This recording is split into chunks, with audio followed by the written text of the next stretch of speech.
敵をありと形容してみた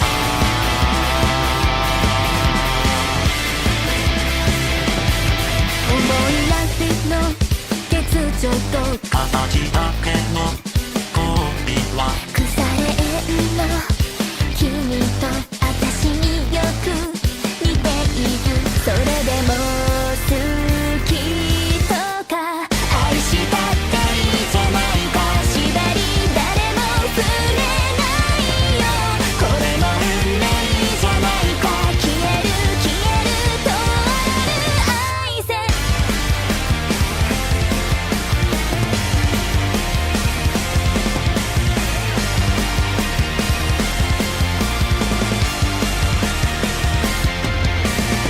愛したっていうの難しさについても書くこと殺したっていいじゃないか君が嫌う私なんて愛したっていいじゃないか縛り誰も触れないよこれも運命じゃないか消える消えるとある愛せ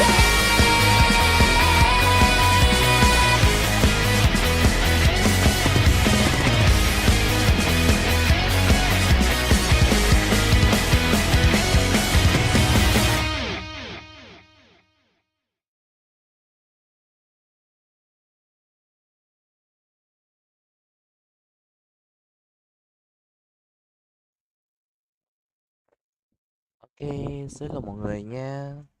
Xin chúc mọi người cuối tuần tốt lành nhé. À, thề luôn chứ chơi bắn vào lo hôm tầm 1-2 giờ sáng thề đúng là cơn ác mộng luôn á. Không biết nói gì hơn. Đang cố tìm lại chỉnh cái tâm với cả có nên cái tâm nào nó kiểu nó hợp với đường đạn không á. Giờ biết cái tâm này ok không với cái đường đạn này mở lên thì nó cũng ok nốt không nữa.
Match found.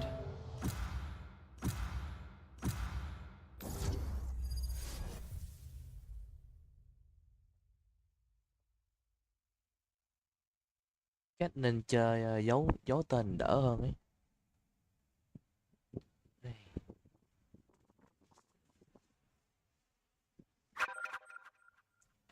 Oai mời thế.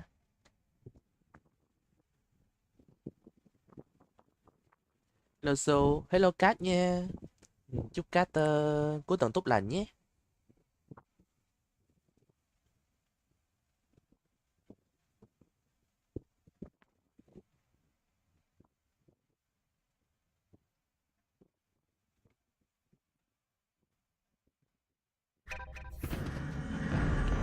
Cái đội Phong mời à.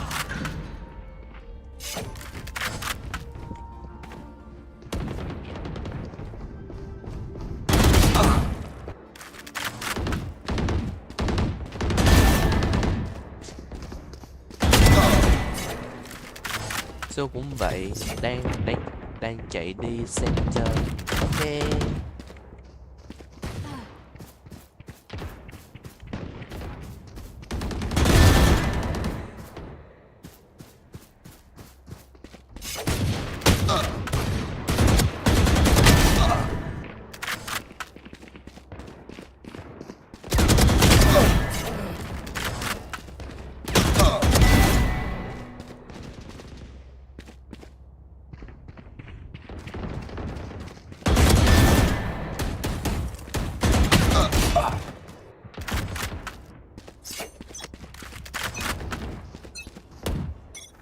bow and arrow is old-fashioned, but sometimes old ways are best. Fight! Come into the unknown.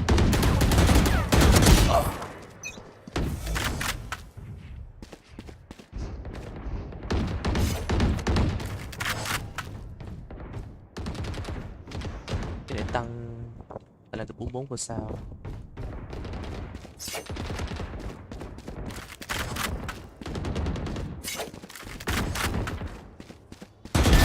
No more.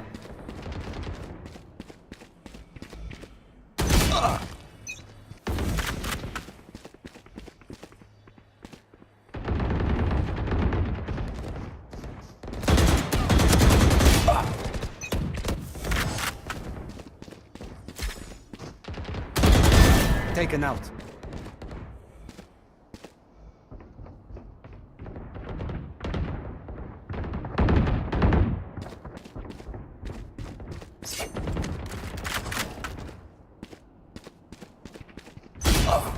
Vãi nồi.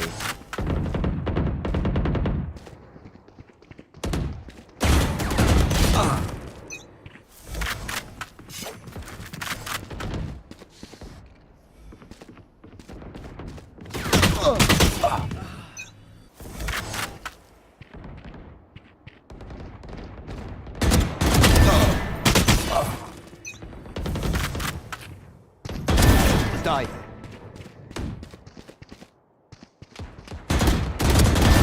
Gone.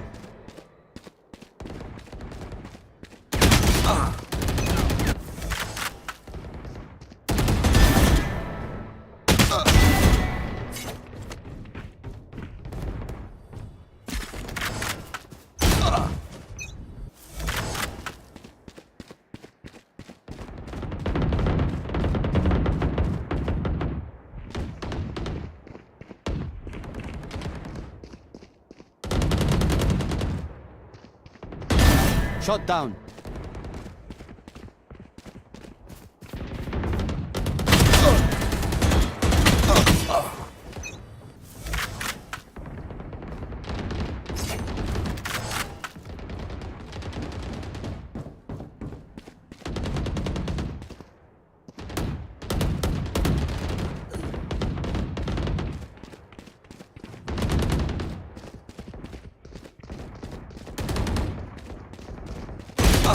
Vãi nồi. Cái bức chân dưới xì tưởng ngay dưới chân mình ai ngờ đâu nó nghe men nè. Trời ơi là trời. Silence.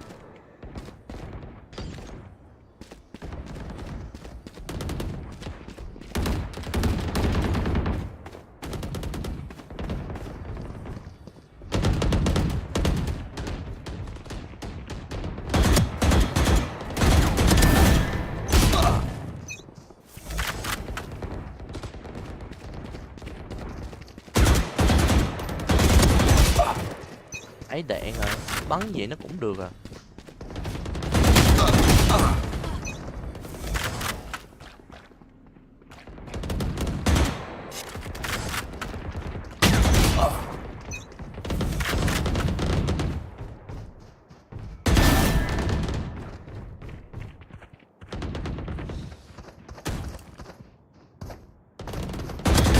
Defeated.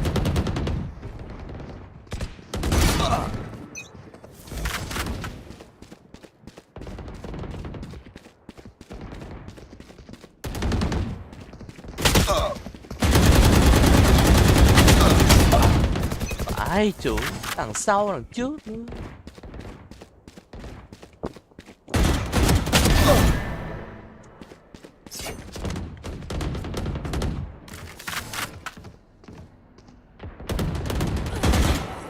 Không phải rồi.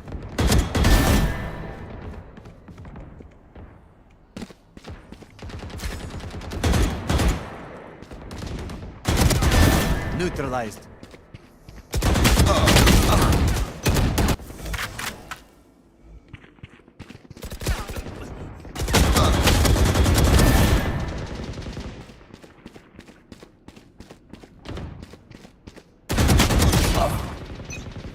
Hello Toàn nha. 10 kills remaining.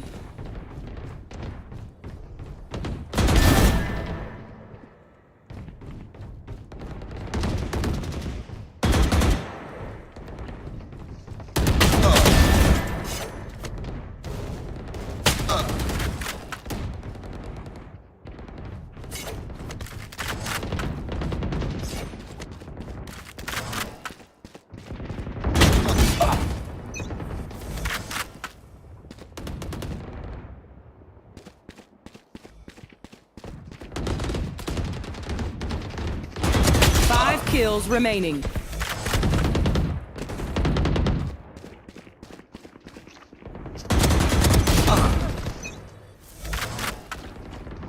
One kill remaining. Down.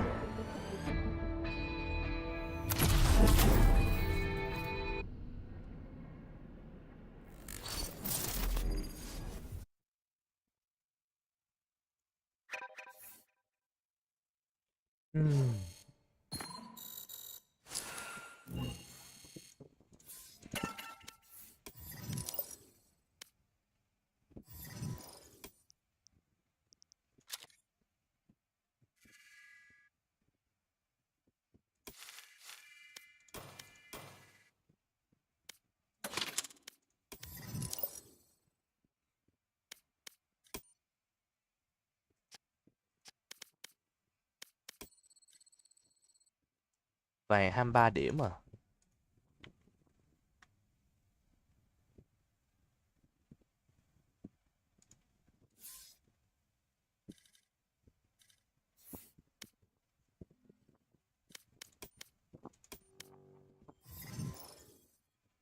Ôi rồi ôi, Phantom Prime. Má Udine Sovereign nữa chứ.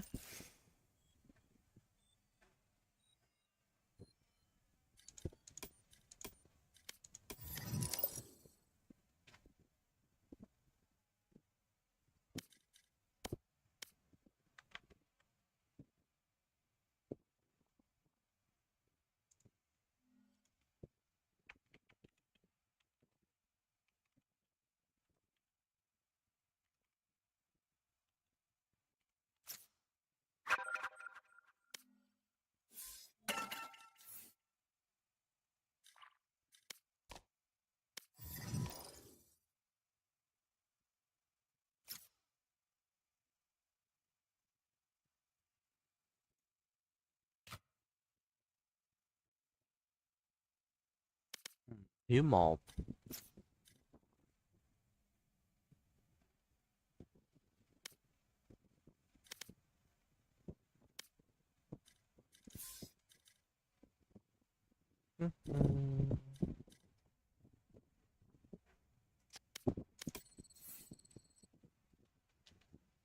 Vãi nào Immortal 10 điểm.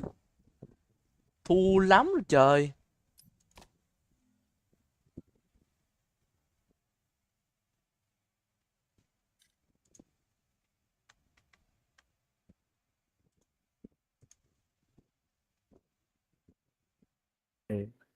Ở công mẹ đây là thằng quýt chơi ạc sói nha Su. Chứ giờ thiếu một. Thiếu một.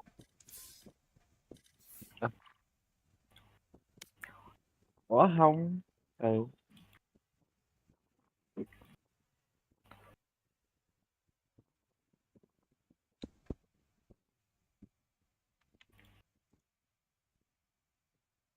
Thiếu một giờ làm gì? Tại nãy thấy nghe thằng kia nó nói là nghe thằng cho tôi nói là để chơi riêng không. Thì anh ready. Có thằng chơi bên server có sub viên nhưng mà quan trọng là mẹ là nó không có, nó đang nhiều trận, còn sứa bolo thì đang vắng. Anh ready.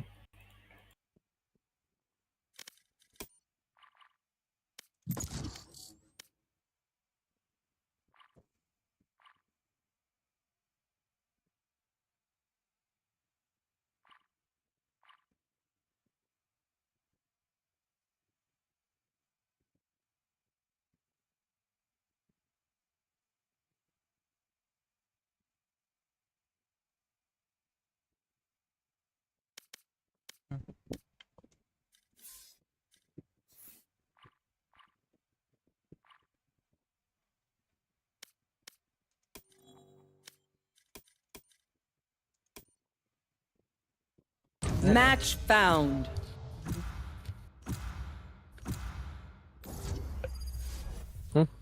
Abyss. Em bị lì. Hello nha Tô. Chào lại Cho anh luôn. ready anh. Gì? Anh Red đỡ đi. Ừ. Và Có người xin kìa, ở chết mày rồi. Mình thiếu một đúng không nhỉ? đúng rồi. Vậy Thông cảm, trong thông cảm nhá. có đang một người vào được này. Anh bạn thông cảm nhá, để tôi xin lỗi trận sau nhá. Trận sau trận này Rồi, đã. Không sao đâu, invest thôi. xong trận này coi như là trận này để bọn tôi nháp cái đã. Trận này nó mua up, đường này mua up. Nhà hàng quán mua up này lạ quá. Mua up này hơi Kìa, lạ. anh xuống mất hàng rồi. Ok, let's go. Số đít kìa. Có xuống giật thôi anh em, anh em thông cảm. Sú. Sú mà. Đợi nhá ông để cho vui Minh đợi tí nhá. Nó đang ngồi chạy web thì thấy ông Xuân chơi Valorant. Chịu rồi. Đang chạy web Zelet á. Vừa tới cái khúc của Vivian phát hiện ra là quả tiêu đều là không nghẹo đâu chứ mình đúng chất nghẹo rồi. không nghẹo ở đâu á, không nghẹo ở đâu mà chưa nào cũng anh không nghẹo nhé, mấy em nghẹo thì đúng á. Hi. Không, ông nghèo này tôi còn Gì đấy? chơi Hay DFM cơ sao lại qua không xích lại. Đúng rồi, sao không xích lại đi mình DFM, sao không xích lại bọn Favorite. Tất cả tại DFM. Tất cả tại thằng Lone Ad đi mẹ nó thằng Ad. Đúng rồi, tất cả tại thằng Lone Ad. Mẹ có Modin ra nhưng không có impact. Bên team nào? DFM đi. DFM. Và quả đấy nếu mà DFM mà thắng Favorite là coi như là Favorite khỏi vào rồi. Chỉ là Derek em sống rồi. Đi. Tất cả tại thằng Lone Ad. Tất cả tại đát. Quả đấy kéo đến mắc 3 mà mấy quả thu nhảm chứ. đủ béo thế. Thằng Gen bắn thấy là ok rồi. Akame mây gánh chổng đít. Đúng rồi, đi mẹ thật. Akame đúng kiểu đi mẹ gãy mẹ lưng. Mây cũng thế mà. Nghe sao đi. Ở chỗ nào rồi smoke liền nè. B. Rồi. B. Về đây. Ôi mẹ FPS nó bắt đầu sụt như biểu đồ chìa khóa rồi. Rồi về đúng rồi. Ủa. Hết chưa rồi con ơi. Vãi, nồi cái gì vậy? Nhà tao không chết, không Last chết player rồi. standing. Mà lag quá. Spike planted. Đừng có giật nữa. Là nhà tao nếu chết tao không chết. Hay thật. Dạ tôi kịp thời đi xuống dưới rồi. What the fuck cái gì đây Reyna? Ủa đây nó bắn cái gì vậy? Bắn nó bắn sang vai mình. Bắn cái gì hết? Bắn quả flash của team mình. Có ai cành nồi à? Chó bắn đấy. Team bạn làm gì có vai? Nó sao nó đéo mà mở lên kiểu đấy. Kệ đi. Không ổn rồi đó. Ukraine này chơi sao? Ôi giời. Hiêu máu làm gì? Không có thằng nào đứng hiu vậy được, cả con đó. Có lại mày. Ngu đấy. Please stay alive. I hate making new friends. Chú ơi, đi trên kia đó kia. Kìa có anh bắt đầu pass mà em. Kệ đi. Anh làm gì có cây gốc mua skin hiệu ứng đâu. Kệ đi. Đúng không nhỉ? Could have a job. Classic. Tôi tưởng nickname của ông có. Phải là tôi cây gót chứ. Quick feet, quick trigger. Ơi. Anh. Ơi. Sao lại A chống kia sao A chống đi của bà anh kia. Ơi, ông Su về nước rồi mày ơi. Thì mẹ tin tao trở về nước, mong địa mày. Im đi. Hề. Em nói vậy làm anh bít bít đau lòng của anh rồi đó. Tôi vô tới nơi rồi. Năm cái bánh xe con ơi. Echo mà. Nó biết mình eco mà. Để nó đèm mình luôn á. Biết mà. Rồi nè làm gì AFK nè. Ủa. Spike planted. Ở da trời xuống. Chịu rồi. Có ma sò nữa. Một giết này tôi là quá đủ sự đau khổ rồi nên là tôi Quá đủ đau khổ rồi. Last player Sao tôi đau standing. khổ đéo kém. Parasite. Ma trời ơi. Bà trình diễn tập Cái bờ làm gì vậy? Không biết. sao thằng này làm được, thằng này K7. Thằng này K7 mới được. K7 thêm méo gì? K7 méo gì vậy? K7 làm gì được? Mà thề T1 nhà vô địch của Valorant Master Bangkok mà để thua vá cái nồi lại luôn chứ. Bây giờ thì ông Payback nhận hiệu ứng của Gam Esports. Hành lý trên tay đánh bay vãi lồi. DCM cuộc đời. Anh nhìn em xem, nạn nhân đây này, em là nạn nhân đây. T1 cũng bị kiểu một bài quá, T1 cứ đẩy thôi chứ nếu có cái bài gì cả nên là Mà fan này mapper như Lotus quá sai lầm khi mà tụi nó công lên mà tự nhiên bớt cả Izu cũng vẫn công lên không chịu lui. Bơi mày ơi, cứu tao đi. No peeking. trên này Cứu con gà. ADG vô địch champion nhà mà thì Master Bangkok rồi. gì. Ui rồi mua. Ui ôi. Tao hút hồn. Hút hồn con tròn này. Spike planted.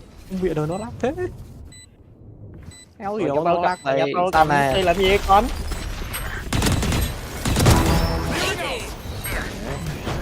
Thu là cái đồ mới vậy? Drop in a smoke. Có mua à? Ui lắc. Kìa, alo, không chịu phụ vậy. Remaining. Tôi không có thông tin. Vô kìa. Rồi. Ê Quyết tôi thấy nó là Quyết nằm súng luôn Quyết. Reloading. Lắc quá. Lao vào múa. I belong here. Lắc We quá. all belong here. Có mẹ game luôn. Lắc quá. Có ai drop anh nè. Rồi Nhà tôi kìa. Đặt trong này. Đéo gì? À, Drop rồi.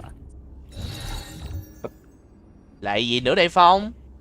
Ông coi thôi, anh làm gì đâu.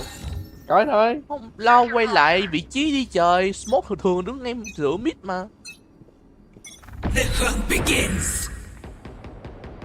Hả? Gà đấy. Con ơi, lui con ơi. No peeking. Tất cả về đi, tôi kê lại B em. Có vô chưa? Chưa. Đây có tiếng B. Đây. tiếng TP chamber ở đây. Tiếng xịt, có tiếng xịt sơn ở B. No peeking.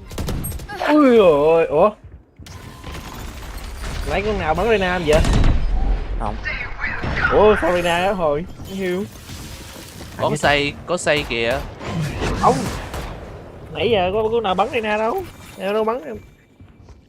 Anh có đâu bắn chúng nữa? Trên cao. Cao. Đừng cưa nha. Đừng I cương. want to ease. Vừa nhắc xong, về nhắc thì Reyna xong. Last player Tôi standing. đâu nó xây lúc nữa rồi, tôi không tâm nhìn. Má 126 đây nè, bãi lủng. Spike Em đây nào planted. lắm. Ông Sâu mua súng mới đúng không? Ừ. My ult is ready. Đấy là lý do sao tôi mất 400k. Gì? Mày mua hả? Đây là 900k. Mua giọng hả? Không. Ông scam tôi. À. Ông mất gì? Mày làm gì mà ông cam mày? Ai biết, vào xem. Roll. Đó đi, mày đón chứ. Đợt dọc Sena. You want to play? Let's play. To. Bà ghét to. Ở đâu? Thu ơi. Thì ở đâu? Có tiếng mid, có một tiếng nhẹ mid này. Vài rồi. Back like I never left. Trời ơi. You had your fun. Sao? My turn. One enemy remaining. Trắng thế. Go. Đây mình có spy mà rồi tự nhiên đẩy hết cả lũ rồi. Pin nó có spy mà. Có spy á? Reloading. Đang có spy mà. Gì đây? Có spy cam đi. Trời ơi, cái gì mà rời vị trí thế? Này tôi Spike mình là mid. mây. Trời ơi. I'm out of here. Không, lần sau này nó to ở đâu thì phải bỏ vị trí chứ. Ừ. Could have a drop.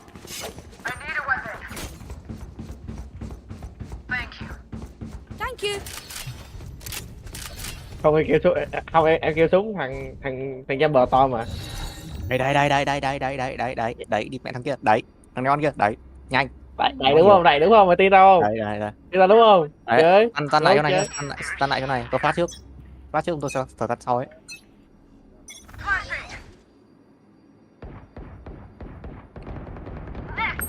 Ôi cái đám đi đúng rồi. Chớ kìa, chớ. Yếu. Chết rồi, chết hai luôn.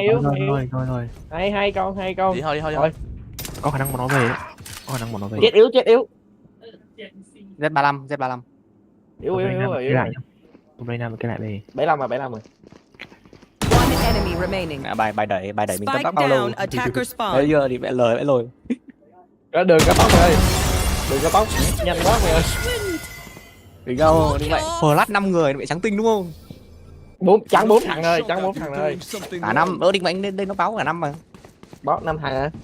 Không giờ giờ vậy có nghĩa đúng rồi, con Reyna nó đi qua tầm Reyna đứng đây nó nó bị flash ít rồi. May mà nó chớ mày không cút rồi. Đi vậy quả đây đi mẹ lý thuyết nhá, là quả flash đây này, đi mẹ sẽ có thằng đi lui về đây. Em có định watch party của RW với Pepper không? Chơi không? Thấy không con? Có, chắc có. Đi mẹ nếu mà quy thua nữa thì em lạy. Này. Nữa hả? Nó không dám đi đâu. Không bỏ rồi. Để IB à? Thế. Rồi cút luôn. Không sao, tôi bất kỳ, không sao được. Sao bất kỳ, tôi bất kỳ. Một vách chen. Rồi. Một rồi.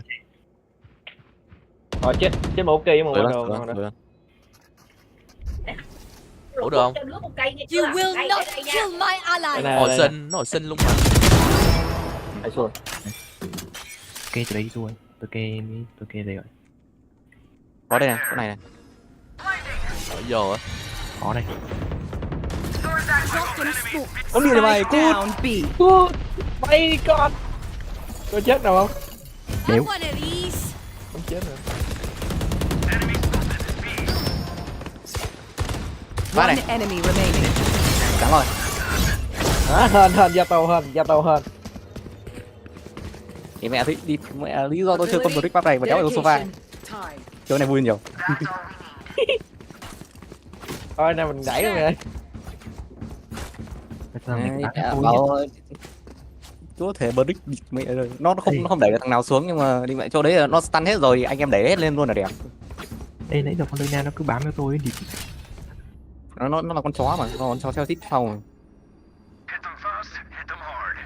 nãy giờ là bám tới nãy giờ mà.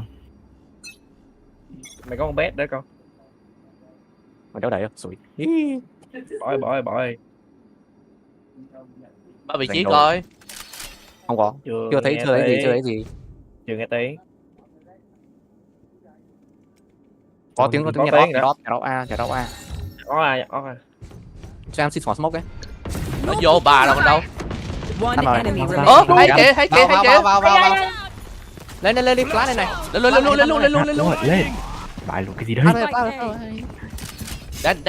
Đánh hy sinh. Đánh đi lên trước. Chamber hụt. Đây. Ồ bà. Were they born yesterday? Thằng nào. Nè, đó là Quýt đó không? Thằng Quýt. Quýt trà bảo mà. Quýt trà bảo vẫn lười. Cả thằng Quýt. Tao làm boss rồi đó con. Vốn đâu rồi. Gia Tô cũng làm vốn mà. Và trận nãy tôi làm vốn mà. Mr. Thật ra người nghèo không phải xu mà là Hạnh với Ista. Đã từ hồi sáng luôn. Wow, hên quá có người nghèo. Không quá có người nghèo hơn xu rồi. Đâu mẹ. Một bạn, cộng một clip trừ một bạn. Đúng thật. Fanatic này thì thế lao liễn nha. Ui có. Từ luôn này. Drop in a smoke. Móc luôn nè. Đạn súng Fanatic này nó dính quá địt này, chứ súng KC của tôi nó cứ bị chạch ấy. Chúng Derek tôi cũng dính, nhưng mà nó không dính vào master được. No peeking. Dấu hiệu nó chưa bị vô đó. Còn này cũng đâu có. Nó tôi thả mắt ra, tôi thả tật sóc.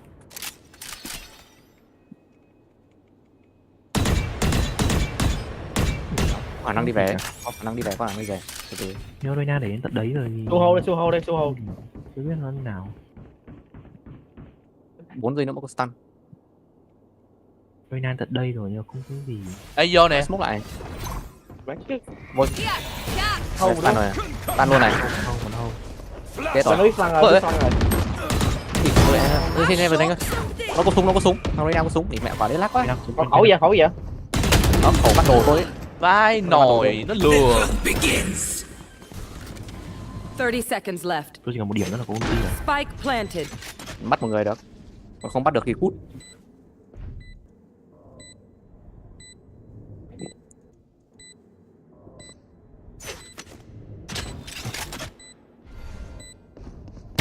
Mid thì tỷ lệ thắng cao hơn đó.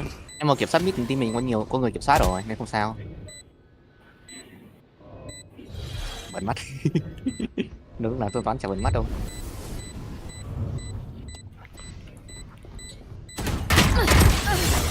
Quýt, ông còn cái quả flash kia mà sao không xài? Nơi có rút đâu, tôi vẫn để nguyên nó ở bên. Vãi cái My chủ. advice: don't get shot. Tôi chạy thẳng. Tôi bắt đầu thôi. Could I have a drop? Thử cái này thử. Ai thấy ông Thu bắn cũng dính nữa. Cày quýt quá chữ. Dạ tôi còn 4 kill mà em ơi, em đâu phải cô đơn một mình đâu. Ai cũng thế thôi, ai ông cu đơn 4 kill thôi, đéo gây đâu. Tao nhớ có trận nào tao làm 3 cái ai mà. Đây này, vẫn A này. Mấy cháu rác. Làm đừng có check, làm đừng check. Drop Ơ, in a một. smoke. Go Ôi away. ôi, bị sao máu Ê rồi kìa, nè. đừng có bắn, mình đang định sao, phái rồi. Gãy giò rồi mày ơi. Thằng chó bơ gãy giò rồi. Má còn chết ở đây đúng rồi, chết ở mid nha. Biết mà. Nó kích hoạt đường B kìa. 2B một bit, 2B một bit. Hai bên đi. Rồi. Spike Go, planted. go, go. Cái gì vậy Phong? Ông bỏ tay rồi này. Thằng Sinh mày ơi. Vai nồi Phong ơi là Phong. Thằng Sinh mày ơi. Mẹ. Ok. One enemy remaining. Của trong. Cuối khả năng không biết. Không biết.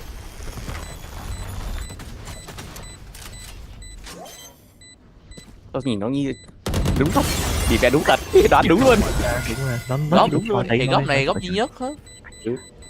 Thì chỉ có mỗi góc đấy thôi mà. Một nó bị đi ra đây, nó đi ra đây nhưng mà vừa lại aftershock đây rồi. Aftershock đấy không thì nó di chuyển là hiểu rồi. Nó còn đây thôi. Có mỗi cái tủ phách thôi, nó tủ phách leo rồi. Aye, where to? Hai lựa chọn mà. Và đấy hai lựa chọn aftershock chỗ kia không thấy đi ra là có mỗi chỗ đấy thôi. Đọc não đi mẹ chấp tim bạn đi mẹ cái FPS như bùi của tôi. Rồi nó khăn đi bao I'm out. Để tôi mua cho. Mẹ cái mẹo này nào đi. Mẹ đây nè. Rồi sao team mình tới 4 khẩu ốp, 2 khẩu ốp vậy? Đâu biết. Nhìn tôi múa mà học tập. Mẹ thằng lồn kia đéo múa được. Định múa đây con. Quả nãy cho bờ bánh đâu, kém cãi rồi. Có tiếng động gì không? Chưa nghe gì. Có một tiếng A. Một tiếng A, một tiếng mít. My ult's ready. Rồi hàng to. Hàng Reina to siêu ơi. Nè, chó đây nè, hàng to phải trước. No peeking. Hết to rồi. 40 nha. Lớp hết hiêu rồi. Lớp 40 hết hiêu. You will not kill my allies. Cái gì đó? Mai là một linh đấy. Cơm nè. Chiên cơm mà. 104. Đúng rồi. Nó có ốp. My ult is ready. Spike down B. Get out of my way. Nó từ bác. Nãy có bắn rớt một khẩu ốp ngay đây nè, chắc cô lớp lượm rồi. Ui mẹ. Đi pet thằng con Reina block tôi. Last player standing. One enemy Bắt remaining. sai. Hai khẩu ốp. Thằng cuối không phải team mình, thằng cuối không phải team mình, anh phải tự bắn thôi. 30 seconds left. Hey chú ơi. That was their best. Lấy một ốp thôi đi. Con mẹ con Reina, đi mẹ. Đi Last pet vừa round tắt tít before kéo the lui về được. Rồi ai bắn. Block tôi. Đây, đây. Rồi biết rồi. I need a weapon. Ở đâu nhầm. Đây rồi mẹ thừa súng à. Rồi, đưa qua đây. Ngon, Tiger tay cũng được. Rồi. Chào cuối đúng không? Hello, kẹo máy tính gì đây nhá. Hello mọi người, nay mọi người có vui đến cháy không? Cái gì vậy trời, gì vui đến cháy? Anh ghi số 3 nhưng mà liệt nào thành công. I am the king of fight. You want to play? Let's play. You want to play? Let's play. Ui đi công mệnh. Gì vậy? Lắc vãi lồi. Quả đấy không xử lý được á. Rồi thắng. Anh tên rồi mày ơi. Nó vô tới nơi rồi hay sao á? Chưa. Không nghe em rát thôi chứ chưa vô. No peeking. Reloading. 120. Để nó vào cũng được, tôi cũng đi. Để nó vào cũng được. 120 có thể nó heal rồi đó. Xem nó heal. Nó sủi hoặc nó sủi về. Đấy. Còn đây rồi. Nó còn đấy rồi. Còn close gần nữa, cũng gần. Cũng cẩn thận nó bom mít đừng. Nó bom mít nó bom hết đây rồi. Remaining. Rồi. Spike down A. Hai khẩu ốp. You will barely worth the effort. Mà tao cuối là con Reyna đéo thằng hốt rồi mà. Switching sides. Anh em tin tôi không? Đéo. Không tin đúng rồi. Ê, ra tôi vậy đơn giản thôi, cứ quăng flash là được. Flash với tin. Đây tôi flash mà đông. Ê đừng ông ơi, quăng cho xài không? Ồ vãi nội. Ủa tôi nhớ ai biết làm gì có cái dấu chỗ này. Đúng rồi. Tôi flash nhớ đây mẹ ở tâm minh flash nhớ, tâm minh flash. Lần đầu tiên mấy dấu chỗ này luôn á. Này để làm À, gì đúng vậy? Mới thêm vào. Nó để spy đấy, nó để spy giữa chỗ đấy. Phải cái chữ. Nó bị lờ mau ấy anh. Chỗ để spy à. Kiểu như là đến lúc đối thoại rồi. Trong cùng chơi mình đều là như Giờ Cái này ra pick này, ra pick chết nó đi. một lát này. 3 2 1.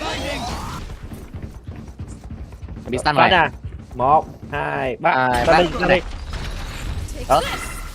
Flash này. Rồi vô. Từ sau rồi. Ơi, Trên cao. Tôi bóc ra bên đâu? không biết. Không có bên đâu. Chết nè rồi. Ui, cái cút rồi. Không phải lỗi nó bay bên. Được. Reyna yếu. 78 Reyna. Yếu. Ở bên đồng đội. Thằng nhà tôi nó quăng ngay chỗ, quăng nguyên. Vào sai này. Đúng rồi. One enemy remaining. Hay. Quá, đéo làm hai được. Lắc vãi lồi. One downside to being immortal. Vãi lồi con trăm con nó TP về đúng chỗ thằng nó sốc. Nó có xe chưa chắc đã yếu đâu. Không, vừa lúc nãy con xe nó vừa heal máu cho con Club rồi. Ê, thằng chết là nó mua thằng chết sao tao 148 đam, 148 máu. Tức là mua tháp bé. Nó một giáp bé cộng thêm là như nó được hồi máu hay sao á. Đi đâu? Là đi đâu? Watch out! I'm out of here. Ui.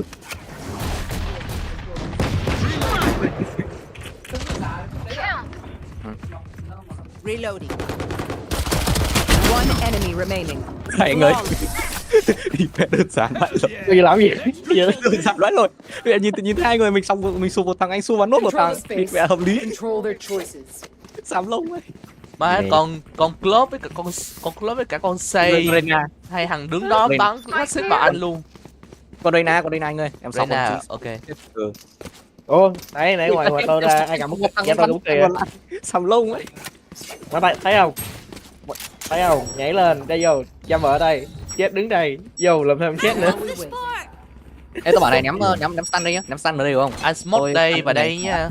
Tôi có lay up nhá. Tôi có lay up gai. Chuẩn bị vào này. Đây, đi, go. Tôi rồi. Bật mẹ rồi. Tập quanh nhá, có khả năng quanh được nhá. Ai chuẩn bị nha. Lên, giờ sau này. Bẫy chim. Lay up bẫy chim rồi.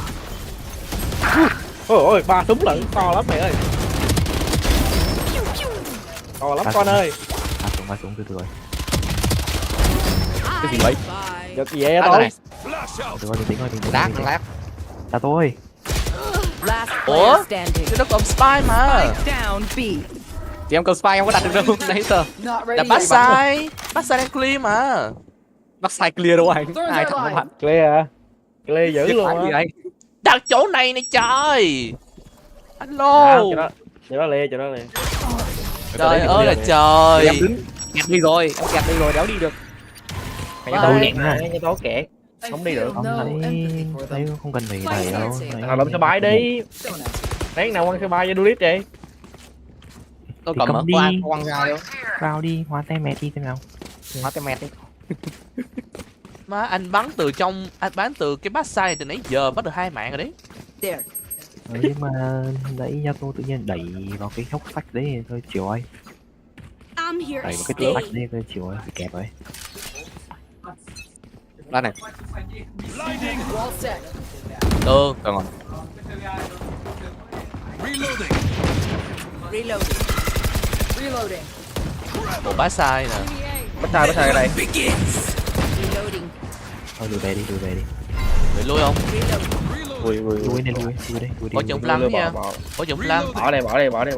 Bên đây. Nó trả hết đồ đó, nó trả bớt đồ đó. Móc với hiêu đó. Corona trong nhậu Ủa, tí á. cho tôi con gì? Còn một flash, một aftershock. Stun còn 13 giây. một gai thẳng vào. Aftershock đây nhá, aftershock đây nhá. Flash đây này. Tôi phân ngay trên hai bên. Sau là sau đây. Nó sai Sao clear. lại bị cái đéo nào nó lại bị chim được nhỉ? Để ra ngoài kẹp flank cái.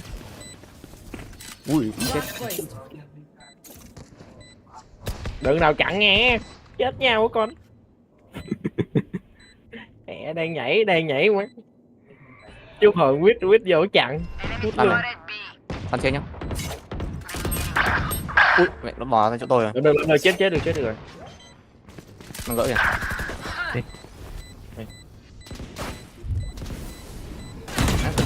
Con set bị stun đéo ăn kịp.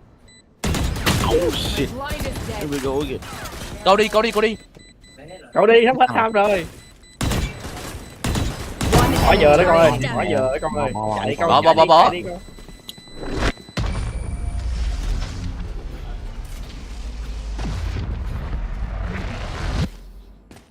Hi. Fight's not over, you know. Đồ đập vãi rồi, SOS. Hello kẻ mê tín dị đoan nha. Má con say kìa. Nhìn cái đây Đó, đó. béo. Viết cho trên cái viết. Naco béo kìa. Ai đó trong cái chat tôi bảo Naco béo kìa. Khó quá bạn Tây. Mắc quá.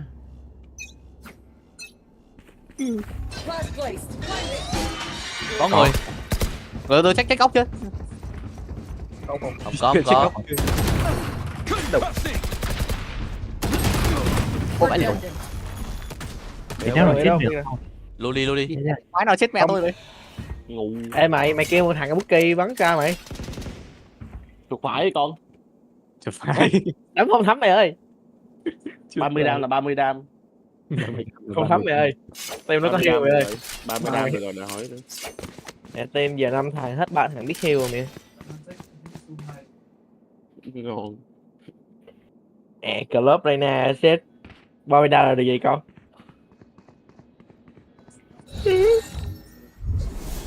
Rất chơi bò. Dropping Last player standing. Quải đạn. Đứng cái góc. Sau thùng. Khỏi. Có một thằng sau thùng. 2 viên. Bố mày. Được. Lượm thằng nào lượm. Ai càng tốt. Tao lát đâu gay. I have the spike. Có một thằng phanh và 30 một thằng phanh seconds rồi. left. Lít ok gì. Phanh rồi cùng lắm bên trong một thằng. Cùng lắm là bên trong một thằng. Chỉ bị im.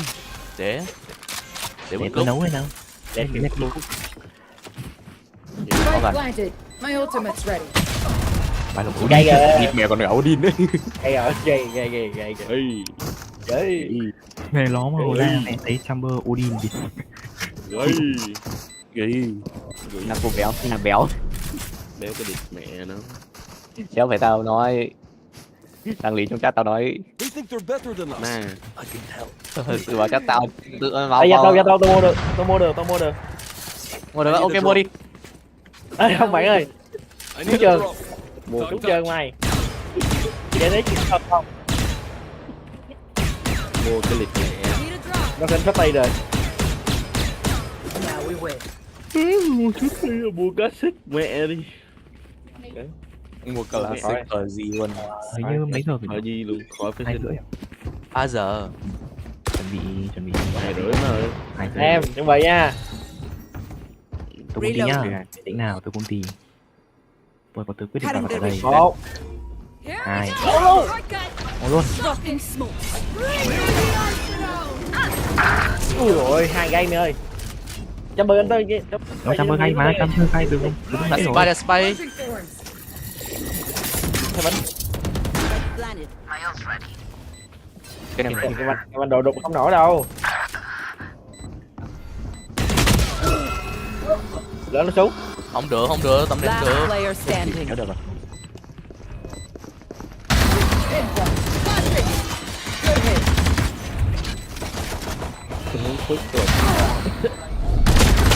Ôi dồi Trời. Nó tao vừa vô tôi gặp mấy thằng gay nha.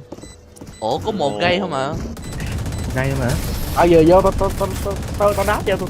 Mày nguyên cái đinh chỉ người đâu mày. Trăm bơ đấy. Phải chamber. Turn over them. Vô Nó có đi. đánh B này. Phải đánh B đi. BD. BD. BD. Tan này nhá. BD. Qua hết cương rồi nhá. À, không cương được mày ơi.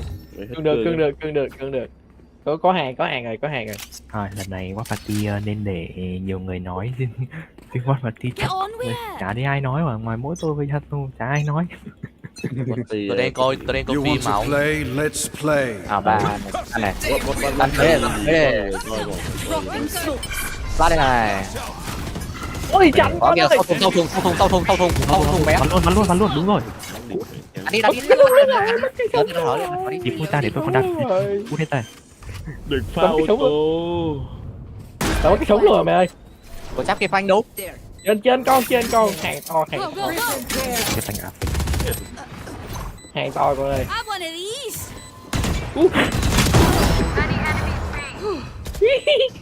Đừng lên xuống đây nha thôi nhìn con chịu quá. Bắn hai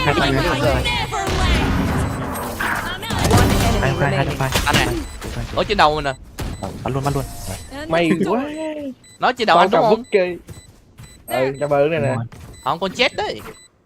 À không, chết này nó ra là nó né nhưng mà sao rớt xuống luôn. Tí anh không thấy nó đâu, tí nó quăng dao vô người anh, không thấy ở đâu hết. Sao anh tự cái tánh ở trên đà anh đó. Nãy chết đứng đây nè. Mít đi, đi mẹ ơi, đấm mít đi. Mít hả? Thu đổ em ban đồ, Bắt tầm đánh, không đánh được anh ơi. Bắt tầm đánh sai được nhưng mà đánh mít không. Hey, drop bundle đâu Phong ơi. Drop bundle. Phong ơi. Không kịp rồi. Này. Ôi, tôi test cho, tôi đi trước. Tôi là chiến binh ngập tử. Đấy. Tôi là hàng Z. Ê, Tao thấy tụi bay đó.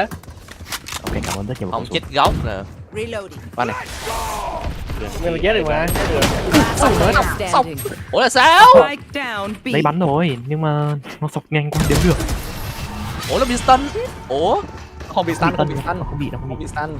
Cái stun của em bị cách một đoạn mà, nó bị cách một đoạn đến đây cơ. nồi à. Overthinking is just as Nó bad lấy as tôi bắn nó rồi nhưng mà underthinking. đấy, nó bắn nó có mỗi Em 80. cái cách nhìn cách kỳ chơi. Tôi bắn được con đấy có mỗi 80 ạ. Không có tiền bắn đâu con. Mày hát bay rồi, mày hết chiếu rồi con.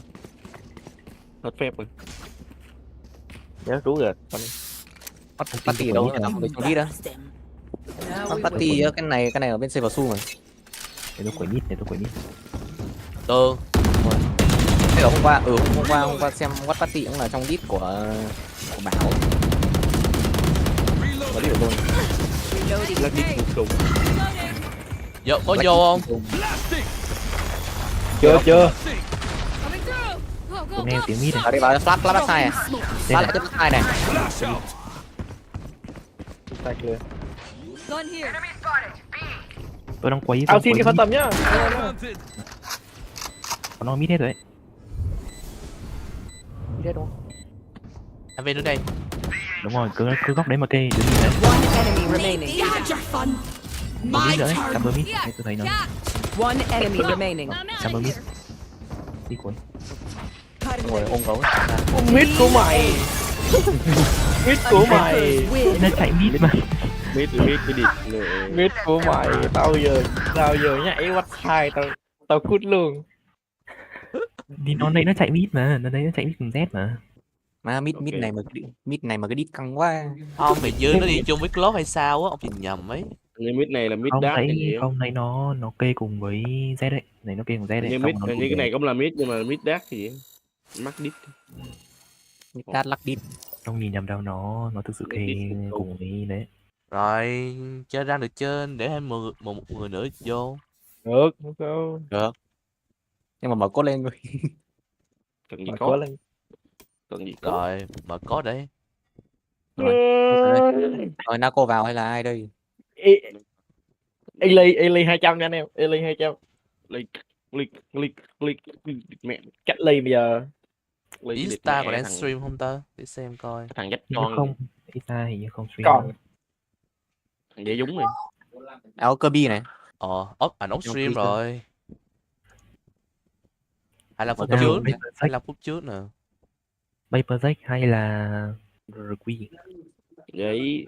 Anh cho giấy. Rocky. Mày. Hay với lồn Paper cùng lòng giấy. GQ đi. Đi GQ. Đấm GQ. Có tự. Lắc váy. Yeah, Zoe XL2566X Plus hả? 540. Vãi nồi, nó cũng gần 10 củ mà ta, đúng không? 20 củ đúng hơn. 10 đéo rồi. Thì người ta 20. Nó tầm 20 củ mấy á. Ủa Kirby à? Rồi vô đây. Ok, kia Kirby vô voi kìa. Server nào?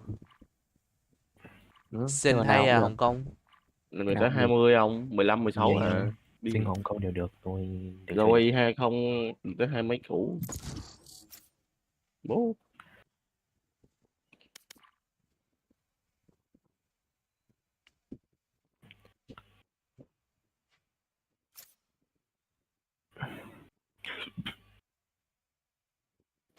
Match found. Nhanh thế nhỉ? Am I on stream? Yes. Đối trận này là party là vừa. Đúng rồi. Haven. Haven nè. Mới map Mới mới bắn Remain tuần này nè. 1 thắng 1 Tôi thua. chơi. Đúng là Heaven à. Đây, đơn, viết ơi. Bro. Hai con này. Sao rồi, còn có ai Anh em mình chơi chung nha, anh em mình lên chung với nhau rồi mày ơi. Sao rồi, có ai chơi duelist của anh không á? Có. Không, ra nhìn thấy có một người đang pick duelist rồi đấy. Còn người tiếp theo, có ai còn lại không? Ok, vậy chơi gì ta? Chơi smoke à? chơi ngu không? Thôi, tôi chơi smoke tròn mẹ, ông cầm đuôi đi. Giờ không sâu á, giờ không sâu đó. Ở Kirby kìa. Có Kirby kìa. Bỏ ngay Phoenix ra. Kirby bỏ ngay Phoenix ra. Có Kirby kìa. Bỏ con Phoenix ra để tao cầm Phoenix cho không? Kirby bỏ con Phoenix. Cầm nhau đi, tôi cầm nhau. Phải bỏ con phê rồi, con mắt nhá. Anh em mù mắt nhá. Không, tao không mù mắt được, tao không có mù mắt. Tao tự xử được. Hello, tờ John nha. Trắng là chỉ công su trắng thôi. Cũng vậy. Tại công su đi cho tao. Trắng là chính. Anh dễ bị trắng tại vì anh để sen chậm mà. Nghĩa con người 3 lần vuốt mới quay được 180 độ. 3 lần vuốt. Anh chơi sen phải biết. Anh chơi sen chậm thì nó bắn chuẩn hơn. Anh biết đấy, nhưng mà để 3 vuốt mới được thì cũng hơi chậm quá. Su. Vậy. Anh biết thằng Kichi bên server của ông Viên không? Gì? Thằng nào? Kichi của bên server ông Viên á. Anh không biết. Anh không biết. Không. Má. Ngu. Không quên. Là nãy đang bắn với nó, bắn chung với ông Viên luôn. Tách qua mắt, đang bắn đang táp cho cái kia mẹ. Nó bắn rồi lon, may flick kịp. Không phải trắng rồi.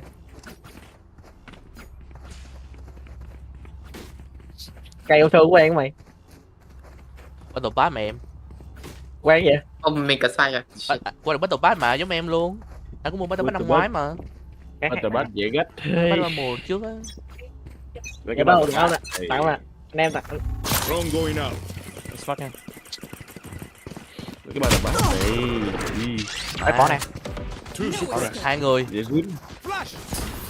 Ây da. Cẩn thận flank nha. Năm nghìn này em.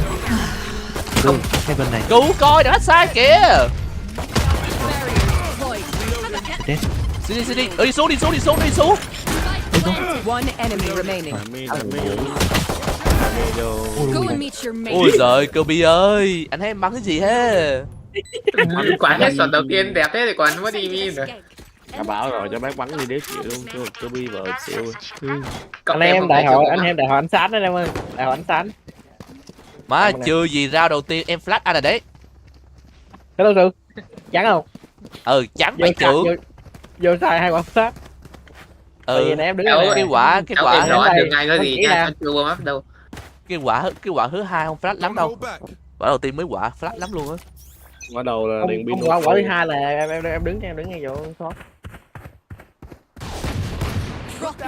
Đứng trên cao à, phải chứ trưởng. Rồi vô nè. Đi. Đánh chơi đi nữa. Chết chóc. Ok. Anh em chân chơi đi nữa, sẵn đi. Thôi tao về. Đang đẩy mid nhá. Bạn làm gì đây? Shotgun. One enemy remaining. Ơi, chán không phải. Đi. À đâu? Không biết. Chẳng bỏ mẹ luôn. Để bút rồi, nhấn bút xịt vào. Tôi nghe tiếng này check City. Chẳng bỏ mẹ luôn. Kìa nó quay lại kìa. Nào, chạy đi đâu? Theo anh. Chạy đâu? You see? Ở đâu đó? Nghe có gì nhìn nha vậy? Đang chạy mày quăng nguyên 12 tên lửa. Con cái ngon nè. Có cái con nhạc. Vừa rồi là Omen chạy từ B ra cốt nhá, xong rồi đứng ở đây. Lên. Mất clip. Không biết chuyện Nguyệt có buồn khi mà TZ giờ không còn hợp đồng chung với Sentinel nữa. Từ 6 tháng rồi mà, được 6 tháng rồi mà. 6 tháng hả? Ủa sao thấy bài viết đợt gần đây vậy? Lâu lắm rồi. Hello. Nếu muốn cái tin gì thực sự mới đấy, FNS vừa mới ra xong.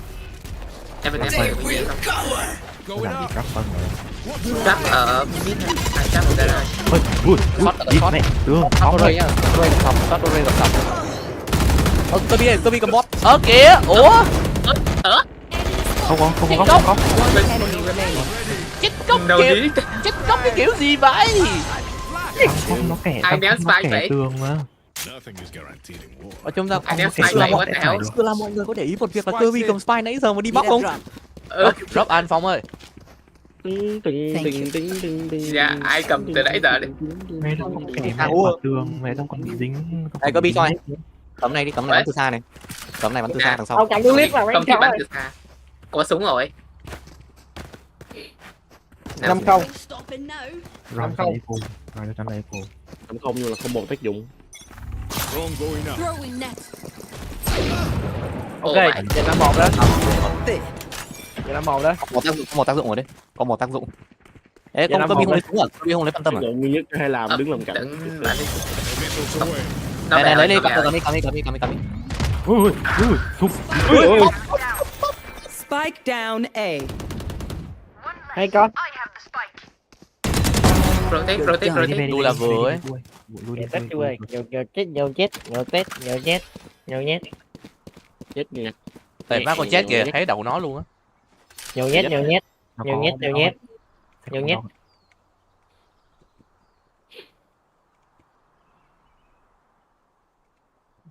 Sẽ nó không đi lên nữa. Đây cũng đó, cẩn thận. Phù đây cái ra đi. Ra nhá, Rồi, đang cố. Đang có ulti nha. Đi ulti. Tô Tăng mà lại ở dưới sao cơ. Thôi sống lại đấy. One enemy remaining. Một trong đấy luôn, một trong đấy luôn. Trong đấy. Đấy luôn. Này, đấy luôn. Hey, Good shit. Good shit. And I'm still hungry. Good shit, good shit. Út xịt. Đó, người thứ ba làm 4 đấy. Who needs equipment? Ngủ xanh vừa ném súng cơ bi dài lại để súng thấy một thằng móc đến bắt. Trả tiền, trả tiền, trả tiền. I need a drop. Đi đâu đây? Ai về? Đi vào tìm người yêu. Gì trời, quá tà heo. Bất tại Cảm theo. em. Cái gì vậy em? Không biết đâu, rồi em vã qua đây rồi. Locating target. Oh wow. Ôi Tao giời muốn chết ơi. sâu chứ mày ơi. Cái nét gì đấy cơ bi. Thử line up nó chỗ nó chạy ra nhưng không được. Tao muốn chết trong kia nhưng mà chết không được nữa. Trời ơi, 120, nó nghe gấp đó nha. Đây chuẩn bị quay nhé. 120, 120. Nó đây luôn rồi. Ủa? Chó chạy ăn gì? Last player standing. Mẹ. Dạ Tô, em bắn cái gì hết dạ Tô? Wow, what the fuck? Kìa. Gì? Thằng FPS nó tụt như sưng phán rồi. Má, 120 Omen kìa.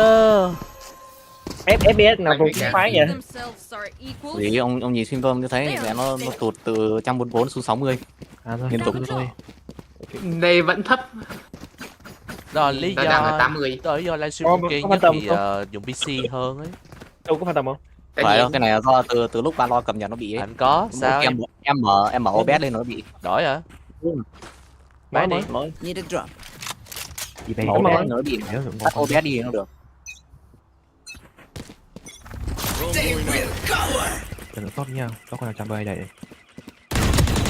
Tôi shot nha. Vai trưởng. Bắn hộ, bắn cơ bi. Gần này. Red.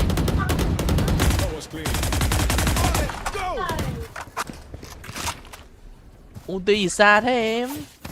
Grenade is live. Watch your eyes. Nó đang gara. Có bách sai. Throwing net. Thôi bỏ đi. Vào C đi, vào B nguy hiểm á. Omen là C nhá. Nó flank tới luôn kìa, nó móc tới luôn rồi. Last player standing. Sai óc rồi. Tao ghét Spike lóc. down. C. Thì sao vẫn thích. So long. À đâu, nó rộng Trong. không.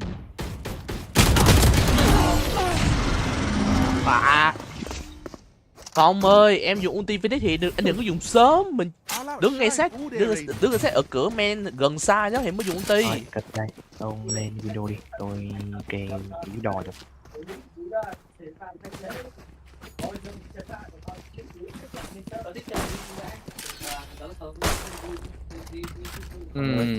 Reloading.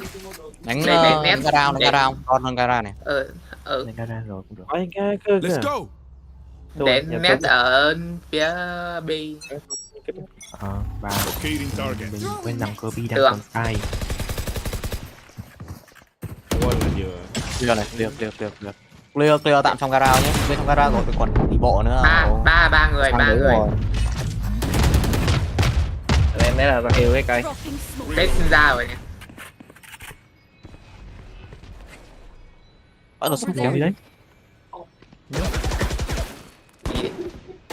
Lắng kìa. Ê, lắng nằm rồi. Đi bắn đi. Ammunition. Ai tiện lúc nào đi kê không thấy.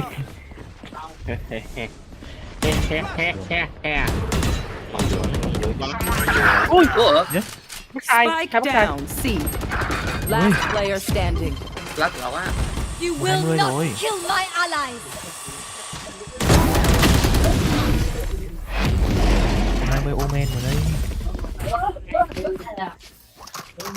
Reyna, the Đánh offer stands. từ Take có whatever từ life có đánh you đâu have. rồi. Mấy người vô Biết sai. được. Mấy người vô sai gì mà còn cờn như vậy? Tại vì không biết vị trí cụ thể ở đâu.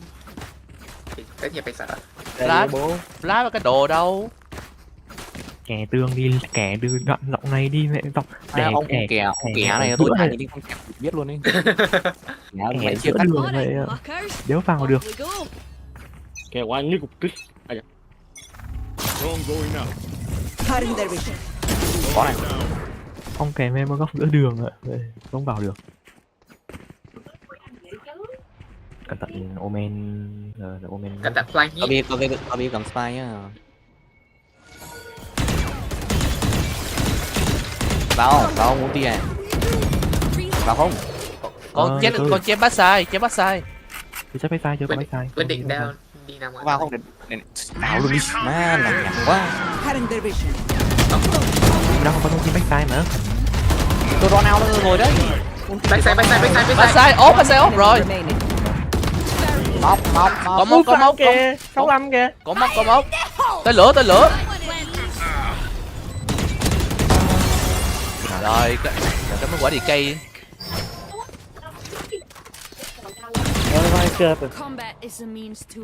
Mẹ em má tên lửa 146 lên đấy. Wait, ông xét tôi làm gì á? Anh lấy là su à? Tôi còn gì?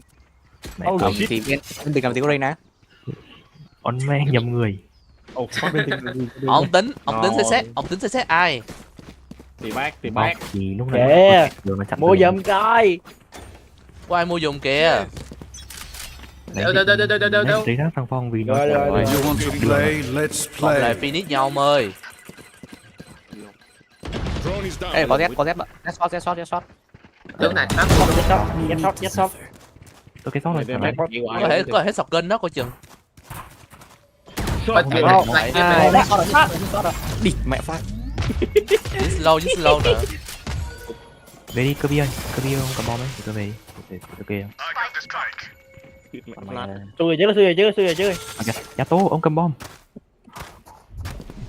Mẹ đồng cuối cùng thì ai nhặt bom mà. Chết nha. Ray chết rồi, fuck.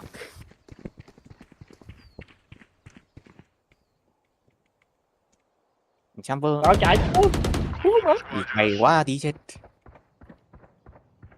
Đừng nhìn thấy cánh tay. Bỏ mẹ. B, bôi về.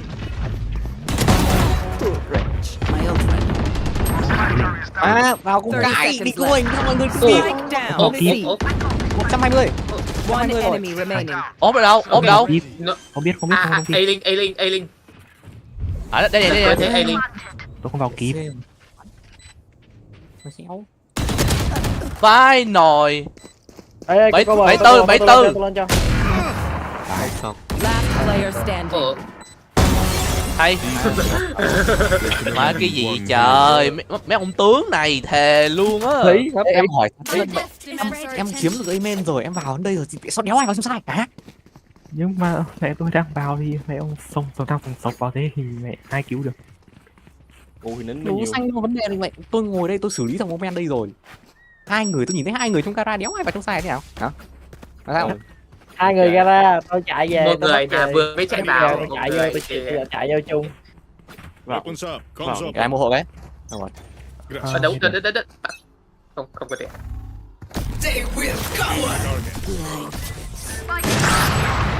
To vãi. Bay rồi. What the fuck? Con thành mẹ vô rồi, con thành mẹ A rồi mẹ ơi. Có cái luôn hết rồi. Spike down A. Lobby. Má, chamber Heaven. Vai nồi. Mẹ, con mẹ trong smoke kìa. Smoke sọc nãy giờ mà. Last player standing. Không có Flawless. thông tin. Tự nhiên vừa rồi bị đá. Đáng lý ra là để con drone vô trước rồi đến Phong vô sau. Nó bắn nó kê nó ra đây bắn ốp lên mà. Phong đứng tít đây.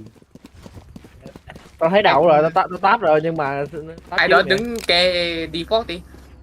Kiểu ném đồ rồi nhưng mà táp cây thân chứ không phải cây đầu. Ném đồ vào một side nào đó xong rồi kê đi. Trận đó bắt đầu đó. Đổi được. Ê quyết đổi được không Quyết? No.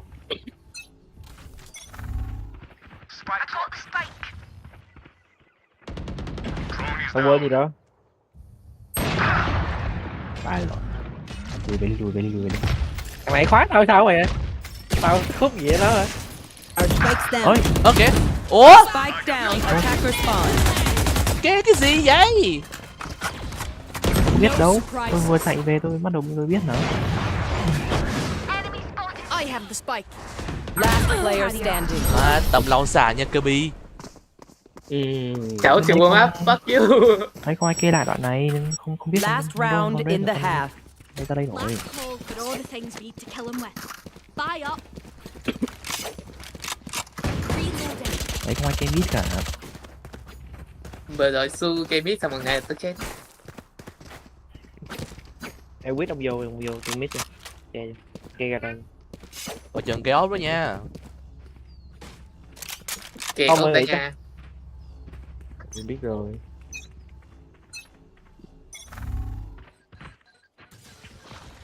Tường. Được rồi. Đừng đi chơi á mày ơi. rồi. Vai nồi. Ủa nó đứng ngay cái cửa mà vẫn bắn được là sao? Nồi. Ui lét cutter. Thằng rồi. Mẹ. Rồi. Đậu xanh. Ôi, không ai kê à. Ê, tính ra mọi người không có nghe rõ cái gì á. Target spike.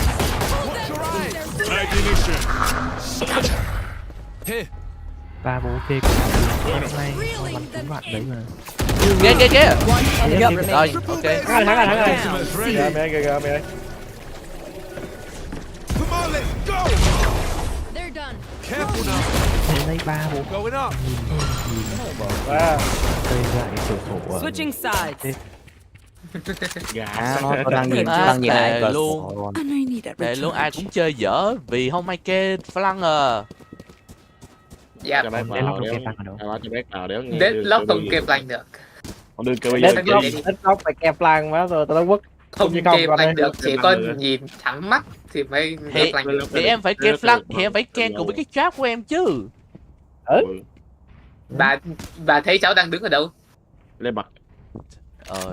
Cháu đang đứng tại đây. Cấp lê bật. Mẹ, đứng chỗ này đi còn đỡ. Nó chưa rồi.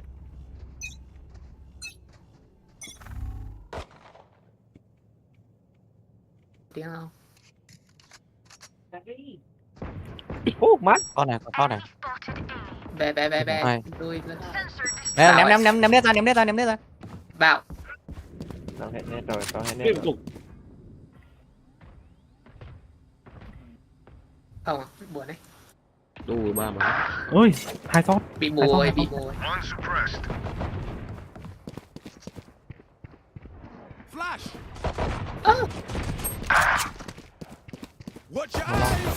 Reloading. Có gốt đây, có gốt đằng sau. Hai shot một lọt. Bắt đầu. Cần lại đấy. Spike down. A. Last player standing. 82 chamber. Kìa tao bắn trúng người đó rồi, tao không bắn chết kìa. 55 trời. Trời ơi trời. There's no need for the enemy to suffer. Nè đây, cơ Kill tâm them hơi fast. thật Mày là. hỏi tao giờ làm gì? Phải đi thầy nó hết nhận thằng canh mẹ rồi cái lùn gì đấy. Thằng nhanh mày nhận dưới 80 đi con, mẹ lên 80 mày sạc như khớt. Không. Cùng mẹ. Vậy này mấy bán bóng xài mấy bữa nay mà nay đéo lên này. Giờ mày xui. Cười đéo gì. Mày biết được. Chắc cho mày, chắc coi dây mày. Chắc chị. Có tiếng xe nha.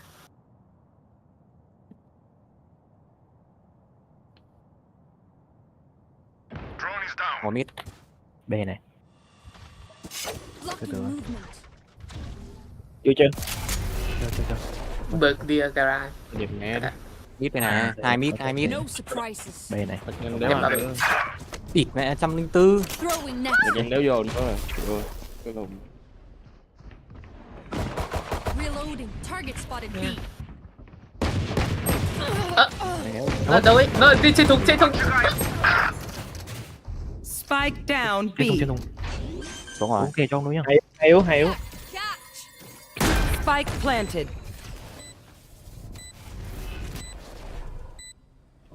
Last player standing. I know. Đeo kích hệ thống, cái hệ thống đeo kích thì kìa. Nếu được.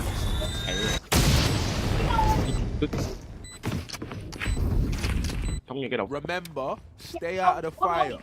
Super high level tactic. Remember, yeah?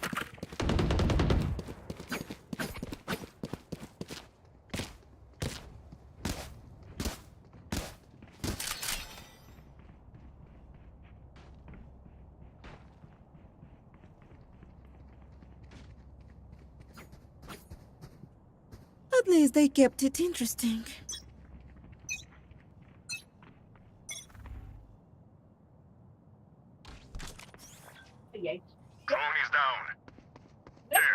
Bye bye gia tu. Không, không bye. Quá Trắng thì cũng vậy đâu. Trắng với thằng Phong. Đây, để quay lại giữ xe cho. Su răng.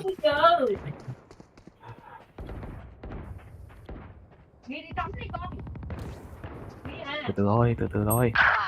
Su răng A trước đi. Su răng A. Vâng. Dính hai dính flash. Chắc flash rồi. Hai lính flash là quan trọng lúc đấy. Spike planted.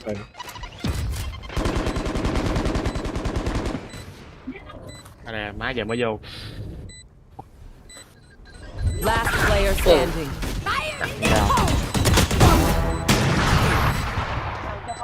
Nó đi một đi. Đây mất ai rồi. Ôm này khó chịu vậy.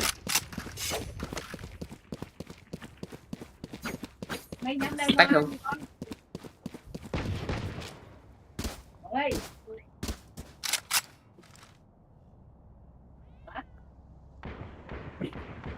Cái gì mà một đống A hết trơn vậy?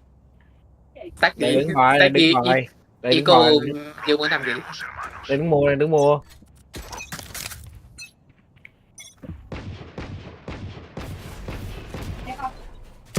Rồi đấy, C đó. All missiles away. Hello. Liên hiệp. Đằng sau Phong. Ra 110. Careful now. Mày heal con ơi. Spike planted. Bắt rồi. Hoặc không?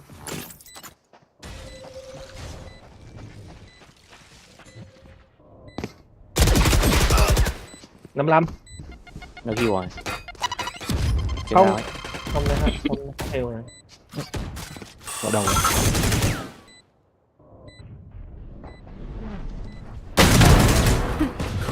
Gì đấy?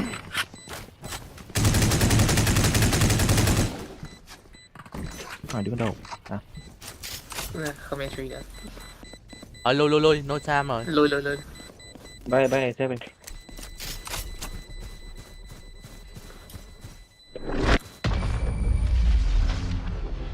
Bắn chết chạm kìa. Ủa, mình bắn xếp bao giờ vậy? Chết. Ủa. Không, mình hình như là dính. Bắt được xếp. Bắt được xếp đúng lúc xếp đang chạy.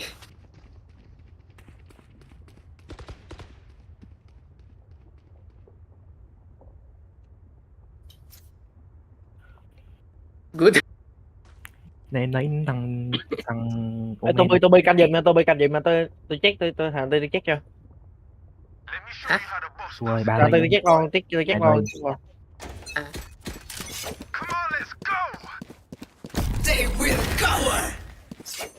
Chamber mid. Đây nè.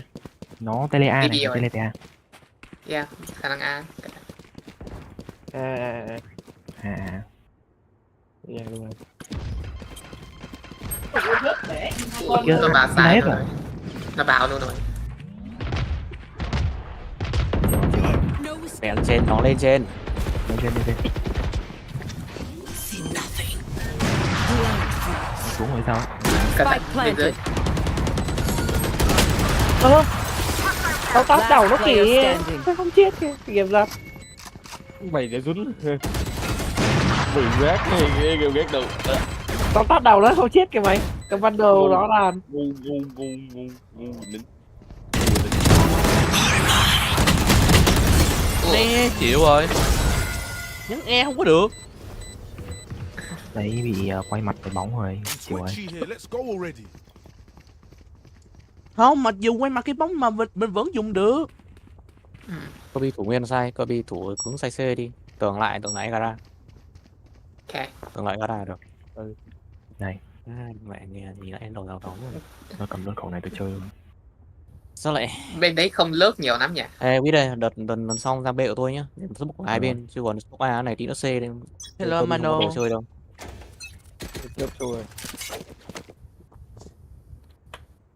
Z tầm ít nhá. Có C, À, clear. Tôi nhà nó đây. có C. A, B nữa kìa, B nữa kìa. Đặt cứ kìa. cứu tao bây ơi, cứu tao bây ơi, Con dao tao rút đến nữa. cứu tao bây ơi. Mốc gara nhá. Tao chưa? Cứu tao, chưa mày ơi, chưa vào mày ơi. Nhưng mà có thằng tao đằng sau kia. Tôi trong sai mẹ ơi. Ai nội em nhìn. Em tưởng dính trap mà nó vẫn tê le ra lại men à. Dạ. Biết. Ai nội. Tao rồi. Last player standing. Ê, Spike 222 đó. À, giờ tao bắn vội. Giờ tao bắn vội quá. Bắn tầm súng.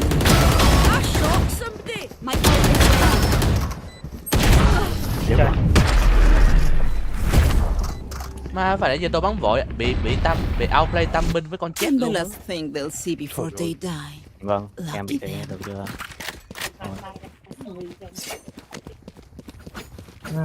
Chơi hoài con cắt vậy được không? Chưa xong. Chưa xong. Chưa bắp tại vì chưa xong. Chưa người cái gì này? Thằng Phong ra đâu? Mày ra một Phong mình cái tôi gara tí đi. này xong tí mất đa, tí mất đa mày cười đấy. Có Suke gara cũng được. Dù tí xềm rồi. Sao lại thành hai người gara rồi này? Rồi Em ra cái này Hoa, men hoa. đi. qua Rồi cứ biết nghe à. Có à.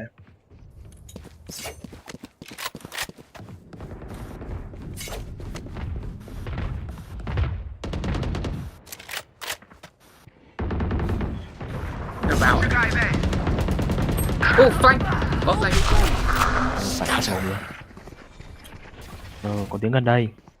Khả năng City ấy. Được gara. Tôi mới nghe tiếng Khả năng nó cái rotate. ấy, trên này. Loanh đây rồi. City. Omen Heaven. nó bảo Play City. Chạy. Rồi, quay lại. chạy. Cẩn thận nó về City rồi. Khả năng Heaven. One enemy remaining. Táp đầu không được kìa. Em yếu rồi nhá. Cả hai đều. Minima bulldog. Đợi nó vô sai đi, 30 seconds left. Cứ để nó tháp. Bóng lại to này. Đợi nó tháp rồi mình xuyên ra. Nó chắc để mình xi nhan phải luôn. Rồi hay. Quay vào Chắc cái để mình xi nhan. Đã gì? This is crazy. It feels like we've been doing this forever. Anyone else feel like that? Did I have a drop? Okay. Để nó chấp mình xi nhan á. Nhớ chưa? Chấp mình xi nhan phá vô xi nhan trái vào phải mày. Ê, quẹ cái đó không gạ đó. Ê, Quẹt sao? cái giá là- Được. Nó cái đèn này. Nó quẹ Tôi cái đi đó. tí nữa nghe tiếng C nhắm sói vào C nhá. Tuôn đi. Có smoke C nhá. Sốc đây đúng không? Sốc trước này. Giờ đây tao hold vô. Về trước đây. Barrier deployed. Có tiếng không? Có tiếng phá không? Tiếng phá thì ném vào. Chưa. Sensor Bảo. throwing net. Ném. Có chấp sai. Ê, Omen không biết nha. Omen. Khả năng TP rồi. Khả năng TP này. Không. Cái đây này. 134 chamber. Tôi về. Một mid nhá, set mid. Bóng này bùi smoke này. Tôi Khả cái C năng nhá. TP. Đây Bốc C. rồi.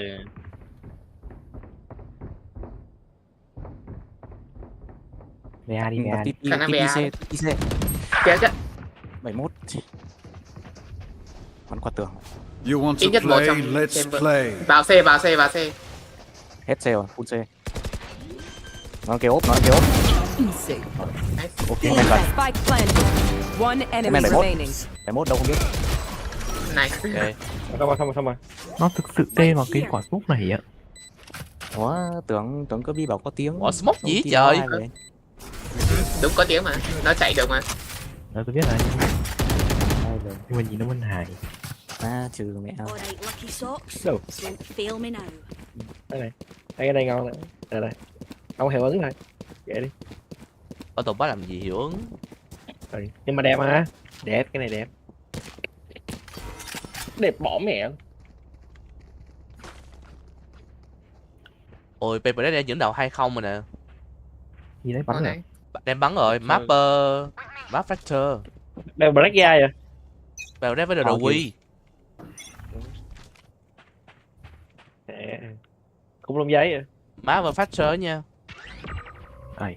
Đây. Tôi nghe smoke kìa. Đây có chẩn flank á. Cần nó lại phong. Có tiếng gì?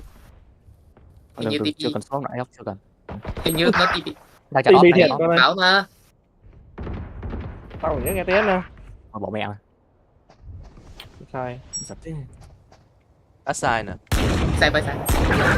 Bãi à? Nó vào A. A này. Ủa nhưng mà phải xong trận này. Cháu hôm nay không bắn được. Dễ quyết. Gì? Thằng ghét đều quên mặt mấy con. Gì? Thằng ghét đây nó vừa một qua mặt mày mày vừa nhìn nó vừa thấy nó nhưng mà nó không thấy mày. Kill my ally. Hai C. Đây không nghe đâu. Spike planted. Đấy cũng nhìn thấy.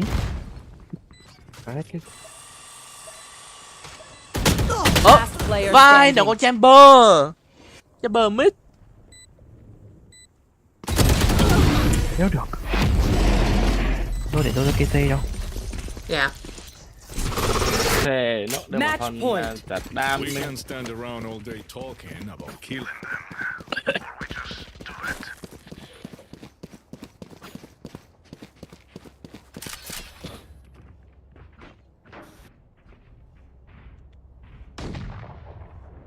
Ôi Senda Paper đấy đang dẫn đầu đó. Beverly rau. Anh da đen. Có cái tag Miku rồi vậy sơ. Ủa. Tôi biết ngay mà. Bé đi. Get out of Ba my là mình way. tham giờ sao là mình việc này. Mất. 4-0 Beverly rồi. Hay câu. Chết hay. 4-0 Có ban đồ đây. Phát đạn rồi. Ra đi. 4-0 rồi ông giáo ơi. 4-0 hả? BS. Chắc cho bờ đây, ở đây này. Tan nha. Ammunition. Rồi Quy ngợp quả nó chơi BS luôn mà. Bên trái. Reloading. Phải. One enemy remaining. Cứu không biết. Không rõ. Khả năng nó phải xây. All missiles away. Ok. Có đỉnh mạnh sớm. Mẹ. Last player Gì vậy? standing.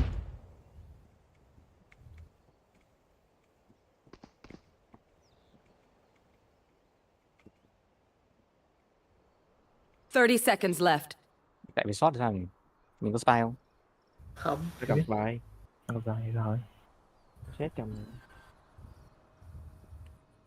Sơi. Spike planted.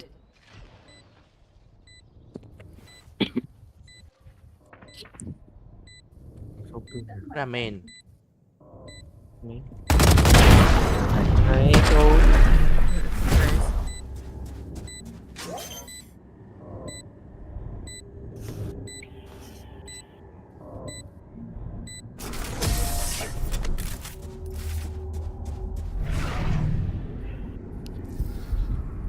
You know what we should do? I'll tell you. We should win. Thôi cho em xin ban đồ. Tôi cần chết rồi. Anh quăng về đâu này. Không được.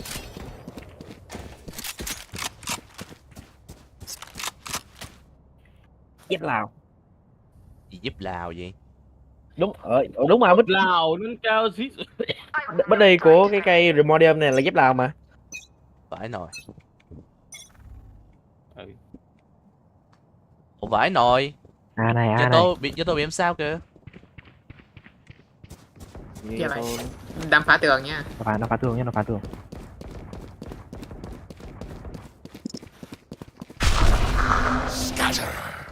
Heaven.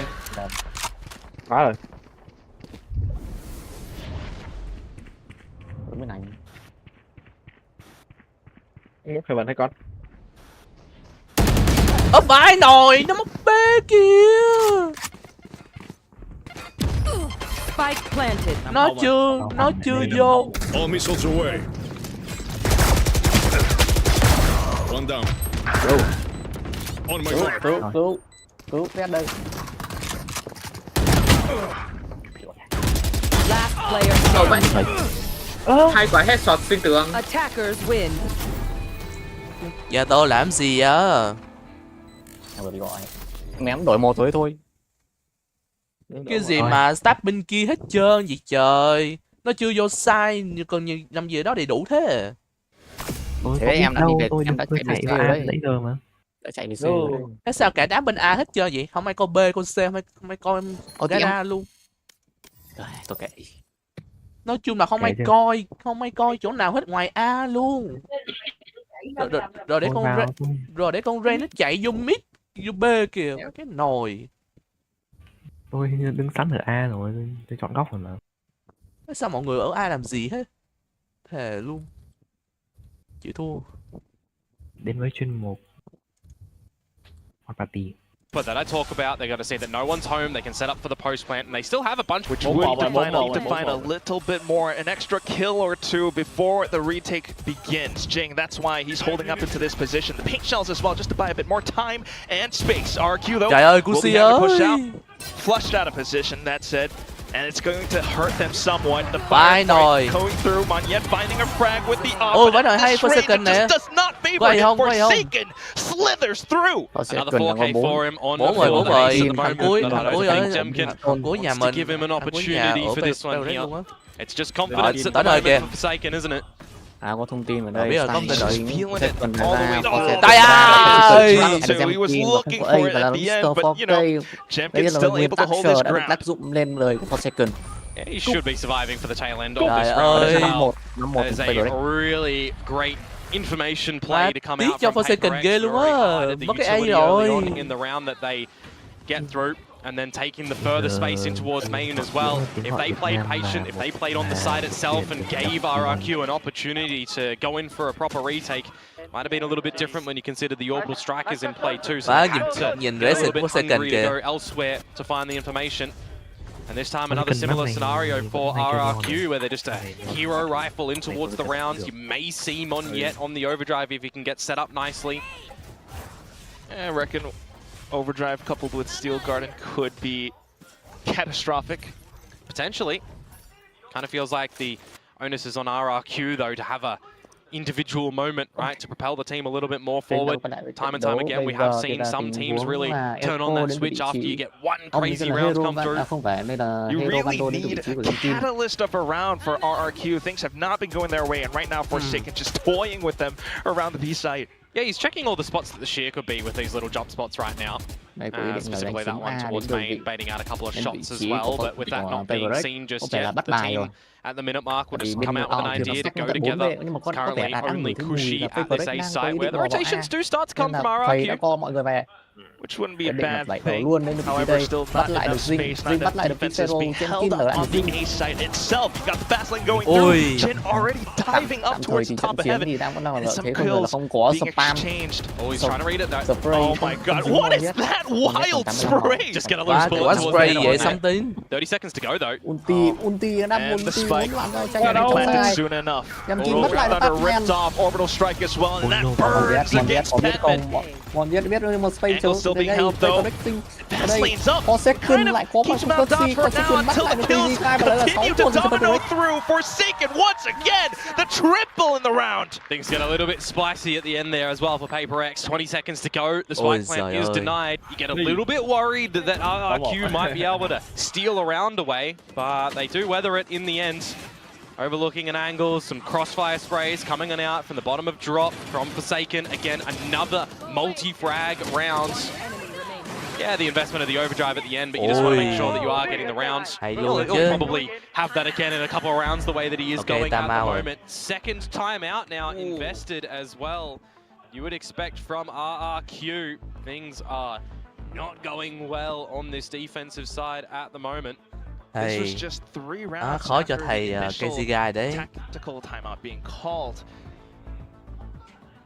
It just makes you think that maybe something might be in the water. You know, everything that was prepped is kind of going awry. Well, that's it, isn't it, right? You think about this best of 5 veto, the Lotus respect ban makes sense. Haven being banned by Paper X, sorry. Yeah, that also makes sense. They've been permaing that for quite a little bit. So you consider what map do they think that they can trip up Paper X on, right? What have they been practicing in the last week, sitting back, getting ready, last night as well?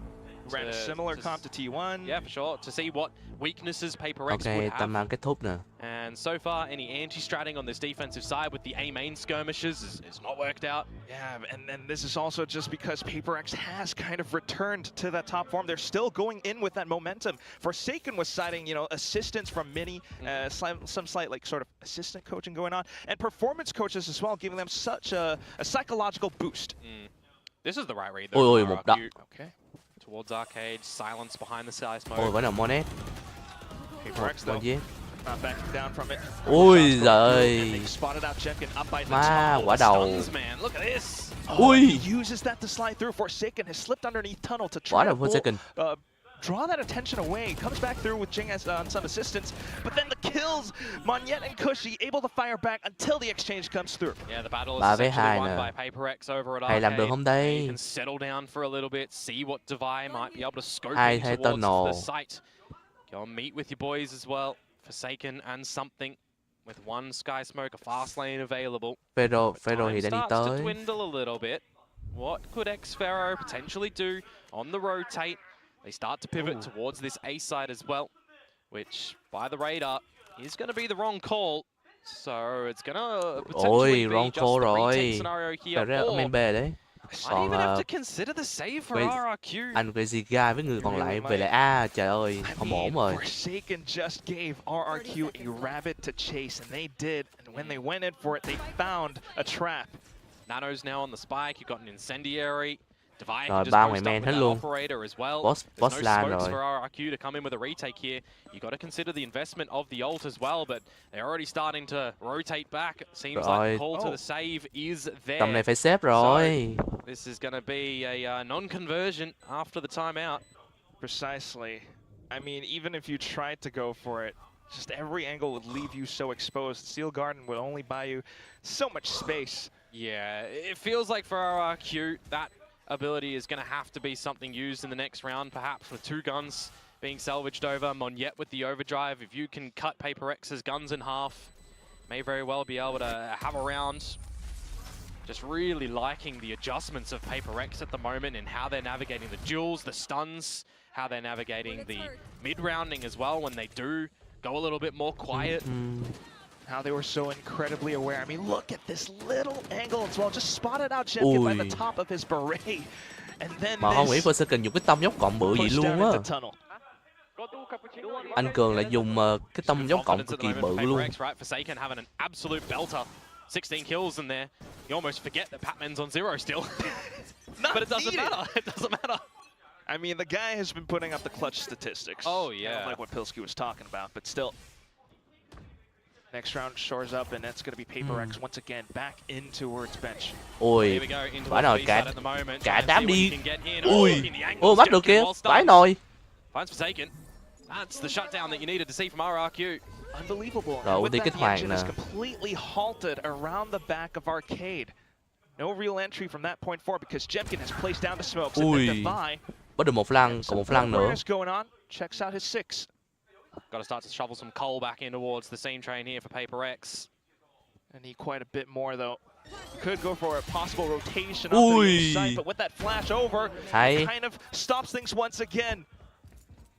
Batman chạy về nè. And Cushy pushing through main as well. Giờ là một Seeing với nobody ba, không biết home. Batman Right spot làm for gì the không flank. đây. Now the 3 versus 1, and you play this together. If you are RRQ, you don't give Batman an opportunity to find so many 1v1s, though the navigation that he's going at the moment.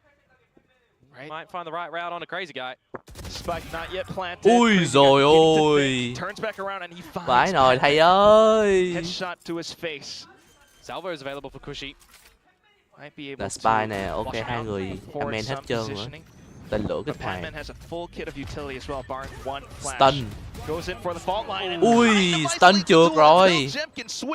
Đỡ được 2 súng rồi á. Yeah, nice try there. You know where Cushy's coming from the direction of the salvos, but Nice try you cho gotta have Paper an idea that Jemkin may very well be with him. Just Ok, can't 7-2 the second rồi. one, but importantly, the fact that Jemkin immediately swings for the trade, that's what you need in that scenario. That's why I'm talking about don't give opportunities for the 1 versus 1s because it makes it look very doable. This time though, Forsaken, I mean, not checking the corners, kind of understand that, getting in towards the site. You haven't seen too much standing ground there from RRQ so far. There's a lot of trust in the stuns. But sometimes, you've said it lots of times before, Komodo. My favorite thing, man. Stuns in this game are cosmetic. New round, fresh round though. See if RRQ can start to get a couple more on the board on this defensive side as well. Oh, but we do Ôi đi ra hết trơn kìa. Ui rồi ôi, Mon Z ơi. face front by Devi. Good flash actually in return from Paper X, just allowing them to escape from the aftershock, and they can reset here, right? 5 versus 4 advantage. You've removed Mong, Yet. You've also got something, just making sure that nothing goes afoot over towards A main. So just call a mid-round here for the team. You know that RRQ are going to have to go looking somewhere. You've conceded all of the top north side of the map control. Expect that they might have a bit of a how do you do over there, but more importantly, just go together as a team. But that's Ôi, drop your sky cả đám đi smokes qua and man A hết execute trơn the luôn side. đó. You would have, decent positioning out from RRQ now, trying to hold up towards drop. They've kind of elected to go possibly through south side instead. More angles would favor them in the retake. Yeah, Forsaken getting in front of the Thorns too, so he can scope out the site. Meanwhile, Paper Rat's going to be held at bay for a little bit of time before getting into the site for the plant, wherever they want. Yeah, Sphero trying to get lucky with the spams, but unfortunately not able to fish up anything. Spike planted. Đặt ngay góc. Spike down. Có cái Smokes nano. up towards the side as well, just to attempt at keeping Paper X pinned down. Got to see a fault line salvos combo if Cushy survives. Ui giời ơi, Cushy ơi. From the flank, and that's exactly what Paper X are so good at right now, being very fully aware of every possible entrance coming over. They've called the save again. They just do not have the resources to go in for the retake at the moment. This is looking pretty grim for RRQ. Essentially on the back of Mong falling. Right, you've got a 5 versus 4 where you've conceded control of the A site in its entirety, going looking north side. And Paper X just get into the site, get the plant down. Very minimal utility from there on out to kind of just stave off any retake from RRQ. You really feel for RRQ in this moment as well. Yeah, sure. I mean, no resources, no time, no numbers, no reads. There's no confidence, it feels like, at the moment of them as well, right? The reads that they're trying to get, they're getting shut down. They're losing a number, a body or two here and there on those early engagements. They're not winning just the scrap battles at the very beginning either. And thinking down to the fact that this is the lower final as well. I mean, Paper X has always been standing at the top of Southeast Asia. RRQ finally make it to an international, but still, they have got a lot more to prove. And shaken up by Gen G yesterday, right? The performance of them leaves Ôi, me quanh đầu desired. hết trơn luôn. This is some A main control though that RRQ are gonna find, and if Paper X wants it back, they'd have to invest a couple of resources to get in here. Paper X switching up the pace as well. Tight angle. Will Devi expect Cushy to be here? Just seeing if the jacket would poke out. Oh wait. But now Mong is gonna be stuck. He's got a stinger. He can slide out. Ôi cả đám đây. Cả đám bị ở đây hết trơn luôn đấy. Rồi. No nhảy chết. enough time has passed that Forsaken Bọn em cũng begins vậy to luôn. try to bait out the Ôi reaction. giời ơi, They Cusi! will go for it. And that's just Cusi another chết 5 rồi. versus 4 advantage for Rồi, Paper dí X. heo They're nè. just going to stampede Ông in dí, towards the ok. A site you might expect, but this is a new look to Paper X. Once again, they're very level-headed in their comms at the moment. Patman, Jing, both one away from an ultimate 2. They can pick up the A orb that's actually already gone. Level-headed is a great description, but that said, Komodo, decent reads or reactions from RQ as well. You got Crazy Guy already close towards B, and he buys time for the team with an aftershock. They've got all of the tower control, by the way, from Xfero. Yeah, he's gonna have to come up huge with the goods, though. A single kill might not be enough, but he's good for the first until yet too. The stampede just doesn't stop. Now it's Jemkin to try to hold down the angle. A 2v4 turned into a 2v3. Fault line coming back up. Rolling Thunder if you need from Patman. Stuck at default. And Paper X mọi người để xu. Ôi giời ơi, 9-2 cho Paper X. 9-2 rồi. Không biết RW có thắng được cái round này không để có gì có lời nguyền nữa. Yeah, I mean, so far in the history of this map for Paper X, you know, getting smacked by T1, really figuring things out against Boom, and now you're feeling astronomically more confident coming in towards this installment. Map number 1, the BO5, you want to get a challenge against Gen G, you want to get a Pacific trophy on your downward spiral of 2024's performances. You know, pretty shocking start to the year as well. Definitely a change of look for Paper X in the server. Patman coming into the fold too, having his moments of brilliance to shine. This time, though, it's a slow creep up in towards the main for Paper X. Last round of the half, an A split on the cards. And they'll just dive straight in for it. Để lỡ kích hoạt rồi. Ôi ông không trúng ai luôn. Ông mất máu. Yeah, Armageddon and Orbital Strike going to be used nice and early to keep them out of the site. Both actually used to remove any forces. The flanks, though. I don't know, that's a little bit too eager, Komodo. The flank does come through, but still the trade's being found by Paper X. Jing coming out on top of that one. The trades again for Paper X, always on top of it. You missed that the spike was planted, and now it's Crazy Guy. And he's still got Patman with a possible Rolling Thunder if needed. Might not even be necessary at this point unless Crazy Guy can isolate the duels, but Patman just sends it through anyway. It's not gonna be found. He's stuck into a corner, and Patman snuffs out that light. There has just been, you know, no power. Ôi, không có ra thắng no rồi. chance to flick on that switch, is there? 10-2 at the half. That, yeah, I mean, you really can't even fault RRQ in a lot of these scenarios too, because they're going with numbers, they're going for the crossfires, they're having the standard pieces of utility to try and give themselves favor. But Paper X are just ready with great crosshair placement at the moment, great recognition of numbers, and again, they're just having the numbers a lot of these times in the duels to get these quick trades. And the confidence to truly just blast peck themselves into sights again and again. I mean, lots of these rounds in the first half have begun with the 5v4 Komodo. Yeah. And it's tough luck for RRQ. Patman as well, I mean, finding the clutches, finding the right moments to send off that ult. This guy, you know, he's talked about facing a bit of imposter syndrome like the desk interview went through with, but at the same time, he's kind of found that confidence back in with a previous quote from before. He's playing with the best right now. He's definitely standing tall as one of the best. I mean, if you want to think about this question at the moment, the prediction for today, the way that this map is going, a lot of people might be considering the 3-0, the way that the percentages were going for the community as well. Everybody on the train hype at the moment. A lot of us here on the Paper X train as well, except one bearded man, gloriously bearded man. You can definitely, you know, bet that there are so many Paper X fans always, any single time. But at the same time, you've got to be honest. This current scoreline, 10-2, it's just not a great look for RQ. The thing is, though, it's a best of 5, right? So if you have a bad map, you still have a good length of recovery as well. You can technically write off one map here or there in this sort of scenario and come for a reverse comeback, right? We've seen it throughout Pacific time and time again. And that's exactly what we were hoping for. Monyet having pistol-aced up against Paper X just a year ago. Yeah, but immediately start things off now. Yeah, on Devi coming out with one on the attacking side. It's a great answer back.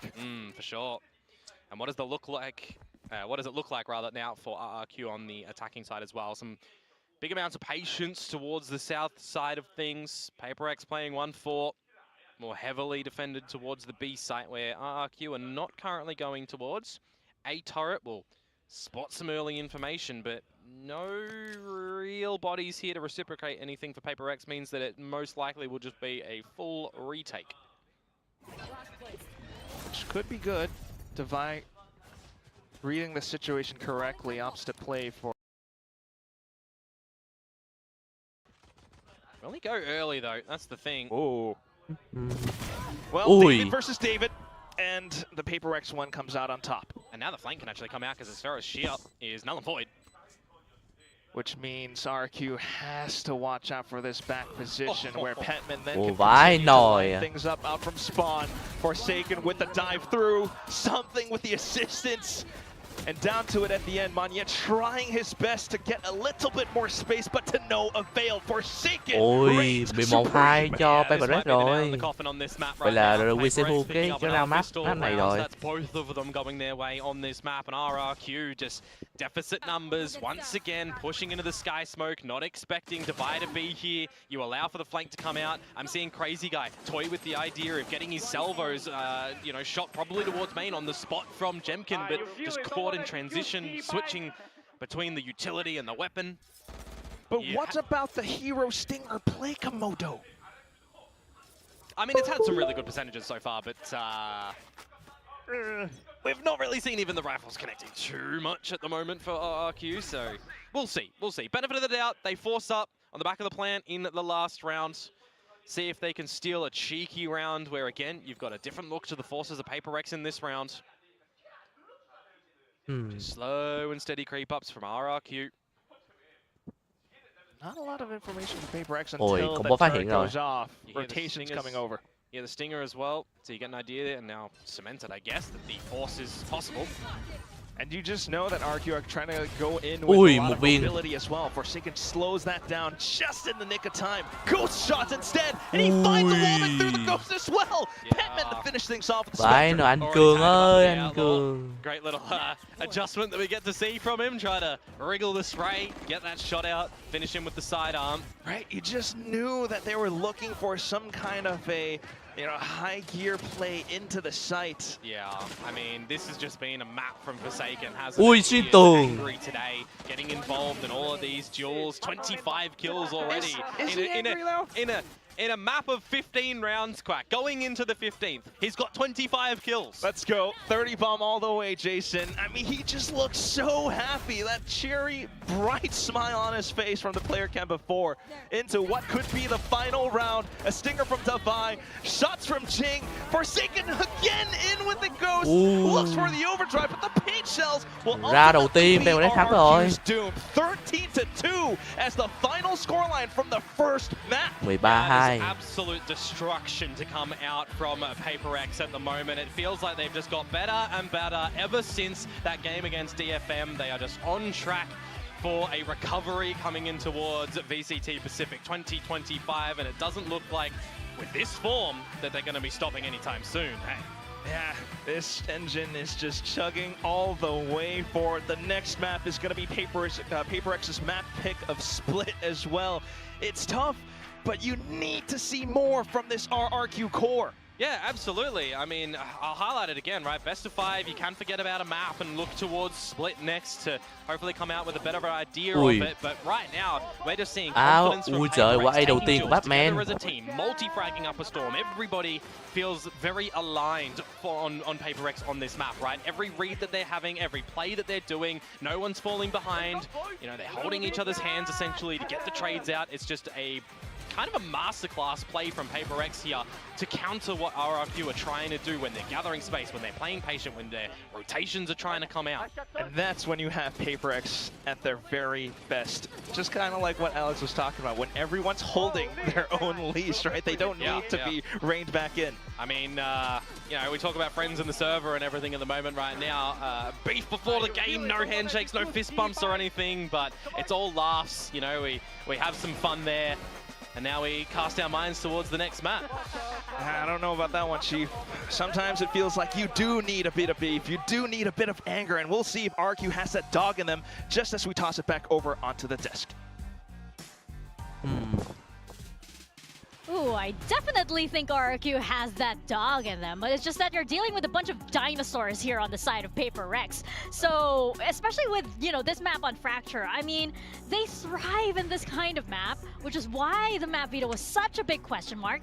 And this is, I would say, you would kind of expect a result like this. I mean, that dog is looking like a chihuahua. That's the only way I can describe it. I mean, it is tiny and yappy, and where is it? Because I mean, this was absolute domination from Paper Rex. 13-2 with 14 of the first bloods. I mean, where do we even begin in this map? This was absolute, utter carnage for RRQ. And I mean, I feel like for RRQ's map pick, they weren't prepared yet. Where were they? They didn't show up to the game. It was the same thing as yesterday. Like, I backed RRQ here. I thought that they were going to be able to have some vigor coming into the game today.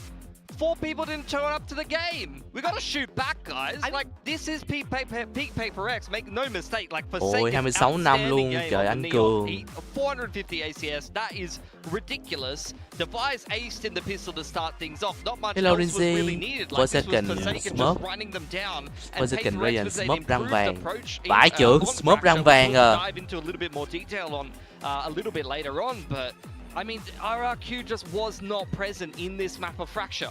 No, unfortunately not. And the numbers don't lie as well, right? You do have a gem cam on the MVP side of RRQ, but as we're talking about... There were exit kills! Like 6 The whole team got rolled, and then he was sitting outside of the site waiting for them to avoid dying to the spike. Like, there was no impact from anyone on RRQ. Yeah. And you contrast that with how Forsaken was playing the Neon, right? Vãi trưởng, răng vàng vậy mà lọt vào vòng bảng luôn này. Cái gì trời, mà còn thắng được T1 nữa kìa.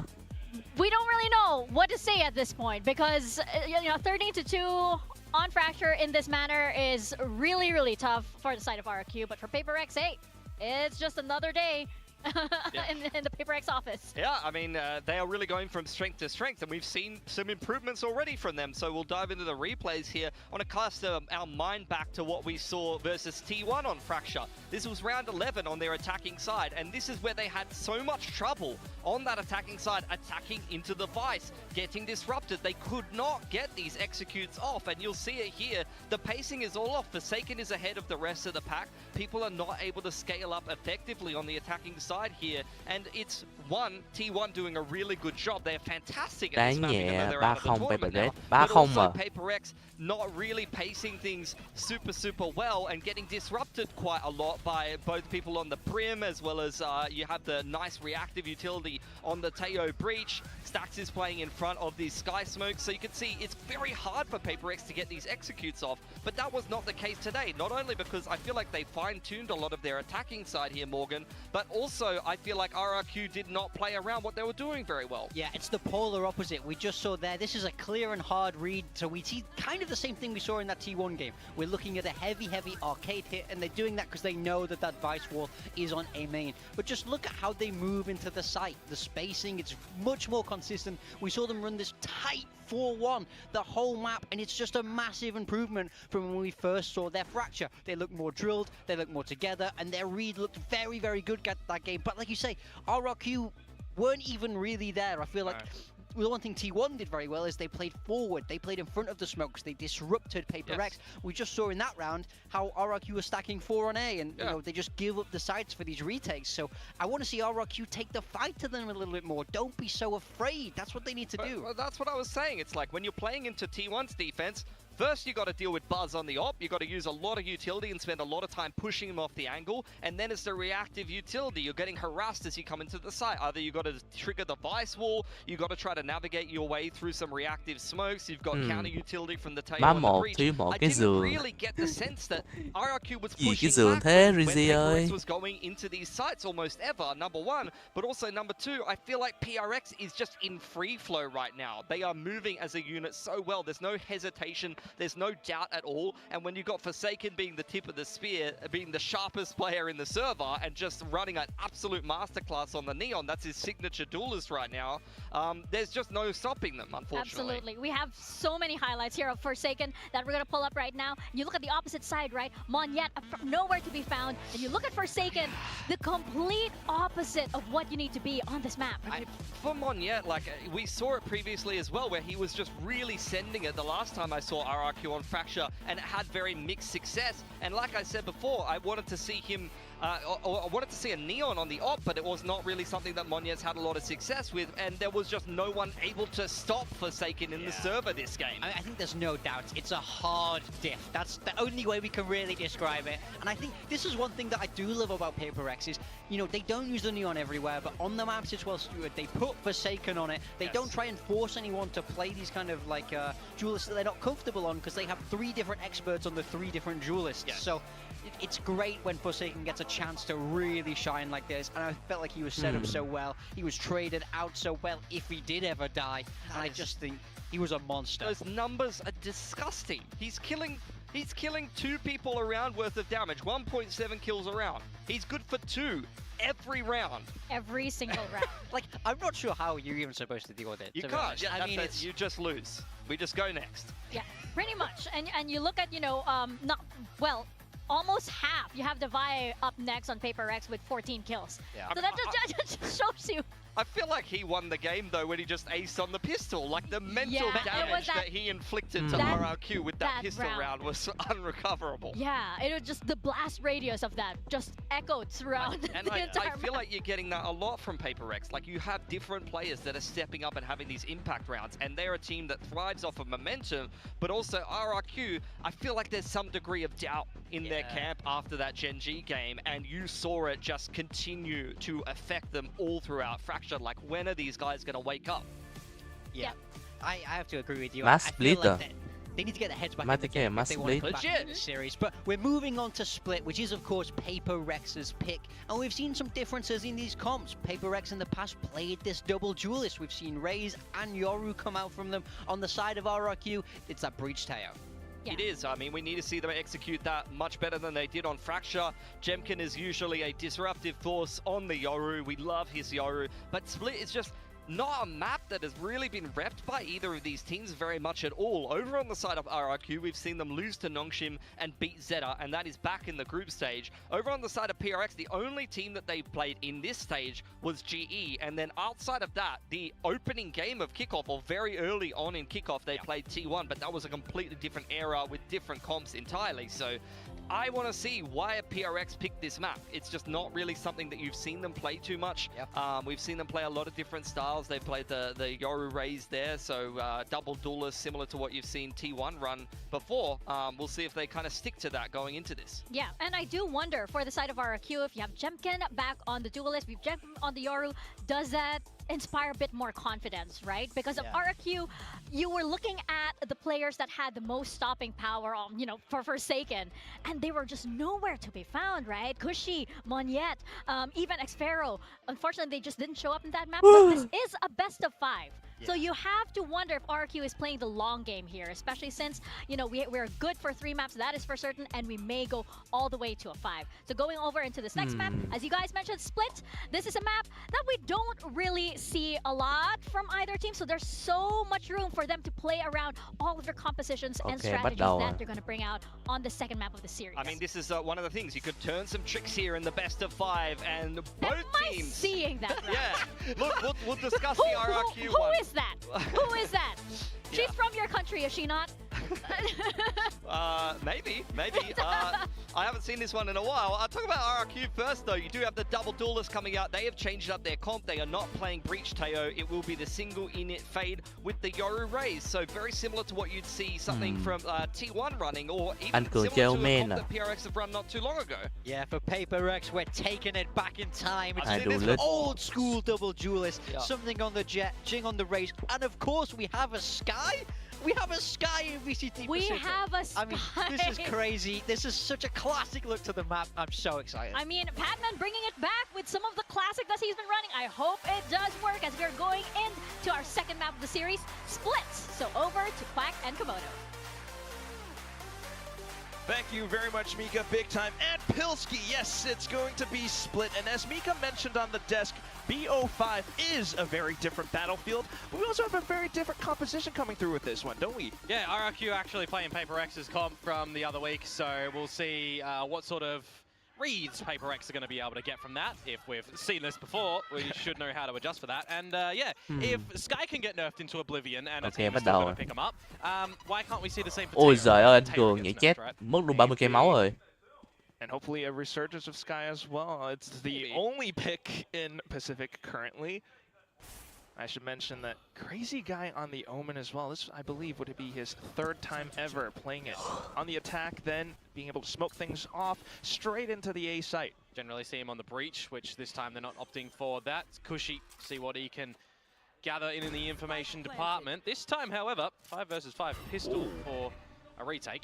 And every single Paper X member has opted to go out from Má the màu dây ropes. thế này ngạc nhiên And lắm rồi đó. with perfect crosshair placement as well, Jing eliminates Monyet straight out from the roster. Then for more noise, as something dashes straight into the smokes, Jemkin then to deal with him. A flash to be able to stave off the Paper X aggression as well. Trades going through, however, and Paper X once again with numbers, looking for an opportunity in this retake. Cushy, though, able to hold down the ground, and Crazy Guy X Sparrow as well. They've managed to work with this pistol round so far. Yeah, on the board, nice Rồi quy and thắng ra đầu early. tiên rồi. Good round to come out from RRQ, a much needed round to shake off any worries from the previous map as well that you know Ewok has probably already mentioned to them in the break. Best of 5, you've got depth. Losing a map here or there, you can have some recovery as well for a map like Split where we've not seen stability actually from RRQ on this one either, right? Both times we've seen them play it throughout the course of this stage. They've changed up their agents, albeit small, right? An Astro and an Omen switch up this time, a little bit more drastic. But picking up the pistol round on Paper X's option to just stay together as a team in mid first. That's not how you want to see a battle against something Pokemon yếu go, à. by the way. Well, looking for the share shots instead. Unfortunately, he's going to find Zilch. Paper X then to try to hover around the sites, but everything's been smoked off, of course. Yeah, just running on this double duelist comp as well for RRQ. You really want to see them get down and dirty in the battles, right? You really want Ui to see giời them ơi, all fights, một which is nhé what Paper đấu X chứ could potentially kìa. do at the moment. Yeah, the double duelist, well, not in this round currently. It's more so that you've got the pistols on Paper X's side. You can just throw caution to the wind a little bit and see what you can find. Scrappy. But that said, RQ recognizing the situation as well. They've got these guns. They need to hold on to them. Monyet playing around backside alongside Jemkin. That will be a huge crossfire if Paper X does decide to walk into it. They're taking their time currently, which might mean down to the last few seconds of the round. Yeah, exit kills the name of the game at the moment for Paper X. See if he can get any extra ultimate orbs, maybe on Jing, for example, but you don't want to give any more to Mon yet. He's traded guns with a teammate to make sure the primary rifle will continue over to the next round. With death, he will collect another ulti orb for the showstopper, but in the grand scheme of things, this was the expectation of the round with RRQ finding the pistol, now doubling down. That gives you, or gives Paper X, some slight ideas as well. RQ having opted to go for the garage space, garage fights instead. Paper X, they've been doing a decent job of picking up the ult over around A main. Ai, kiểu không Yeah, I có mean, it's tiêu always going to be back to kiểu the tiêu quan learning giờ bị curve as lại well không biết for nên Paper nói X sao on a map nhờ. like Split, right, where With a we're comp like Không this còn as nói well. only seeing them play it once against Global nói chung Esports thì in Xuân không this dễ bình stage. luận You lắm. throw it on further back as well to kick off once against T1 where they get a close loss, 13-11. A more similar style of play, you would say, just having the Sky and a double duelist there. Fresh round though, guns on the board for Paper X, an opening battle one against Monyet. And a change of look now for RRQ, losing control of A, so let's spread up mid, let's go towards B main, see if we can win some 2-on-1s, and maybe get towards the site. Oh my god. I was gonna say, Sky's gonna do a decent job, but this time it's Forsaken doing well as well. Cheeky angles, there's the Second fight. kill, and just like what we saw in Fracture, RQ've kind of lost the plot. That's just the bonus round. These happen, you lose the first duel, you run into an angle, you just can't win the duel. 10 players, very, very sharp in this little game we call Valorant. But right now the Spike is in firm control of Paper X. It's the controllers of RRQ to see what damage they can get back in return here. I guess. 2v5 going in for the dry peaked duels inside of Garage, and PaperX just does not let them find any breathing room whatsoever. Yep, flawless round to come through from PaperX in that one. This is the big old battle, though, that we do wait for, right? RRQ to get the guns back in possession, getting closer to a couple of these ultimate orbs. It does feel like at the moment, you know, it's going to be opening duels that are extremely important when you consider the, what, 14 to 1 in the previous map. So it feels like little by little RRQ need to just get one foot in front of the other, right? Find an opening duel, recollect together, go in with a good game plan. Currently, it's a more stacking side of PaperX towards B and mid, you could say as well. Patman, lone soldier at Mù A. chưa rồi. Playing into a defensive position as well. He was out of that range of the paranoia being sent over, so really good idea. And look at the awareness to play inside the smoke as well. Yeah, choosing not to just pop flash himself though, waiting for a team to rotate over. This is just a complete sight control now given towards RRQ. You're not running the fade, for example, so there's going to be no stuns or anything like that to entrap with the paint shells. Spike planted.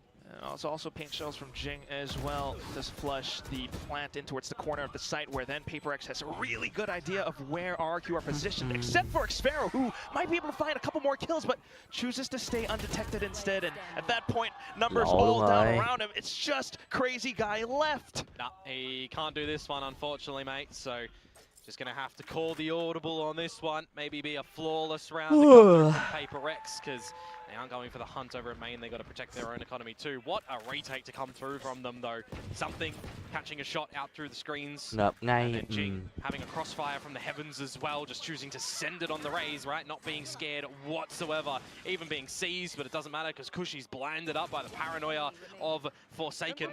You know, when we consider the Joman or the Foeman from Jing and Forsaken, they are certainly adapting. I think that's a really good word to use here for PaperX throughout this stage. Adaptations and learning. RRQ, though, coming out with a bit of a force buy in this round. A lot of stingers to back up a Vandal of Jemkin. You got a Showstopper as well. If that Prowler found anything, you'd expect that to be ripped immediately. But just by the positions, by the way, of PaperX, they should be able to dodge the ultimate. Ui giời ơi. Unfortunately, though, for Forsaken, you can't dodge that one. And slight face check, but you do have Jing with a big old rocket. That said, he has missed several of those yesterday as well. And in a 3v5, you might not be able to find that opportunity. However, Defy just straight down from hell, he finds 4 kills! Being able to rip all those numbers away from RQ, it's just like Ôi trời ơi, lên không kịp rồi. Shrapnel gets him at the end of the day. The Showstopper explosion spreads a bit more when you got 30-something HP for Devi. That's not enough to get the job done, it seems, in the end. Trying to dig his team out of an awkward situation. But in this one, right, a 5 versus 3 scenario for RRQ. Bring a little bit of stability on the site when the plant goes down. That's just crazy. Getting the shots out there from him. And that's just a beautiful round being helmed by Monyet as well.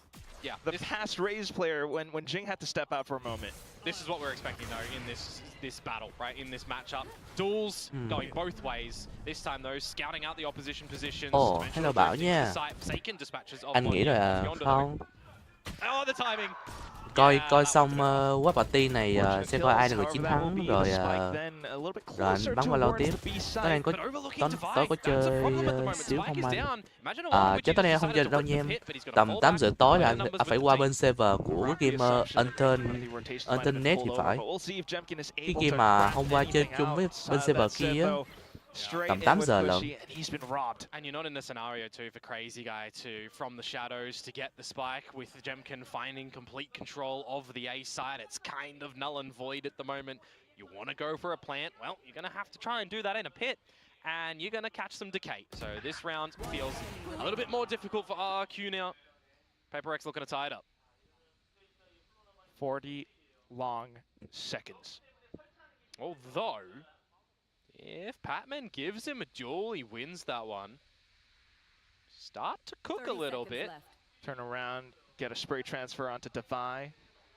It's possible. It's taking his time, though, and PaperX... The full decay. Yeah, holding on to their leashes. They wait for this. Tụi anh bắn tới 9 giờ thì em cùng vào chơi tí. avoid the bullets for now. Chắc em bắn cùng với anh xíu, tới 8 giờ anh qua kia, em còn kèo collab. Anh biết mà. The hood's been spotted. Tries to play Mà around buổi the collab đầu tiên của em mà cũng là người mà từng ghé qua streamer một lần, tại cái chửi à. are looking to play as a team, but of course when you have something on the jet, he's just going to dive in with a shorty. Yeah, the 3 versus 1 in the entirety is just going to be a difficult thing for him to stave off and win. So Paper X doing it together, right? Nobody going too far đều luôn forward trời, to give map an này căng giờ. opportunity to Crazy Guy to come out with that one. 3 versus 3 on the scoreline now as well. The scenario where we, you know, see timeouts earlier on, right? In the last map, when you consider at this point in time, it was 5-1 by round number 6. So a little bit more from RRQ here. Cái lần này sẽ tốn phút nhỏ mắt nha, anh biết mà em ơi. Potentially have something to do in this round, anyways, right? Light investments for RRQ. Make sure you hold Something định sáng sát thầy. Go all together as a team towards this A site. Trời ơi, sáng sát thầy luôn chứ. Went in for the execute as well. He crashed in towards a corner. Oh, Patman spotted. Angles marked, but yes, he's got the pop flash to try to attempt at a duel. That said, Monyet quickly dispatches of him. Something then Engel completely blocked off. He still tries to go in for the flick though. Ooh, narrowly dodging until Monyet denies that Anh Thịnh này hay sáng sát thầy công anh rồi. Yeah, I think that's it. Maybe. We'll see. There is a showstopper for Jing. Straight into the pit. Yeah, be risky for sure.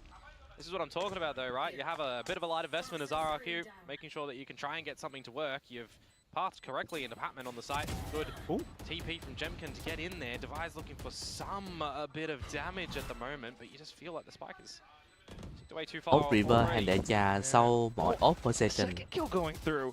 You got RQ members up by Heaven as well, but even then, the time continues to tick away. Crazy Guy will just collect onto another kill. Jemkin as well, and the round, 4-3 cho ultimately goes over to RQ. Yeah, but it's a thrifty. That's really important for RRQ here as well. Already knowing that they'd have a buy in the next round is just better that they've got another round on at the tally to back this one up. Single duel against Patman, a awkward encounter for something as well, just falling out of the rafters. Tries to updraft back into it, doesn't work out. Bit of a rough one for Paper X, though they themselves should have a bit of an investment coming in towards this next round as well, see if they can challenge back. Should be. But it is a fair and very tense fight Ra right nó now. sấy, ra nó sấy sát tôi chắc phải 10 lần, láo thật. Really great duels, a lot of backwards and Chịu forwards rồi. action. Bit of a mid-prowl from Paper X at the moment though. Meanwhile, RRQ finding successes towards the alpha side, going back there, forcing Paper X out of it to just have free territory again. Different flight path as well, Komodo, and that means Patman needing to play a much different position for then Jemkin to possibly set up a huge flank. Ôi, hai bình đông Currently nè. undiscovered. Not hit by the Nightfall as well, and it just gives him a bit more timing and space to then push in alongside his teammate, Cushy. Paper X, though, avoids the angles until Jing tries to fight back in. He gets denied, and it's just Paper X with 2 left. Something he's noted at least one position, but he cannot go in for the chase. And meanwhile, the spike just continues to be. Ui, something giao thủ hết rồi. And it's just Patman left. Còn mà Batman cuối.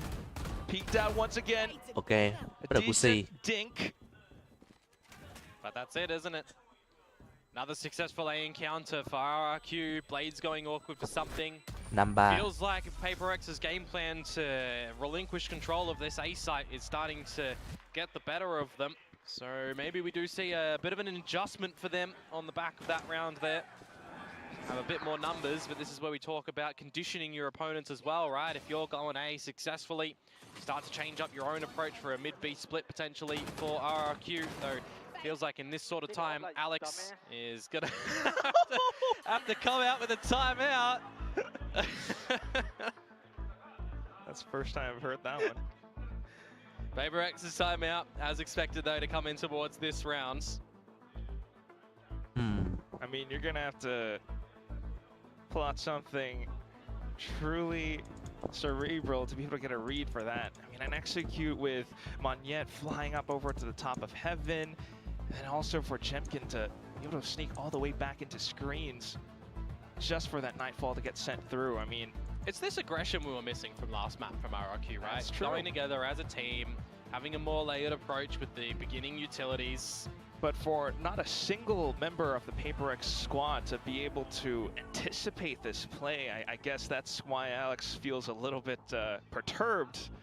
You gotta remember as well, Split is not generally a map Mọi người để sâu nha, Suy xuống toilet rồi sẽ quay lại nha mọi người. Để sâu nha. Best of 5, you made it to Toronto. You gotta feel it out. And why not leave your best maps for the last? Get some extra reps on it as well for a map that will be in that next tourney. Fracture, I salute you.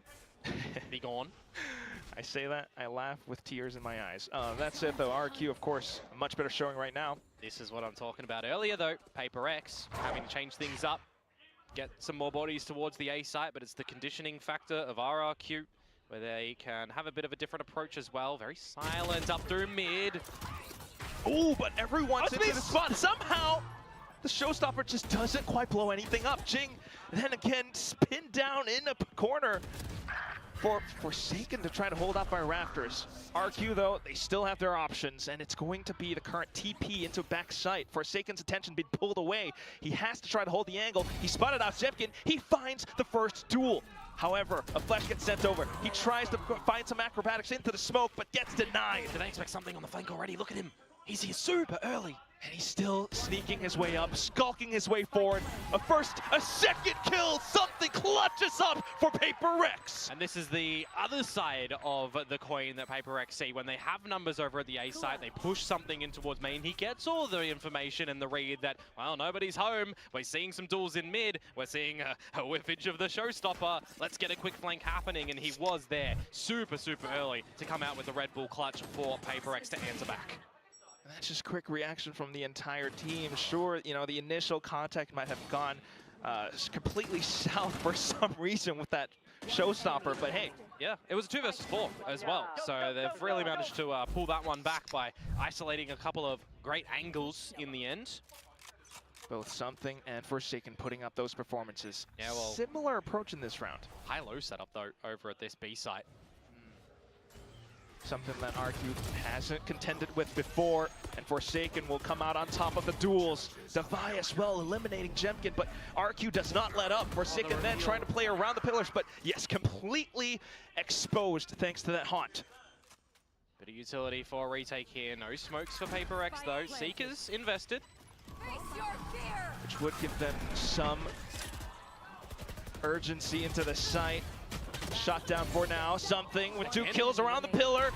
He props the tailwind, but Cushy ends his life. Scrappy battles. Do love to see them. Opening frag in the way of PaperX, but immediate retaliation from RRQ. A lot of bits of utility as well to just off-put the PaperX members. Have a great haunt at the end there. Makes Forsaken sweat a little. There's Devi caught in the open as well. These are the moments where you just need to see these players have some really good self-adjustments in the round as well. How are you going to be able to win a couple of these duels? How are you going to be able to favor things for your team? Sometimes it is out of your hands though, and you just need to hit your shots with your crosshair. A lot of pressure. But that's it. That would be RRQ playing things extremely well with the micro adjustments. Haunt towards the side. It completely flushes, or makes, well, Forsaken flush full in his face. Round 11, and right now it's the same execute. PaperX possibly a retake without the best weaponry. Devi though, decent trade for now. Yeah, numbers are here. Spike not yet needing to be established. Spike dropped on the floor. PaperX looking to flood towards the side. The shots from Zemkin though, superb. Taps forward again and again, and he knows that Jing is pinned down. A possible ace in our hands. 7 rounds left in the mag. Something though, still looking for the fights against the counterpart Russian across the other side. He finds yet another kill. And how do you play this as Zemkin? You've got every single piece of your ability right now. Has to go for the spike plant. Something then taking elevation. Looks for the best possible angle. Zemkin has to be aware of this. He has to work around the pillars. Spots him out. Hay luôn, ấy rồi. Zemkin all the way back then from when he was on Scars against Sengoku, and he still comes out on top of Something. He gets the better of him in this one, but at what cost, right? It's an anti-eco. They came into it with pistols and a Guardian. So the fact that they stack towards the A site, Devi gets a good read that they are coming towards B. Let's just full rotate on over, and something comes out with some absolute sinister shots of the Guardian. I mean, it's a winnable scenario at the end. Jemkin, 20 HP, something 30, I believe. Yeah, I'm sure the shots sting a little bit, but considering how the entire half has played out, Komodo, RQ are happy to take that little bit of damage. They're able to buy back up again. Viper's pit up towards middle now. Information that he's in the vent as well, so you don't even need a contender. You're through it. Forsaken none the wiser. Snuck past, and with Forsaken gone, that makes the B side that much more open. Space that Jemkin's taking as well. With the clone, play distractor. Meanwhile, in the back lanes, he can fight and then meet up with the team. This is going swimmingly for RRQ. Yeah, Xfero just blocking every single letter up by mailroom. Something, though, able to sneak up from stairs, so possibly another round with elevation going forward. The blades have been drawn, but Jing has been silenced.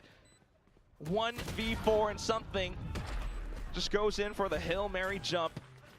Jemkin will pick the round up and push RRQ to an 8-4. Yeah, we've seen a bit of hit and miss from Jemkin on this Yoru when it comes towards this map specifically as well, but this time it looks like the hit is here. Great amount of shots, great amount of multi-frags to come through. It just feels like the game plan of RRQ on this attacking side. You know, you're really forcing out a lot of information needed from PaperX to get an idea where you want it to go, right? If it's a quick one out from RRQ on that attacking side, well, they're almost playing retake 9 times out of 10. You're seeing duels go each way. You're seeing scrap battles be won by RRQ this time as opposed to last map. Oh, this is a tough one.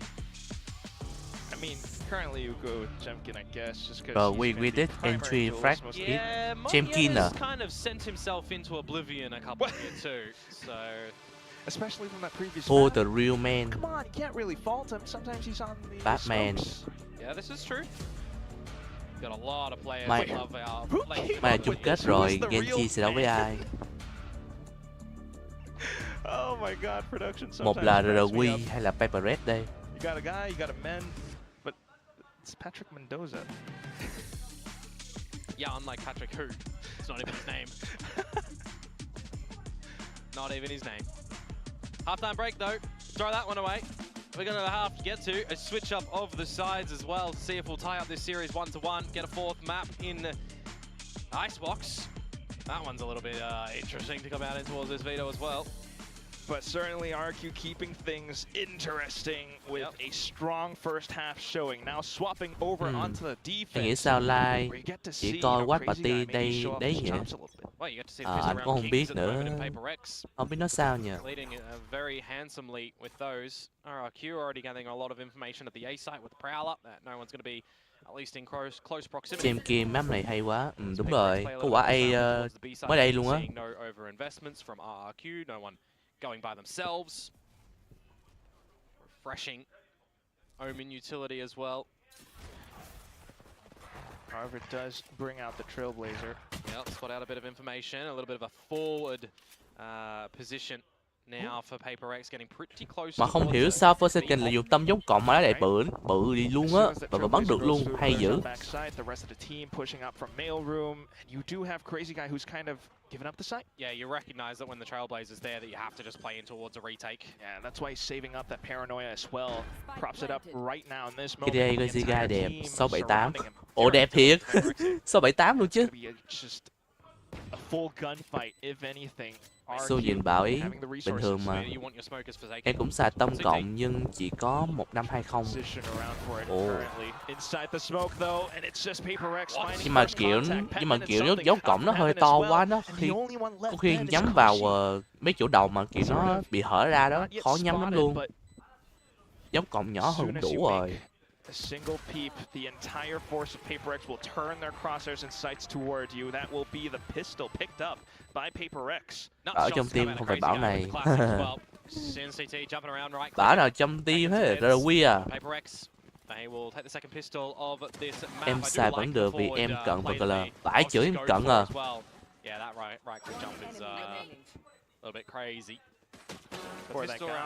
Pistol round will keep things in good contest here for PaperX, struggling a little bit at the tail end of their defensive side. It Trong chat y á, tông cộng to vl. À, bảo chi vát. Bảo chi vát. Anh nhìn em ngoài đời là anh biết mà. Anh biết chứ. Anh thấy em đeo kính mà nên biết em bị cận rồi. Trời ơi. Trời ơi là trời, ba thằng. Trời, ba người ở RQ má đứng ngay đây. Đứng ở ngay Ram và cái chưởng. Như kiểu đại gia đình nhờ. Quay xưa tôi nhớ có đeo mà. Pistol retake, see if RRQ even just do what Paper X did and go up with the spike eventually. Makes sense. It's a full best of 5, it's lower finals. I get why you need to play to every advantage that you can possibly find. So not wanting to give too much up to Paper X, but that said, mất crazy guy rồi. Giờ họ đem về. You get the idea of what RRQ are doing. You just want to figure out where they're sitting, which is in spawn. Come on, give us a kill. Give us a corpse. Something will happen. There we go. You got paint shells, you got a seize. Love that. And that's not too bad in terms of economical damage. A little bit more going through, and it's just Forsaken left. He's up by heaven. I know the spike is still going to go off, but ults and points being found by RQ. And the fact that it's Forsaken surviving at the end here as well, one of the players that went in with the pistol, means you're only taking a ghost in towards your bonus rounds. Though, on the other side, you did save a lot more coming into that second round, right? So you do afford yourselves some rifles now going into this bonus round, so... Very awkward. Not a true Red Bull clutch. Yeah. Mất 4 súng chứ, lỗ CMN rồi. But here we go. Bát This is sạch a không chừa bonus cái round, gì. by the way, when you've got an operator in the hand for something, you've got a... Well, it was going to be a Spectre for Patman, but he does upgrade in the end. So, let's call this a rifle round. There's a heavy investment. And it's unexpected. Brilliant shot out from something. Xfero, that's going to cause a headache. Just never expect it, even if you're going for the jiggle. Somehow, something with a punish. And that means you got to place a player around mid just to watch. It was the judge as well, so that's gone down. Can't play close with that one. Meanwhile, Crazy Guy, he wants to play close. He wants to play down and dirty. Don't touch that orb and give him the info. Now you're stuck. Shrouded step out. Has to go in for it. A little bit more initiative found by Paper X off of that. Thankfully able to get Crash away. Yeah, thankfully indeed, but you've kind of left Crazy Guy by himself here. Precisely. You've made things extremely awkward for him. No angles to be found around the B side. It's just Crazy Guy who had to spend Trên sòng bay đang có just to key get cap out of Asuka dodge. nhìn đẹp VL. Once again, another scenario where Key RQ cap left Asuka hả? without resources. Just to establish a plant in the 5 versus 4. Safer plant for Paper X, so not leaving themselves exposed towards spawn. You do have Jing kind of concealing his movements down towards the bottom as well. Something then peeking out from Garage. All of RQ trying to look for that space into sight, but Paper X just not giving anything up to them. Yeah, that's, I mean, I know it's the bonus technically in the grand scheme of things, but I don't want to put the tag on it because it's not really a bonus round. It's a idea from Paper X that they go lesser equipped into the second round of this half to then get out the full great buy FBX style. And they do. The operator was very pivotal in this round from something to catch Xfero off guard, to find Cushy, letting the team Galavan around the site when they've got control of it as well. It's not too many angles that they need to worry about when that plant's down. It works though. I mean, it's a little bit risky, but now you have them with an op, and that's something that RQ is going to have to continually respect. That's why you got more players up around mid this time. Or try and disrespect if you want to play close line with a judge, for example, as Xfero, but it doesn't feel like there's going to be any jewels that'll come his way at the moment because yet again, it's going to go to Crazy Guy. Yep, and that's exactly what Paper X wants to do, trying to exploit this weakness. Magneto quick on the reactions out to a toss, but then still for Paper X to find the shots with the rifles. Again, in these big battles where you've just got many bodies flooding, Paper X are coming out on top. Spike planted. Sight controlled. Trailblazer into the kill as well, and it's just Ui, 8 đều rồi. Họ đang lật lại rồi. drastically attempting at anything, but still the score has been tied up. Yeah, 8-8, 4 rounds in a row. Is this the awakening though for RRQ that they start to have an idea on how Paper X are playing this attacking side as well, or do they need some coach investment? right? Do we need to have a bit of a discussion on that regard? Didn't work out too much over on map number 1 of Fracture. Feels like we do need the timeout though. Was waiting to see if that was going to come through. Started off 8-4, and now PaperX have found 4 straight rounds in a row. That op still proving to be a menace, even though it's only been online for 2 rounds. Yeah, how are you going to remove that one, right? You need a little bit more of an investment of utility real early on when you consider that RRQ, you know, they've got the fade for the info, they can rumor as well. Otherwise, you're trying to see what Jemkin can do on this Yoru. Maybe you are trying to get a little bit aggressive, right? We haven't really seen the deep paranoia play come out from them to send it with the duelists. There's a couple of options that you can come out here and there to try and catch PaperX off guard. It's definitely going to be, you know, quite the conundrum. You place more players towards mid, and you leave the rest of the sites a little bit more open for PaperX to possibly, well, launch an expedition around.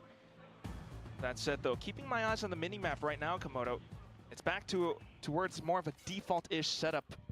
And it's also something in with an operator of his own. He is playing around to the A side as well, so we might have another something moment. Hai cho thầy tôi, Pepperette. Ôi giời ơi. Get him in the hands. Wow! I can't believe that hitbox works. Yeah. Sometimes it beat. Just a little wasn't even a slight tag. Blown off the body. But you'll take that as a kill. We needed an advantage for RRQ, right? They needed to find a good opener here on this defensive side. Now a challenge towards this A site where, again, it's Jemkin with the operator. Sniper Overwatch just works wonders for RRQ, but not for the 3rd time. 3rd time's a charm for PaperX, who are moving forward in, especially with Seekers, just flushing RRQ away.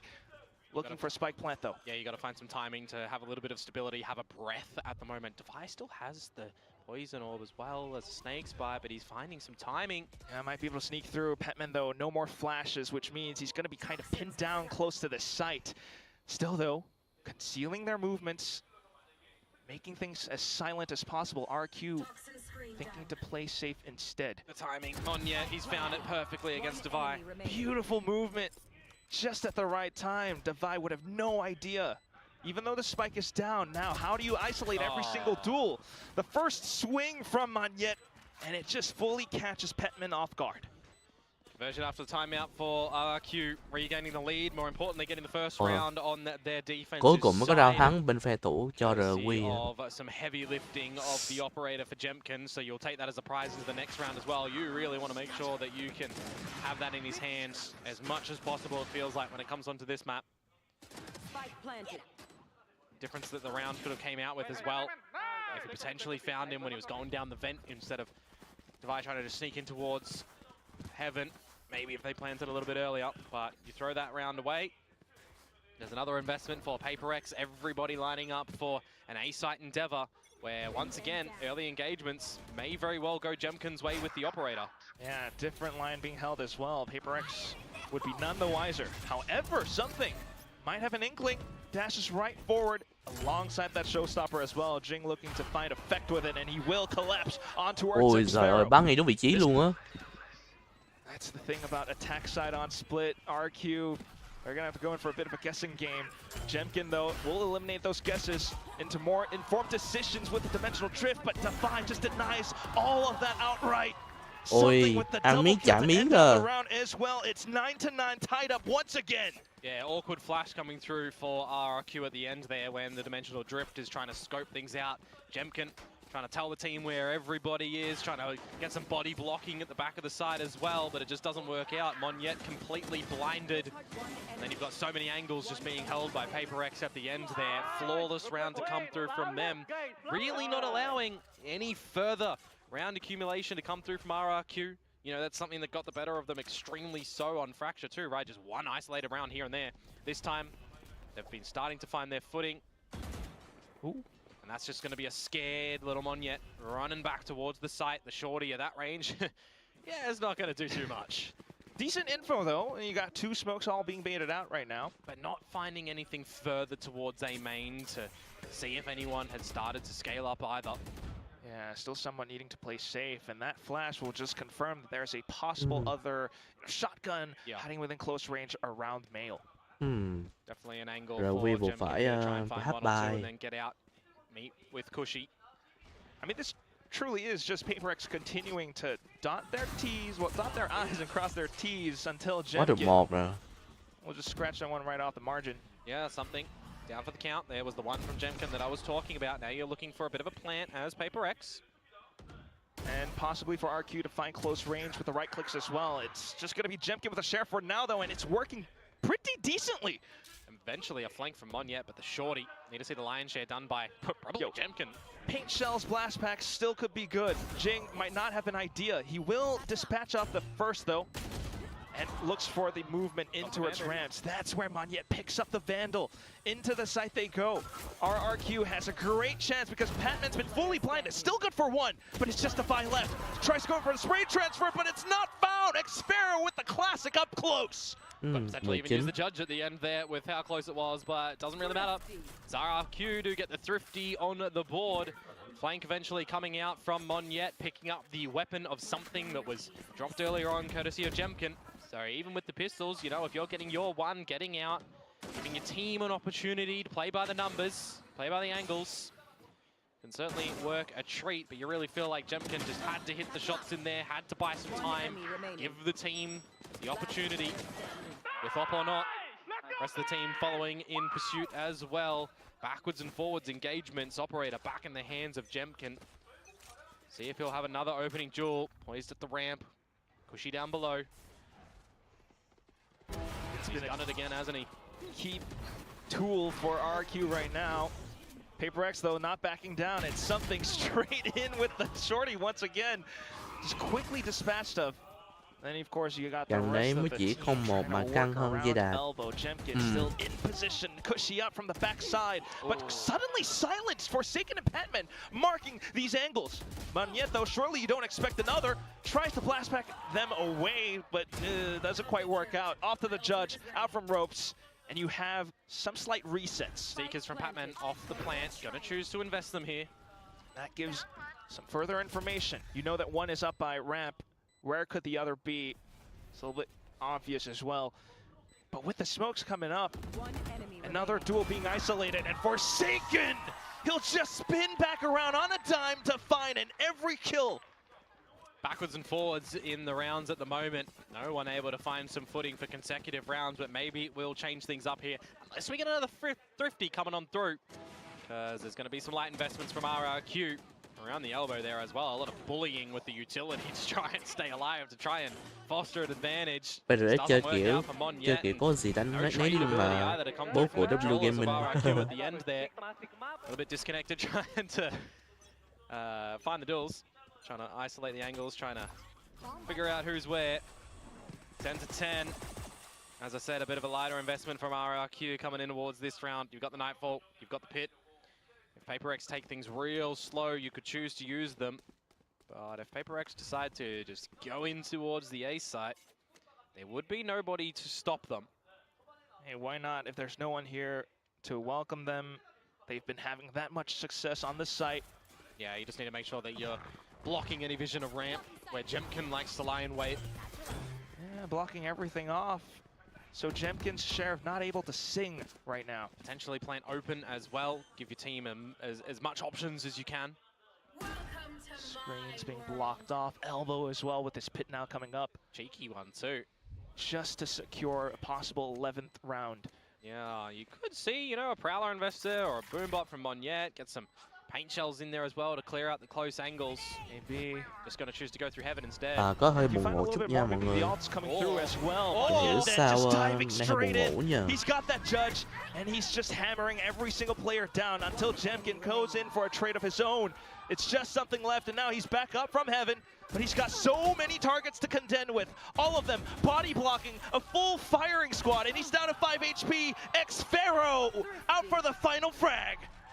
Have we cursed him here? Have I said the words unless RRQ come out with PRX another chơi thrifty? 6 bài tốt, chiến And thuật của it PRX happens. vẫn Four có alive as nhưng well. nó không dễ đoán. They are just going to steal Phải those lấy chị guns. Mara lai What hơn is it 1 with tiếng. RRQ lately? Vãi Having trưởng, the numbers, lai hơn 10 having tiếng no à. care in the world, Wow. sending it in towards Chị these Mara lai chăm retakes. quá à. Well, this one specifically sending it nicely as well. Got the Nightfall invested.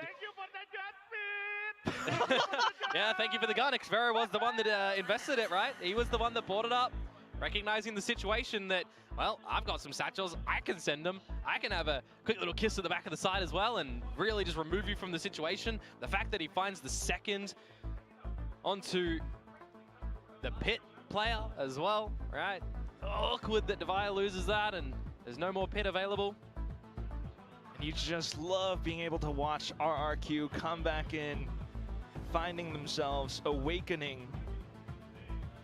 More confidence off of the first map, to say the least. Yeah. It's exciting at the moment with this backwards and forwards adventure that we're on, though. And it's also them proving themselves to be a worthy contender of the title of who could be the greatest in SEA. Yeah, for sure. Against each other.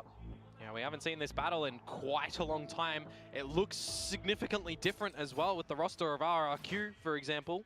Especially with the new members coming in. That said, we are on only map number 2. Yep. 11 to 10. RRQ primed for possibly map point with their ultimates. This could be scary as well. Early pit for Xvero. Will he get sent upon or not?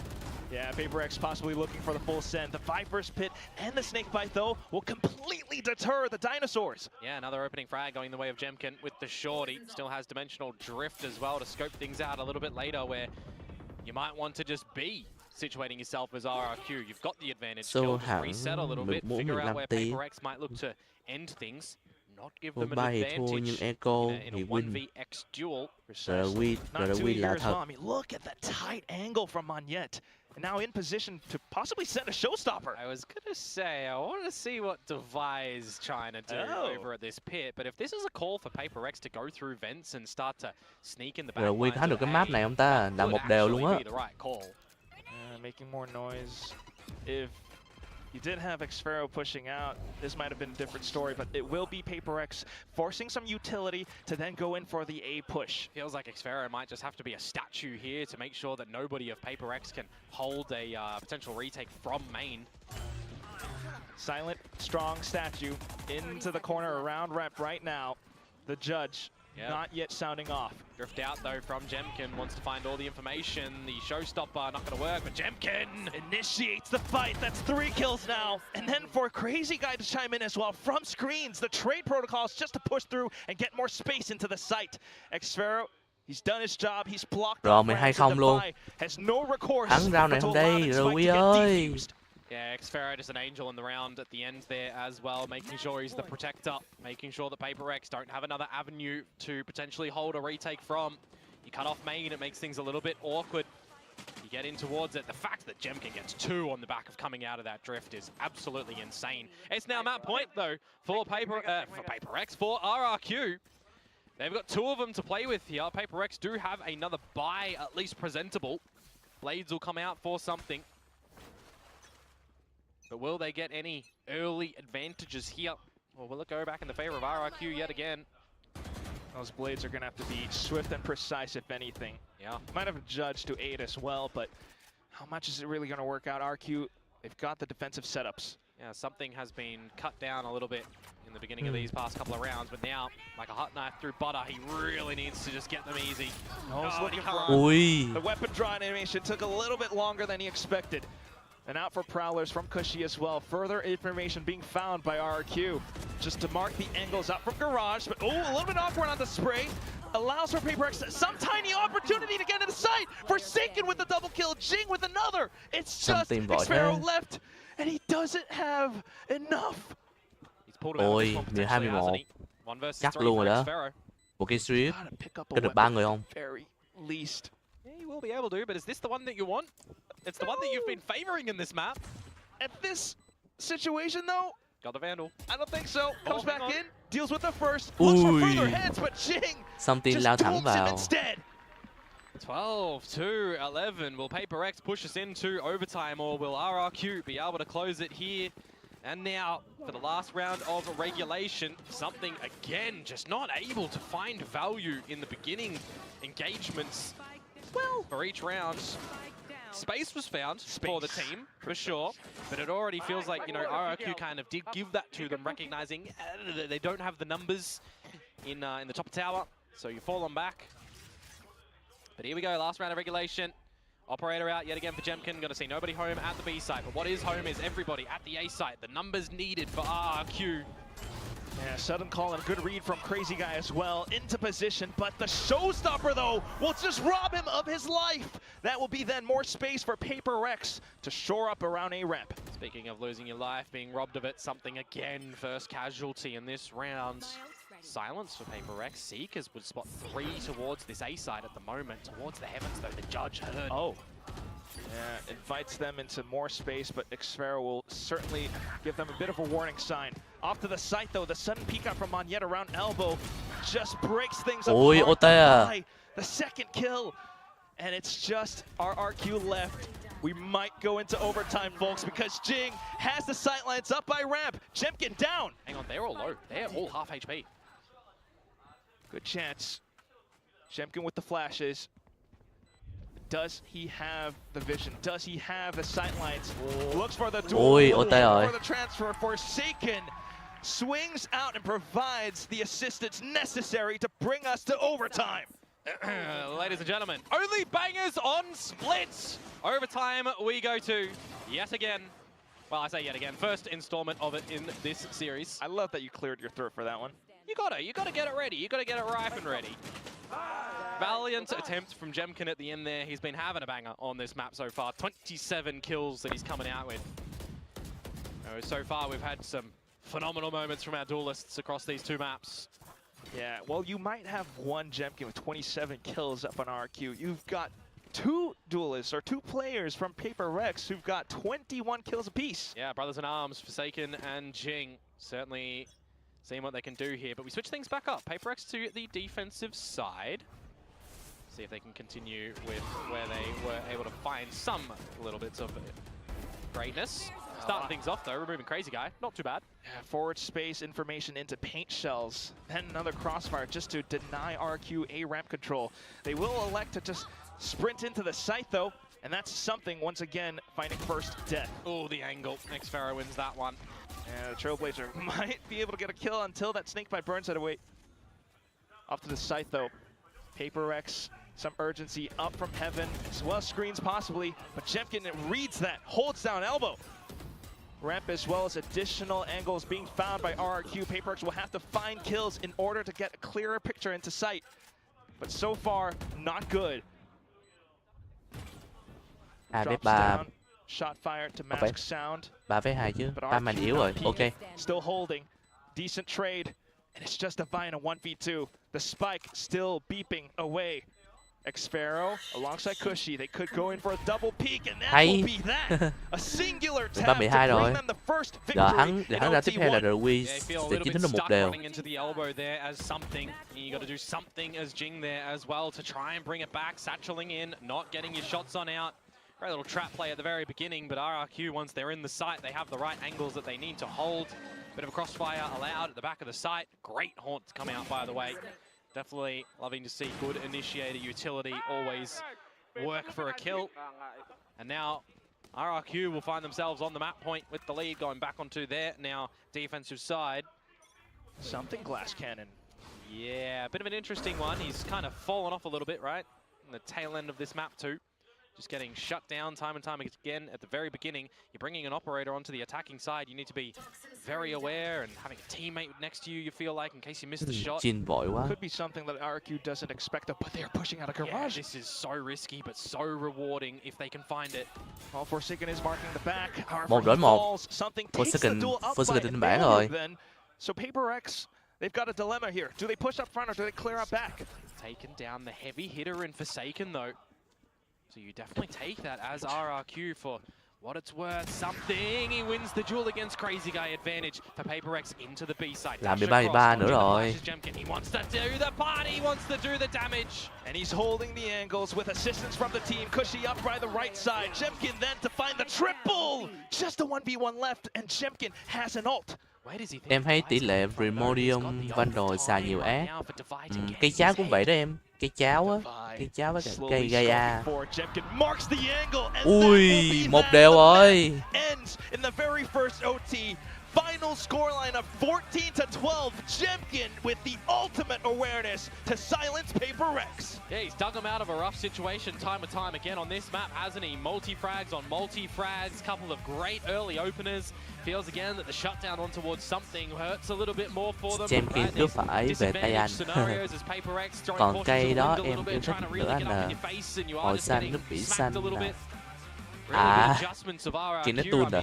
I look at the first half and how they're navigating and conditioning Paper X on that attacking side, making them really guess where things are going to end, making them really fight these scrappy battles that usually Paper X are good for, right? How many of them were they winning in map number 1? This time though, a little bit more awareness as RRQ and how they want to kind of push Paper X into the palm of their hands. Just the single OT needed at the end of this one to get it done, which means we are guaranteed a 4th map in this lower best of 5 right now. Icebox will be here. Soonish. Soon-ish. The first one we got to go through with is Pearl. But that said, it is an RRQ that is howling forward. You love to see it when they are finding all of these moments. Just such great situational awareness and reading how they need to hold the angles on the map against Paper Rex. And that's why those brawls are coming out in advantage for RRQ. Yeah, for sure. I am kind of excited to see which way this is going to go in the next map, of course. Like, let's get 5, baby. This could go the full distance, but for now, we're going to have to toss it back over onto our desk. Maybe, perhaps. I mean, I'm expecting it to go the full distance, but for now, that is RRQ's map. We are now tied at 1-1 for this series for both of these teams. Với skin dùng 16-9, dùng tông cộng đấy sẽ dễ hơn. Finally, I felt like they were here to play. Jemkin was alive. He wasn't just getting exits on the brimstone. It's so much better. I mean, I felt like this was a real great map to watch. It always is on Split. We talk about it all the time. There's one statistic I really want to highlight here. It's that 350s from RRQ. About 350. About 350, I think it was. No, honestly, like this was exactly what you expect from an SCA derby. You had messiness, you had some sloppy, thrifty rounds won, you had some clutches won, you had some man disadvantaged situations thrown in the bin, but you also had some amazing individual plays and honestly some really nice game planning from both of these teams. It was so interesting to watch these two comps go MVP stylistically. PRX playing that kind of bursty 32 sát luôn chứ. Phải chữ. What they always used to play on Split, and I feel like RRQ kind of playing the new meta version of that with the raised Yoru that you've seen from a lot of teams, T1 included. But you have to say Jemkin definitely the standout there, dragging them kicking and screaming through this game of Split. It was a very tight one that could have gone either way, but RRQ will breathe a sigh of relief because we've seen both of these teams exchange each other's map picks, and now we play a BO3 from here. Evening up the scoreline here is so massive. Going down 0-2 is a huge mental burden, but they've leveled that playing field again as we move forward to map 3. So mood in the RRQ camp will have just shot up after that overtime one. Oh, definitely. You could hear them screaming down there, right? Bro, Especially Crazy Guy gets loud. Yeah. Like when he died for that raise nade, he's like, I heard him screaming the call. Like he's like jet solo on site, go. He's like pushing the boys to scale out. It's something you felt pressured to push on site, right? Yeah, with how he's calling that, and of course Mong, những as well. You can hear his roars from all the way up here, and you can just tell RRQ are fired up. And this is very encouraging going into this series because, as you mentioned earlier on the first map, they were absent. They were absent on that first map, but now they're back, and we have a series. It is confirmed. And now, of course, we are going into Pearl much later, but this is so encouraging, as we mentioned, for RRQ, because there's so many good individual plays that really came out. We're going to go through some highlights here, and particular things that... Bắt đầu trận đấu thì quay lại coi tiếp thôi. Giờ phải test xài mấy tâm khác nữa. Hay thử xài tâm của của anh Cường có sao? Để xem nào. Valorant.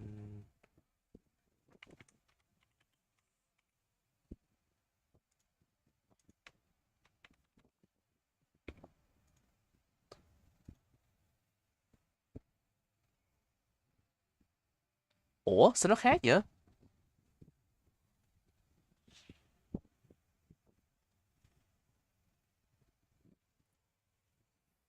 Nó chưa có đâu. Ủa chưa có hả? Vãi cái chưởng. Trời ơi. Kiếm đâu ra đây? Có cái trang khác nè. Phải chưởng.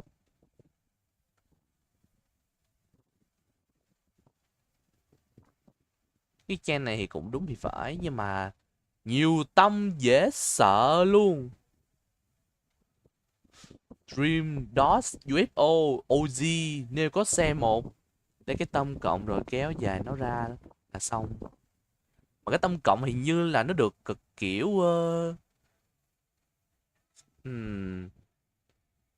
thôi lấy thử.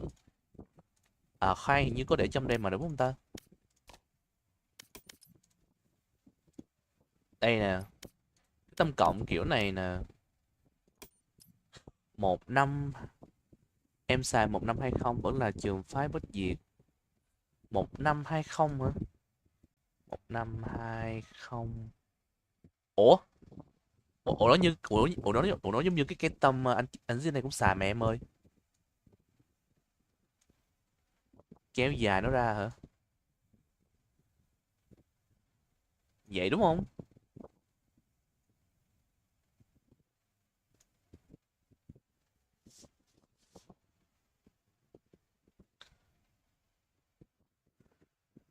Đúng. Ồ thế này à. Để thử coi sao. Để trong deathmatch. Chuyển qua màu trắng đi. Màu trắng hả?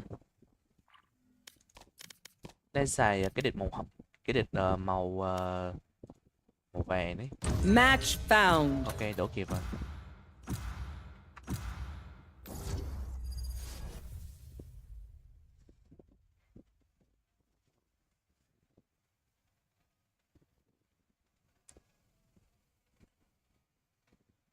Giống của Cường rồi. Bị luôn á hả?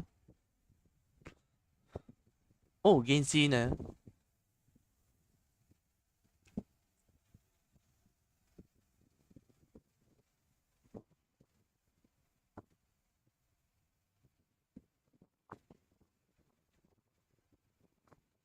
Với sẽ cần dùng nhiều tâm lắm, không có tâm cố định đâu. Stay hai kiểu gì cũng hay tâm mới.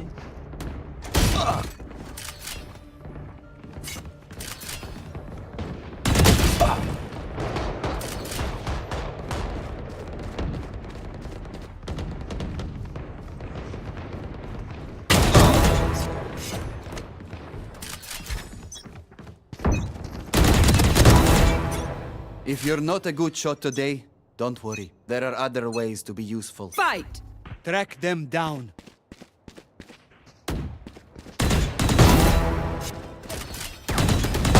Enemy down.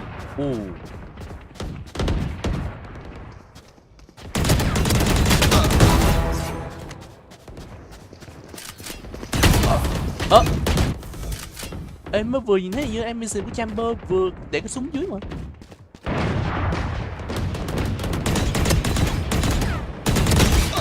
Ây da, cái này bắn chớ. Silence.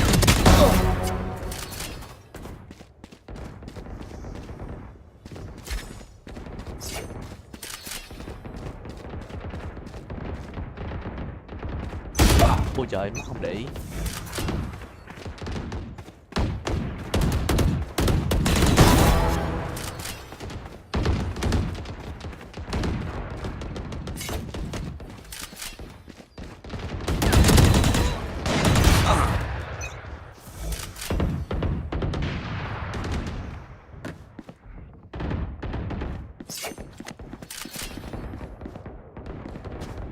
Dominating.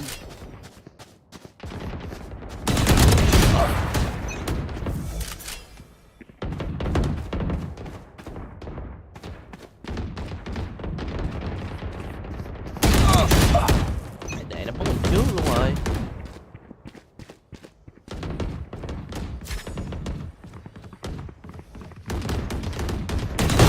Neutralized.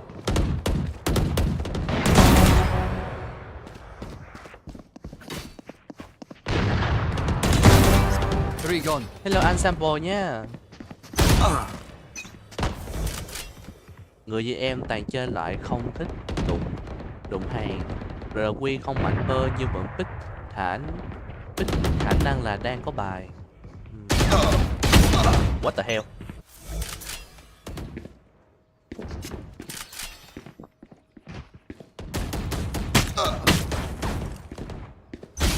Phải nồi lại bắn mình đây luôn á trời.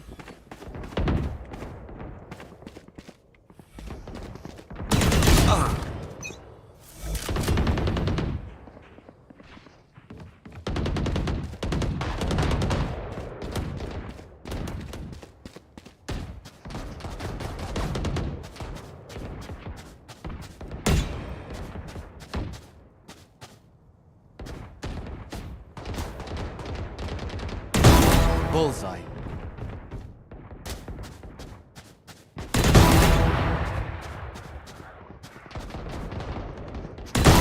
Die.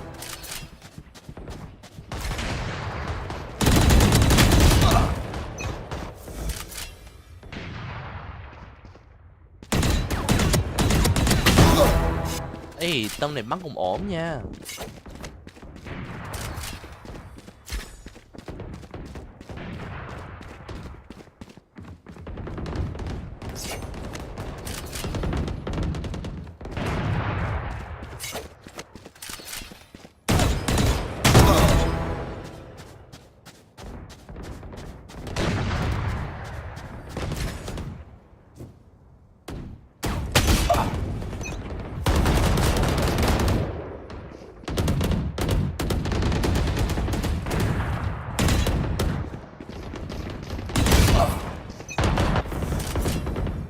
Ten kills remaining.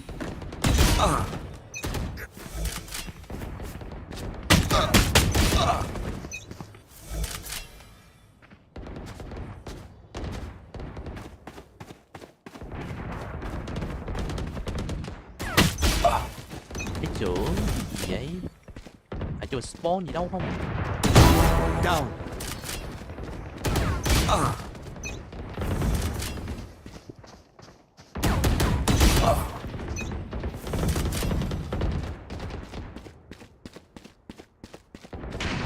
5 kills remaining.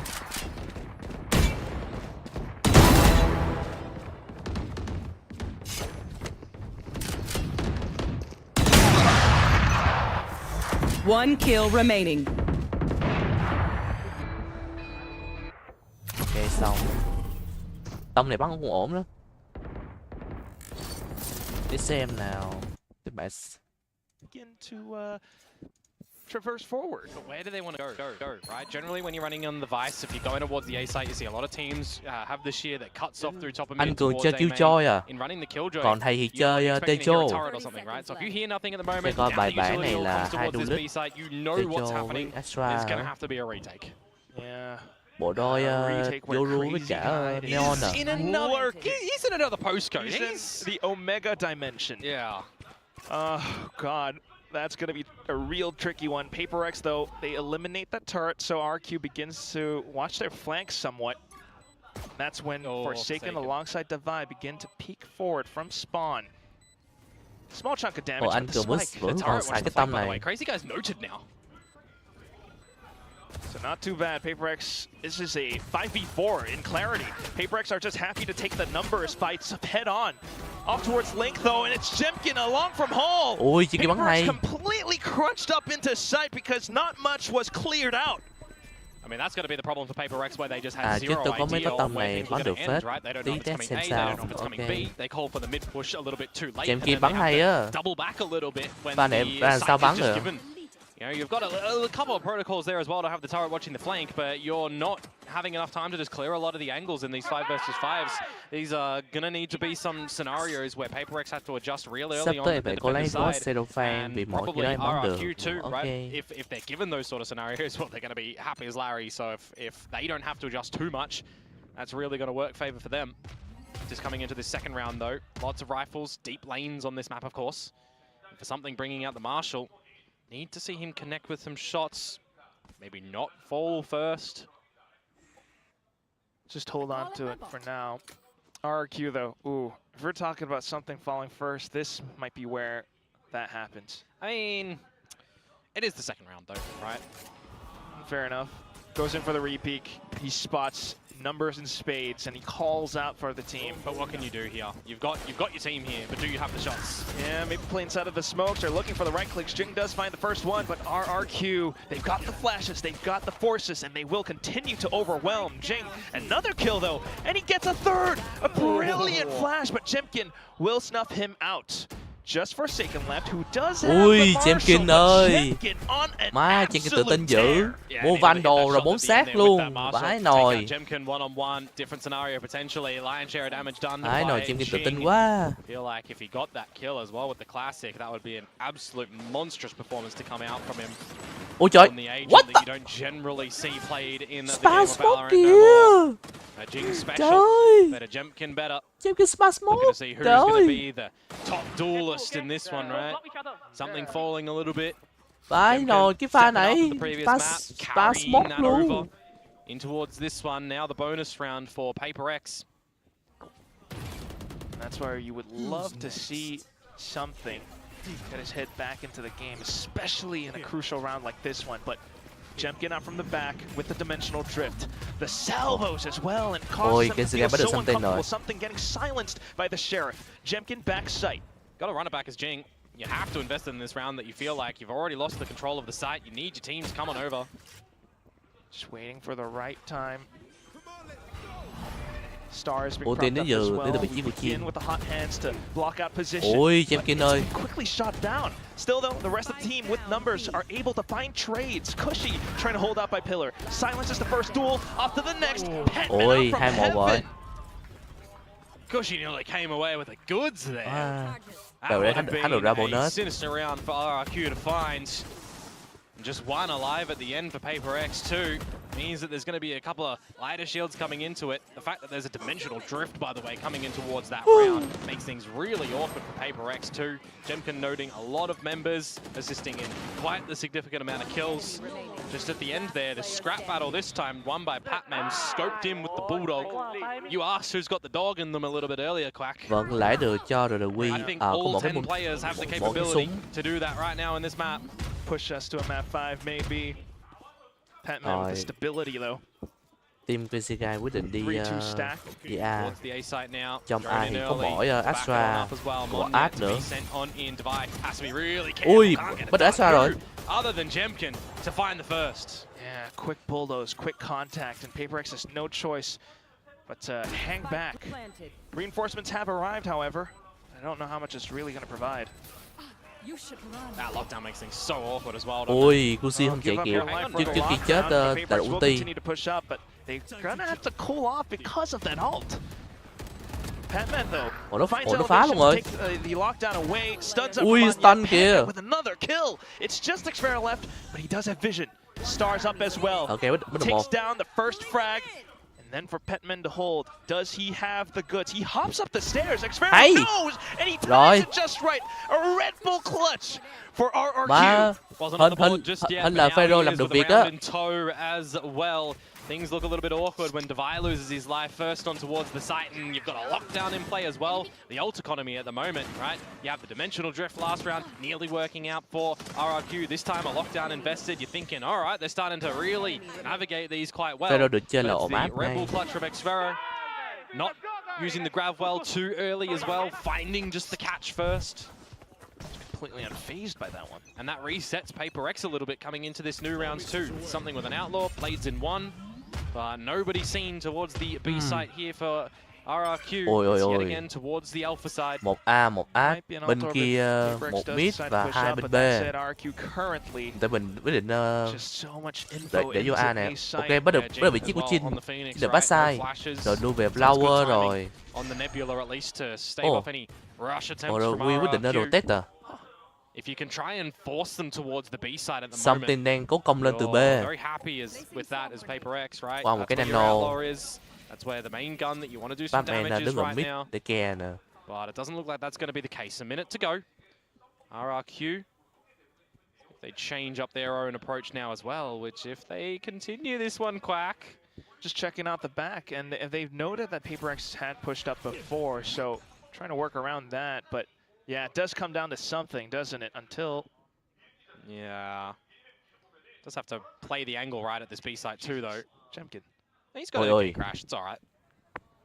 Hasn't it been next? Oh no, yeah, he does have one. Jemkin ơi. Holding the angle. Ổn không Jemkin? Hot hand spent though. Oh, that's baited something to move off his line, but he's still going for one. Mon nhét. Almost the second, but it's enough for the blades to come out. Má một viên chết luôn chứ. 20 seconds and RQ needs to stick Okay. alive. Too far. Yeah, unfortunately, something tried to find his moment, but RQ denies it. Makes things really hard though. No blades, just pistols. Flash ra nè. Flashes as well, but I again, have the an, hot hands were ok, already bắt được spent, một, so còn một RQ nữa. are just happy to mark these angles up towards heaven. The swing out from Forsaken does Ui, eat them somewhat Lucy Rai. until the rest of RQ just pulled down their mouse.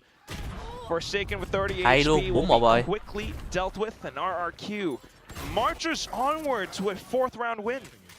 Yeah, the sort of time right now going in towards a rifle round, but you Ok, may time consider out. bringing out a Ủa, timeout chưa as phải à? PaperX, right? You Tự nhiên nó don't time out have the round count. You're starting to lose a lot of control. You're also not getting a lot of forward reads. It feels like we've just seen a lot of standing still at the moment from PaperX. A little bit too Má, late before they pha nãy start to get some thầy, information around pha nãy the thầy map, mém được bị chớ đấy.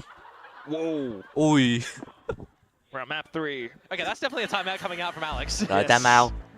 He's got a Ê, press vãi rồi the ông huấn pause luyện viên button and, bên PaperX kìa. bring him back in.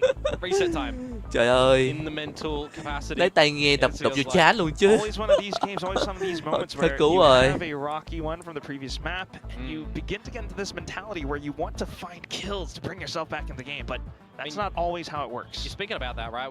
Who was doing a lot of the lion's share of kills when we think to map 1 in this series, right? We saw consistency from kind of everyone, right? Taking space, taking names. We even had something trying to still do what he could, you know, on the Brimstone, but it really was Forsaken on Fracture for PaperX. You're moving on to Split. Căng It's rồi, Forsaken đúng. and Jing, right? Something getting up there as well, but it feels like a lot of these duels that he's taken, he's losing his life first, Thầy right? sấy. 6 first deaths. Pha nãy sấy on the mấy đồ bị previous chớ map đấy. split. Hên là I vẫn know vẫn it's ổn early á. stages come this one, but the fact that he's popped the blade storm there and jumped out wide into the open, and there's members there Sau map already. này là tới map A bit of iSport a nè. wrong read in that scenario. I mean, he's hungry, almost too hungry, starved for these moments. Alex thì dọn máu đầu tiên. RQ meanwhile. Change up for PaperX. Yeah, RRQ are going to start to sniff a bunch of this utility out towards the B side of things. Alarm bot for force contact, but PaperX are actually holding dub up through A main. Meanwhile, Dimensional Drift at B. Oh, PaperX will find Xpero. Ôi, Something almost Pero nearly losing ơi, his life. something thì But yếu still, rồi. the sight handed over onto RQ. Forsaken with the Odin spam, however. Phải rồi. Unfortunately, Anh Cường. not able to find anything Em để further. xe The chậm rồi, overdrive, con though, dùng xe and it's nhanh. the Vine who Đấy, biết stops ngay it. mà. Jemkin's still alive, remember? And he's still able to hold it out by Halls. Cushy once again, but not able to get the spike planted. There's a full minute though. 1v2. Jemkin Gate crash. David thì yếu rồi. has flashes as well, down to holding the angle. Jing trying to get a bit more space. Devi is low, so he knows he's trying to play it safe. They know that Jemkin's looking for the spike plant, and that's the precise moment Má, when Devi ê, swings anh out at Cường. the right time. Anh Cường xài Udin kìa mọi người ơi. Vậy là ai rồi sẽ dây à? Vãi cái chưởng. Swing to coming out and hitting his shot. That duel looks awkward from something even Anh though he Cường wins xài it too, by the Udin. way. Very lucky to be able to come away with that one. Bắt quả to tay give nhé, PaperX an trời advantage ơi. and hold on to it most importantly too. Vãi cái đạn. There in that 2 versus 1 that there is the run it back for Jing just Má, in vậy case. là ai lâu ai rồi cũng sẽ dây à. Trời ơi là trời. Chịu thua. Yeah, destroy a bit of the Cường economy cũng though như as đếm RRQ em át mà forced thôi. them for a bit of a lesser buy, though they did win 2 thrifties in the last Ui, match, so we'll see what vãi they can do rồi. here. Mong, Mon ahead of the nhét. curve. Down for the count.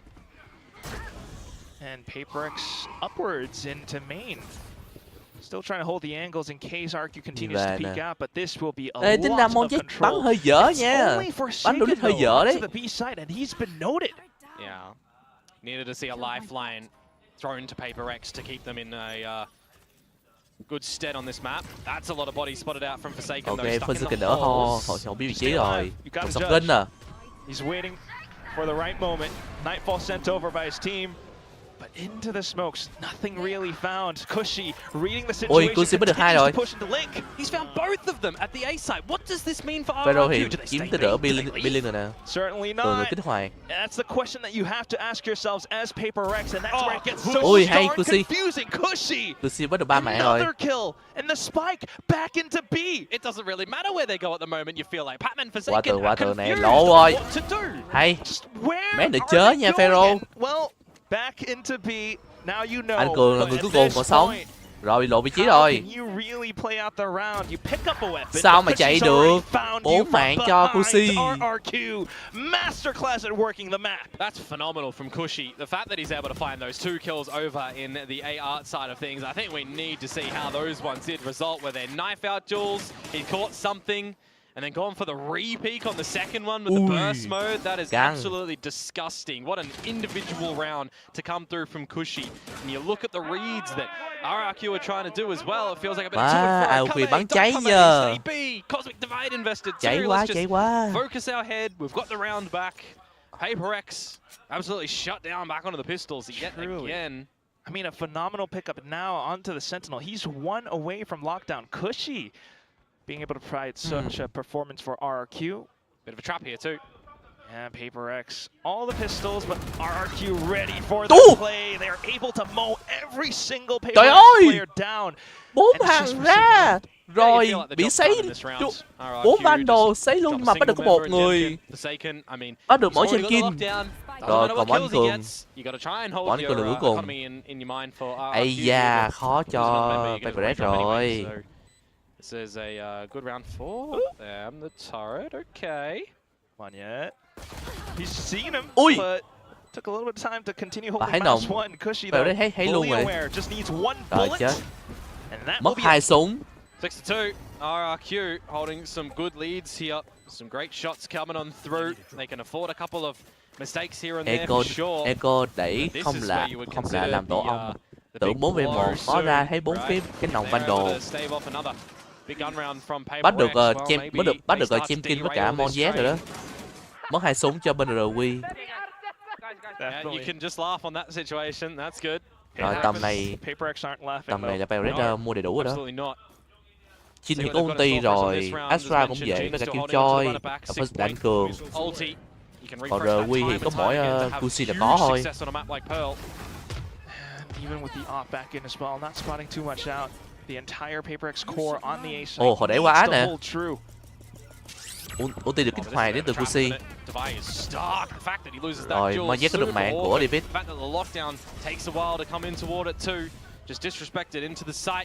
Hồi đưa cho bát side đó.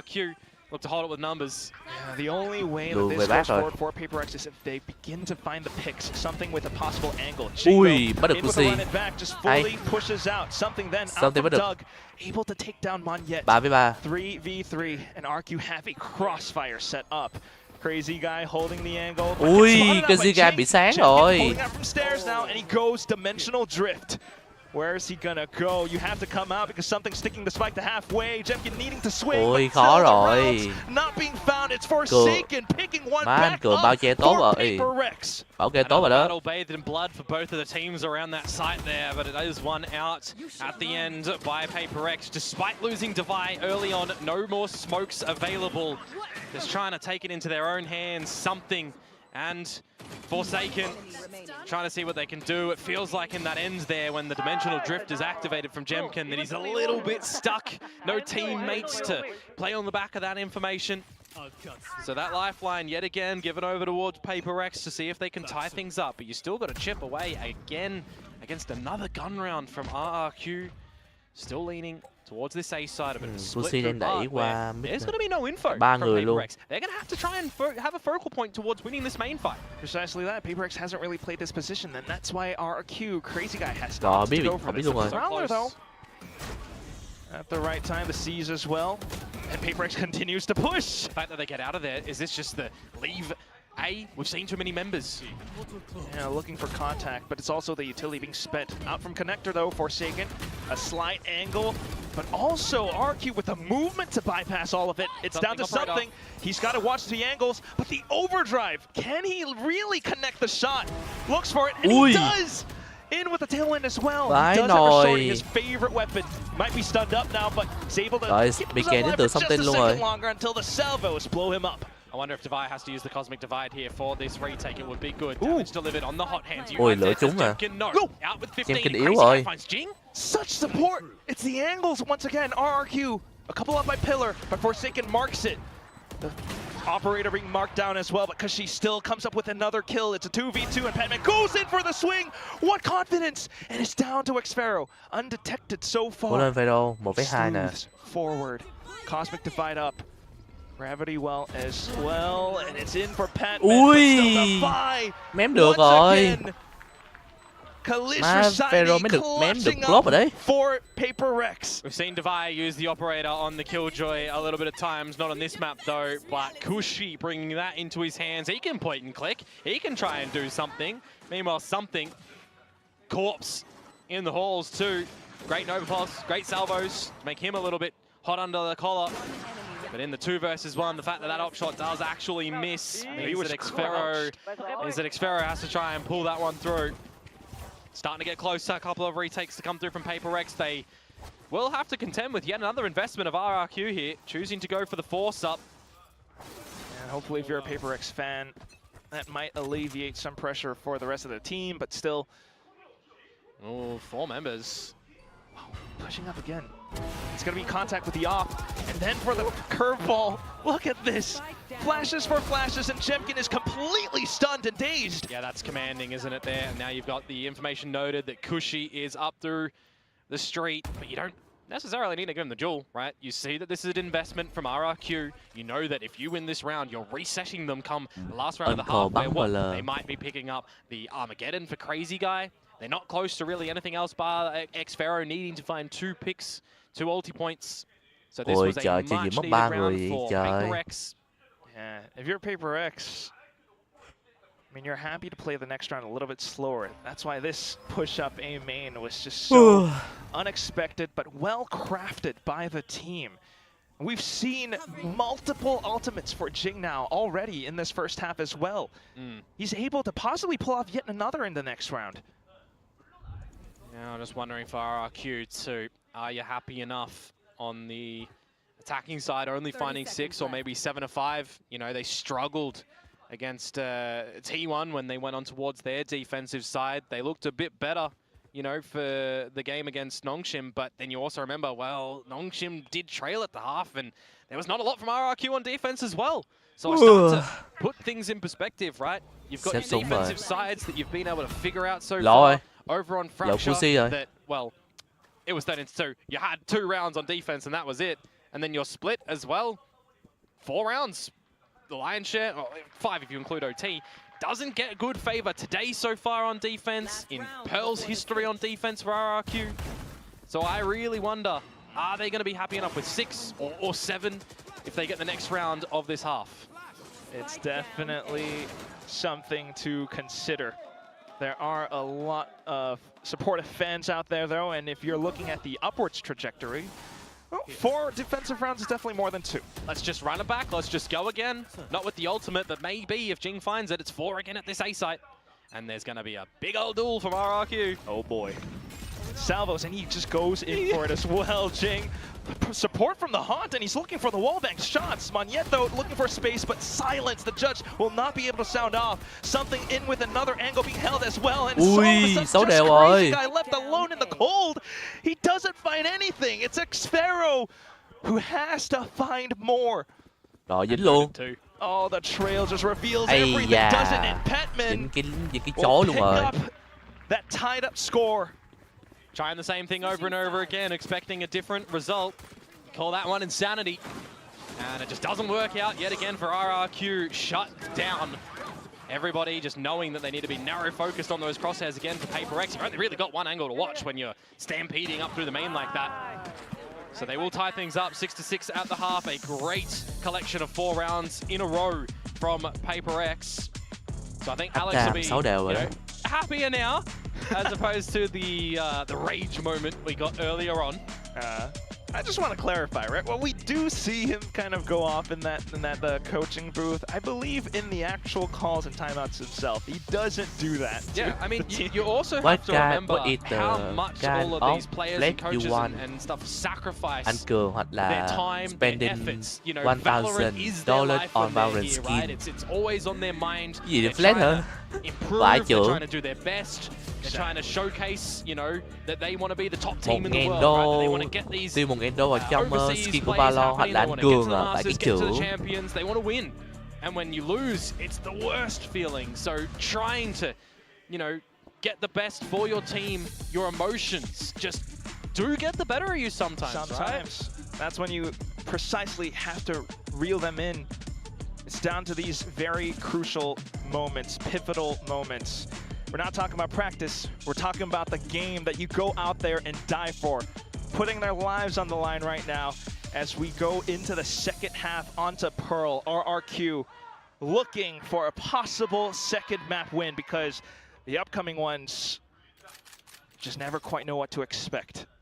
PaperX so far, though, with the momentum being found, 4 rounds in a row. Nyet with the pushes out from A main. Towards the pistol round, RRQ from the first one of this map. PaperX, though, leading in Pacific with number 1 pistol collections. Looking to remove a bit of this utility over through Art, but meanwhile, RRQ seeing that they've got A main control. Looking elsewhere around the map, giving an idea to Jemkin that, well, you might need a reposition. And now Gate crashed out of there. Info found, and rotations beginning to move across the board, but you do have some slight lurks all across, Forsaken possibly. Nyet's going to be here quick, though. Remember, on the Neon, can sprint on over quickly. And I'll tell you what, it's just as quick. It's going to be PaperX with the double duelist, looking for some space in towards halls, but it hasn't been found yet. It's Jemkin who's hiding inside, but the ghost shots, they're not there. It's Cushy and Xpera off to the back, and it's Nyet as well. PaperX once again looking for the trades to find more space, and they found it. It's just Crazy Guy left. And they saw where those salvos came from, too. To know exactly where he is. Do they push up, though? Surely not. You've got the turrets, you've got the placements.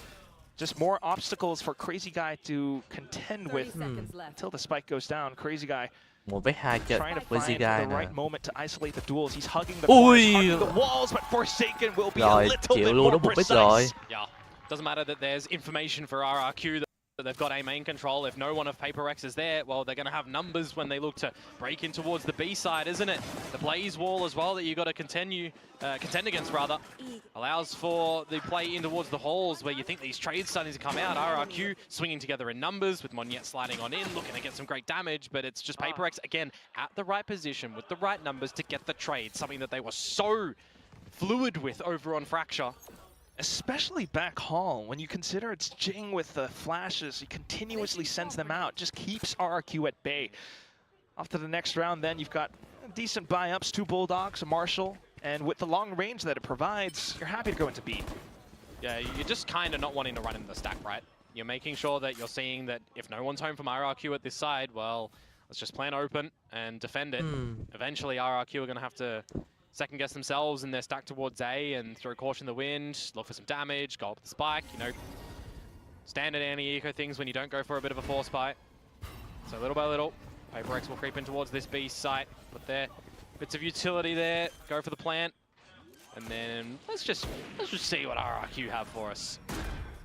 Ây da, khó If cho anything at all, được là because Quỳ there á. is a very real world that they all just go with the spike. Probably. Well, we've seen the current teams do that, but this is SEA, Komodo. We expect...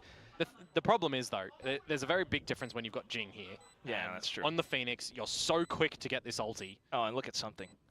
He's hungry, but... Once again, it's SEA. We expect literature. We expect absolute cinema. Ui, cả đám đây hết Come chuông on, mà. guys. Come on. I don't see 5 kills on a Marshall, though. Come on. That's the first. 1, Oh, 2 nè. Yeah, there's number 2. 3 nè. No, 3. He's too low. Surely, well, it's a He's dead to the Marshall. spike. 3 Marshall luôn mà, You'd 3 rather cái that trưởng, 3 than kill give them luôn. an ulti point, so I'm sad. there we go. Everybody going down with the ship. Something. Farewell, Captain. Mãi nồi 3 kill được Marshall luôn chứ. PaperX still continuing this lead, still continuing this Nghe accumulation chữ of từ đó điện rounds ảnh in 2 towards the VL. bonus round of an RRQ. See if they're going to be able to get on the board.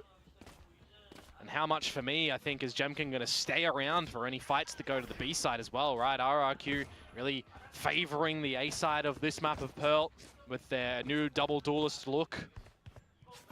What can they be set up for on this Tejo as well from Crazy Guy? Now, coupled with a bunch of this Astrostar utility as well, they'll gather the control of the A main, but seeing something in return from Paper X.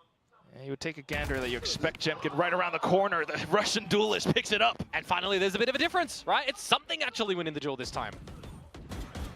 Possibly more space in the B site. You do have Cushy, who has been on a hot streak on the other end, though. Taken up by Link, but he gets blocked up by the hot hands! Yeah, that's gorgeous from Jing, isn't it? One away from the runner back at the moment, and you're looking to potentially establish the plant with all of the numbers here for RRQ. Whoa! And you just expect the spike corner being planted. Monyet with a great spam. However, Paper X able to refill space. Forsaken on the flank. Đạt chịu thôi em ơi, không biết nói gì hơn.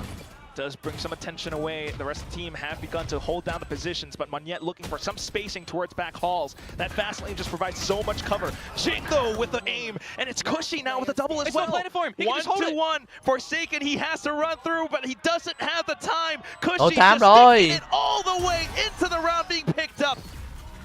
Phải rồi, anh còn đi quá xa. RRQ, but they at least will win the round, get a little bit closer towards some of their ultis as well. But my, the scrap battle, yeah, the economy gets a bit reset, doesn't it? That's the problem when you've got the quick rotation from all of the RRQ members. The fact that you're trying to plant a little bit more open, you get shut down as Patman. There's no time really for that flank to come through from Forsaken. He didn't win any battle in through the street. And not planted for him.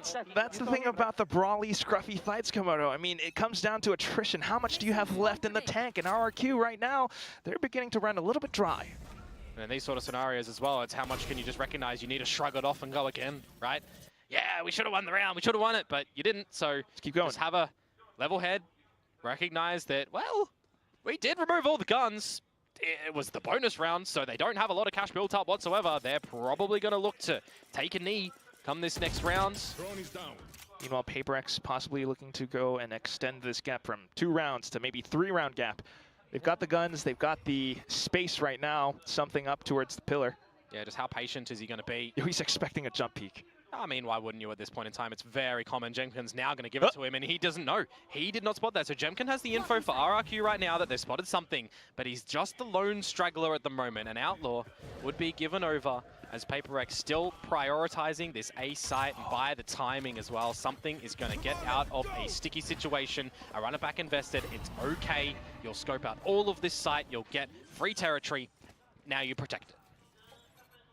That's the Paper X teamwork right there. That's the hive mind. He pulls off, something pulls off just as soon as the team gets to site. Do they overheat here? Oh, come on, surely not. They've done this so many times before, but they've also recovered from such mishaps, perhaps. Yeah. Stars up now, and yes, Petman is holding off towards the back. RRQ are just giving them too much respect at the moment, though. They've invested some upgraded pistols, and they're just not really pushing. They're looking for any economical damage, any flanks that potentially would come, and Paper X are at least not giving it to them. Rồi cái đám RQ Another avenue. ba người RQ ở bên Ủa chờ cái đám đây luôn mà. Phải cái nồi giờ Jin làm thấy luôn. Possibly greedily lap up some alt points. Làm gì được, nó biết bằng lục hết mà. Crazy Guy for the trade and a rifle picked up from Monyet. Yeah, that'll help balance the numbers just a small bit for RRQ. You know, one weapon that you can take away from that will mean, you know, an upgrade of shield coming in towards the next round. It's not too bad. But importantly, Paper X, right? They lose the previous on the bonus, which generally is going to be the result anyway coming into a bonus round. But they do pick up the next one, so you would assume that they're still going to be okay with it. They are. Now is the rounds to best, though, right? You've got a full gun round here.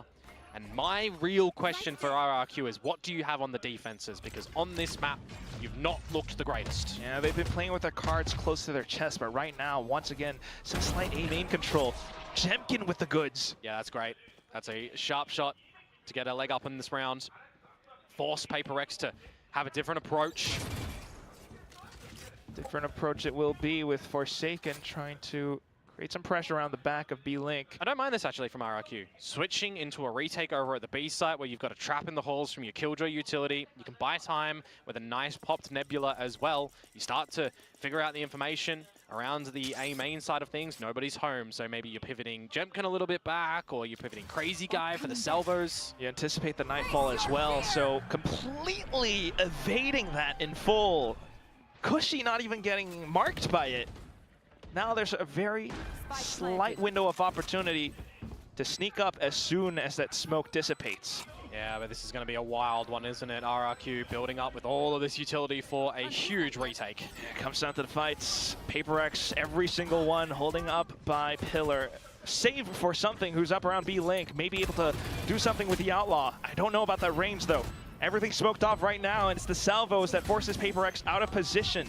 Around the outskirts of this smoke, though, and it's Forsaken evening up the score. He finds a couple more flicks, and Device sounds off as well. Cushy finding the trades, but he's down to 30 HP. It's just something, and he's trying to play for time. Of course, it's a shorty as well. Look at the B-Hop, look at the movement, the airstreams, down to Cushy's doom. He recognizes that he has time on his side. Great mollies to come out from Forsaken. Great gravity well as well to remove Crazy Guy off a potential defuse. And then you've got the right weapon at the right time, but you're just trying to make sure that he's not trying to sweep the rug out from under you. That was a could have been a problematic one for Paper X, given the fact that they did lose it earlier on, right? They lost the first Jules. They do manage to get the plant, but they bring a little bit of stability to them. And they steal that 4 versus 5 in the post-plant scenario. That might be the straw that breaks the camel's back for RRQ for the meantime. They need a big discussion here, because that's another defensive round that they are not able to find, which means investments going forward.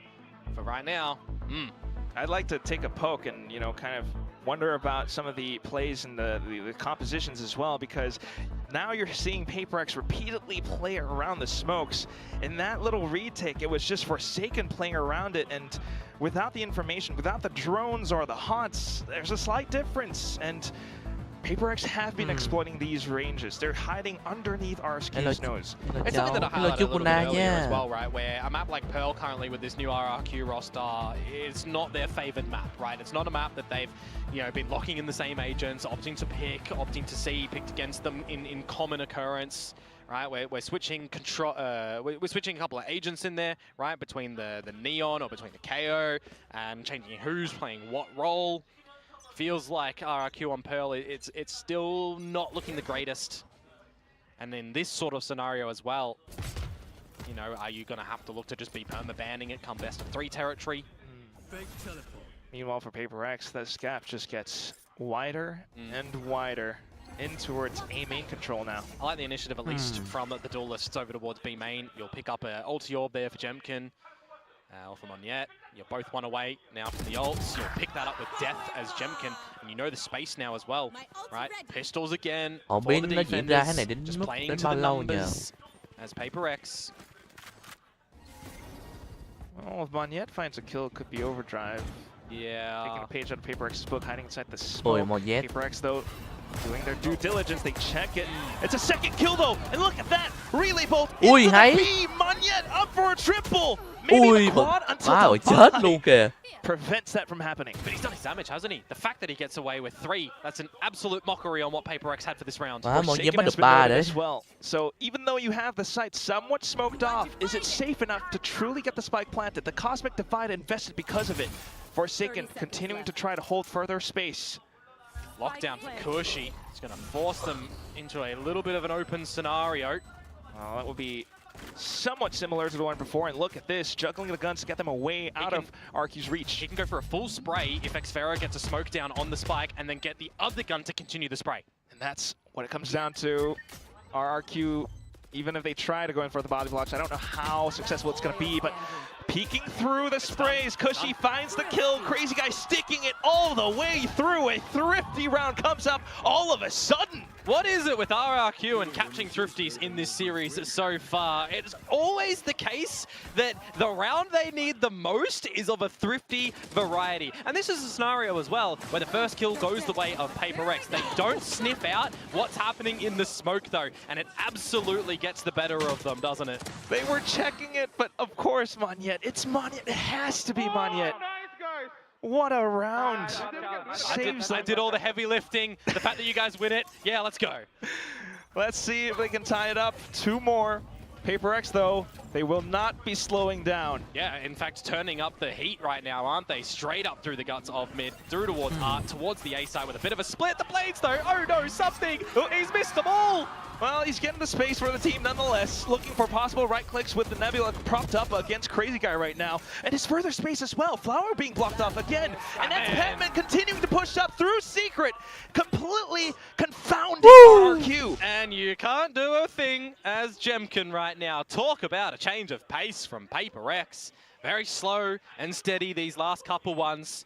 Turn it up to 11. Oh, right in your face. A little bit overzealous, don't get me wrong. Pushing in towards Flowers, but Patman winning his jewels as well through Secret. It's just ridiculous how quick Paper X can truly accelerate. Yeah. I mean, we've heard this repeatedly from multiple teams that it's a Paper X thing. Yeah. Thắng được cái map này, mấy team nào thắng thì số ăn cơm nha mọi người. Đỏ lắm luôn rồi đó. Couple of consolation frags at the end there for Jemkin, just going to remove the guns from Paper X for all intents and purposes.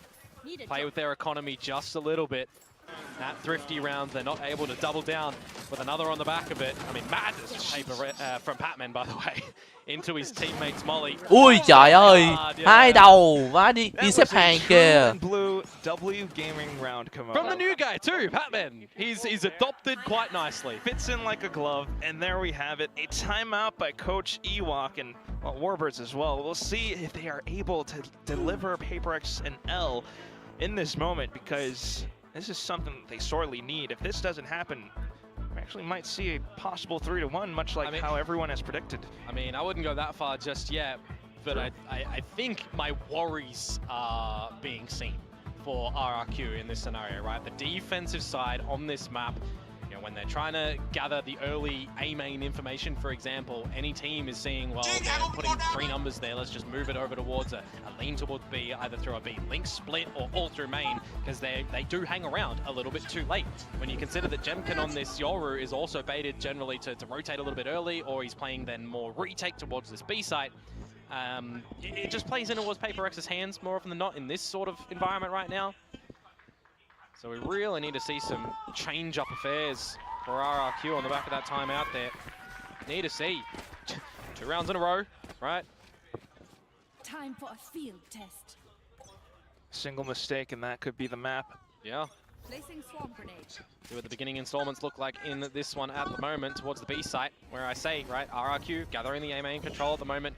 You're either seeing Paper X there and leaving, knowing the numbers, or they're not there at the very beginning, they're over at B, and you have to see that cheater rotation from Jemkin come out nice and early. Vãi nồi, giảm đi cánh cụt hè. Anh khóc luôn á. Cái đạn shot mới của em đánh cụt á. Paper Red đã làm tôi khóc á. Ở trận DRX với cả Paper Red á.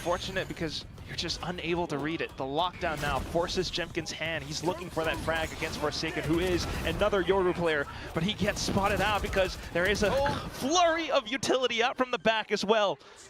Some slight spacing now for RRQ. Rough for something though if he sticks here. They're aware of this fact. In with the nightfall as well as the dimensional drift. So you do mark Jemkin somewhat, but you mainly need to watch out for Halls as well as Spawn. In for it though, something's traded positions with the team. RQ might not be aware. They are thinking to check, but the barrel, it just reveals all. Couple more kills and in towards Jemkin alongside Xpharaoh. Gravity well, already used. And that just thins down the herd. Jemkin, though, another frag. He's marking down Pillar to the best of his ability, sticking down the spike to halfway now. The pressure is on. Something looking for the kills. The time continues to beep, and that's when the shorty gets pulled out. But the shots, they've whiffed, and it's Xpharaoh sticking it in all the way đủ tam, 3 giây luôn. to the final 0.3 second. RRQ finds a lifeline. Literally the difference for something there with the shorty missing those shots, getting immediately on towards the defuse. You've got to feel heartbreak for a situation that you thought RRQ were not going to win. They lose the first duel with a great heads-up change of pace from Forsaken. Jemkin doing what he can with the 4K. He's needed to deliver nearly everything. But Xpharaoh gets the last one. And they know it's not over yet. They know that they have to switch their focus to the next round because they need more in consecutive affair Job's not done. They're pushing up A main. Petman's contending for that spot on the other side of the smoke. A couple of sprays through, and RRQ just trying to regain control. PaperX, they might have gone for the quick W gaming down Art, but is it going to be enough? Because Petman has been sussed out. Got a blaze wall. You got the sight. You might be able to stick the spike. Yeah, but how do you defend it at the moment? Sting is close. Okay. Oh, it's not going to quite work out the way that they wanted it to. Jemkin with the spams. You got the Suns out the back as well. Cushy, another kill. Jing, though, trying to hold down to the best of his ability from the back site. Unfortunately, he's going to be the only one left now, so it's just full on spams. Monyet, how do you like them apples? Oh. We shot the Good round from RRQ needed here. A lighter investment from PaperX. Double digits now for RRQ. Talk about the fact that I said they need 2 rounds in a row. They've done just that. Is that enough, though, to give them an idea on what they need to be doing in the early stages? Because here, right, it's a quick one up from PaperX. It's recognizing that they've got control of main. They've got control towards their spawn. They can have a multi-pronged retake coming in towards that one. And that's why main control is beginning to be a bit of a pesky issue. The thing is, though, look at all the defensive rounds they've got, Quack. 4 retake defuses, right? Challenge over towards B, nice and early. Different look, no A main control, but a similar look towards the actual smokes utilized. Now an entrapment towards B long. Great opening engagements. Jemkin, Monyet, their job is done. They can fall back. That's all they needed. What a call by Crazy Guy, or just the entire team as a whole. Just as soon as the round rips off. A clone towards the back as well, and PaperX won't deal with it. Could you imagine if that clone was real? Oh, gets pinged, turns around. Well, not the case. Gonna have to see what Forsaken can potentially do here. What gap can he find? Đói lắm rồi. We've already seen a change up of Cushy's utility as well, right? Being protected. But it's just singular movement, singular audible cues, which means RQ are fully aware. They're just not phased, right? 5 versus 3. If PaperX continue to this B site, well, we've got numbers. We'll just trade you. So just holding the angles now. Forsaken, though, snuck all the way through the back. If the timing is right, he might be able to find a bit more. Down for the flicks. He gets the first, but fully blinded now. Able to dodge the flash, but not able to re-peek. Xphero just puts up a huge wall. It's Petman running for his life. Yeah, he couldn't get in towards the site to help him there, unfortunately, and catch him when their heads are on their shoulders, swiveling all around. Now you got to put a priority on saving this Vandal to the next round. Tied scoreline 11-11 at the nth hour of this map. Feels like RRQ might have found the right recipe for this defensive side in a book hidden deep in that shelf. RRQ watching this entire map with intent, putting up a strong stand. Map 3 might give them that confidence that they're looking for into map 4. PaperX certainly feeling the pressure once again now that the lead has been lost. I mean, I just highlight, I love the play that they come up with for B long as well, right? Just expecting PaperX to go in for B. And if they're not there, you've just got the full space and you know it's A. You've got your mollies still set up towards the site. You might even play retake. You've been pretty successful so far, right? And that's why I love this scene as well. You got both coaches in the booths, and it looks like a true chess match between both masterminds. Alex, though, trying his darndest to possibly steer the ship in the right direction, because the boys haven't yet been able to crack the code around A main. Yeah, for a little bit now. RRQ, more importantly, I think, have just looked better, right? We've seen RRQ not have ideas on this defensive side, and PaperX have kind of exploited that time and time again. You know, just commanding that A main control. PaperX were real happy enough to give it to them and put more focus in towards the B side of the map now. Well, you're not even seeing RRQ really contend with A main control anymore. They're just doing the smoke only. They're not putting the salvos behind it, right? And they're still coming up with the same look, missing one piece of utility. It's down to all these tiny little details and margins. Are PaperX able to get a good idea? Yeah, and I mean, this sort of scenario as well, right? As PaperX, well, are you playing towards more of a default or not, right? You're a little bit lesser equipped. You don't have the Blade Storm, for example, for something. You do have Jing one away from the runner back yet again. But I'm seeing, you know, Jemkin with the Dimensional Drift and a Judge in mid-doors. Oh, it just does its thing. The Prowler was there for check as well, Ôi, but Monyet yếu máu rồi. And it's going to be Paper Rex reeling from the loss of that one. Yeah, and again, just the same utility over at main bar. The salvos, right? A deeper nebula. You force your opponents to respect that one. Now you get the information by the alarm bot that, well, we need to adjust a little bit. Play retake again if we need. We've got a dimensional drift to scope that one out. The one slight light at the end of the tunnel that I can see for Paper Rex is if Jing finds a run it back into further space being taken up for the team. They're going to opt for the Cosmic Divide to block off back sight. Good timing. Nano Swarms. Yeah, good timing. It'll just waste the time on this Cosmic Divide. Starts to go for the plant. Ooh, got him. And that's done. A perfect skull executed Không bị wall spy bank luôn. kill. Giờ đạt nè. Secondary plant attempt. And Ủa, đạt được. something sticks it. Will it be enough though? Paper Rex has yet to hold a post plant. Something then opting to go around stairs. He does have support from Patman in this area. A seize would be great as well, but it's the Guardian. I don't know how he's... Rồi xong đợi xong chạy tới chỗ something này nè. Well, intelligence has been found and Rồi 12-11 luôn. Q will take another point here. That means that they, on this map, for pretty much the first time since the very beginning stages of the first half, will reclaim the lead. Match point. Match point. Paper Rex falling a little bit flat now. Getting taken out by the judge, getting taken by the spams, not able to off-put Cushy's position. Makes it really awkward in the 5 versus 3 when you just try to get a plant, and all the information from that dimensional drift as well, working a treat. And it's just brilliant calls from RQ. Flawless Job's not done. I have to lock in. You bring out the judge all of a sudden. Paper Rex has no idea.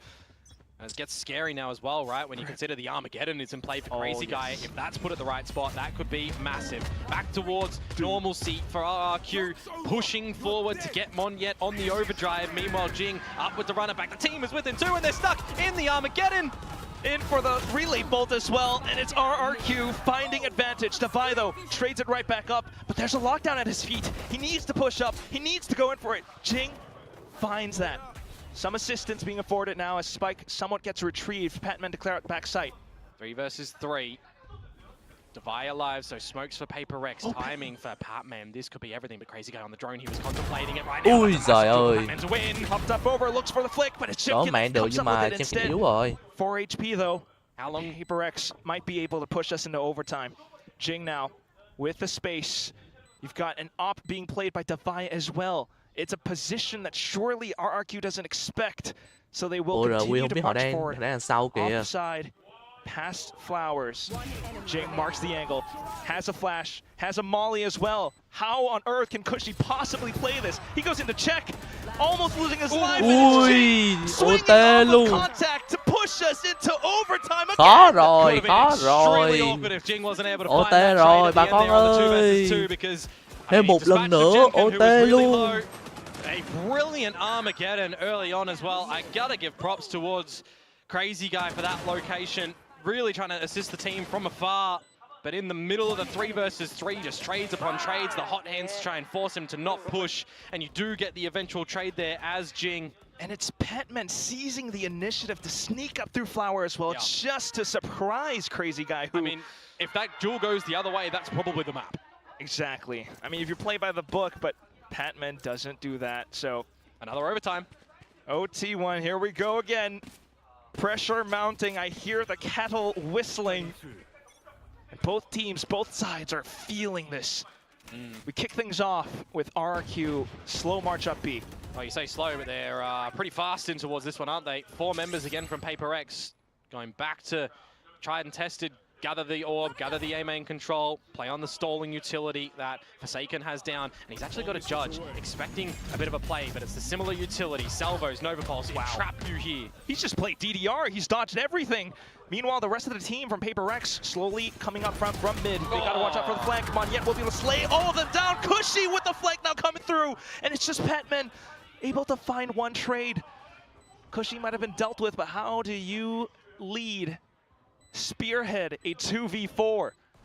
The first thing you got to deal with would be Halls, but that's Mong Những with a judge. He fires off a warning shot.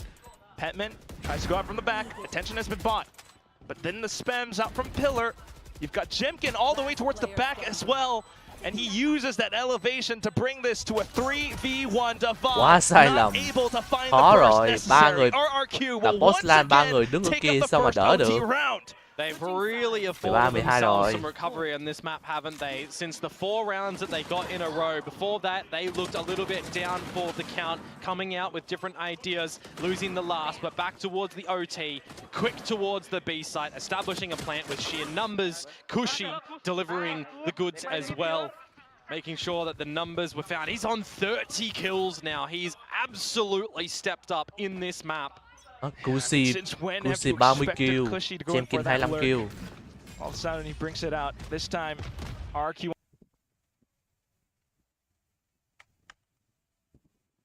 How long do you leave something for here as well, right? You're waiting out for the Nebula over at A main. Here as well, right? You're waiting out for the Nebula over at A main before going together as a team. Might not expect the glass cannon op either. Did the drone spot 2 members? It's keeping a heavy investment of numbers for RQ towards the A site. And an operator, remember here for Jemkin 2. Something to note of the glass cannon variety. If something walks into the crosshairs, it'll be the opening duel, but the timing, the pathing. He's actually, yes, the pathing precisely. But it might work problematic for the team. Yeah. He's just gonna dry walk into it. You gotta be aware, but no. The dry walk. And the damage is felt. Something tries to re-peek into it. Mất 3 luôn, Four mất được 2 luôn này. as Devi, and you're double dry walking into an operator line at the B site. No, not like this. 5 versus 3. RRQ setting themselves up for the map 30 seconds. in another overtime fashion. They had no idea the op was there, but when it was needed most, Jemkin, Cushy, up to the 30 bomb, and this could be the end of Pearl. Paper Rex desperately trying to hold on. Forsaken needing a huge multi-kill, but it's nowhere to be found. RRQ will find the eliminations necessary to propel themselves forward. Another OT, and they show that they have the true resistance, the true endurance to go the distance. They don't do it cleanly, do they? But they will not go down without a fight. Another overtime victory to claim their first win on this map of Pearl as well. Last time, both 13 to 10s, changing up the agents. Another new look to what they deploy in this time, in this installment of the map. And now that's 3 done for the series. It's 2-1 in favor of RRQ, setting themselves up for one more map to then have a rematch against Gen G for the Pacific Trophy. And what a rivalry that is. The map from yesterday wasn't too much to write off of, but this one today, just going the distance, finding the adaptations mid-game, mid-round. They forced Paper X to scratch their heads and think both times in the past 2 maps. Literally after round number 19. Into round number 20, where they get then the 4 rounds in a row. That's the turning point of the map. That's the time where the defenses actually exist. Truly. For RRQ. And what a performance it has been for the entire team. I mean, crazy guy with calls where they suddenly pushed up B. Cushy with the insane performance as well all of a sudden. The player from Indonesia just picked up this year. It certainly has been a wonderful performance, and we are so hungry for more. Let's toss it back over onto our desk. Ok, số ăn cơm nha mọi người. Mời để sâu nha. I echo that statement. We are definitely hungry for more. Mời để sâu nhé. Số ăn cơm đây.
Ok, sao quay lại đây? Trời, hai đều luôn à. Gì mà căng thế? They'll have utility as RQ as well. Vãi cái trứng hai đều. He will Kèo still căng. continue to hold though.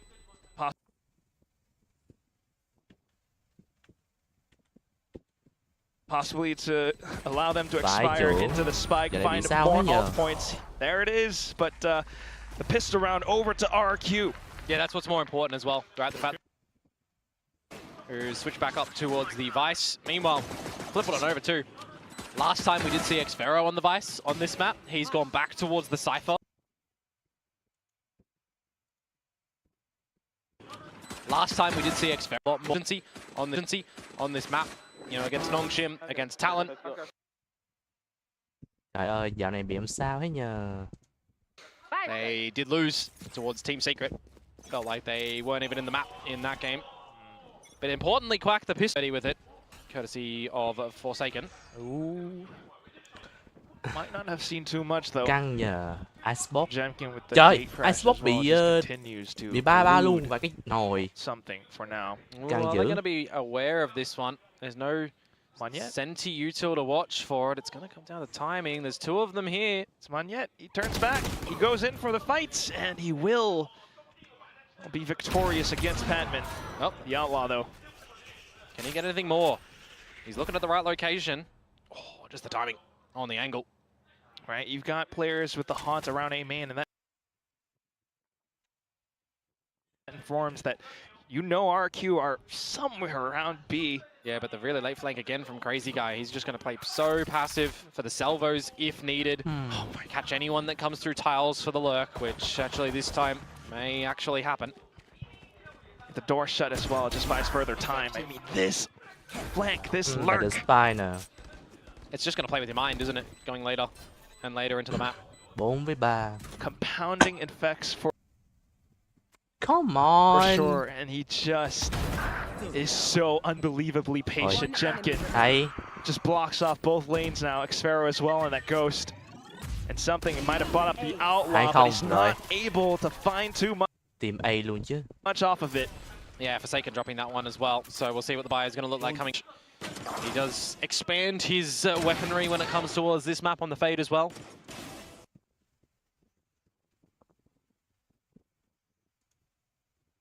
Dạo này wifi bị gì nhờ? Waiting to see coming towards something's hands. If you can get that activated nice and early. Căng quá ta, hai đều luôn rồi đó. Nhưng giờ map này 2-0 để dẫn trước với a little bit RQ. more early utility from RQ. Not too early for now, though. It's going to be the judge instead. Yeah, it's close. Immediately forcing Jing back as well towards the A side. Whether or not we get some sort of pop flash plate come through, Patman's only got one flash drive. 0 point to remove abilities. 3 scanned. Ooh. Wait for the 8 seconds of suppression. Trời And to ơi. fade away, and then maybe we do even see RQ go for a little bit of a faster play. They still do have, of course, salvos, drone, dart for Cushy.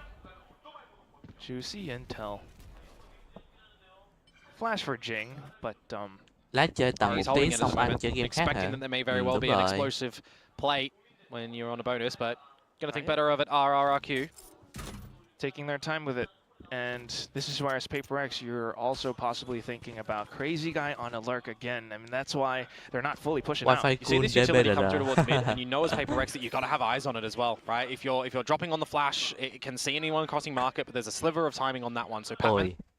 Wi-Fi cool, Gambare, fight. It's going to be pushing back in towards spawn. They've still got the safety net of the tree shear. And this is something with the assistance as well, and it's just Forsaken being able to bring RQ to a stop. Still, though, decent kills, and Xfero will make his way into the site. I'm got Petman hearing all the footsteps. I'm surprised if I didn't pop them early. I'm got Pet. Oh. Not too sure about that one, but still have 3v2. Magnet slowly arriving on scene, and Xfero doing his darndest to hold it from Boathouse. Both players from Paper X still pinned down, and with that flash, all of a sudden... Ui, 2v3 luôn, vẫn thắng được nè.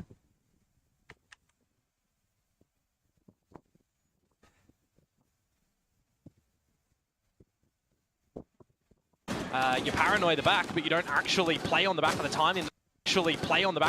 That they're paranoid. Trời ơi, cái gì vậy Through from wifi? Mong, who was playing the flanking angle, shifting towards it. That's a great bonus conversion to come through from RRQ. Immediately called for a timeout as Paper X, because that round, the way that happens from beginning to end, I mean, Paper X hold off the aggression that may have come towards the A site. They have a rotation idea to be careful of mid as well. But when push comes to shove, you found the advantage, and it dropped through your fingers. Slipped right through thanks to the late lurks again. Yeah, slippery Monyet. 3 rounds. Previously was Crazy Guy, this time was Monyet, and it's definitely something that Paper X needs to be fully aware of. For sure. See what this timeout is going to result in for Paper X. Because this is the nth hour, right? This is the 5th map on this lower bracket final game series. It's gonna make you paranoid. I mean, all map. Mate, 2 overtimes that you've lost as Paper X. The other 2 maps you've smacked RRQ. This series crumbles. I mean, you got to consider some slight differences on those 2 maps could have got you the victory. Nevertheless, though, new fresh round on the back of a timeout. Sheriffs and a Bucky for Forsaken. Ui! Unfortunate for something. Vãi nồi, một táp luôn. Where he left off. Not the full flash to come out. Now the information with the hat removed. At the very least, there's a... Come on, bro. Are you kidding me? Trời ơi, đem pha quan trọng như thế. Trời ơi là trời. Đậu xanh. Tries to hop in for a second kill, but Cushy denies it. Cushy denies it. Could you imagine if he got another one? That would be. It's not quite the story that we. It's not quite the story that we have in our hands. RQ with the spike plant. Paper X on site, but not able to line up the shots. Their site robbed once more. Jing. Trận này Fero bắn tốt nè. That little stack up. Yeah. Ui, 4-0 luôn rồi đấy. Gonna be for this round here when you got your rifles coming in, when you got that offer. Trời ơi, giỡn với tôi đó hả? Có lẽ phải tạo to come in for something. Có lẽ phải tạo cái khác trời. Operator going to be poised, is going to be in through mid for a bit of a play. You know, time and time again we do see some flash plays come out. But they're going to be spreading across the map. Forsaken with something to hold off the fort of mid at the moment, and without seeing anything, you got to expect that there's an extremity that's going to start to be explored. God. If you're Paper X, beginning to he didn't see the corner. Really uncomfortable right now. Yeah, doesn't matter though. Brings himself out of it, especially the Hunter's Fury. Trời ơi là trời.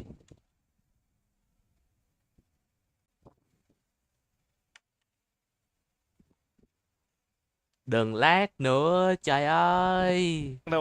To eliminate Monyet, which allows for the rest of the team to push out from spawn. Petman now arriving from market, but he needs to kill that much more. Defy only good for 1, and RRQ will trade themselves into another round win. Yeah, Paper X just really wanted to go for the fights there when the Nightfall removed all of those audio and a couple of the HP marks as well, but just jumping on down in towards it when you technically had a bit of a player advantage at that little last scenario.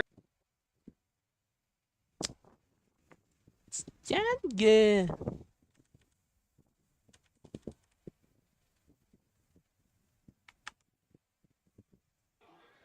On this attacking side, where they have every single advantage possible. And you would expect this to convert into a 6th as well, unless we see a Thrifty come through for Paper X. Get the B main control. Bladestorm there, you could pick up a Steel Garden, but you already see Xfero hanging around. It won't be easy. Something's gonna have to land as much as possible with his blades, the Prowler, the Flash, just for that Steel Garden. The cage propped up though, and something needs to clear so much. RRQ, meanwhile, are just happy to rush it over onto the A side where Xfero continues to mark down the angle as well. Forsaken spams over RRQ. It's Crazy Guy in the corner. And Paper X has no earthly clue. A quad kill pulled out from nowhere, and it's 6-0. Thầy He's got a ơi. little bit nuclear there in that anti-eco, Làm hasn't 4 he? luôn mà. A scenario that the pistols very much could have overwhelmed him. I mean, you got a seize that goes in there as well, and something just body shots with the blades, not able to find the kill, right? If those two little bits have a bit of a difference, there's an opportunity for Paper X to potentially find something. That's going to be a lot of confidence to Crazy Guy there for RRQ. He's not had, you know, the most stellar of kill performances here, but he's trying to call the best game he can for the team coming into this roster. Not only is he translating the coach's vision in this very map, just full reads, a true journey all the way from ever since Valorant. Important ones as well, right? To get the opportunity to get into the grand final, the chance to. Ủa hình như Poster vẫn còn xài cái tâm đấy thì sao á? Plan, and it's Paper X trying Anh Cường còn xài to tâm suss đấy. out as much as possible. Still though, the site relegated, and RRQ to come through later from Xfero, but with the plant going down, Crazy Guy has an Armageddon. It's a 5 versus 5. There's an operator. You got to expect probably the Steel Garden from Devi. It comes down now. Armageddon from Crazy Guy though. And it just blocks everything off. Ồ đúng luôn, vẫn còn xài cái tâm này. Tâm này đối với anh Cường Paper X ok hơn continuing rồi. to try to push up front. It's just Forsaken, however. Can he truly find the kills? He's getting salvoed, but with assistance from Patman, they dive down. Jemkin gets out of dodge. Straight back into wine. Paper X have some numbers though. No command. Oh, still trying to find the shots. Patman dodges the shot through, and it's Xfero now off from the top of hell, and Paper X have noted his position. The numbers front back once again. Absolutely needed from Paper X here to have just any substance in this map. Dropping the Steel Garden, the null command at the end as well for Patman. Using those ults to just ensure that you've got advantages. You bait out, if you can call it a bait out, the Armageddon, it really buys a little bit of time for RRQ to try and reposition themselves to make the best out of the pistols. Fortunately, doesn't work there, but you've already afforded yourself 6 rounds, right? You've got a lot of padding in this half as RRQ. Build up your... Trời ơi, làm ơn đi, why?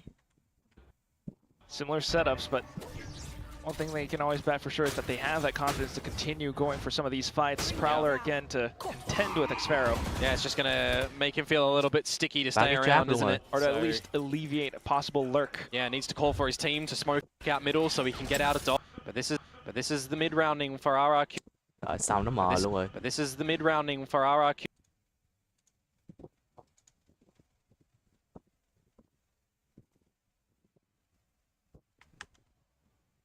Yeah, a bit more of a better angle for him, and with this slower approach from RRQ, the drone's going to give away the info, so he can really call for his team to come and assist, because he probably needs it. Need to pull it quick enough. Crazy Guy still with the late Internet buổi tối. Forsaken's already cleared out mid though, but something, does he know that they are that close? It's a clone, it's a haunt as well, and Jemkin just does as much as possible to flash himself out.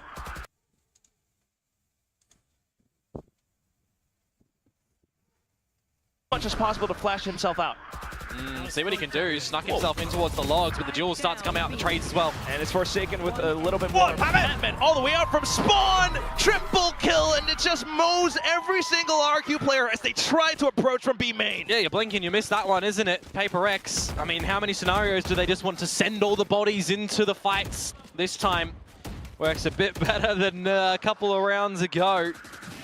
Cheeky angle, actually, just the sliver scene. The Patman through the smoke, a great flash drive. Great Patman. Shots to come through. Come on, give us the hype. We need the hype. He's locked in. He needs more rounds before he truly hypes up, but for sure. 8 kills up right now, 6 for Patman. Always He was still in the lead. Always seeing the same stuff in B main though, right? Forsaken and the operator of something. Again, you need to see that gun in his possession to just really have value, you would assume. But now that you've got B control, what do the differences look like for RRQ? They're a little bit closer up to mid. And that's where Xfero also plays around with the tripwires as well. He waited for that Prowler before he put this one down. And then Jemkin to sneak all the way through into market. Oh, Forsaken aware to check with the Prowler. Sees as well the flash just to push Jemkin away. Oh, this is the spike down bottom mid. So either you're getting a smoke to get out of dodge, or your eventual plan is to still go towards the B site, where you'll have a deep mid smoke, potentially. You can disregard that because you've got the whole team with you. Door shut, an avenue of approach. Forsaken holding the info line, a pre-fire spot, you would assume. But too many targets, and unfortunately he meets his doom. Pussy là dân chơi số 3 nó không với nền ốc. The shot, it's been blocked by the clone. Crazy guy to mark the back as well, and it just buys further time. RQ will get the site. Yeah, this is a bit of a rough one for Paper X. Neural Theft confirming all the information. There's also the trap wire at the edge of market. They're up close though, and it's just Sparrow inside of main. He can continue to toy with Paper X. Paper X trying to find the spacing, trying to find the pathing actually into the site. Can they deal with the damage that has been caused? RQ still holding them off, but Jing not too bad at the damage. Divide with the trades, down to the 1-on-2. Surely you expect inside of Boathouse. He does have the, well, no, not the Arc Rose. Tries to slip over. One side has been smoked off, and it's the double peek. Divide, unfortunately, not able to contend, and RRQ right back the rounds. Yeah, the wider swing from them works a treat there as well. The fact that RRQ have a bit of a mid-rounding decision to make too, right? When you slip the spike in towards bottom mid, you do consider what is the approach from RRQ. Are they trying to... 1k plus giờ nhưng chưa bao giờ dùng ra đó. Just wait for time for his recon. Are they going to be going forward together as a team? Which is ultimately the idea when you know, your Omen and your other boys do back yourselves up. You go silently and approach. Paper X have kind of been relinquishing this mid control time and time again. So the adjustment for them now is putting the shear there. So forcing out some adjustments from PRX. And it's just the thorns around tree. Batman noted close as well towards that dark cover. Has to change his own approach. Meanwhile, very forward B main control this time from Paper X, but Dimensional Drift into the A site. Scope out all the information. This could be an 8th round for RRQ, depending. Has to find the right timing for the flash as well, but yes, Jemkin might just be able to toy with this alongside the Hunter's Fury, and it completely flushes Paper X out of position. Patman unfortunately neutralized. Another one eliminated. And it's a 3v5 retake where an op is at play. Tough situation, but Paper X continues to try to spray themselves forward until, yeah, they're going to have to call it off. Yeah, you need that operator in play, you would assume, for something. 2 casualties gone. Paper X have to just concede this one. We've seen pace changes from RRQ. When you've got that dimensional drift, how often does that just be, you know, kind of the be-all and end-all into a site like A when you've got in combination with a Hunter's Fury? You got salvos too. There's not a lot of places that you can hide as Paper X there.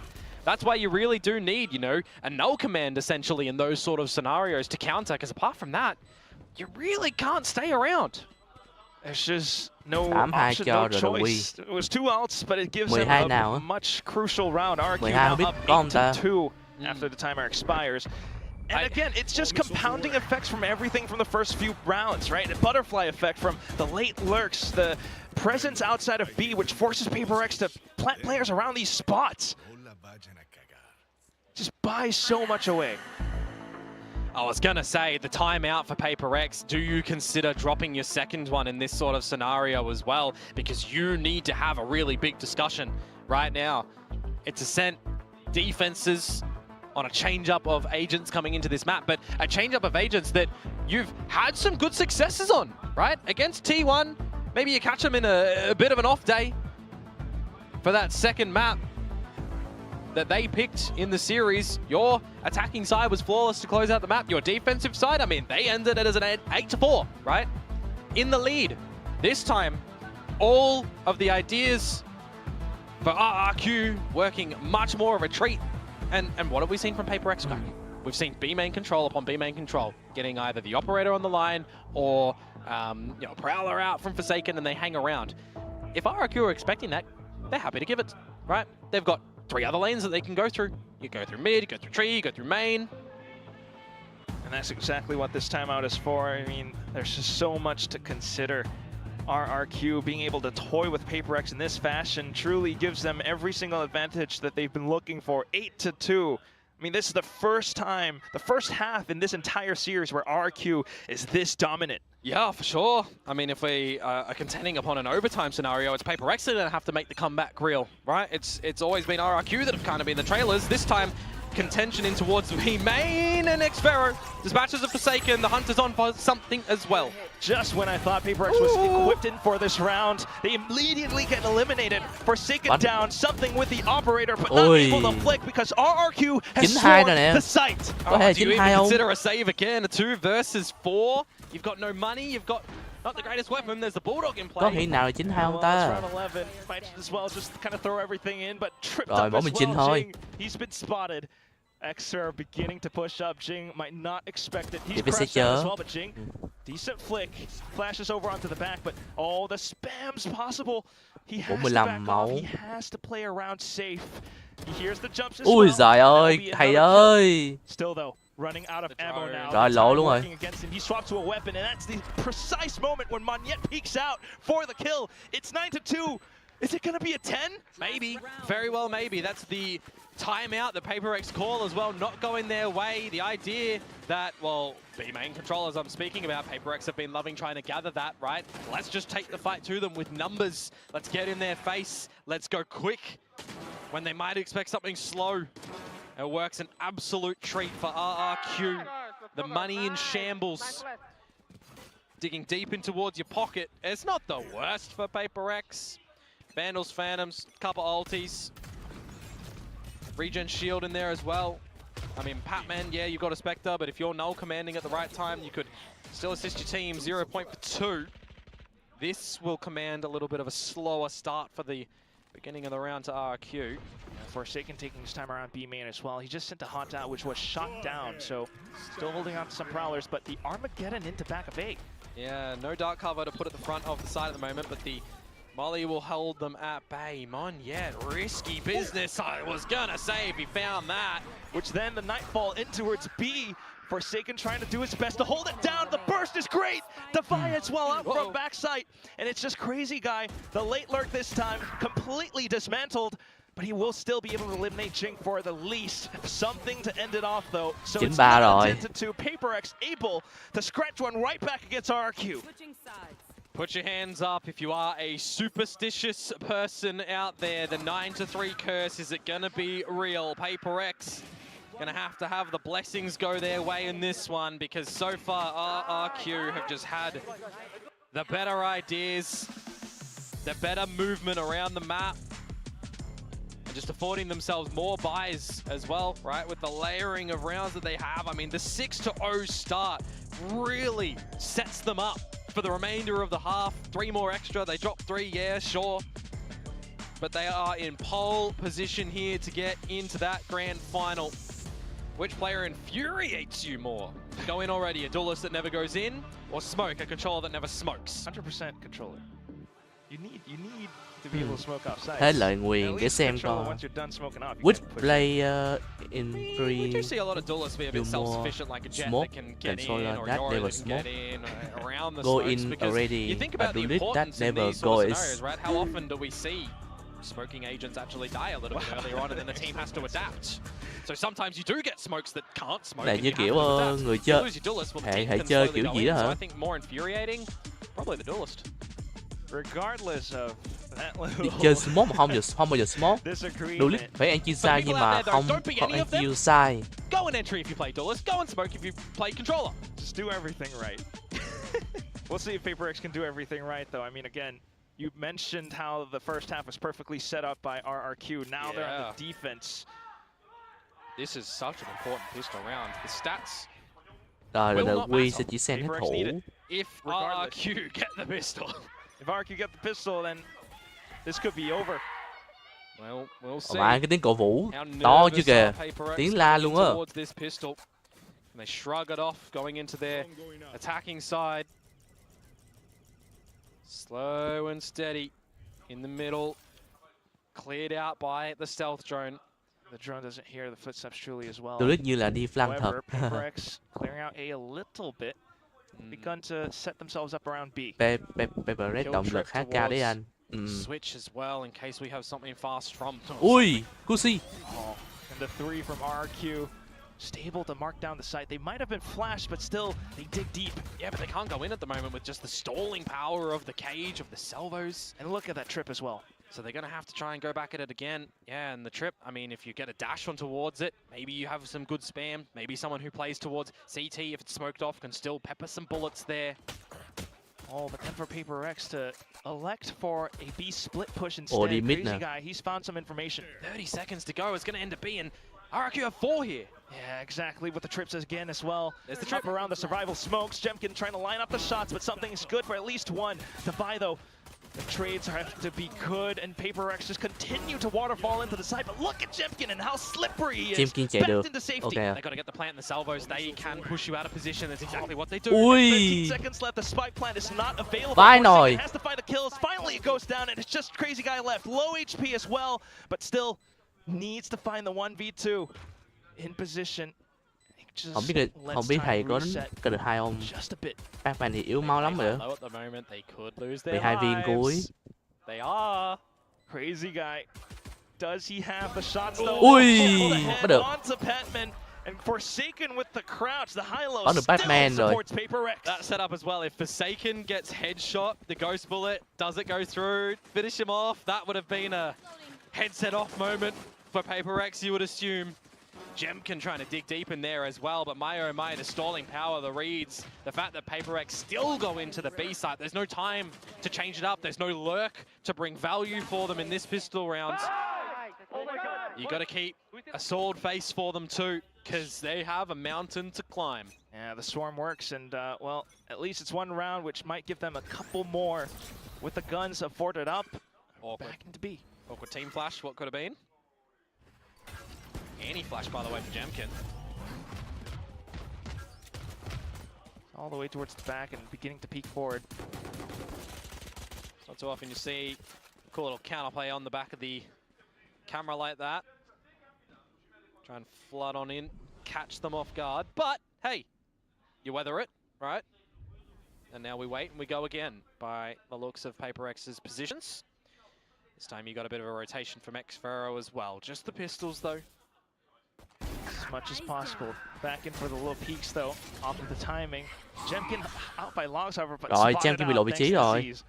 Very well stuck here. He's going to have all the utility go his way. Fragment and Thorns. The spams just to prevent him from escaping. The salvos though, but then Paper Rex once again with a full arsenal, just happy to look for the fights. Yeah, so that's 2, right? Always should be good for the second after the pistol, but this is where we get the guns in possession for RRQ, and this is where we really start to see how much effect the first half has on this game, right? They afforded themselves 9-3, 6-round advantage. They can afford a couple of mishaps here and there in this half. They can afford themselves, you know, a chance for Paper Rex to maybe start to make a comeback, but you do have to start to consider for RRQ, right? How long does it take them to recognize what Paper Rex are going to be doing on this attacking side? Are Paper Rex really changing up their approach time and time again? Ôi không, thầy chơi Odin rồi. Round was just a confident B push given the guns, but now you got to really slow things down. And Odin being fired off as well. Paper Rex now aware. And slowing things down are going to work a treat for RRQ as well, because that allows them to rotate where they need. That allows the likes of Crazy Guy to have the salvos put at the right time. High cam again to spot some early information, though currently gate crash for Jemkin towards the A site where his locale is anyway. So it currently would be a retake scenario if Paper X quickly got into the B site.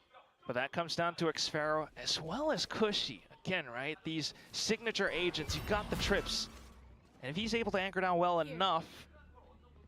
0 Point is calling for a rotate with Tree not occupied in its entirety. Crazy Guy a little bit behind, but Cushy towards the spawn side of things. So it does look like with 30 seconds to go, it may very well be a bit of a retake scenario. Yeah, Paper X managed to slip through. What a lineup for Patman.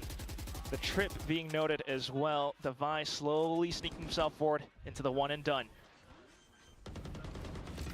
Watching for the angles though. The door's been broken. Devi, oh, not able to hold. Jemkin, this could be the start of the assault, but Patman has grenades. Something trying to hold as well. Dodges the first flash. The second one being sent through by the Omen, and it's just Patman trying to receive contact, but RQ proves to be overwhelming. Bonus round going the way of RRQ. They came into it with a better gun, so 15. Paper Rex only some damage for their bonus round. Double digits achieved for RRQ. They're just waiting to see if anyone was going to fall prey into the trap wire for Xfero to spray on down, but it never eventuated. So that's a full 5 versus 5 retake that really Jemkin getting a lot of the damage in there with the team to back him up as well. Trade's working out a treat, holding numbers advantages. Now we'll get the full proper buy to come out from Paper Rex, backed up by the Nightfall. Anh Cường muốn là xài cái tâm này, chứng tỏ cái tâm này ok với anh Cường luôn rồi. How stellar has RRQ been when that ability is in play? Especially for a potential retake. Paper X though. Position, a quick Nightfall, but slow down. Really early to allow something to get up towards the tree. Super quick, but kind of held at bay at the moment. Xfero at the glass. Ooh, almost domed. Still with the damage found, it's going to be Paper X breaking their way into the A side. Odin eliminating Forsaken. Defy back in though, but not able to take out Crazy Guy. Just picking up the ultimate of the Armageddon as well in this 3 versus 3. Spike has been planted at the very least. What are the positions going to be? Dimensional drift to scout. Có cái tâm nãy tôi gửi trên stream tí nữa xem sao. Gửi trên stream hả? Ủa sao gửi được? Ui, hay rồi. Còn 2 round nữa thôi. A flash to come out at the end from Jemkin as well. Patman completely blinded. No, actually, Jemkin's got his 2. It's a self-blind. No words. I believe that's a self-blind to come on out. I mean, in the 3 versus 3, when you've got the Dimensional Drift and the Armageddon coming your way anyway, you cannot sit in towards the main. Gotta say, all the info utility and the fact that Crazy Guy just survives with that Odin there too. Ah, he's blinded up by the clone. That's what it is. That's a rough one. Just that much utility being sent into the wayside, and it's 11-5 now, Komodo. They're running out of chances, and this could be RRQ's very first grand final. And this is where I talk about the space that they afforded themselves of the first half, right? They can have slip-ups if they want, but if they don't, well, you're just going to keep on carrying on. 12 is the name of the game to hunt on through. That's a quick headshot onto Jing. Another one found. And then for the trips to come back in online. Paper Rex trying to recover. Cái khung trên stream thì nó có, mà tại sao trên chat stream của YouTube thì nó không hiện lên luôn? You feel like for Paper Rex to come through here, but it does feel like the teamwork of RRQ is at its most potent on this map right now. Gửi riêng cho tôi đi, Quýt ơi. Try and find Patman. Damage done, though, will scare him off. I mean, teamwork, individual brilliance as cái well. đó không biết, ngay cả Bacon cũng bị á, thì cũng chịu luôn. As much as possible. Patman, if he was able to find one, that would be great, but everything's thrown off balance. Slowly but surely, up through mid, 45 seconds. Haunt to be broken, head to be removed. Recognition from RQ as well, though. They've already put themselves inside a spot. Something a little bit quicker with the blades. Takes down Jemkin. Hở cái vai luôn, hở cánh tay luôn á. Forsaken. Another kill onto something. Crazy Guy. The IGL leading from the front. And Patman tagged 4 from Mong, những earlier, remember? There's just no chance.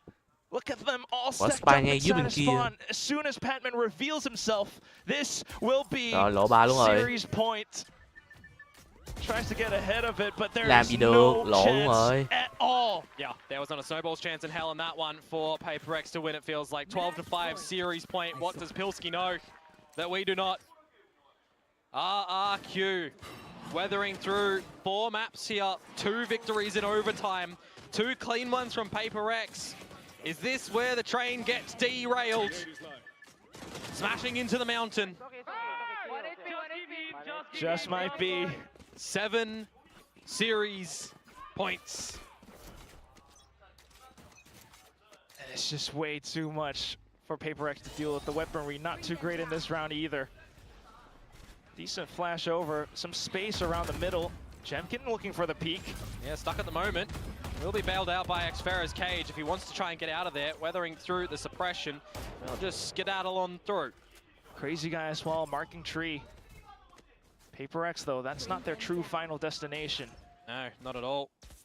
They do want to pivot straight towards this B side, though. It might be another retake angle to come through from RRQ, because remember, they have 7 rounds to play with. They can afford to take a couple of losses. All it takes is one more point for Cushy to get to Hunter's một Fury. round nữa thôi là Quy thắng rồi. Though for Patman, you feel like he has to drop that in towards this round potentially, stave off this retake. There it is as the plant goes down.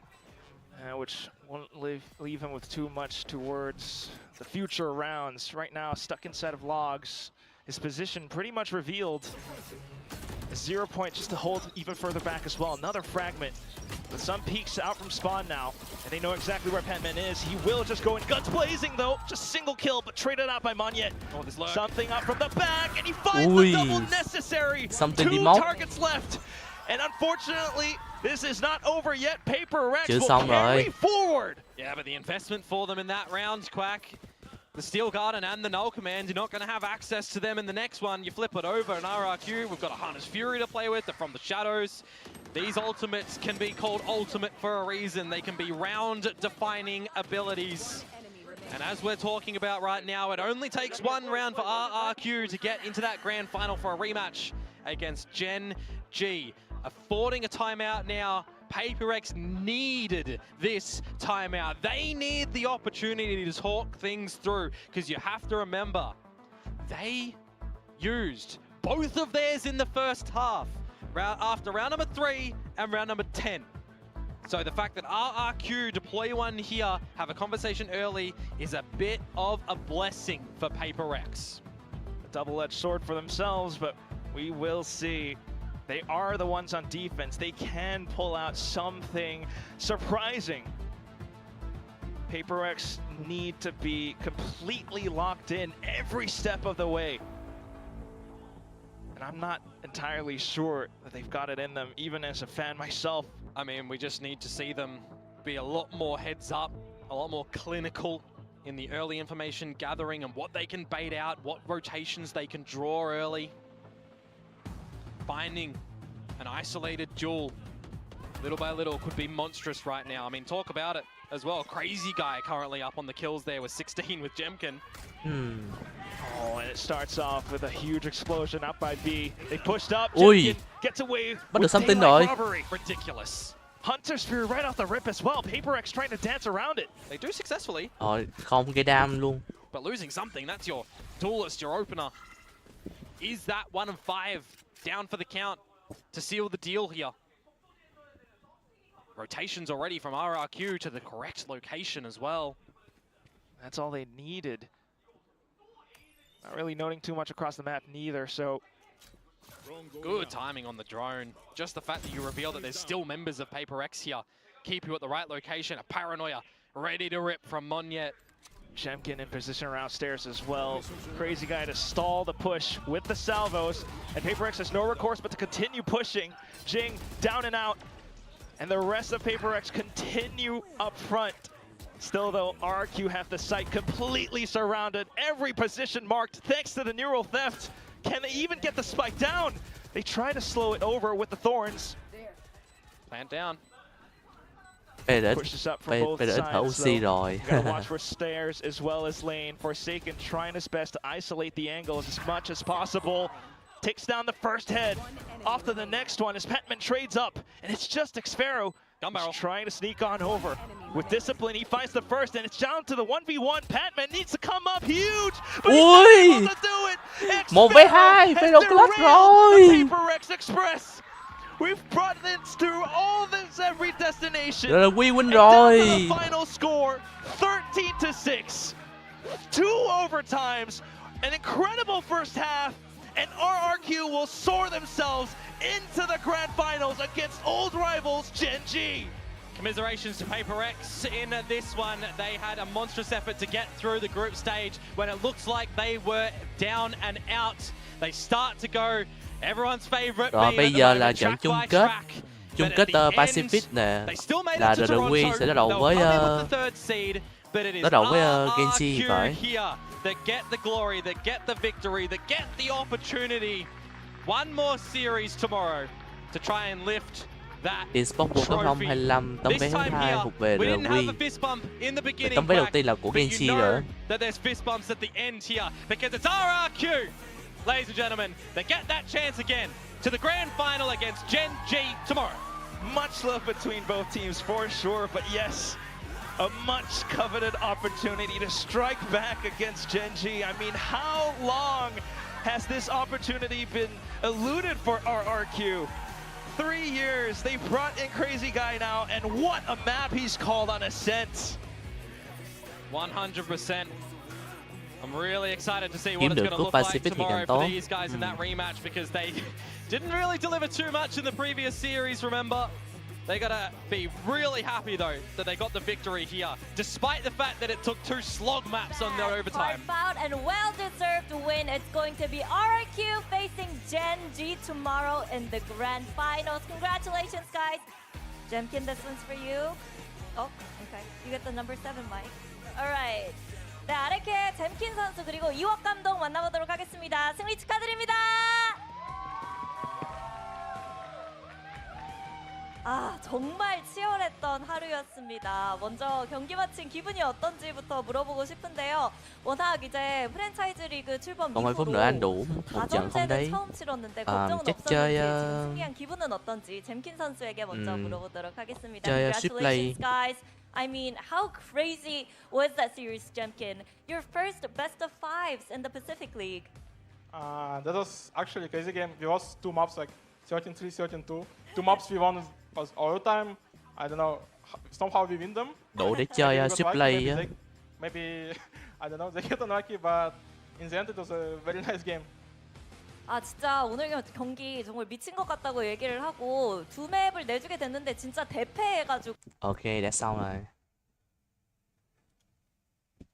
Hey Wit gửi cho mình cái tâm gì ta? Để su nhé.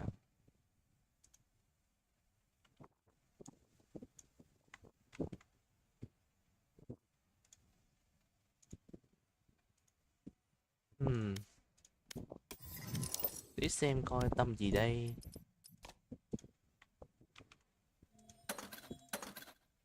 What?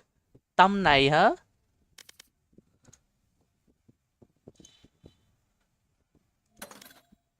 Chơi tí Suplay. Quá cùng anh hả?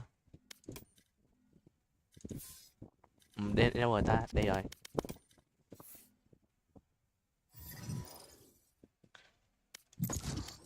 Ok, vô thôi.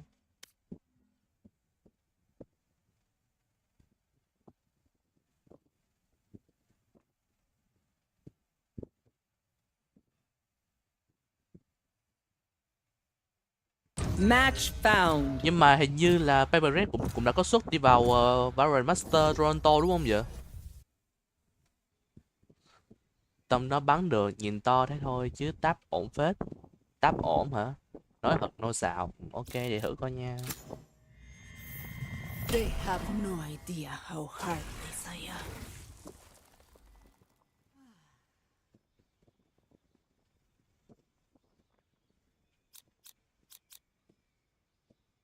Về bài với Master rồi. Ủa mà làm sao điều kiện vô Master là sao vậy? Quý ơi.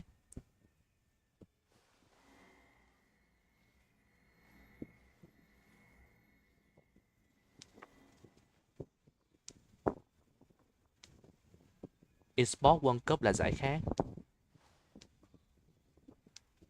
Nói thế nào cho hiểu được nhỉ? Thôi bỏ đi.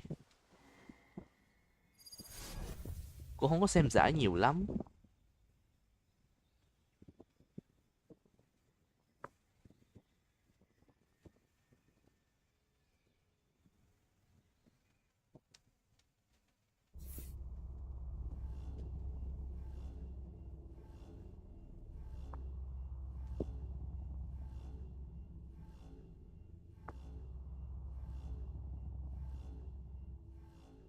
Tôi chỉ cần hiểu là hai người nhánh thắng một hai nhánh thắng một nhánh thua đi Toronto thế là xong. Hai nhánh thắng một nhánh thua đi Toronto hả?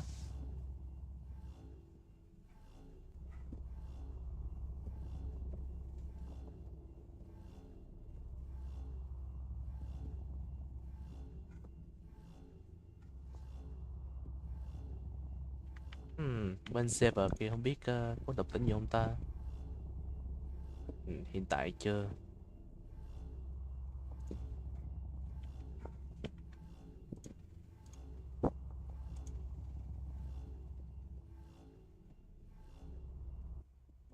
You'll have your intel. Bạn có lại cho top 1, top 2, còn tôi là top 1, top 2, top 3. 3 luôn à.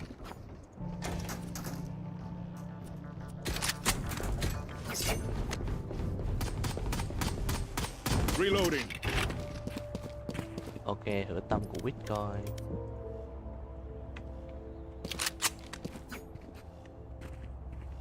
Đổi sang màu trắng không nhờ? Can someone get this? Thank you.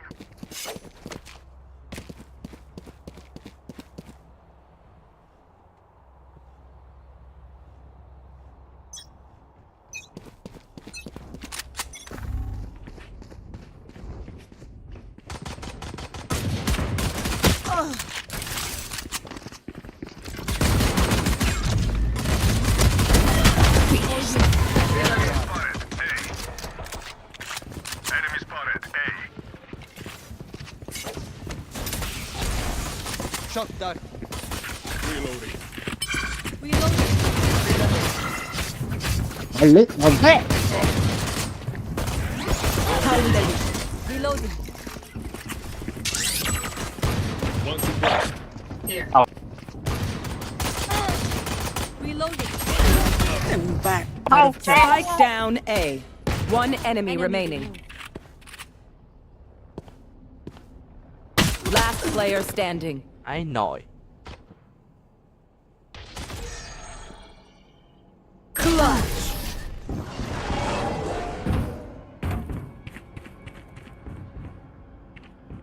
Fire needs oxygen. Let me replace this phoenix's air. Mà quên nhắc xu nên không kéo đậm viền lên. Không bình thường, nó mờ lắm. Mờ lắm hả? Kéo đậm lên sao? Này đúng không? À. Need a drop. Thế chưa? Can someone get this? As one. Weapon here. Drone going out. One suppressed. Vãi, nồi nó cong mà. Toán cũng khỏe.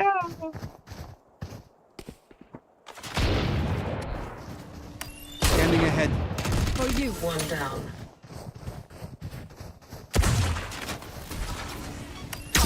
Còn phía dưới kéo lên 1 chưa? Our spike carrier's dead. I have shot down. Spike down B. Last player standing.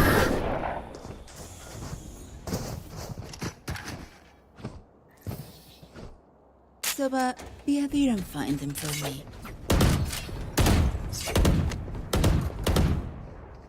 Đám độ dây pin xuống 1.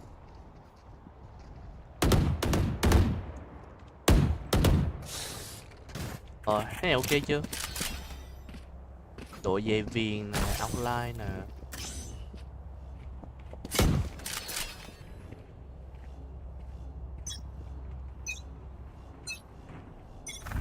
They will cover. Locating targets. One suppressed. All missiles away. Đó.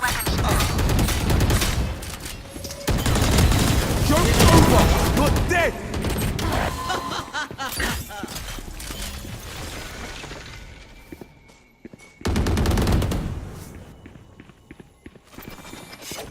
Mấy cái đồ xây. Enemy spotted A. Last player standing. Đây đi ông tương. Spike down A.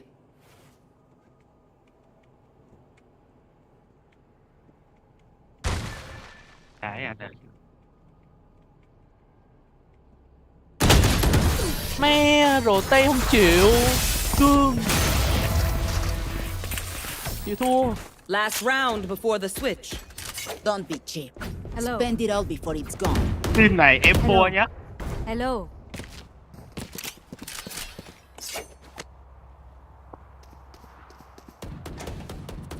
Can someone get this? Thank you. Thank you.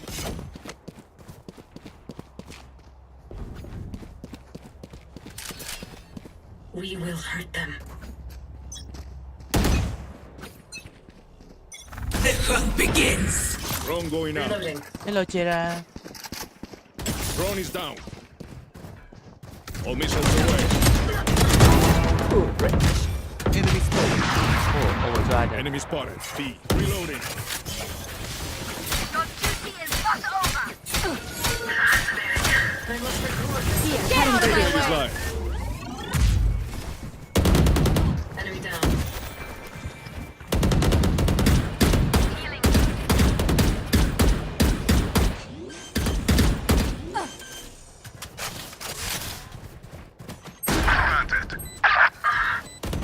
One enemy remaining.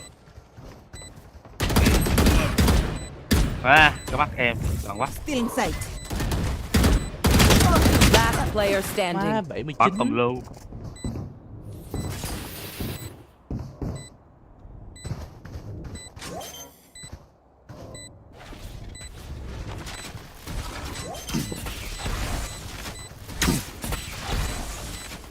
Revealing area.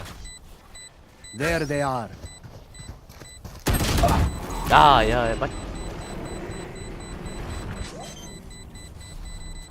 Đi mới chút top à.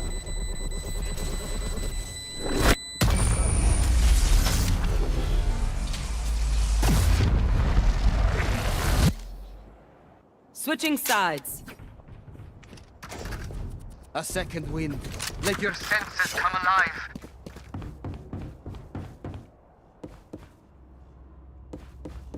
Can someone get this?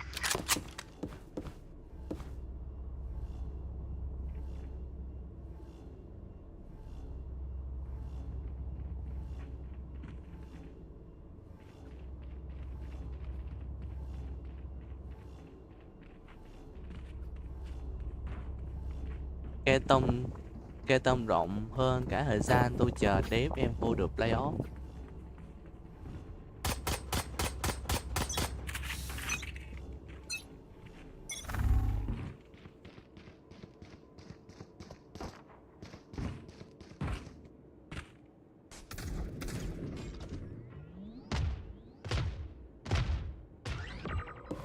Two suppressed. Taken out. Spike down A. Ai nồi. Tôi toàn quá.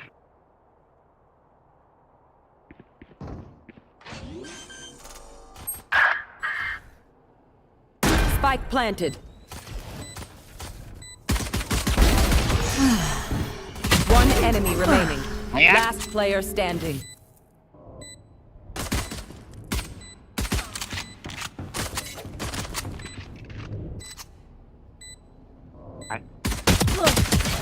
Vãi đạn 90.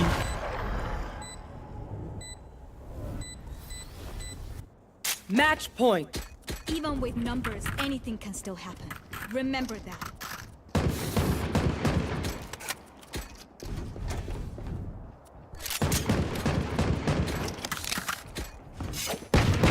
Hello Tú nha. Reloading.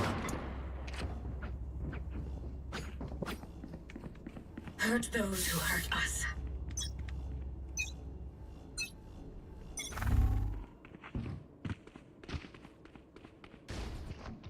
Enemy spotted.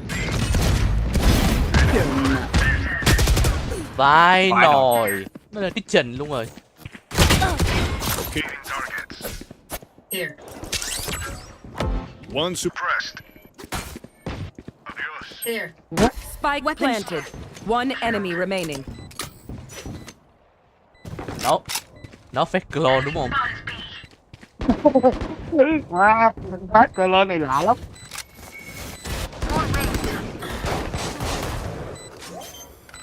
Em quét dính, tưởng rất là lon. Ai về nó là người. Phải cay nó phải. We cannot unweave our world. If they think it is more honorable to resist death, they are welcome to try.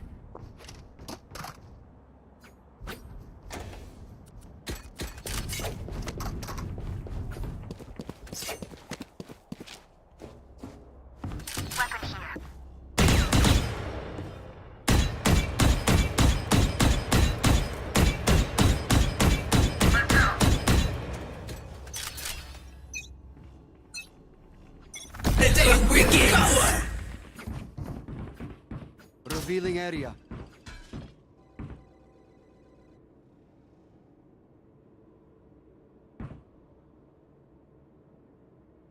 Rồi vô không có hai vậy ta. Đấy cái Mấy người này làm gì giờ? Spike planted.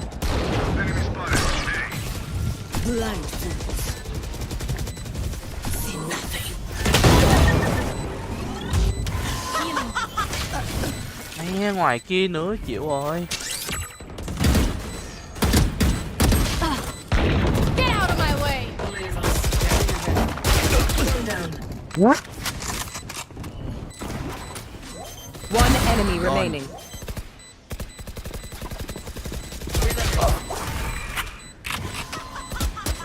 Last player standing.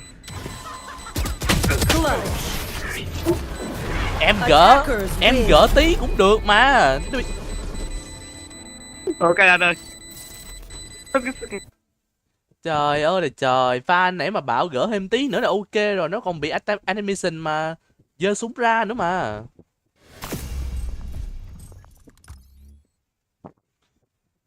Hello Quân nha. Xin kiếm môn đồ mới để mua đi su. Ông thích cây nào thì lấy cái đấy thôi, chứ tôi mua mỗi van đồ thôi à.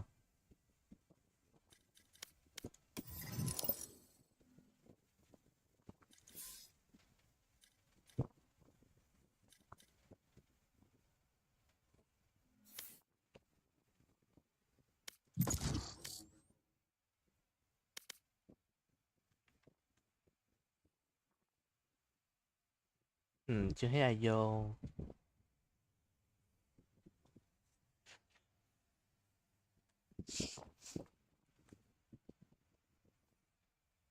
Match found.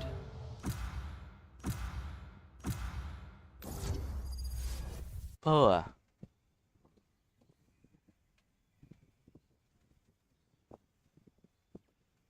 Hello, em chúc su của tuần mát mẻ à? Hello Chu Chi nha, chúc Chu Chi cũng vậy nha.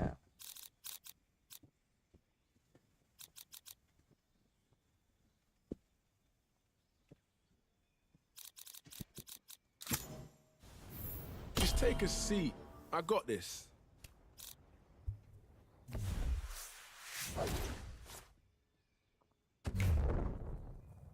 Tâm của Mong những cũng là tâm đó luôn. Vãi trưởng.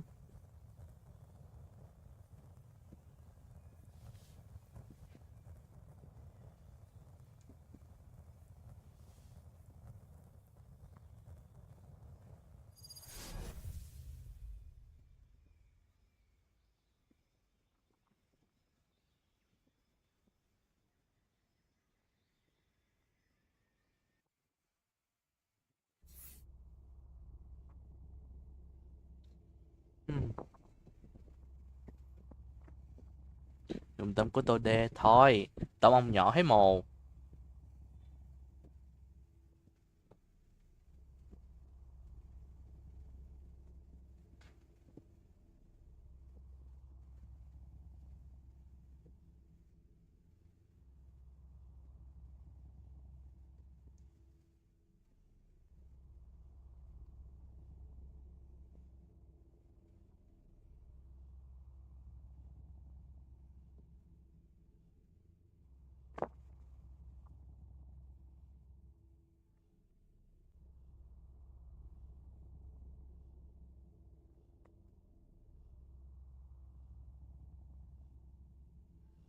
Been pulling jobs like this for years.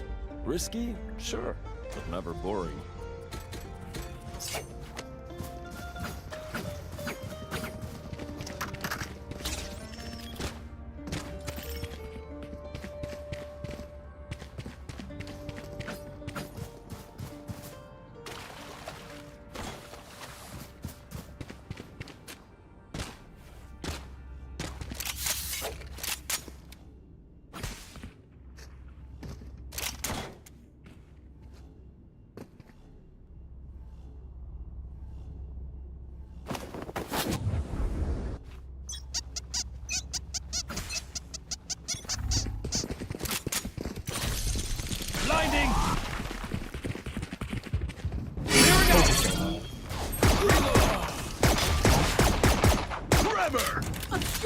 vision. Flash out!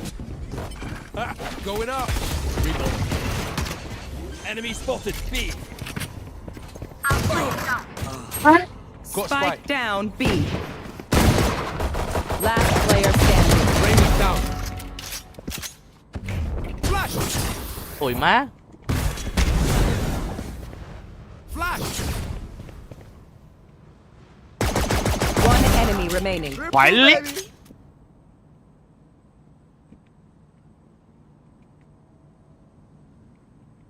Không biết Leon đâu nha. Có cả kia. Back planted. My ultimate's ready. Họ đi rồi.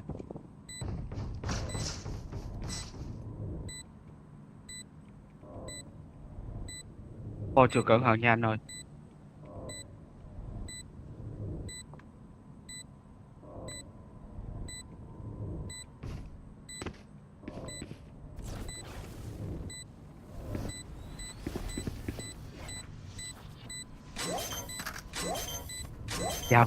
Chào. Xin chào các bạn, mình là Sang Trần. Oh, you thought you put up a fight? Cưới kìa. Phoenix keeps bringing the fire. It's like a Viking funeral. Má còn tên.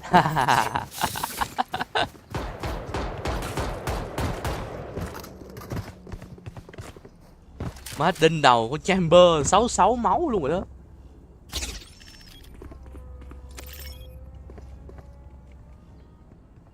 Here we go.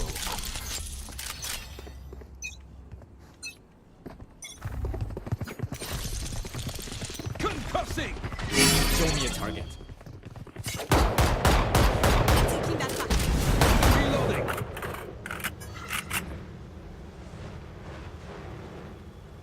Ê, chuẩn bị flash nha. Rồi chuẩn bị. Come on, let's go! 1, 2. Blocking vision. Blocking vision. That's done.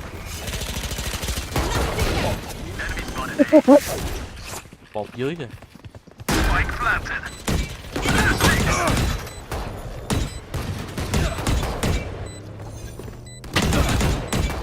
One enemy remaining. Cái bài bắn nghi ngờ á. Cái bài bắn nghi ngờ lắm nha. Do they still want it? Trời ơi. Mad guys.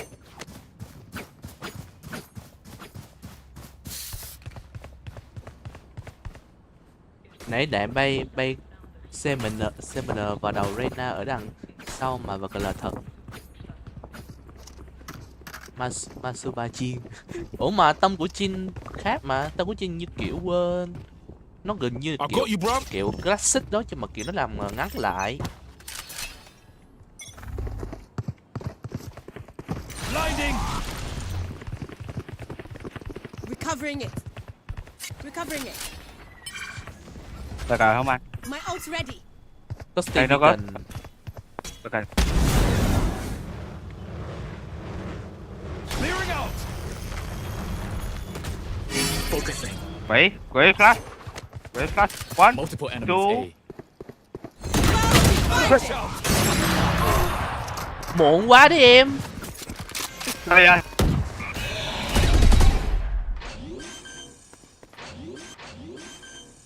Em kể muộn xong nó còn muộn nữa, hay quá rồi. The hunt begins. Rồi anh. Knocking them. Forever. My ult's ready. Last player standing.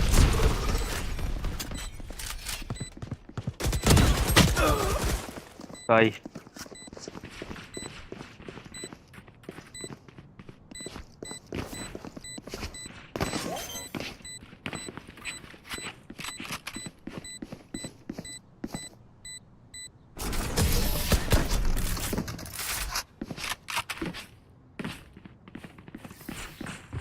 Last round in the half. Buy the best guns you can.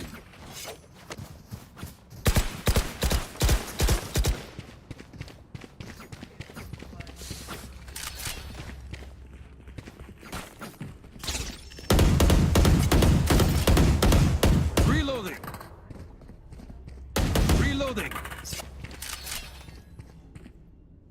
my spot first. You want to play? Let's play. Watch your eyes! Show me a friend. Vai nồi hai cái ốp. Concussing! Get out of my way!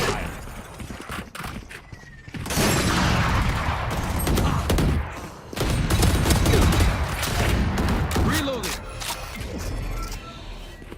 Blasting! Concealment!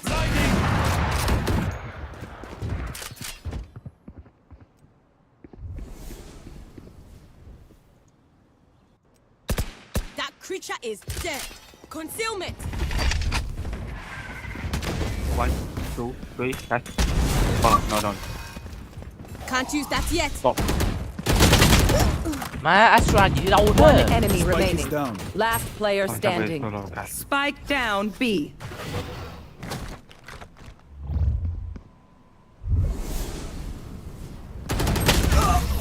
Trời ơi.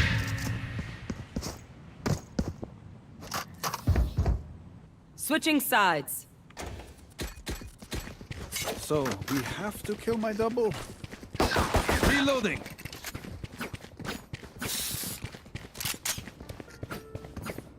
Vai com ligação à superfície, aproxima-se da plataforma 1.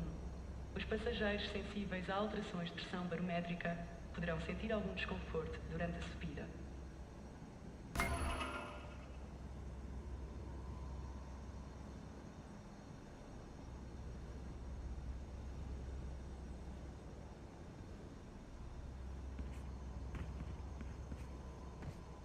Rise up and hold.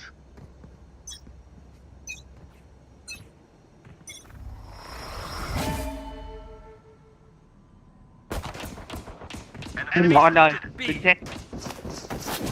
Going up! You're out. Hết rồi, ta kịp á. Chết tên là nha anh ơi. Được rồi.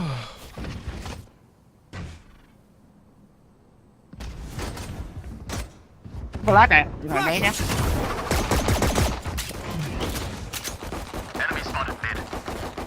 Một quả nữa nha anh. Mặt. Rất sáu. Nó xuống. Spike planted. Reloading. Brimstone out. One enemy remaining. Triple, baby! Careful now. Last player standing. Vẫn kịp. Phải nồi. Time to take these arms for a spin.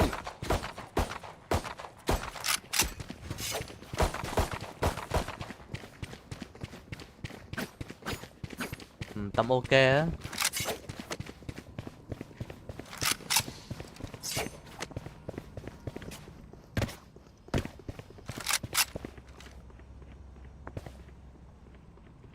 Take that boomer soldier boy out.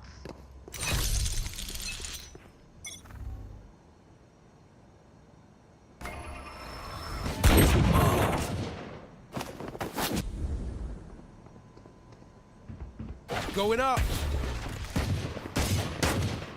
Obscuring vision.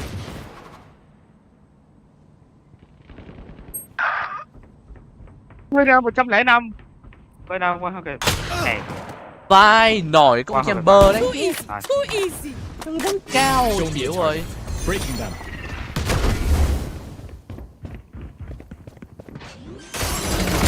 Stand aside. Spike planted. Last player standing. You want to play? Let's play. One enemy remaining. Trinity, you're welcome. Open last one. Open last. Ult ready. Ui bắn trượt. These interruptions. Clutch. Woo-hoo-hoo! I'm too shocked for them. Match point. They're not getting the message. Leave it to me, I'll rough them up.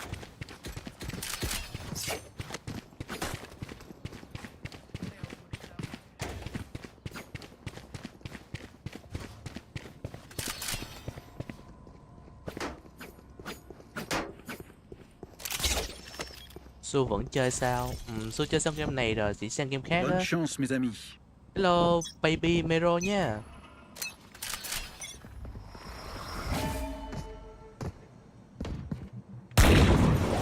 Enemy B.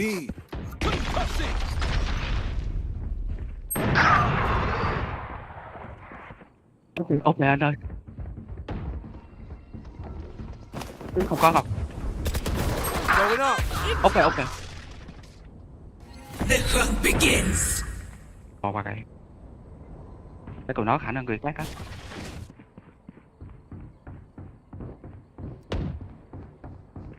Không, của nó là cái này anh ơi. Come on, let's go. Careful now. Spike down B. One enemy remaining. Where? Defenders win. Job's done. Reloading. Tôi ran gì á? Ramplat nha. Không kịp bóng kêu hết nữa cơ.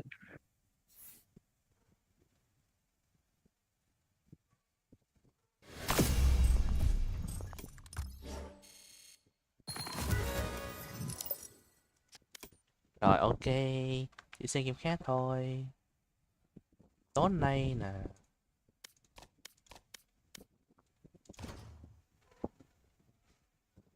Chơi một ván không? Số chỉ sang game khác rồi Mero ơi. Gì thông cảm nha.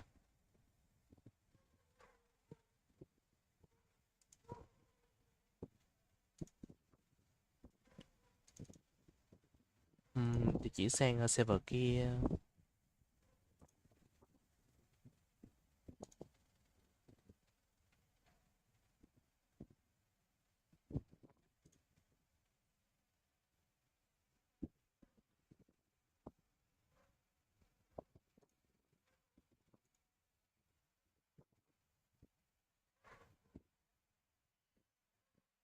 Ủa, làm event chờ mỗi Irusu vào.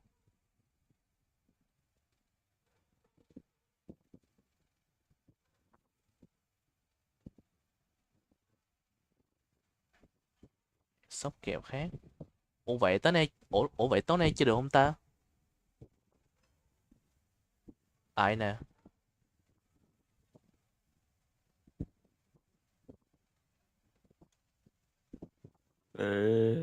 Con vợ ở đây. Hello anh.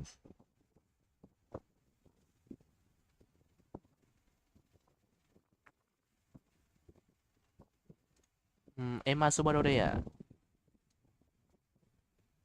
Chơi event đó à? Event 8 giờ tối nay nè. Đang không biết tụi nó có chơi không chứ thấy thiếu người này. Nên đợi kết quả thế nào, nếu mà không được thì sang bữa khác cũng được.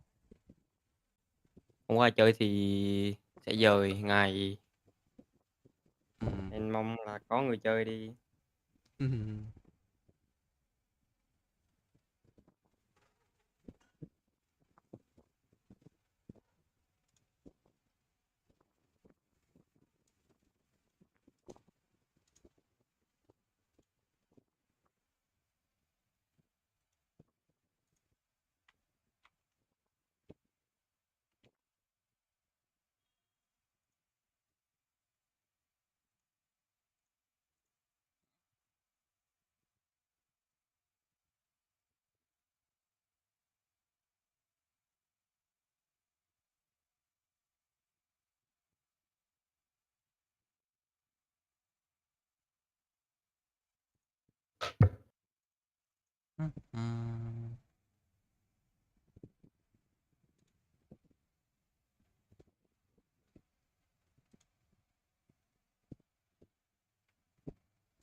No.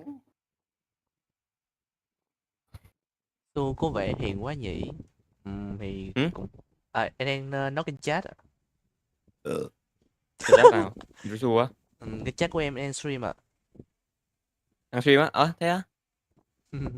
Em stream từ trưa đến giờ tầm 1:30 á. Wow, VIP. Su có vẻ hiền nhỉ? Thì đương nhiên Su hiền nhưng mà cũng lâu lâu thì cũng hơi nổi nóng tí thôi à. Giờ bắn Valor đó Mero ơi. Thề luôn chứ. Valor đó chỉ là ảo mà Canada.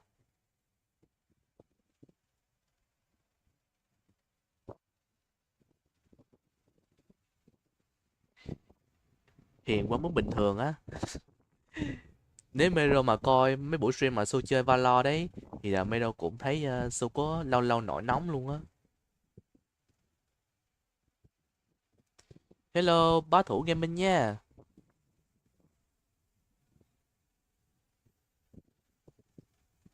Video nè. Tự nhiên rồi, đăng ký kênh sẵn mà em.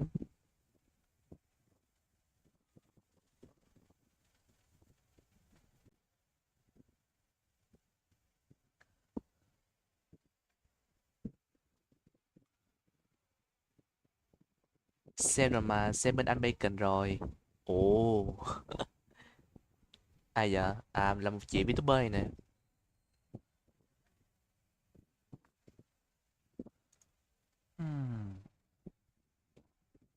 Anh reaction VTuber hả? Không, có phải reaction đâu. Hay VTuber nào thì đăng ký thôi. Bình thường. Hi. Em đang ăn nên em đi lạc á chị.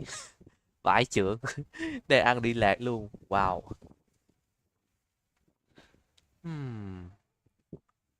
Nên tải Play Together về không nhờ.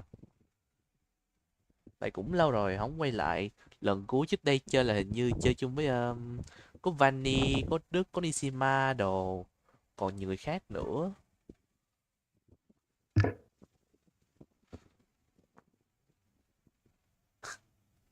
Đâu là ta nhớ cái buổi stream đấy đâu nhờ. Có tặng chiếc nhẫn này. Có tính năng nhẫn bên Play Together đó. Chắc thử search coi sao. Play Together. Chúc anh sớm được nút vàng nha. Trời ơi em ơi, nút vàng còn lâu lắm em. Nút vàng 1 triệu sub lận, còn lâu lắm.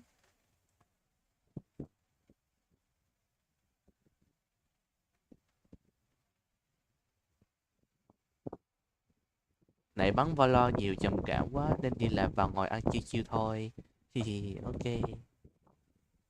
Hello Liễn nha. Tiếng này mẹ có chơi không mà vào e. Cứ bảo cái gì mà có việc. Có chơi không? Ok có 2 người rồi nè.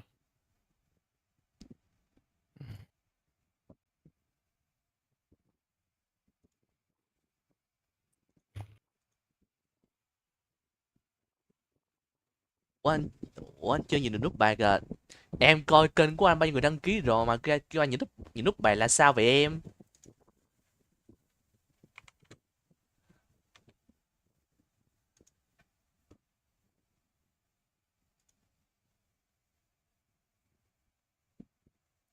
Trời, gần 1 GB.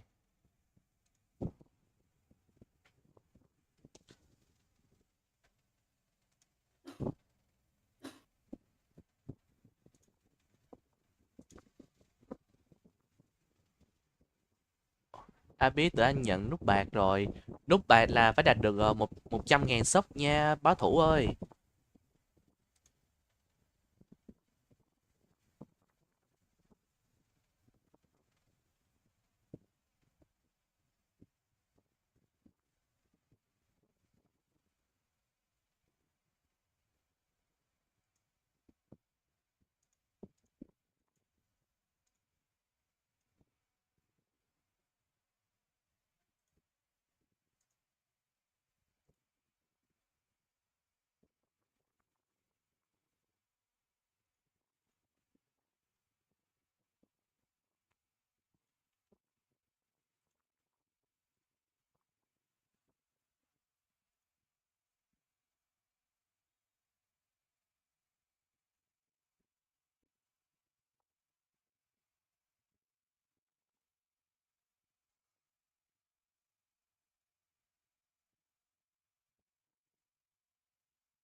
Playtime Gaming của em bay màu luôn rồi, chỉ còn ảnh này nhưng em vẫn là tên đó, còn thêm nữa là tài khoản Google sắp bị vô hiệu hóa nữa, phải chửi.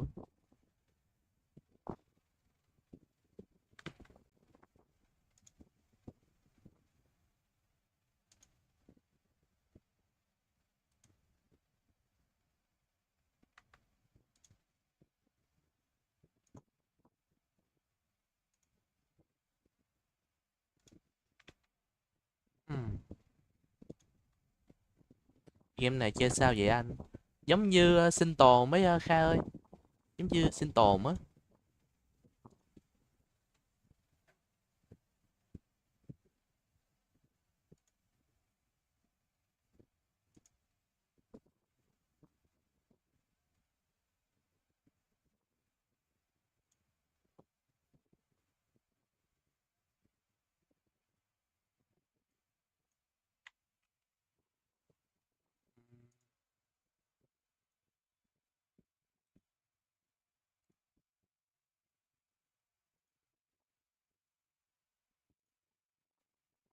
Trên Steam hả? Đúng rồi, trên Steam á.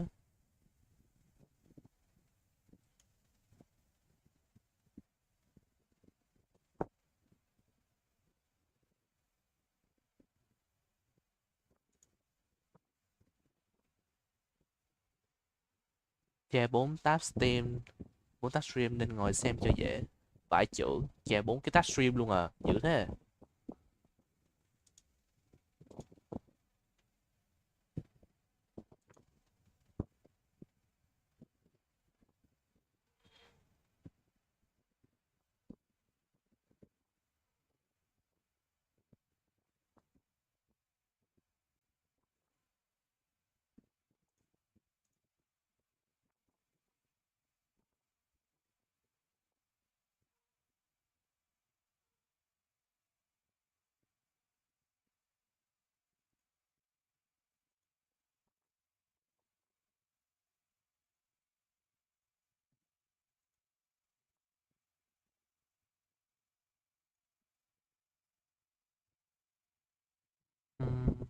Nhiều tiếng quá.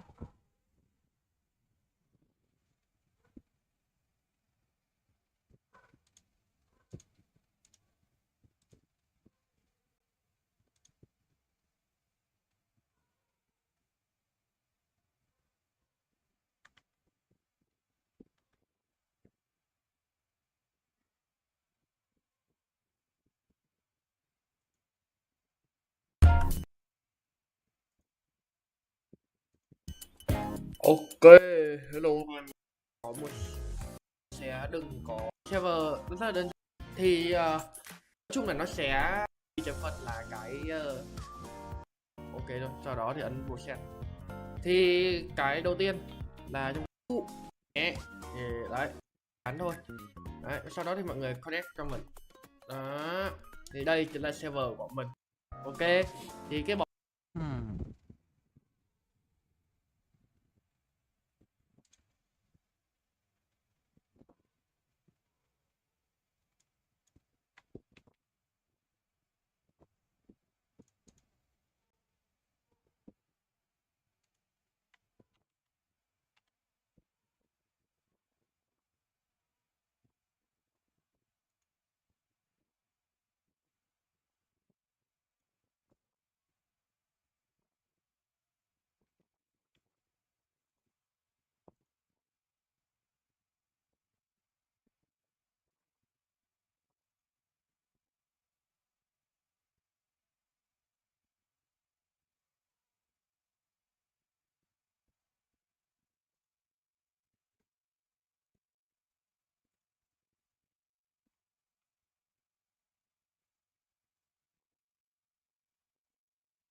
Có tốn sàn không không á?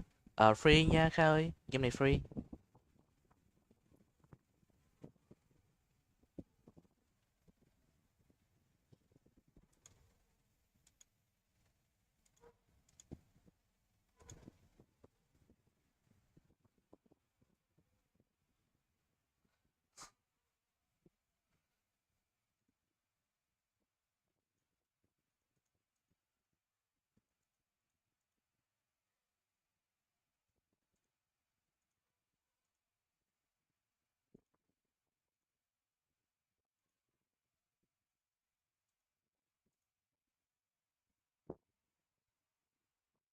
Ừm.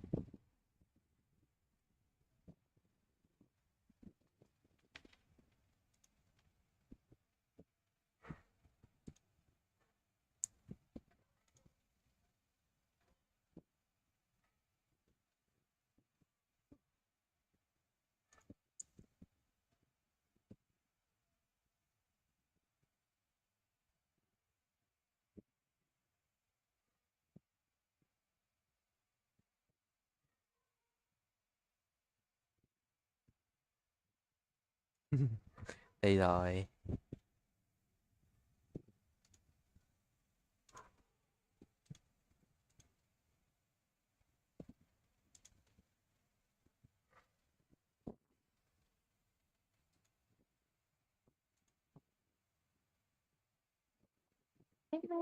Cá cá thây ma. À, cá thây ma.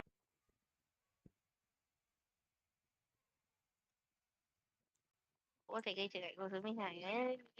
Tuyệt vời.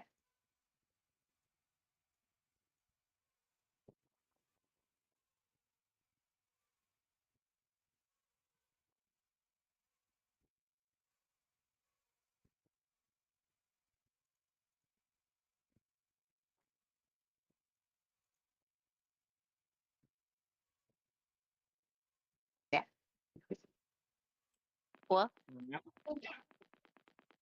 Cái thầu mắc nhất. Thôi đi về. Game gì đây? Hello Nam nha. Game này tên là Play Together nhé. Không, game này là Pay Together nhé. À, Play Together. Ôi giời. Ôi giời ơi. Gì vậy ông số? Hồi giờ chơi Play Together vui. Đúng rồi á. Hồi đấy hình như là em gái anh có chơi nên thấy em gái anh chơi anh thấy cũng hay nên anh chơi thử á. Mà công nhận hay thiệt.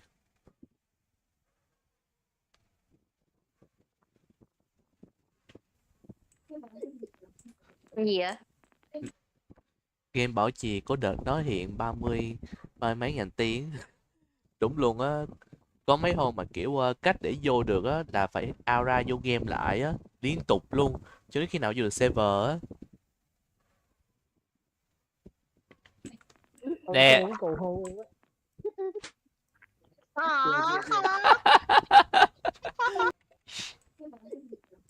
Gì vậy?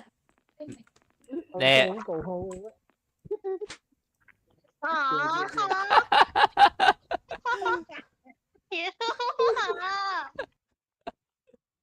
Ui giời ơi. Hồi đó chơi tới 12 giờ đêm vẫn chơi. Đúng rồi, kiểu giả lập xã hội bên ngoài á.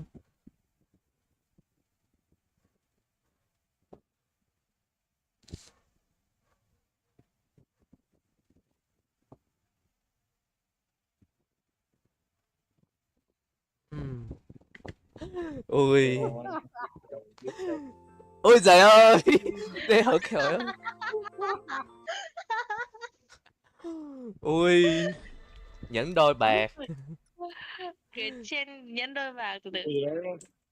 Cái gì đấy? Sao nhìn như vậy? Anh chỉ buồn cười quá. Ui. Ui trời ơi. Vanny chưa làm đại gia, Vanny chưa làm đại gia mà. No. Game này nhìn là thấy nhiều người chơi. chơi. Ê, cái tên gì buồn cười quá. Anh để xem coi như là chia tay mất luôn á, chỉ dùng một lần thôi. Đúng rồi, chia tay là mất luôn á, chỉ dùng một lần thôi. Ôi, khó thế.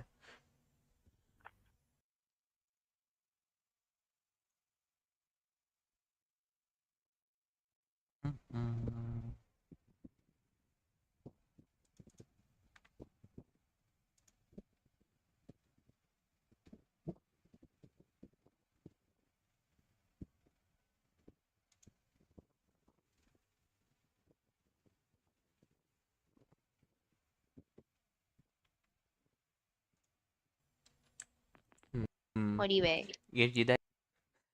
À, luôn cái phân cảnh đoạn này là kiểu phân cảnh này kiểu kiểu cầu hôn vani luôn á. Không biết nó sao về tính năng của game Play Together á. Hey, hello Nam nha. Ôi, educator. Ôi giời. Ôi giời ơi. Gì vậy ông số? Gì vậy? Ông số Nè. nó cầu hôn em á.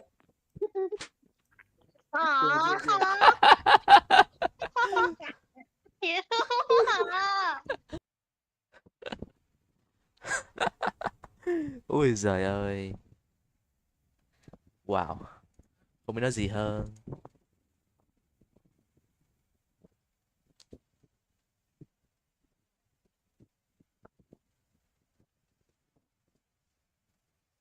The list school subject à?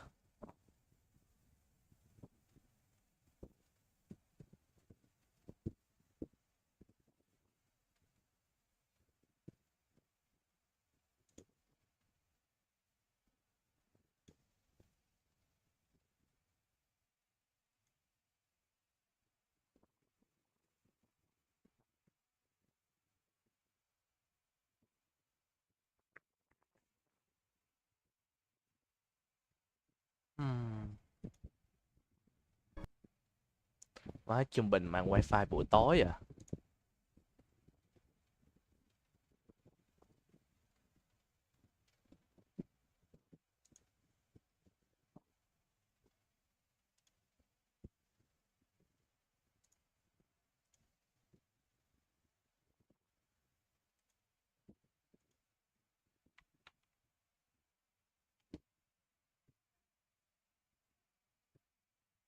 Thì giờ chỉ có ai vô nên phải đợi chút thôi nha mọi người.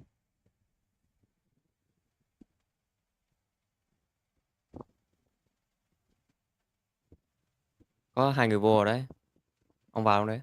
Đang gọi mấy thằng kia nữa.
Em nhớ em có lưu mấy tấm hình cũ trong Play Together mà giờ sao kiếm không thấy. Kiểm tra lại coi có khi là xóa không.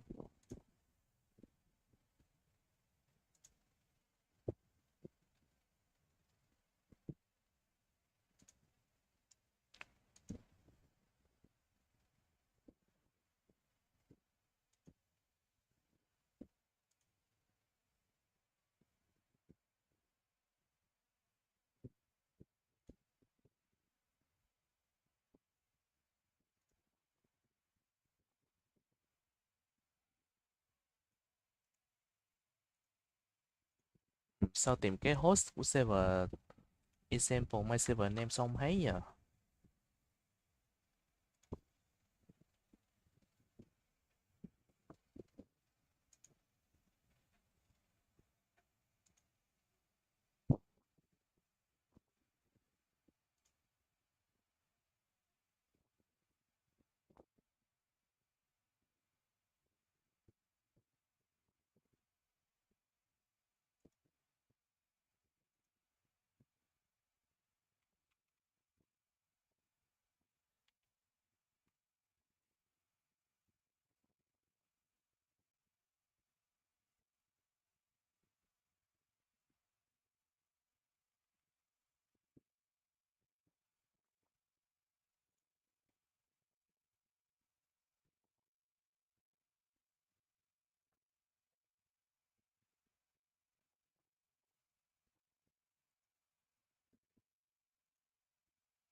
Alo, chắc giờ Evan của tuần sau quá, tại vì giờ ít người tham gia quá ấy.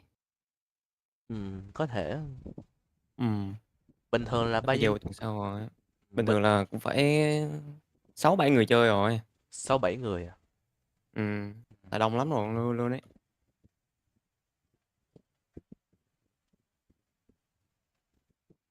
Chịu rồi.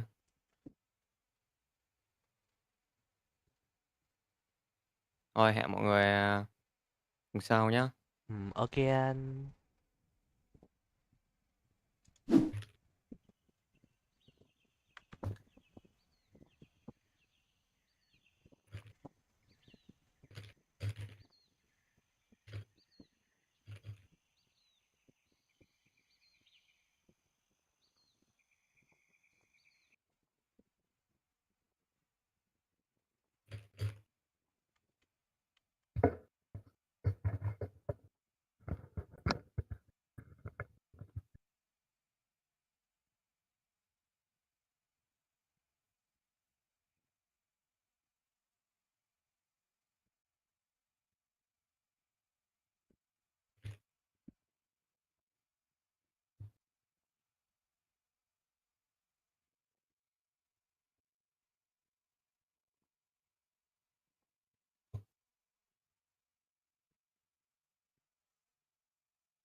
Ok. Ây da về không chơi được rồi. Tại ít người tham gia event quá nên nên nên ảnh anh Huy sẽ rời sang tuần sau nha mọi người. Hmm.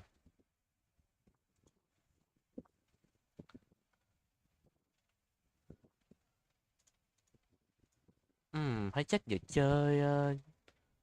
chơi bài Yu-Gi-Oh nhờ. Hay giờ chơi bài đỡ đi. Chơi gì vậy? Internet á, nãy cái game Su nói đấy, nhưng mà do số lượng không có, tại vì hôm nay không có ai vô chơi hết, ít người vô lắm nên chỉ sang giờ vào tuần sau.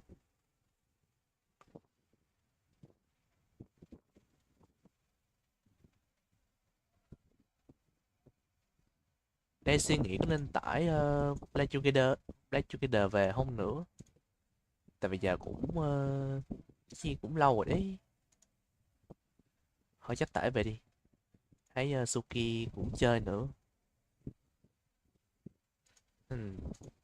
Chắc tầm này phải đợi cho nó tải xong thôi.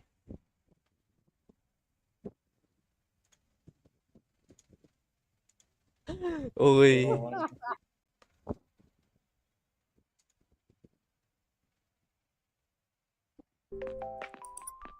Chúng ta có thể chụp hình một mình, nhưng mà trước hết thì chúng ta sẽ phải đây thường thì em thấy mọi người sẽ hay bích mấy cái xịn xịn đẹp đẹp không à, nhưng mà em nghèo lắm mọi người, em không có tiền nữa cho nên là em sẽ bích những cái rẻ. Em là con người nghèo khổ.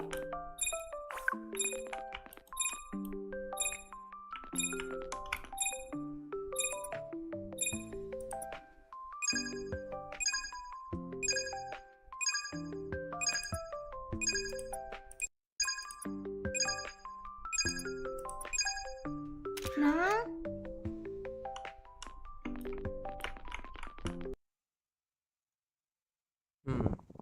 Kiểm ra rồi nè, anh coi không? Ok. Gửi vô chat general cũng được. Ý ngoại tình với tôi suốt quen rồi. Không phải như bạn nghĩ đâu Alina, không phải đâu. Not,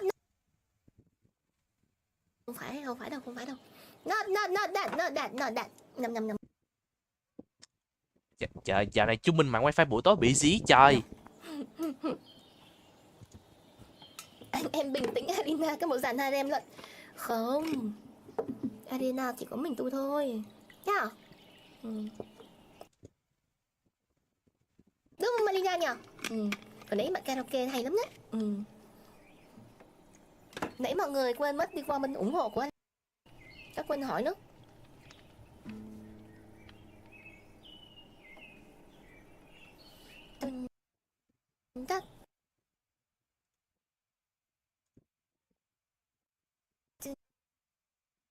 Bị tràn ram hay gì trời.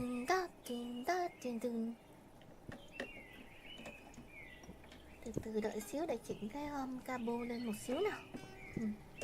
Ôi dồi ôi, quên gỡ cái cabo đó, nó hỏng rồi.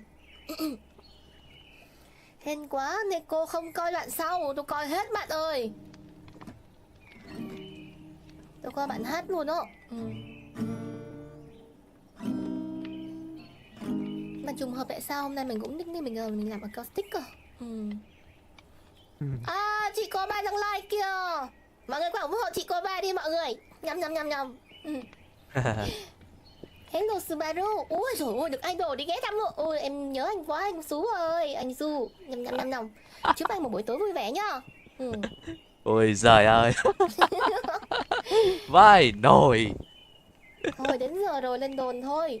Bye bye Khánh nhá. Qua bên chị stream chị qua bên stream chị cô ba đi. Chị Bí. Nhầm. Hôm nay không thấy số nút. Ủa số nút ở trên nãy mới chat rồi. Giờ chắc bạn làm gì đó.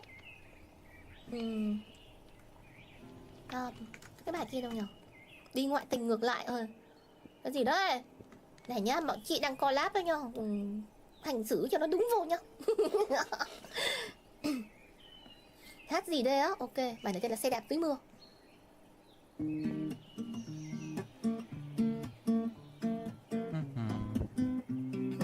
Cảm ơn anh nhiều. Em gửi đã. Ok. Để xem nào. Trời đều đêm luôn mưa rơi thật khẽ. Em ngồi sau tay khẽ. Đầu mặt trời à. Ở gì đây? Nhân viên pizza. Wow.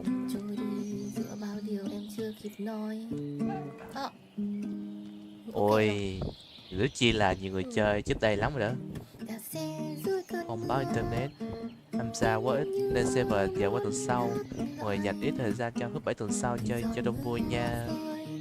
Thứ 7 tuần sau à, ok. Em là đứa ở giữa. Đứa ở giữa hả? Là em đúng không? Cà rốt K3 đúng không? Phải không Kha? Cà rốt K3 nè.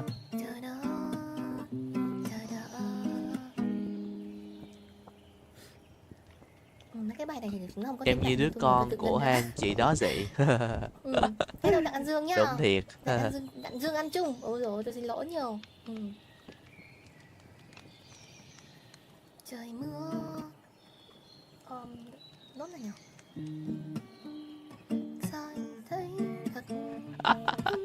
Đúng như đứa con thì đấy Kha ơi. Đúng như đứa con thiệt.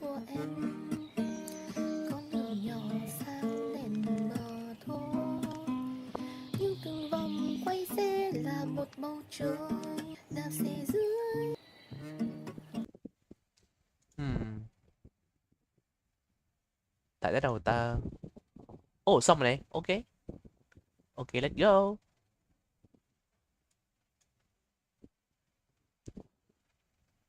Khoan, mình nhớ trước đây hình như ta nhập bằng cái này là Zin ID thì phải.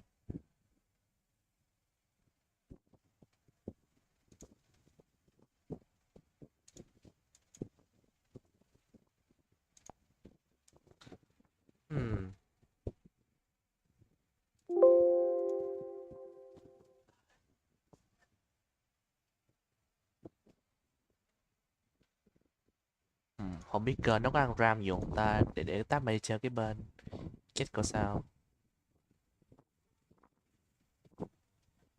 71% mà.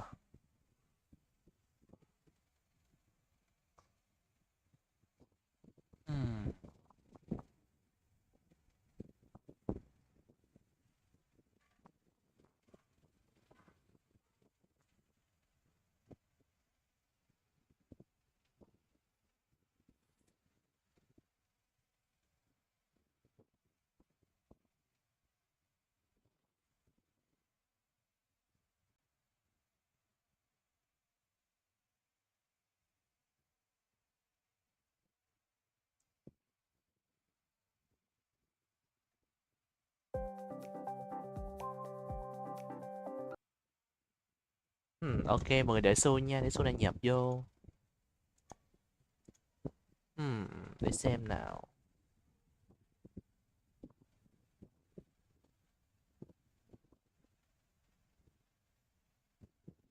Đây rồi.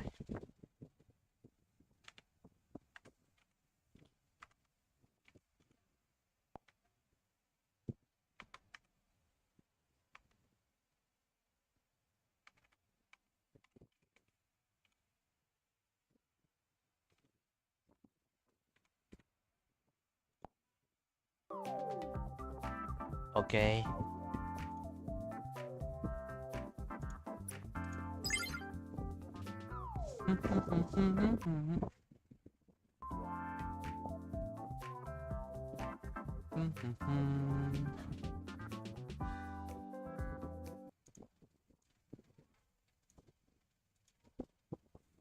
Hai với cái âm nhạc quen thuộc.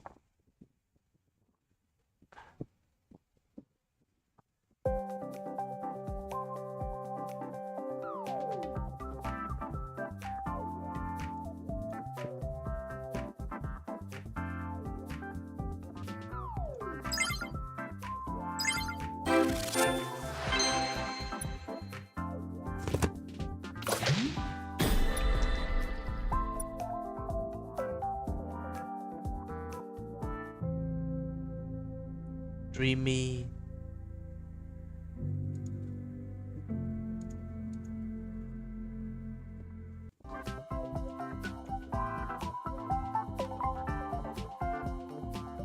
Ồ, bộ chụp ảnh này.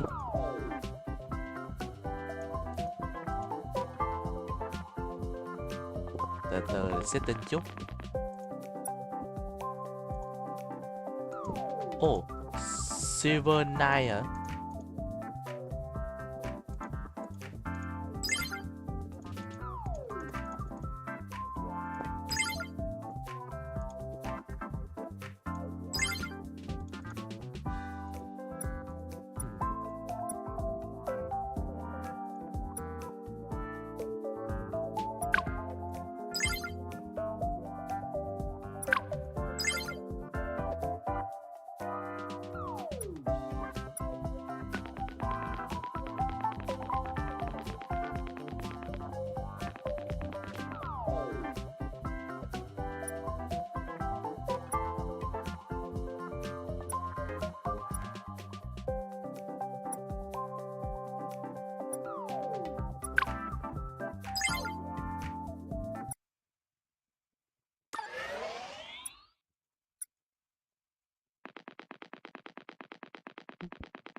What the hell, cái gì mấy con sao đen này là gì vậy ta?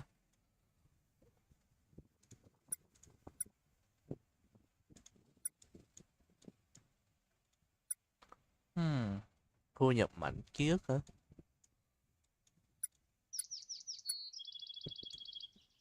Ồ, số này đổi cho cái nội thất nè.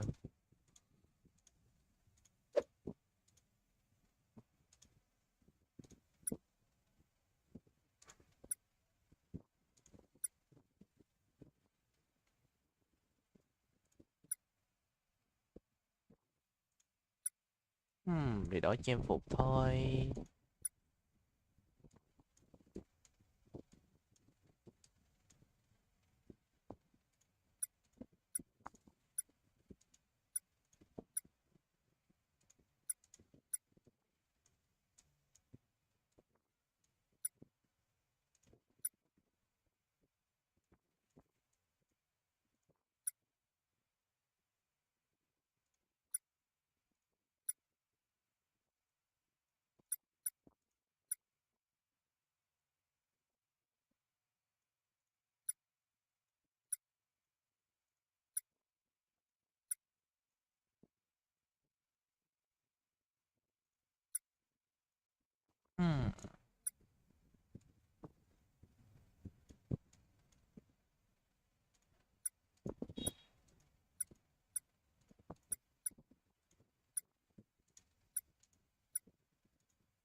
Chưa có trang phục.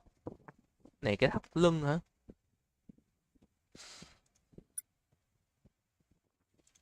Xem thư coi. Ồ, phục và đăng nhập.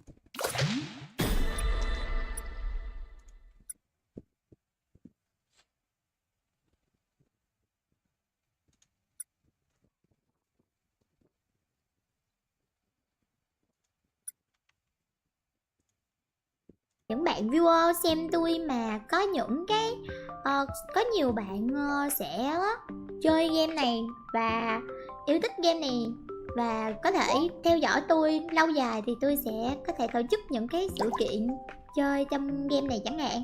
Ví dụ như tôi sẽ qua nhà thăm nhà các bạn xong rồi chấm điểm hay là gì đó. Thì tôi sẽ Suki đi câu cá nè.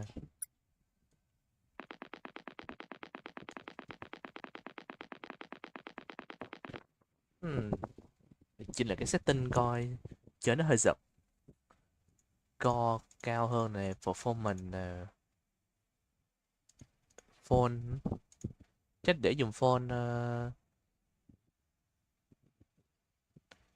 X20 Plus hả?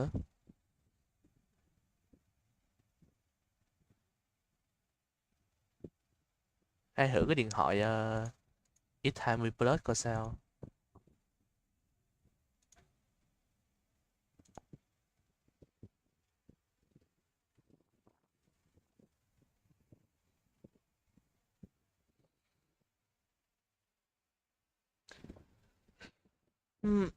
Ây da.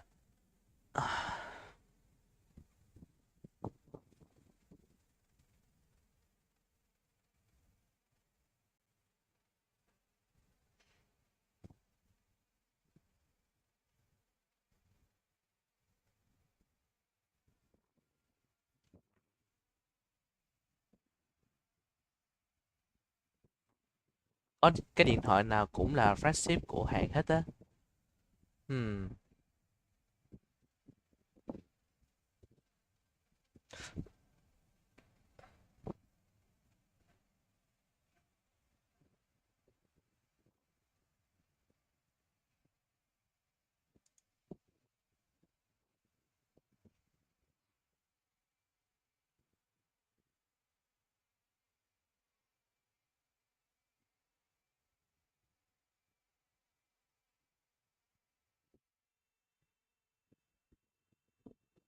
Mà kiểu nó hơi giật lắm luôn á.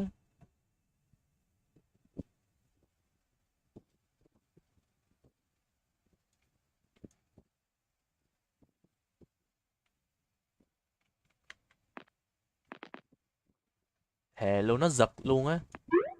FPS xuống còn 19-20 luôn.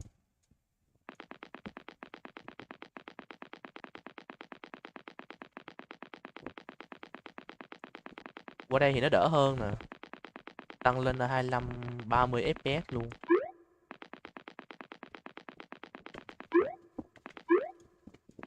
Chắc do kiểu nó nhiều hiệu ứng hay gì á.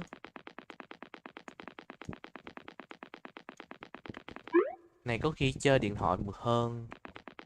Có thể đấy em. Có thể chơi bằng, có thể nếu mà chơi điện thoại mượt hơn á.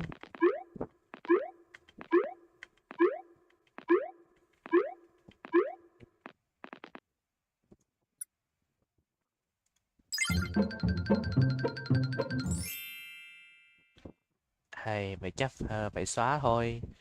Cái game này nó chơi bằng điện thoại nó mượt hơn rất là nhiều luôn.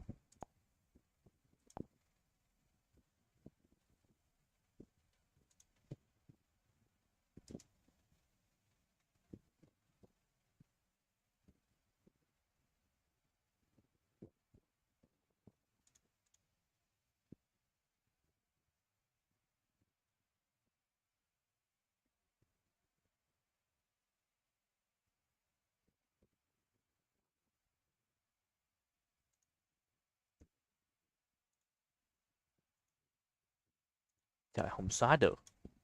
Chịu ơi.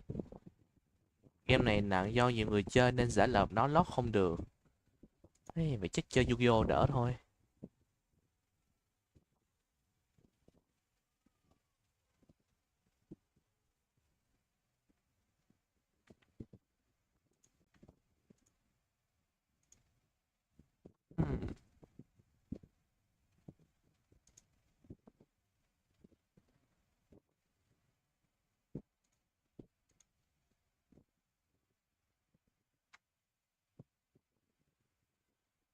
Toilet School Subject. Thời đi học của Bacon như thế nào? Ôi giời ơi, thời đi học của ảnh hả?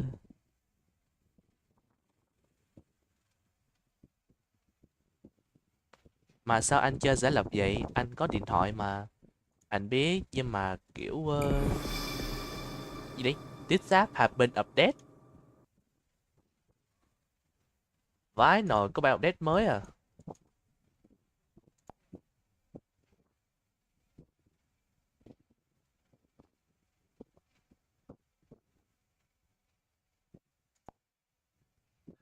À, đại sư nhé.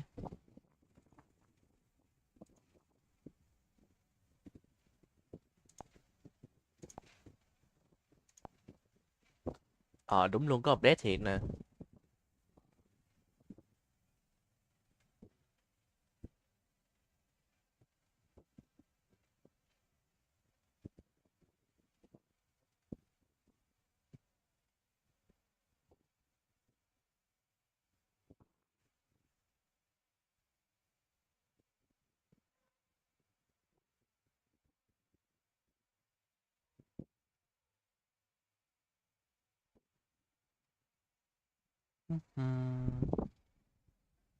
Nó chết file lâu nhờ.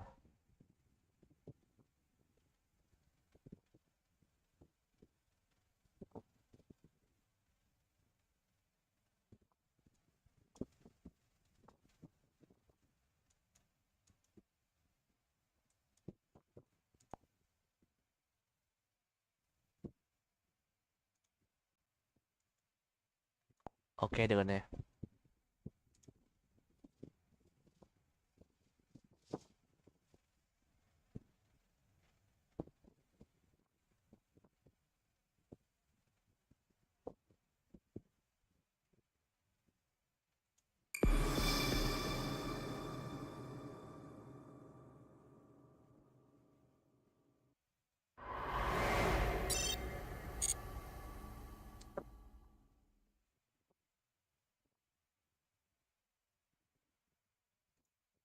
Trời ơi, là cập nhật nữa rồi, chắc chắn phải đợi thôi.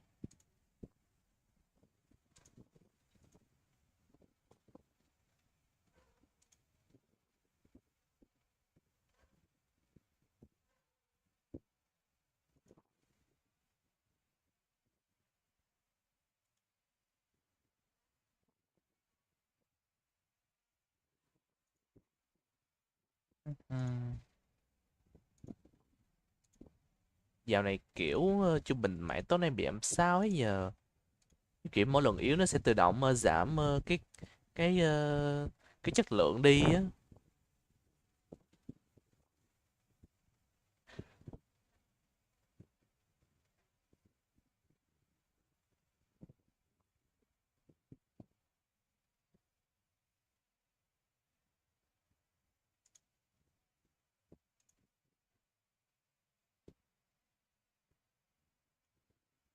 Hmm.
Vãi, nó lại đứng nữa.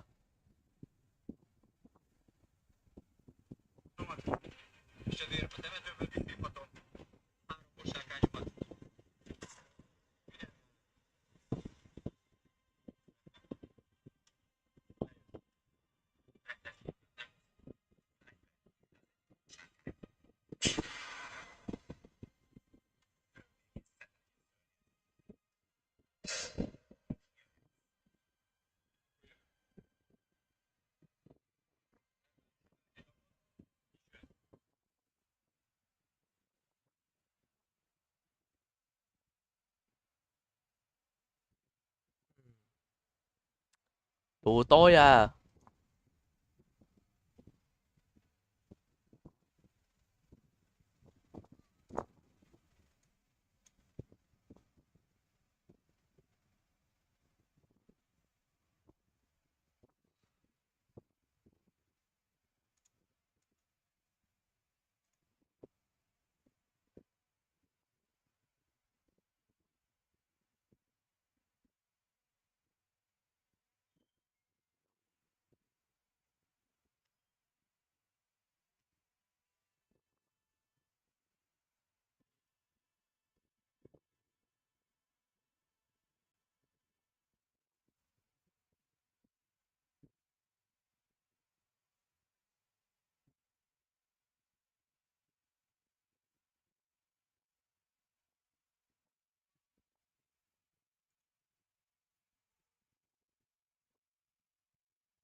Ồ, ok được rồi nè.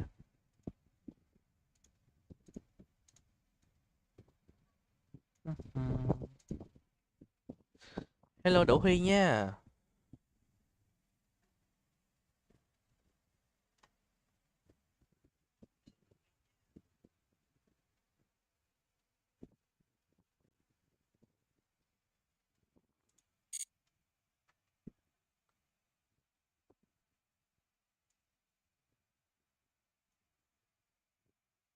Chắc để tầm này đi.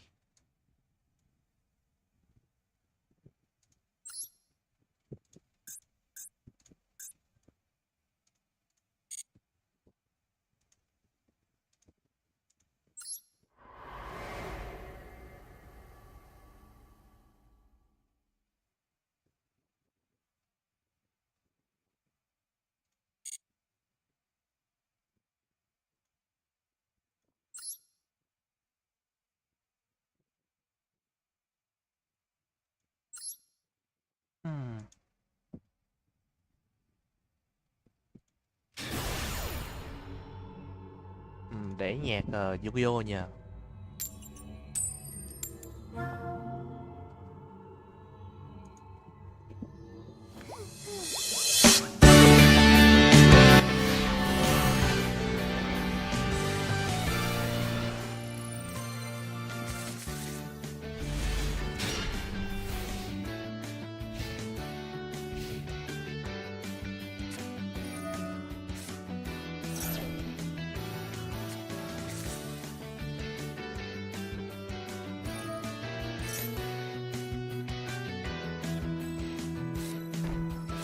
Anh nó dùng bộ bài beta à?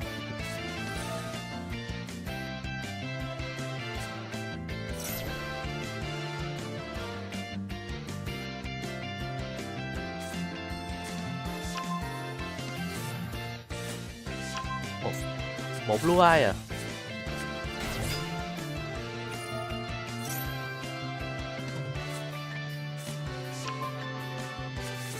Made in Outer Wild à?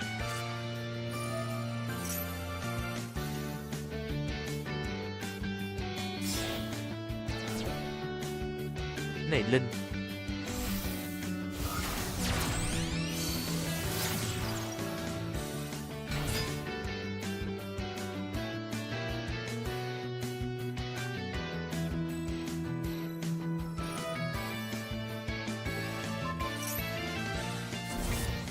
Phải nọ blue eye biết ngay mà.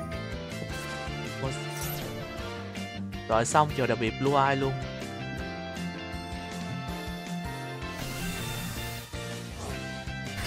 Thế thủ à?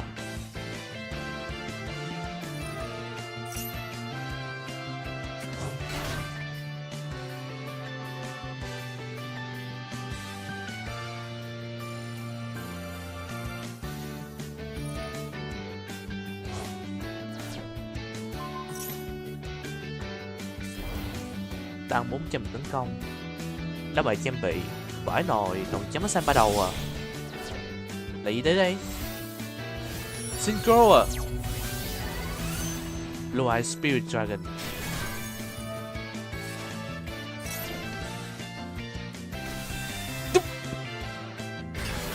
Crimson Dragon. Vãi trưởng.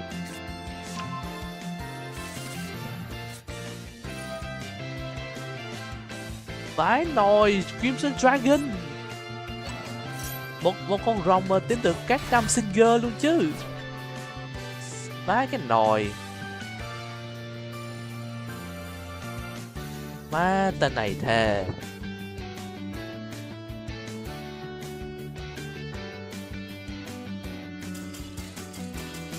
Ơ vãi nồi. Ủa sao nó chịu thua vậy? Vãi trưởng, đi nó chịu thua. What the hell?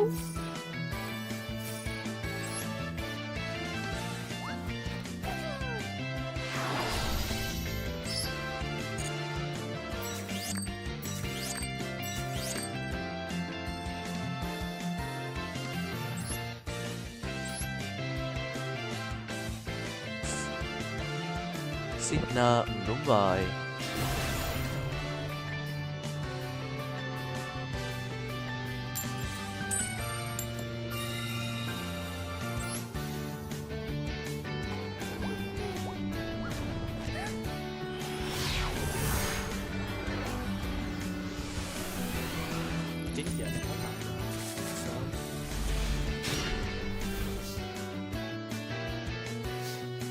Bay đâu hả? Ba còn mặc quần nữa.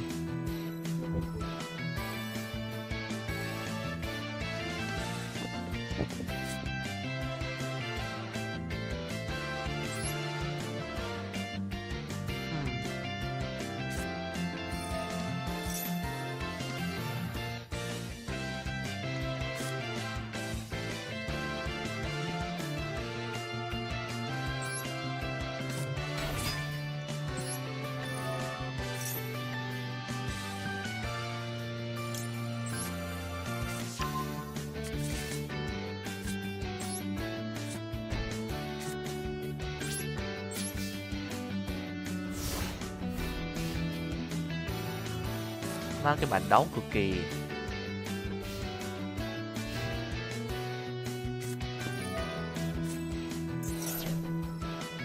Pin Smith.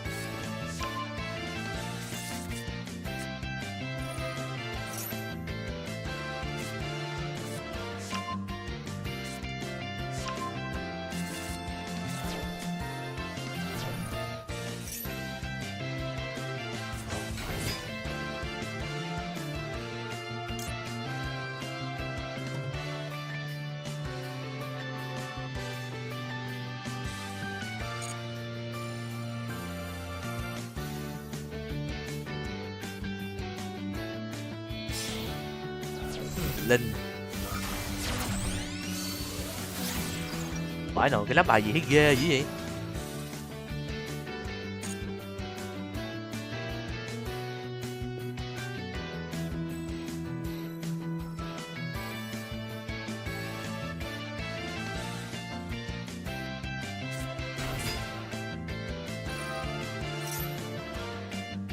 chỉ đặc biệt thôi.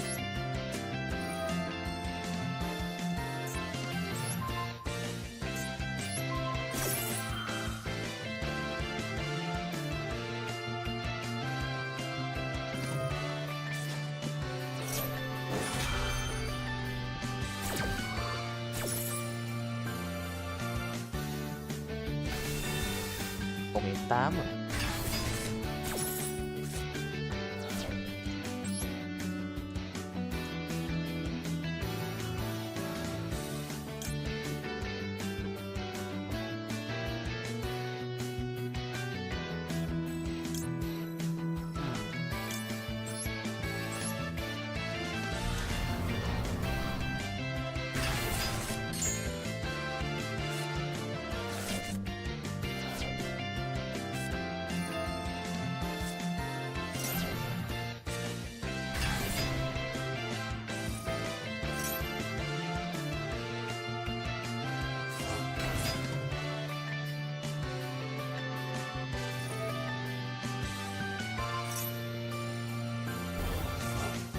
Tư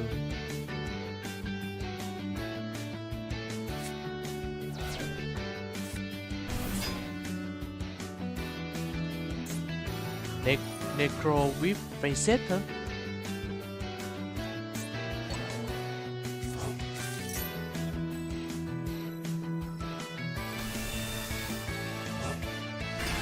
Má nó chỉ hộ nhiều con như gì trời. Vãi nồi. Nó mà KO con của bên đây của mình là mình chết luôn á.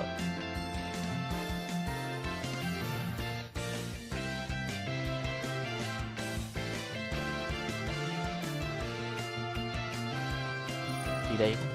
GPU one monster summon một con level 9. Ủa rồi xong luôn.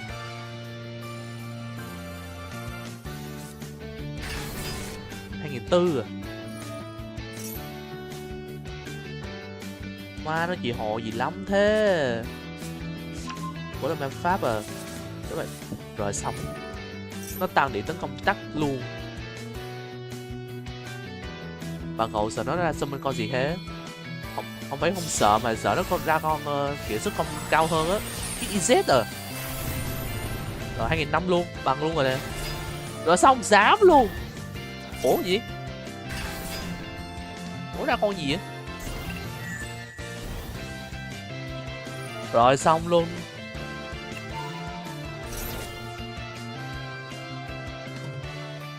Chết mình luôn rồi. Không có. Nó làm gì con hủy bốt đêm của mình luôn rồi.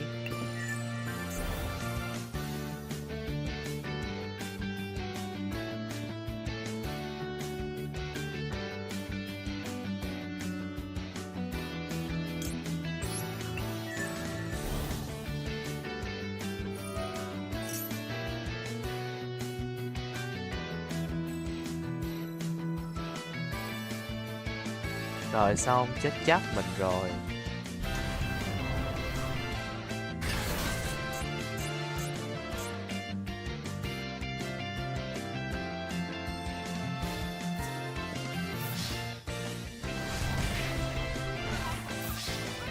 Ây da đầu quá.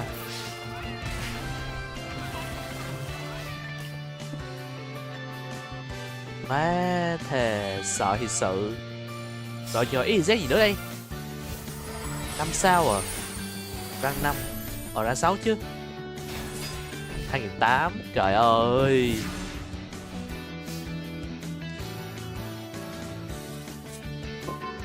Mấy chương trình show à?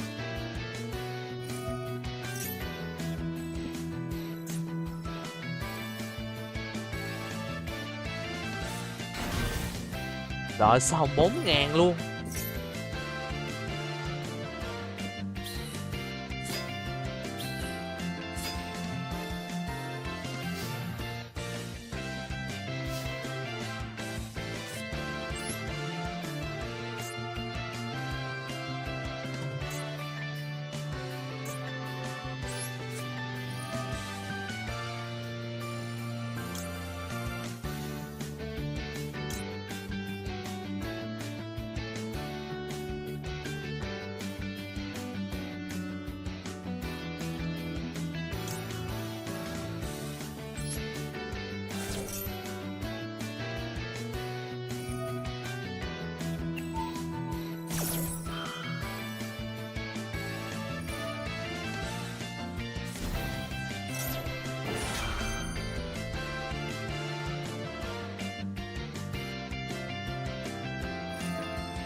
Vãi nổi cái gì thế?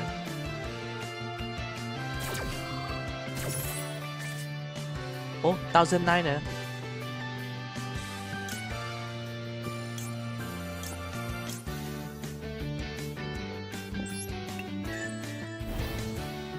Nó cũng tăng à.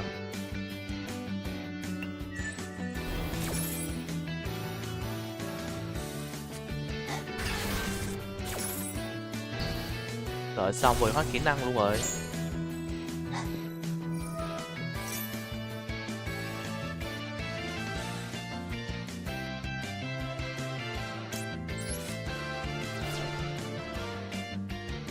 Rồi xong luôn, xong đời mình rồi.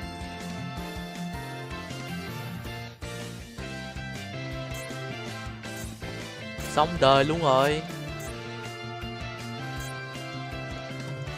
Không đầu hàng được. À đây nè, surrender đây nè. Đầu hàng bà luôn đi. Mẹ, nó chơi bộ bài mất dạy. Vãi chưởng.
Exit Summon nó hỏi nó khó chịu hơn Synchro à?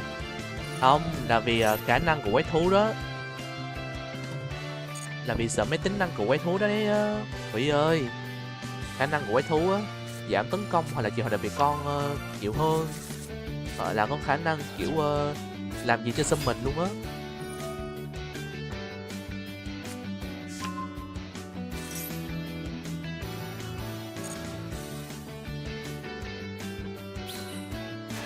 Token à?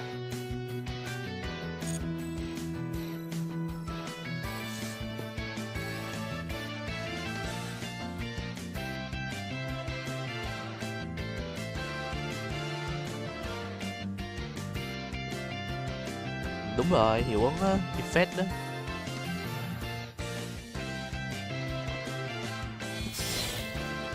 Gì đây? Synchro à? 8 sao.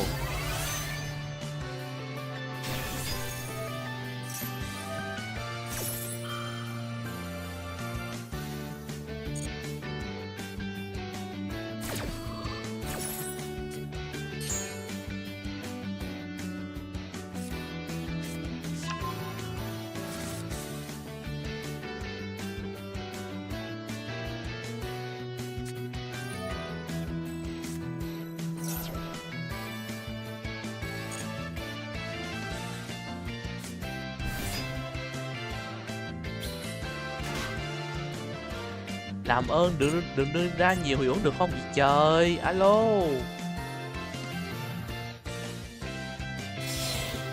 Lại Synchro nữa. 10 sao.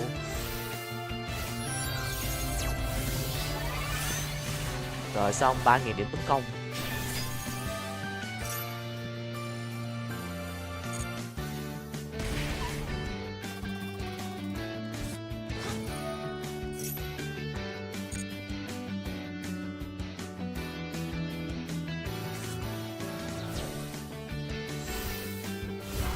Dung hợp luôn à.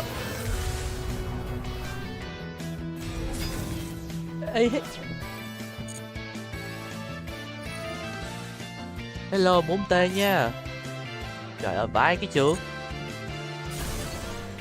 Phải trưởng.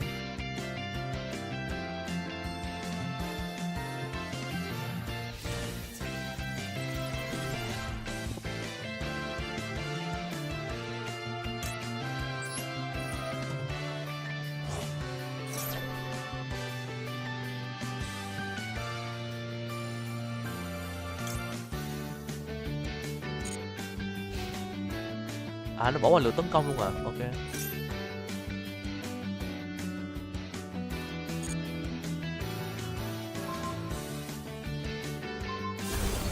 Vãi trưởng International của mình.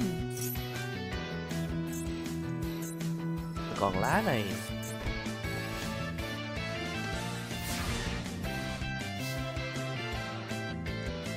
Strong Macy Kuribo à.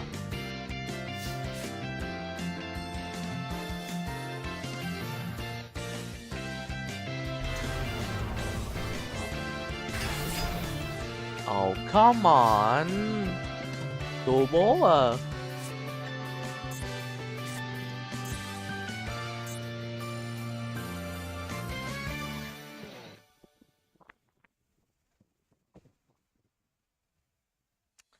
Má, thể khó luôn rồi đấy.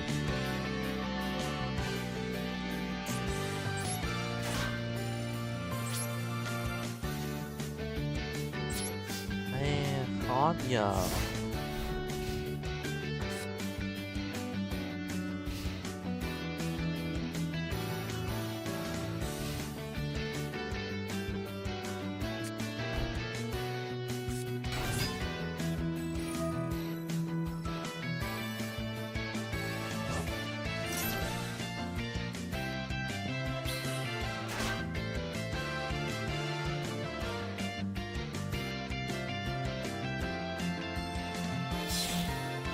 Lại single tiếp 8 sao.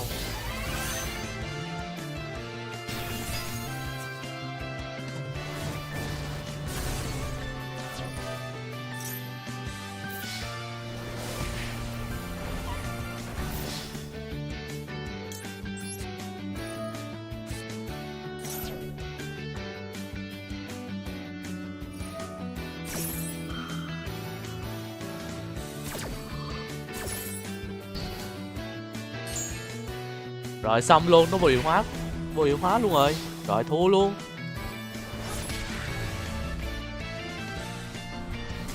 Có chơi game gì khác nữa không?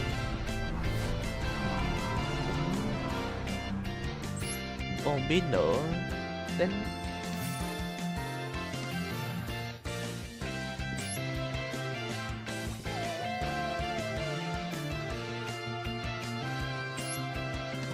quá chơi vậy anh mà chơi lại trời.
Là gì ở đây?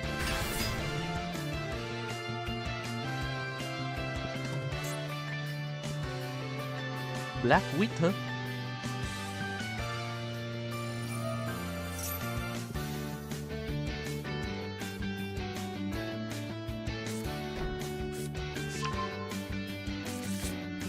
Cũng là bài phép mà.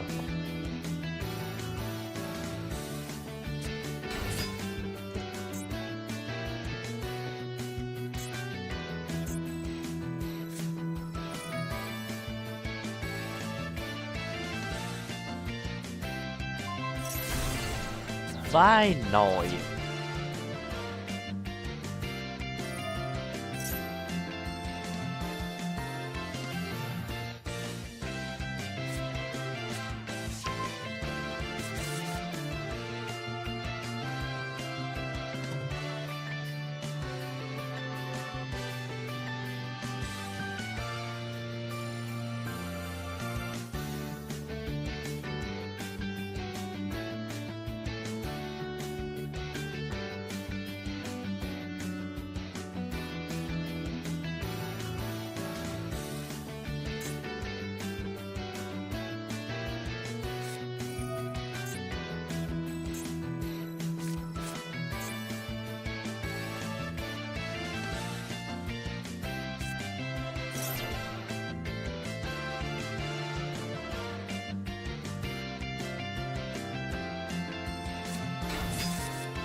Snake à. 3.000 điểm, trời ơi.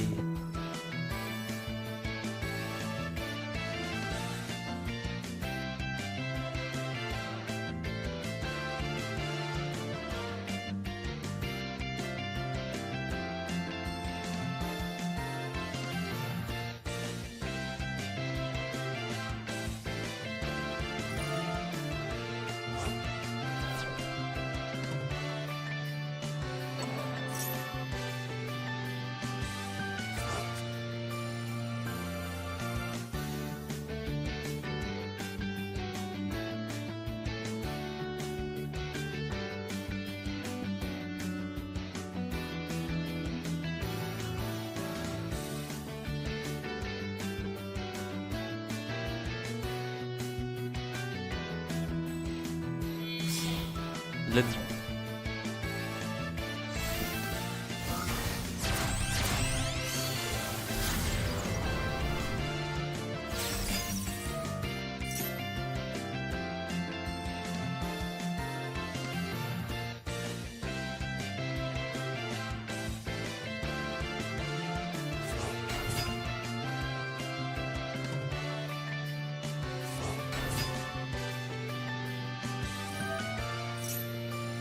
Tình cờ phát có shop bán nước hoa mùi các agent trong Valor. Vãi trưởng. Shop bán nước hoa có các mùi trong các agent trong Valor. Trời ơi, xỉu. Vậy luôn hả?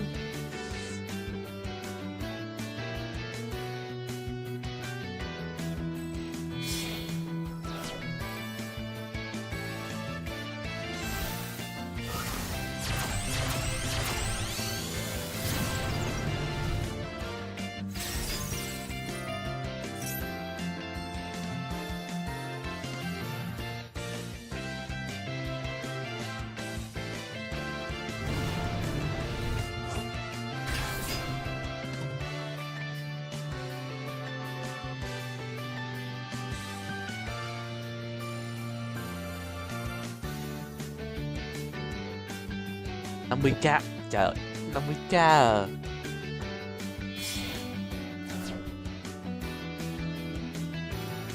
Tên này lên cái gì mà lắm thế?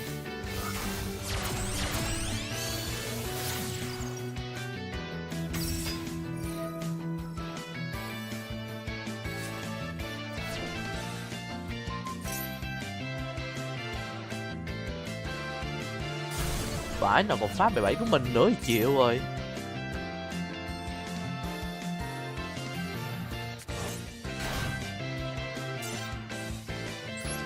Ê, chịu thua.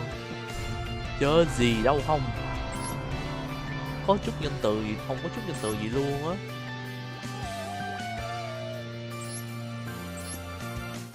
Má trận này còn gặp nữa là chịu luôn nha.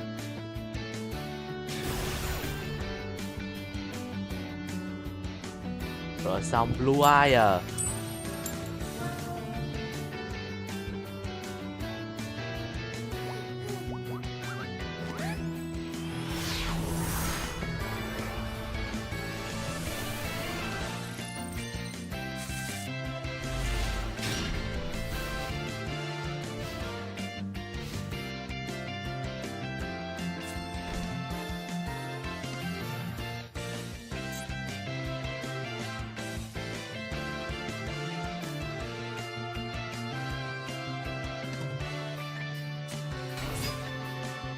Rồi xong Blue Eye thiệt à.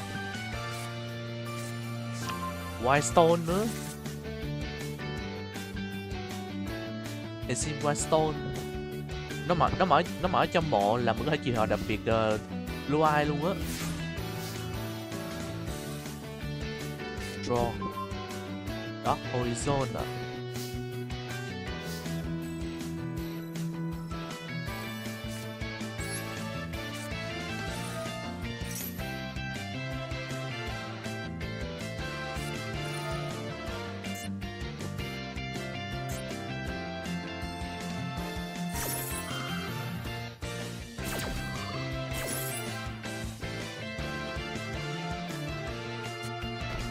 Bên đây thì xong thôi có lửa. Lửa gì nữa vậy trời. Ở đây làm tơ list mà.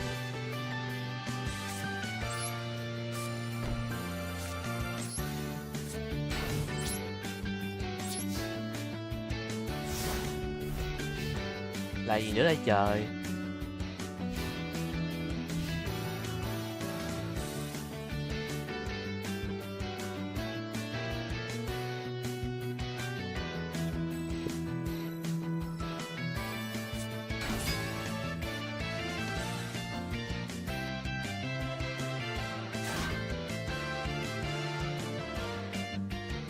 Ô vãi nội.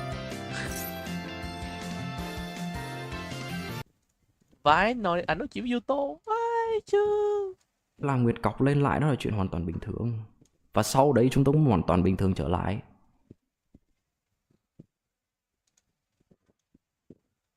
Thôi thế này đầu hàng luôn cho rồi. Má gặp Blue Eye tôi biết chịu. là ok. Bạn đang có đối thủ với Nguyệt và bạn cố gắng bảo vệ với Su. Nhưng chúng tôi cũng thương thằng Su như thế. Chúng tôi thương thằng Su rất là thương. Và nói thẳng là ngày mai chúng tôi đi chơi với thằng Su luôn.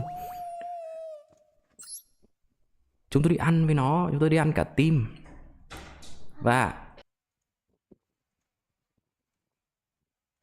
Trời má chúng mình wifi. Và thằng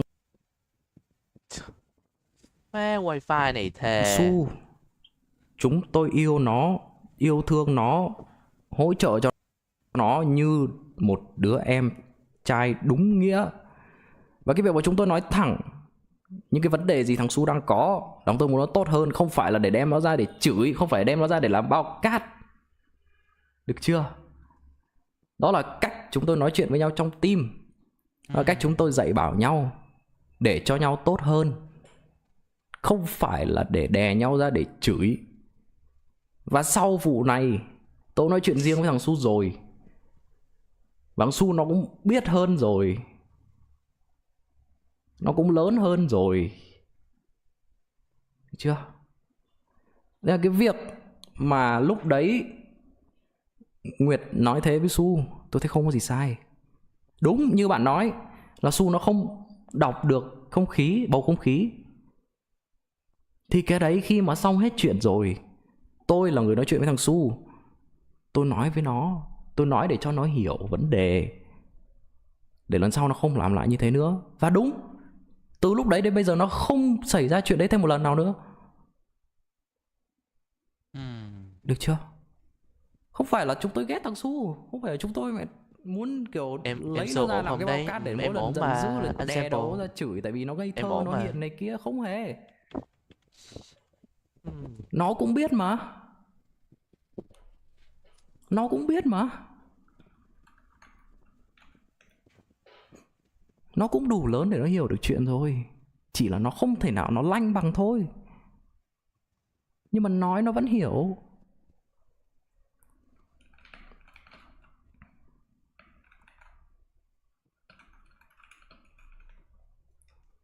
Chim mùa hôm nay từ tên đến sang festival. Ok.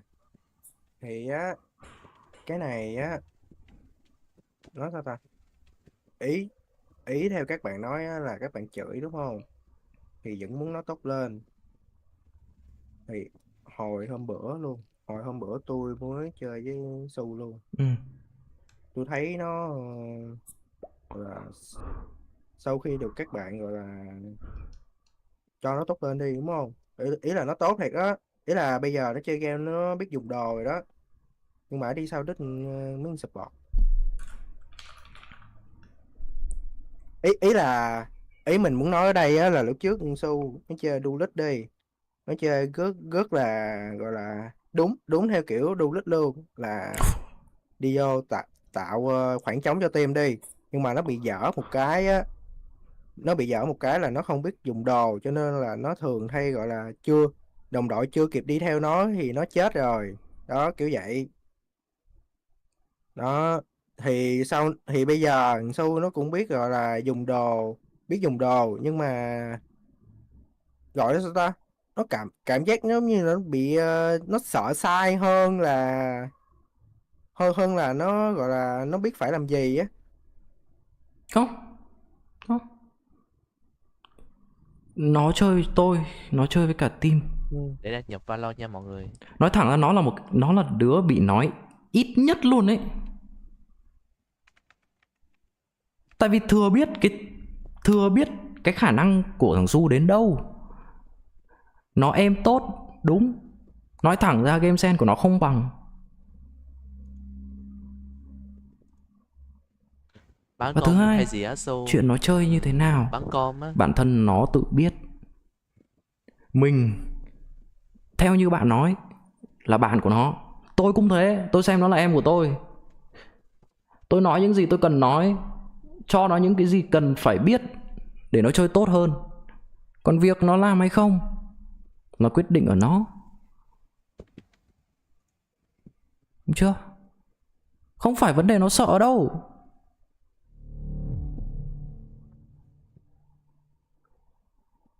Su dạo này nó không sợ đâu. Su dạo này hay lắm, Su dạo này giỏi lắm. Lâu lâu ngồi đùa nó còn đùa ngược lại cơ mà. Trời, đùa ngược lại luôn à. Vai trưởng. Hôm đấy có thể nó bị chốt đi, tại vì thằng Su mỗi lần nó chốt là nhìn phát biết ngay. Hay là nó chơi có vấn đề gì phát là biết ngay. Để ý tí là thấy. Anh xin vào chơi với em Su cho đỡ. Tôi bạn nói nó rất nhiều tôi biết. Ở đây anh Red cũng chỉ được cần mà nó anh. có vấn đề. Không sao, anh muốn chơi chung với em thì cũng được anh. Là để ý ngay là thấy rồi. Còn bạn đang sợ về cái việc là do chúng tôi chửi nó nhiều quá nên là cảm thấy là nó bị sợ nên là nó ăn không được đúng không? Đó là theo cách bạn đang hiểu đúng không? Đúng vậy, tại vì tôi cam đoan với bạn, không hề. Tại vì có những lúc bắn off stream với Su nhá, có khi Su nó còn sửa ngược lại tôi cơ.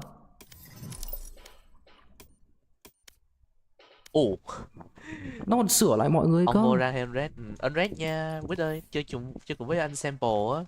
Và chúng tôi chửi nó, chả có lý do gì chúng tôi phải chửi nó, vì chúng tôi ghét nó cả. Tự nhiên tôi đi tôi mời thằng Su về để mà chửi nó làm cái gì? Xong rồi thì con mẹ rủ nó đi ăn đi uống, rủ này rủ kia. Để làm gì? Tôi thương nó như em của tôi ấy. Tôi vô chiêu tí, ok. Anh Sample ơi, vô này anh Red nha. Đợi anh tí xíu nha. Ok. Anh Sample muốn vô voi của chất hưu hay là voi server em vậy? Chuyện này có hơi đi xa. Đấy, Thế đấy là tôi đang giải thích cho bạn hiểu để bạn không nghĩ là chúng tôi này kia với hình su, tại vì bạn cũng chơi với hình su. Biết Thế thôi.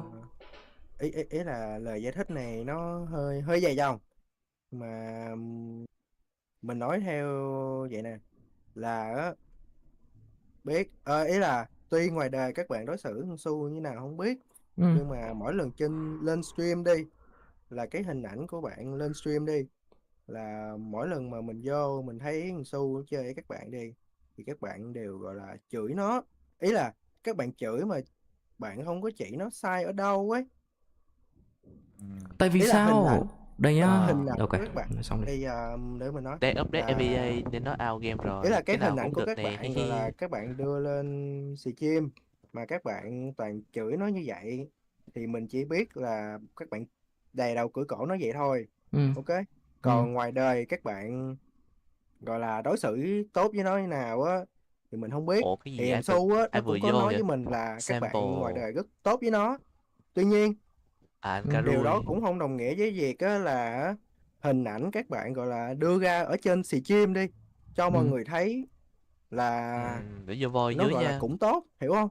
Ý mình đang nói là Anh vậy đấy. sample thấy voi em không? Voi Bây chiêu á. giờ tôi hỏi bạn, một cái là ngoài đời đối xử với nhau ngoài đời, một cái là đối xử với nhau trong game. Và trong game lúc đấy đang bắn ở trong một cái môi trường try hard, thì cái việc mà bạn làm không tốt, bạn làm chưa đủ đạt tiêu chuẩn, thì ai chả bị chửi. Trong team này ai chả bị chửi. Bị nói sao nữa Nói tỏ trời. cái này trong team của tôi ai cũng bị chửi cả, đến cả tôi bị chửi, Nguyệt cũng bị chửi, thằng Du, Nghít Ra, thằng Gu gì, đứa nào cũng bị. Ai cũng bị nói hết, nó như nhau cả. Nhưng mà căn bản ấy, những ai xem chúng tôi đủ lâu, xem chúng tôi hàng ngày, đều biết chúng tôi không có ý gì ghét nhau cả. Cái là chuyện hoàn toàn bình thường.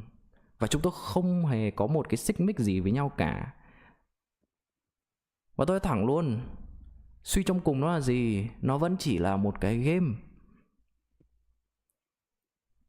Nó vẫn chỉ là một cái game thôi. Chơi với nhau, bây giờ muốn để try hard này kia, căn bản nhá, bản thân thằng Su nó muốn chơi tốt hơn, nó muốn try hard. Và nói chuyện với nhau rồi, mấy đứa chịu nổi được cái độ chửi của mọi người không? Từ tất cả mọi người không? Tất cả mọi người đều đồng ý với nhau là chịu đựng được. Thì tất nhiên khi mà chơi với team với nhau thì cái chuyện chửi nhau đó là chuyện hoàn toàn bình thường. Chứ bây giờ đi chơi với người khác ai lại đi chửi như thế, đúng chưa? Bây giờ đi chơi rank, không tính collab luôn, bây giờ đi chơi thôi, đi chơi rank với các Vtuber khác hay là những người khác cũng chả bao giờ chửi như thế này cả. Cho dù có ghét người ta đến mấy, cho dù chơi thua có đến mấy, cũng đâu có chửi nhau như vậy.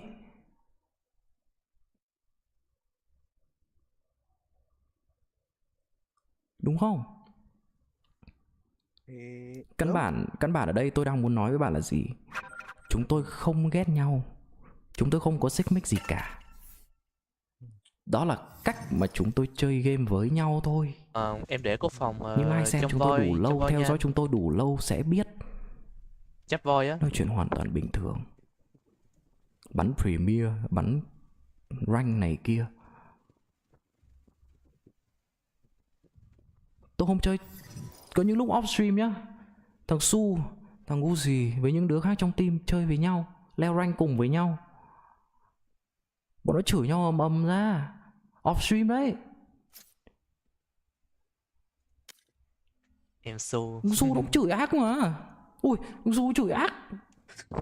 Nghe nó vô tri, nghe nó không có một tí sát thương nào đi. Mà căn bản là nó vẫn đang cố gắng để mà chơi game nó hay hơn. Nó vẫn bảo nó muốn try hard cái game. Thì những gì tôi biết, tôi chia sẻ cho nhau những cái kinh nghiệm chơi game để cho nó tốt hơn, để cho chúng tôi tốt hơn. Chứ chúng tôi không hề ghét bỏ nhau gì cả. Ok chưa?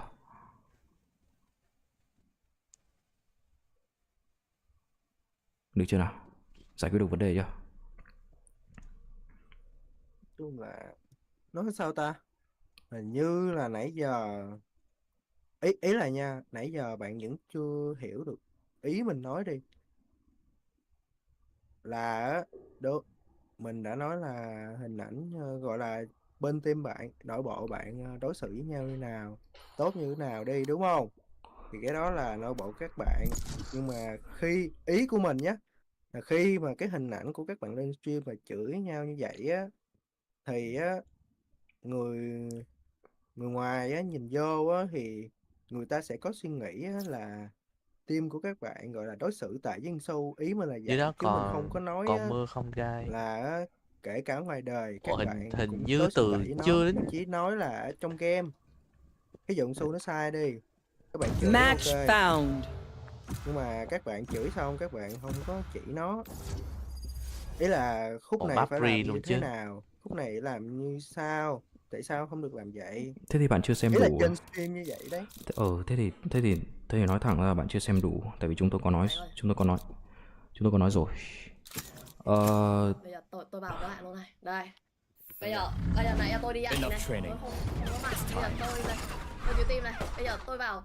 Thứ đầu tiên tôi nghe được á, đó là bây giờ thứ đầu tiên tôi chỉ nói với bạn một câu thôi. Đây là team tôi. Team của chúng tôi làm gì là chuyện của chúng tôi. Chưa bao giờ tới lượt người ngoài như bạn can dự vào hay góp ý. Huống chi bạn có chắc là bạn góp ý không, hay là bạn Nghiệt đang ngồi vô công kích rồi, team tôi trời với cái kiểu ơi. mà lên stream react xong blame xong nói này nói kia team tôi. Bạn ơi, bạn kiếm chuyện với tôi ấy, tôi kệ, tôi không quan tâm. Còn bạn đụng vào team tôi, bạn ơi, team tôi chứ phải team bạn quái đâu. Mà bạn nói chúng tôi chửi thằng Su, không phân tích tình huống đúng không? Bây giờ tôi chấp bạn chọn một cái stream random của cái team tôi luôn. Tôi cho bạn chọn luôn, tôi chấp luôn, để cho bạn xem coi là mỗi lần mà tụi tôi á la thằng Su, tụi tôi có phật tập Gì nó á, phân Su tích luôn cái drama tình huống mạnh cho nhất nó là lịch sử em à? ơi, em đi như thế này là em ẩu rồi, em có thể làm như thế này, em có thể làm như thế kia, Nghe Bacon em có thể làm như vừa thế kể xong nọ. rồi Bạn ơi, bạn coi đủ chưa? Nguyệt vào Hay là nữa. bạn đắt coi một cái gì của team tôi, Sao xong nghe bạn mùi vào nhỉ? bạn dạy nói. Mà tôi đang chơi bài Bạn đã hiểu tôi tại sao mà đang chơi mình bài không Yu-Gi-Oh vào mà cho đến khi Discord whip chat lên bảo Hay là bạn không là dám? Em để đây. Bạn ơi, hay là bạn không bảo là dám? chỉ sang Bạn hít ngồi bạn lửa lên stream, bạn và biết có gì đó react, không ổn bạn mà nói bên sai Bacon về hít team lửa. tôi, bạn bảo Hoàng Anh thích thằng Gucci, các kiểu. Be careful, Team Niels, tôi this đối ship. xử với thằng Mày Su chả tệ. ra, does not tôi work. đang Hay ngồi là đi chơi bạn bài đã xem Yu-Gi-Oh này. chưa? Hay là bạn biết bạn nói sai, bạn biết bạn vẽ, thành ra bạn không dám vào đối chứng với chúng tôi. Hả? Trận đấu con mắt mạnh nhất lịch sử. Thôi chơi thôi, có gì coi lại sau cũng được. Đấy, ông biết gì không, tôi đang chơi bài Yu-Gi-Oh mà tôi nhớ cái stream Bacon trước đây. Tôi nhớ lần cuối tôi coi Bacon là anh đang làm cái playlist mà Bacon trước đây còn đi học á, là anh như thế nào á. Rồi cho đến khi Wit comment lên tới chỗ tôi bảo là Bacon đang hít lửa, là tôi biết thế nào luôn rồi đó.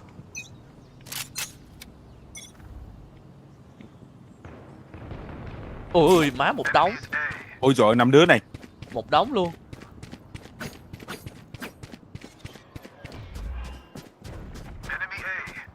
Thử. Cãi nhau căng quá rồi. Thì nói về kiểu chép va đồ á. Biết rồi.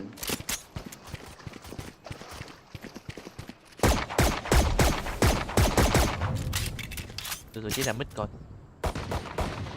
Enemy spotted Nó còn men đúng không? No Có được một.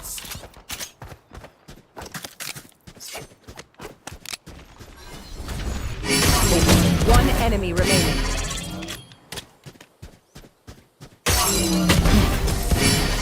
Let's pack it up. Quýt ơi, tâm ổn với nha Quýt. Some more of that, nearing the shite.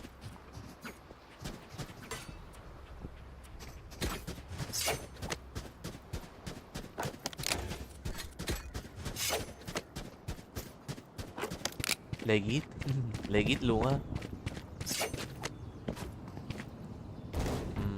Ông biết sao không? Tại trước đây á, hồi mới bắt đầu stream á, tầm từ hồi ngày đó cho đến tầm mấy tháng sau đấy thì tôi mới gặp người đầu tiên anh Dudu Chiha đó.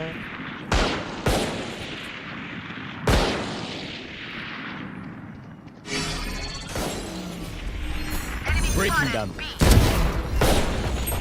Focusing.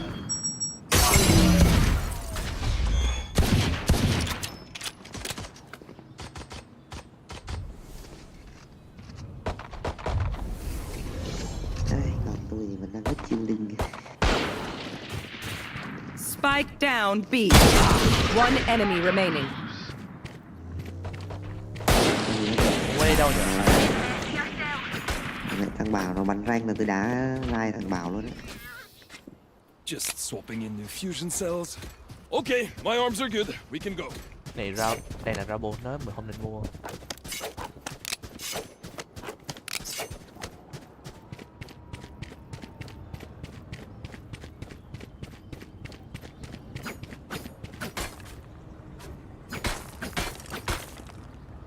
Tại vì trước khi vào team Yahoo á thì tôi cũng chơi cùng với team Picture Game không cũng lâu lắm rồi.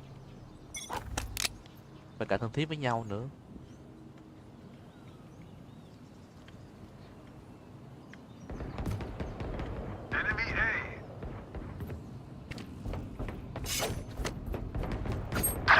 Hello Chera nha.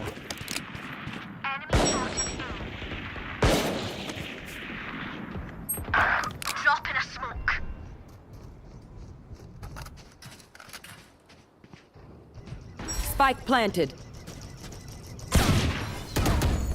Show me it. Destabilizing. I got eyes. Last player standing.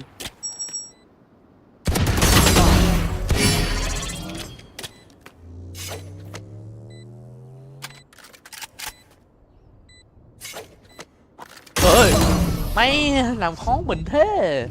Anh ơi, sao hai mắt anh có màu khác nhau thế ạ? Anh thích màu thì như màu cái này kiểu như màu tam thể đúng không? Ê ông, hai màu mắt khác nhau kiểu mắt tam thể hay sao vậy đúng không?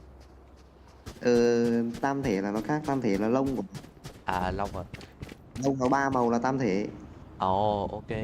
Hai màu mắt khác nhau thì lý do thích thì tại vì bên Kena Caslana bên Honkai Papa đó bắt nguồn từ cô ấy á. Nhưng mà ông bị nhắc tên rồi. Tôi biết mà. Chuyện này tôi biết lâu rồi. Ông bây giờ ông là bị nhắc tên đấy. Tôi biết mà ông ơi. Tôi biết chuyện gì mà.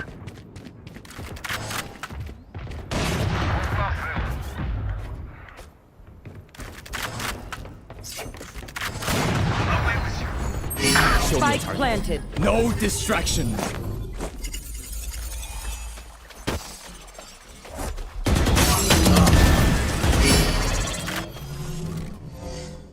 Well fought. No peeking. Last player Ôi standing. má trời. One enemy remaining.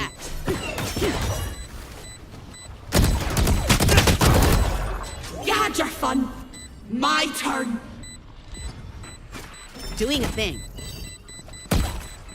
Slowing them down. I'm out. Ô vẫn.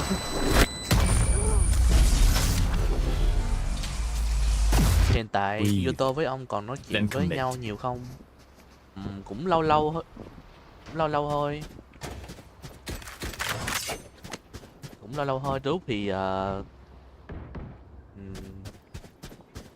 lâu thì nói chuyện thôi à. Không có nhiều lắm đâu. Hello, Onin nha.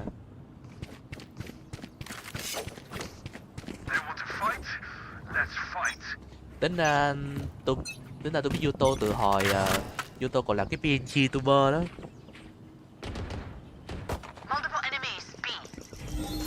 It's you and me.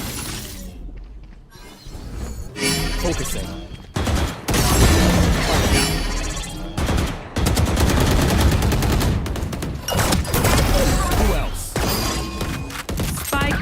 B. One enemy remaining. Ui 68.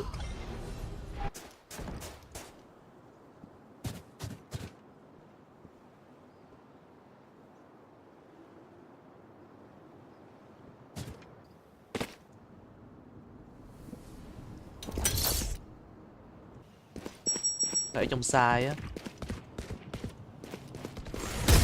Đúng I've luôn. got quite the payday coming my way, ISO. Tack, tack. Alright, lucky socks. Don't fail me now. Have a drop. Thank you.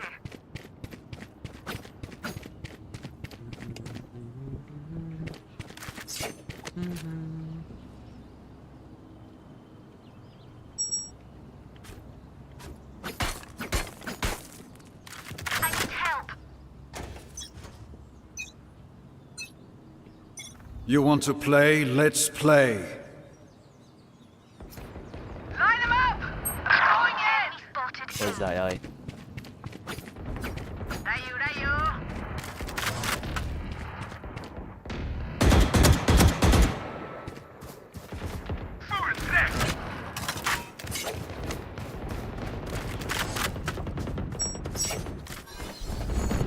Show me a target.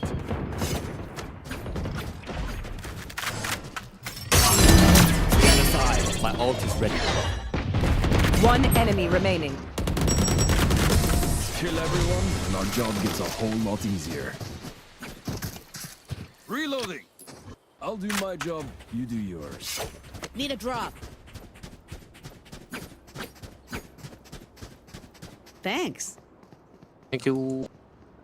Có biết gì mới không phải tắt truyền dịch để chơi.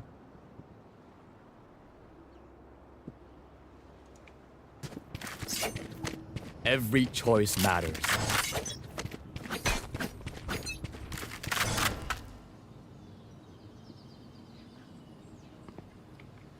Đây nè. No.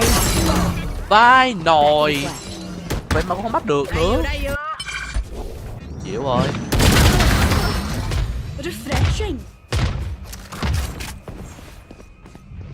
Spike down B. Glitter. One enemy remaining. My ult is ready. Hãy được xù. Cho anh đu nha. Hello, Peter đây by đây. Anh like 8 tiếng rồi á hả? Ừ, đúng rồi, like 8 tiếng rồi.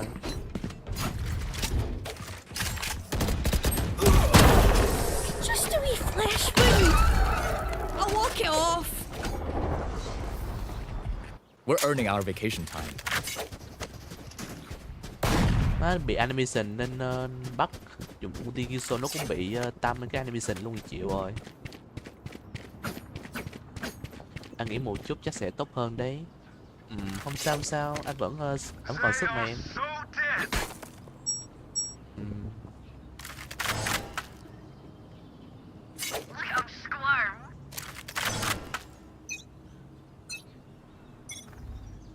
Zero văn kê. Ủa là sao? Nghèo ít thôi.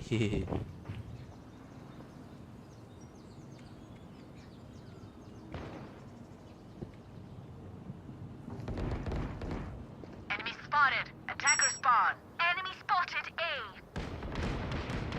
Enemy spotted A. Back Go like I ahead. never left. Stand your ground.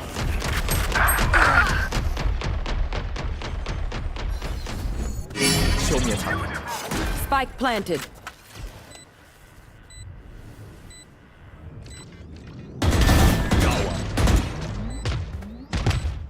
Last player standing. Yeah, man, chịu rồi.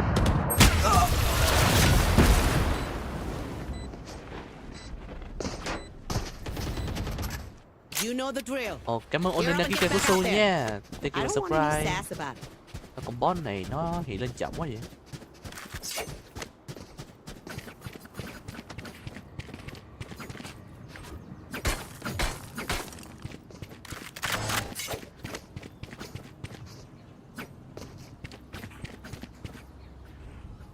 Sau buổi live này chắc em đi nhỏ mắt sớm.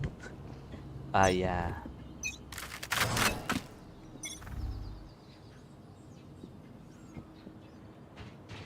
Frostbite B nè.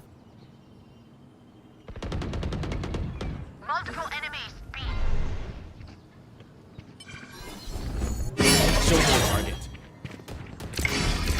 It's you and me.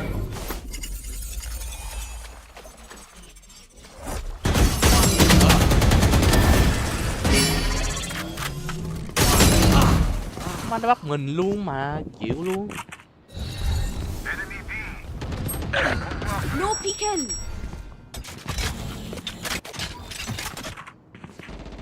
I can't miss. One enemy remaining. You had your fun. One enemy My remaining. turn. Spike down B. Sure, I'm afraid. Reloading. Listen up, you muckers. If I don't get back up, just give me a nudge. I might not be dead, just taking a wee kip. Need a drop. Thanks. Ủa? Defenders win. Chiến đầu hàng. Em nghĩ anh sau trận này đi nghỉ được rồi á. Cũng được á. Anh tính off tầm 10 rưỡi luôn. Tại vì sáng dậy sớm nữa.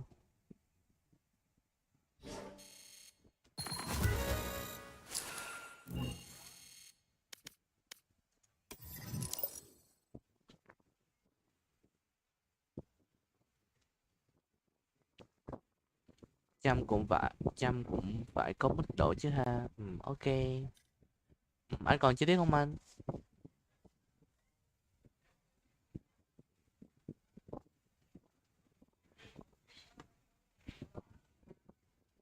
Anh sample ơi.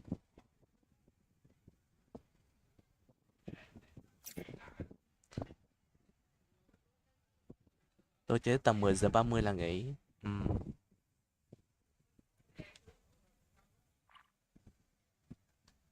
Chắc anh còn chơi tiếp á.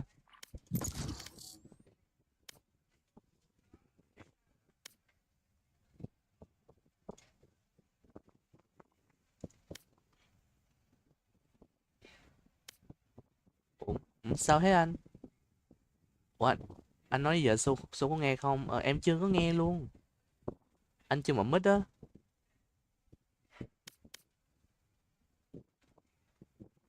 Hình như Discord lỗi hay gì rồi.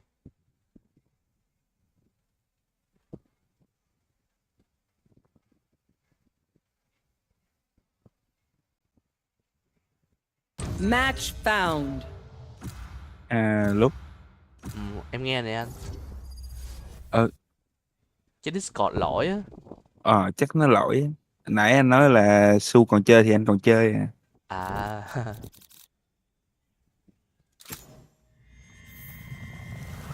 They have no idea how heartless I am.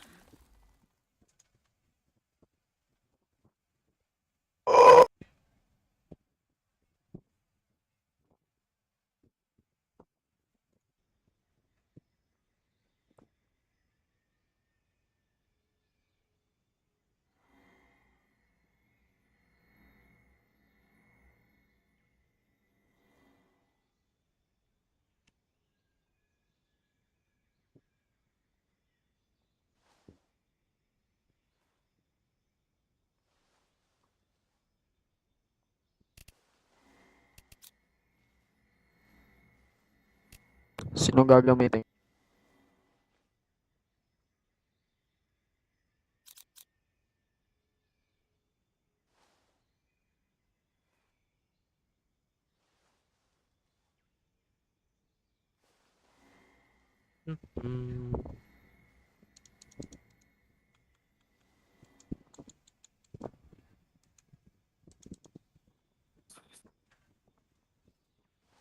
Anh test lớp nha.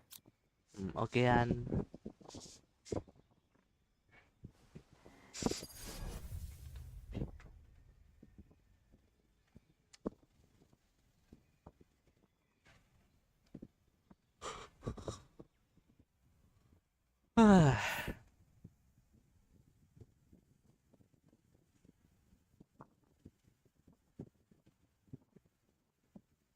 The sanctuary is grateful for your support chamber, but do not expect any favors. Of course, I only wish to help a friend. Nothing more.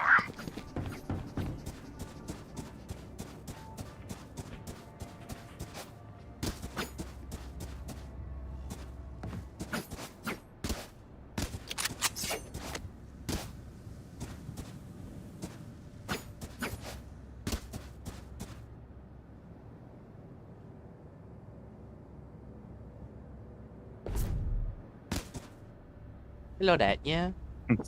Ở xe anh có chuyện gì hả? Là sao vậy em? What happened? Gì đây? Drama mạnh nhất 2025. Drama gì không? They're going B. Kìa. Spike down A. Lam nha, Lam 2.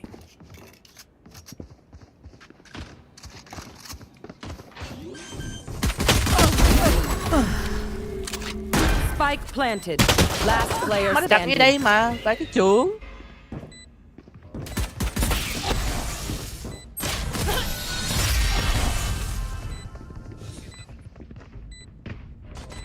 Vừa tu lại stream thấy. À, có phải tôi lại cái stream mà của Bacon đúng không? Gì thôi. Thì bạn kia tôi lại cái stream của tôi đang đá stream Bacon đó, gặp ngay cái chuyện hít lửa luôn á. Tôi đang ngồi nghe stream của Bacon. Thấy vô tô đi rồi.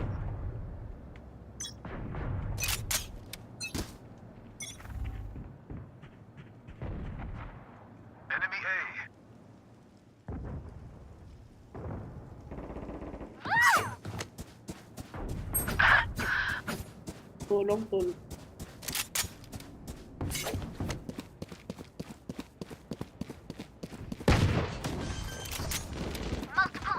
What the fuck? Spike planted. Last player standing. Số 394.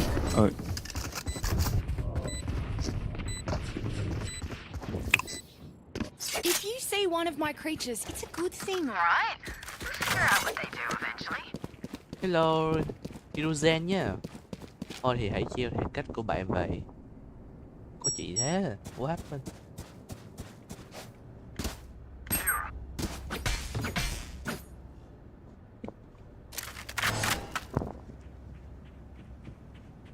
Có chị thì cứ chiêu như vậy. Yeah.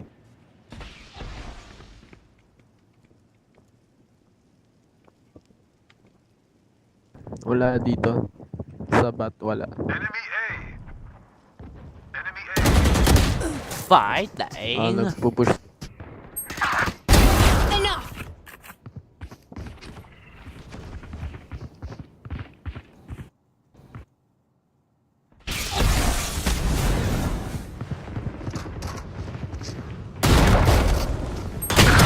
Last player standing. Yeah.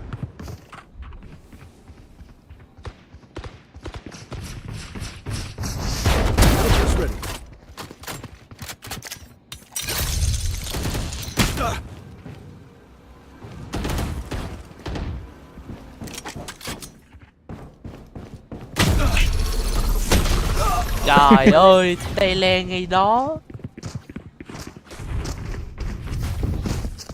Oh, this reminds me. Tôi biết Hiruzen là ai không? À, cái này tôi không biết đâu. Actually, never mind.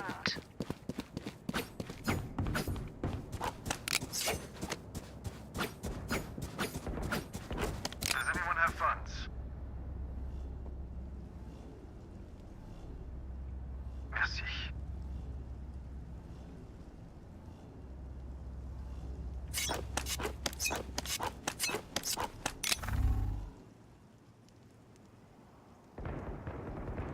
Enemy spotted A.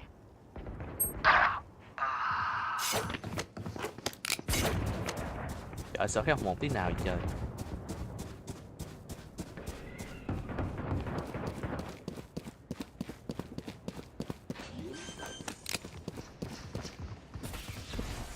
Spike planted.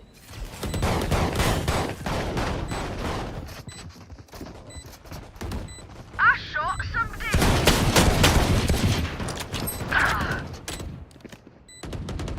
Take it out. One dead.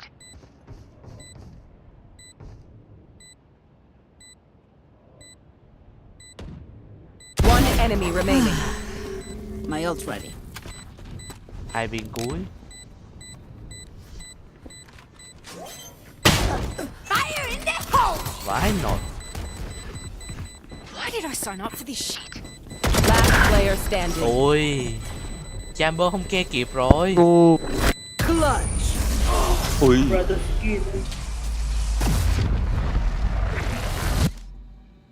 What do we learn by fighting ourselves? Trong 3 con game là của lại lấy đâu trong Naruto. Ồ, Naruto à. Bữa giờ ít coi Naruto lắm, không coi nhiều lắm.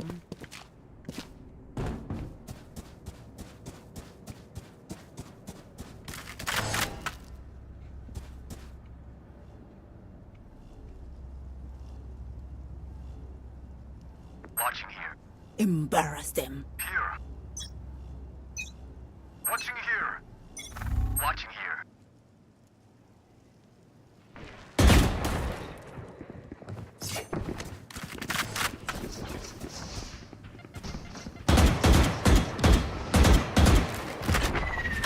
Joke's over! You're dead!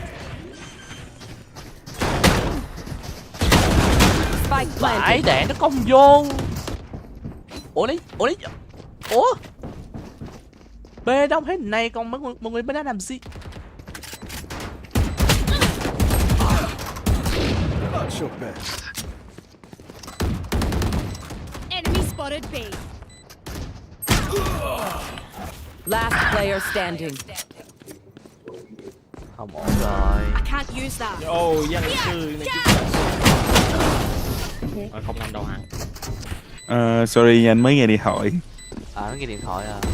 Sao anh? Weapon choice, it is so personal, huh? Help a girl out. Who you are. Quýt ơi, từ lúc thì tôi ghé thăm vô tôi để hỏi về cái kiểu cái setting của cài app á, chỉ xem cái con Intel mà có hậu tố ca á. Kiểu dùng model 2D hay vì nó dùng CPU chỉ xem nó dùng cài đồ họa đó. Khi cài đồ họa Just tích shut hợp hay their sao neon á. while she's running. Yes sir. Enemy spotted A.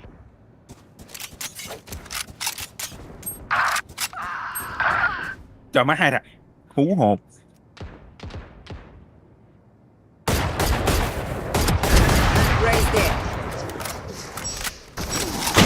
Vãi đạn con neon kìa. Boy, I'm pissed. Hawk out. Last player standing. Ended. There's another. Team bạn chơi khó chịu nhờ. My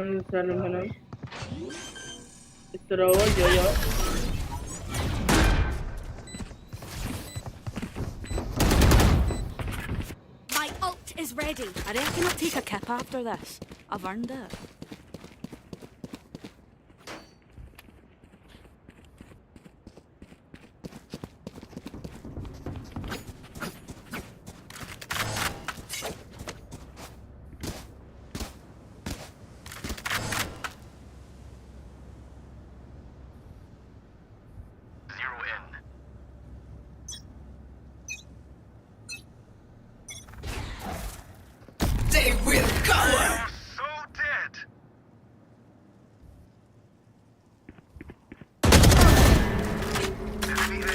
Ai xua ơi.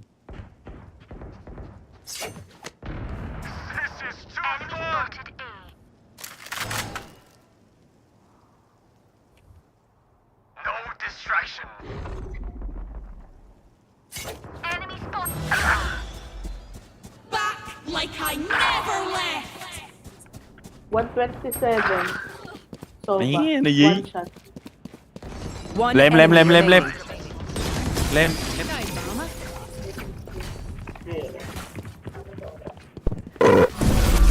Now they are Má, nervous. có ai vừa ăn mà ở luôn hả? Tôi á. Phải cái trưởng. lại mới ăn thôi, súp cua ở Súp cua à? Wow. Ừ. Ông Súp cua trứng mắt, súp cua ăn nguyên cái trứng mắt thảo người. Wow, tôi tưởng ông ăn cái súp cua mắc nhất chứ. Súp cua như Không. khổng lồ thì phải. Không. Trứng mắt thảo đúng hơn á.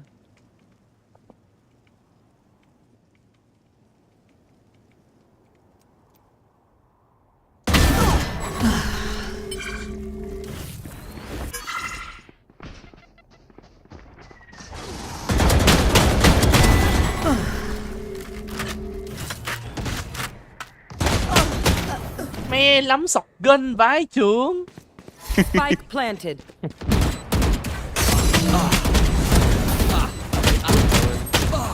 Má con ISO nó bắn cái gì vậy? Brimstone down. Má một vòng trái đất luôn.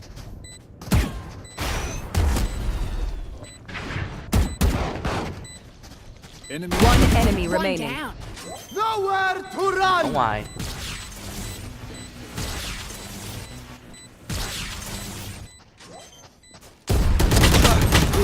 Hết đạn luôn chứ, nó tới. Sao rồi? Last player standing.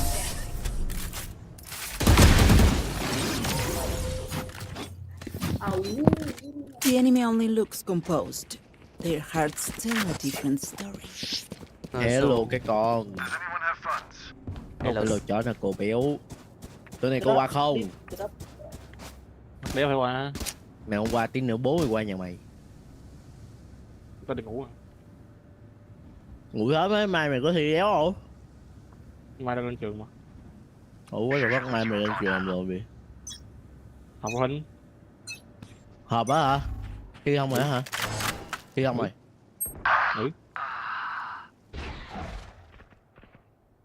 Khỏi họp đi về mẹ đi, họp chó vậy. Mắc chút gì đó thôi nhà mày. Qua nhà tao ăn. Oh, that's mine. Đéo. Má mày đá hết bát chuột của tao xong địt mẹ, giờ mày muốn cái lồ gì nữa. Đá cái dàn PC. Đá ở tao làm gì có dàn PC đéo đâu. Đá cái laptop rồi. You're not. Đá hộ. Last player standing. Cái đó mày đá được á. Tuyệt mẹ rồi. Mấy thế gì hiệu luôn.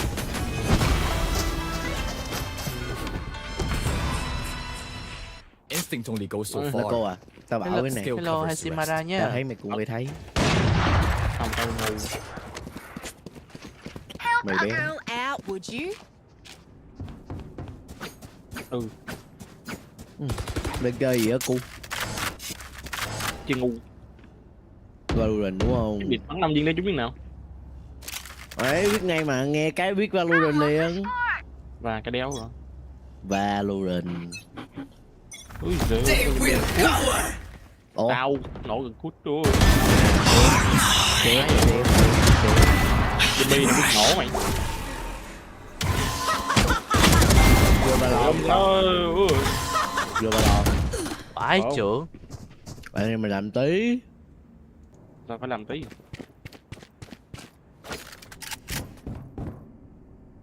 Mày đi né đâu? Mày họp phụ huynh về xong đi nhé. Tao hết tiền rồi. Ủa thời gian được trước chưa xong mà.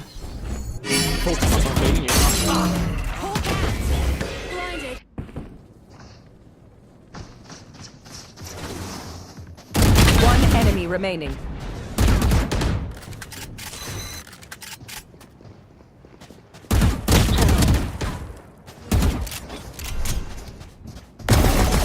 That's done. Quick break. Don't sit down. We're not done yet. Need a drop.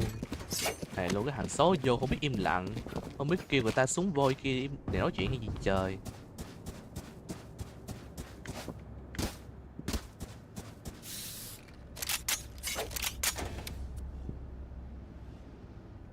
Need a drop. Anh Sebo ơi, drop em à. Thank you. Đây con live vất vả nhỉ. Request đi. Ủa? Need a drop. Rồi. Thank you.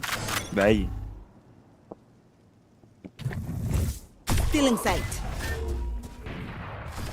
Joke's over! You're dead! Enemy spotted A. Enemy spotted B.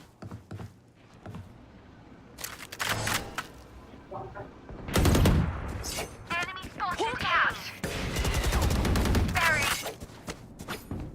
Spike planted.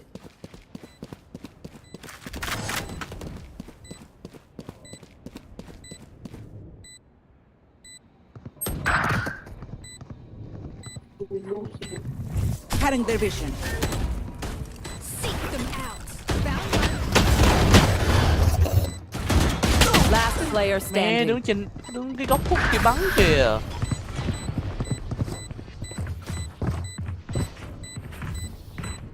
Last round before the switch.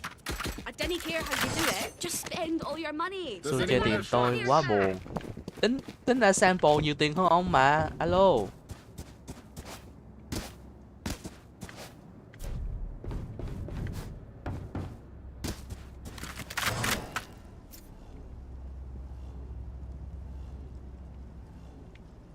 Good luck.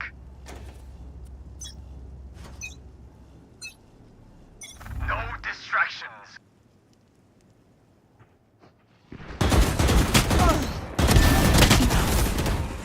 Hả là đồng. Ôi rồi đồng thế.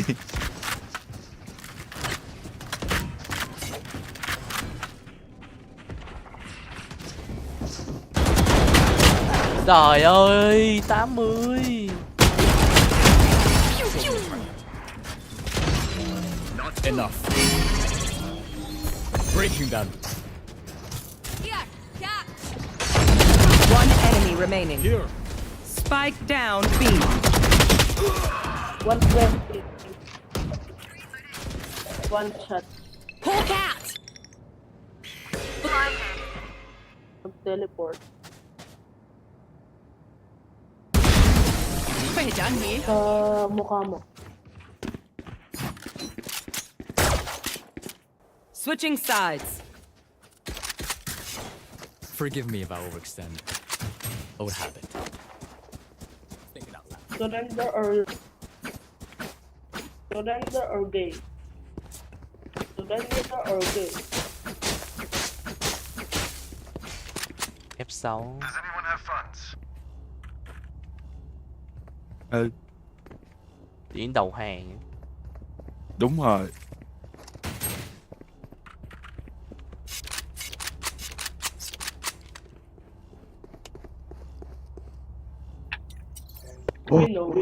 Pull your socks up.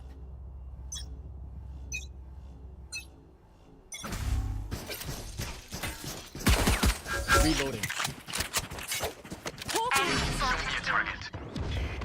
Ôi rồi đông quá. Quá spy kìa. Ở đây. Có flank. Enemy spotted B. Trời còn nữa hả? Enemy spotted.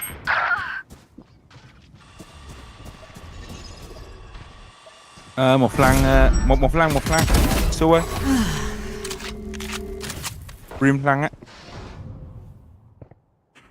Last player standing.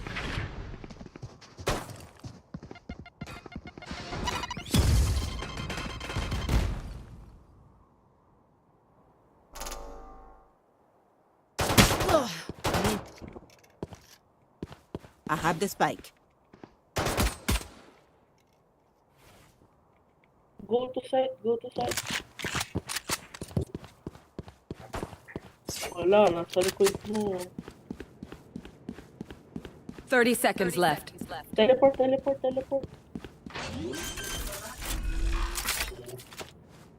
Spike planet. Tapos mag-teleport ka, iwanan mo yung spike kasi wala tayong pake dyan. Mấy cái gì vậy trời?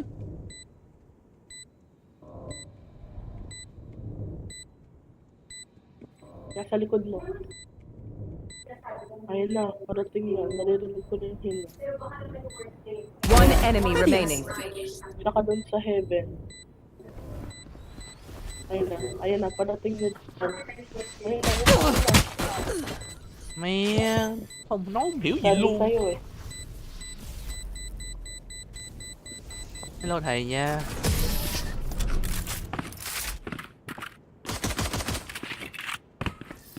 Yeah. Let us see what they have planned for us this time.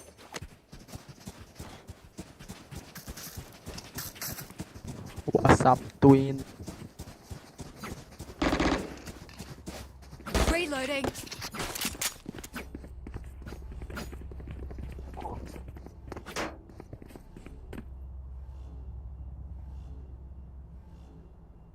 Come on then.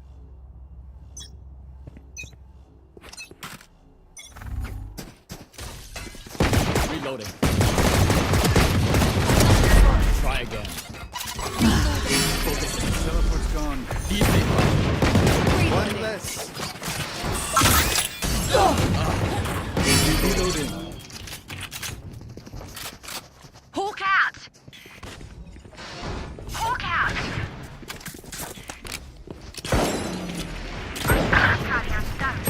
Spike down B. One enemy remaining. I would apologize to them, but What the alas. frick? One tap lahat yun. I didn't bring a snack. Help a girl out, would Did ya? anyone bring a snack? Gun here.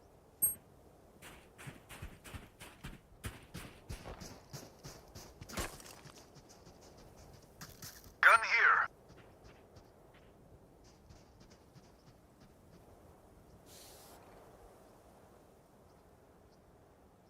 We win, we survive.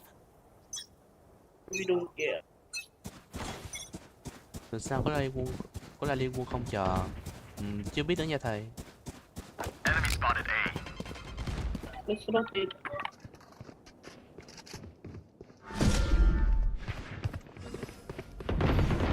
Sleep tight. One less.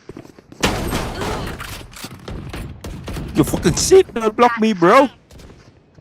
Bro, it was Cutting their vision.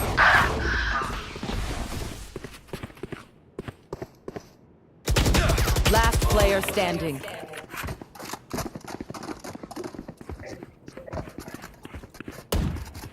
gerak. Panas. Or gay.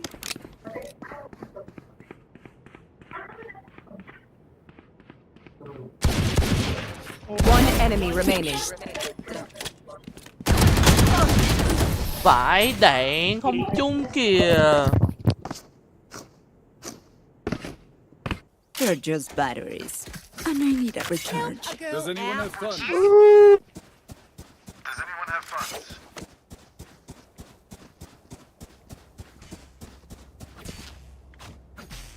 Reloading.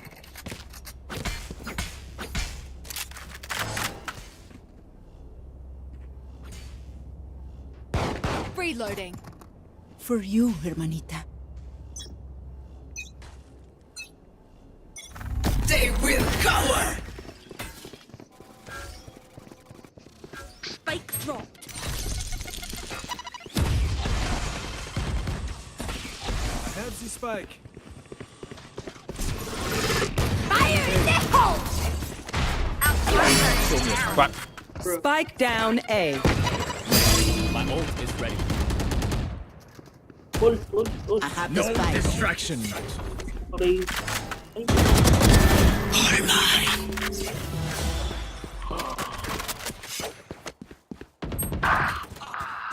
No.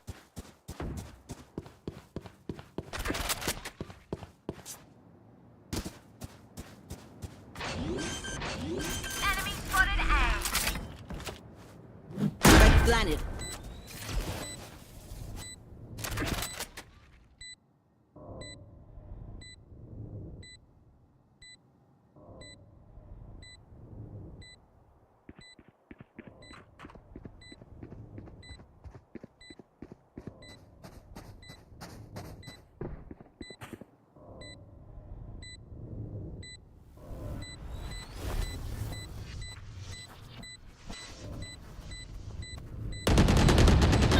Multiple. Hawk out. Blinded. Time to hunt. Last player standing. One enemy remaining.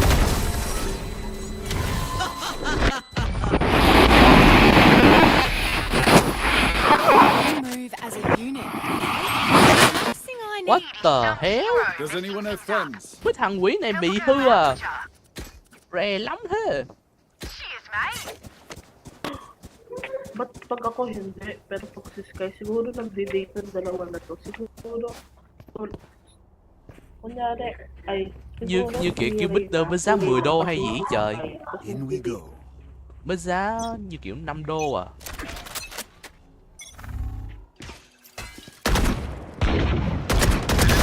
No need to suffer.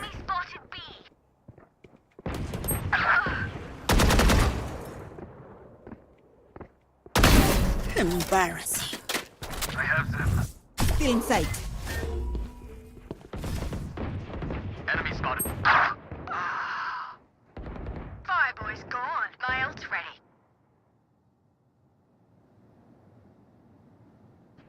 Seek some outs. Hawk out.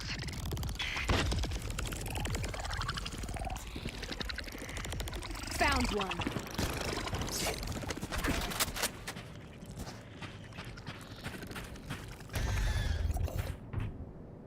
Time to hunt. Scout destroyed. Hawk out. Blinded. That spike carrier's down. Còn spy mà trời. B. Heal up, squad. Still in sight. I have the spike. One enemy remaining. 30 seconds left.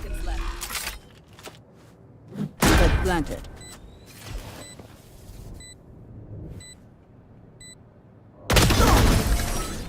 You were pitiful. Don't be spending too many Does brain anyone cells have figuring funds? them out. Bít 15. Overthinking is just as Bít 1 bad đô as hả? underthinking. 1 đô là 23.000. Ôi trời, bít 23.000 à.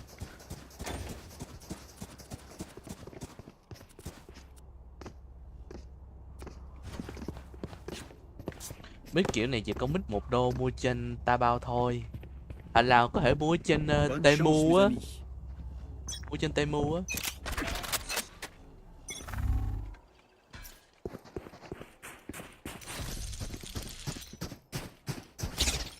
Focusing. Hawk out. Stopping fire.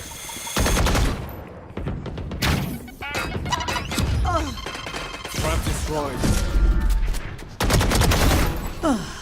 My ult ready. Spike planted.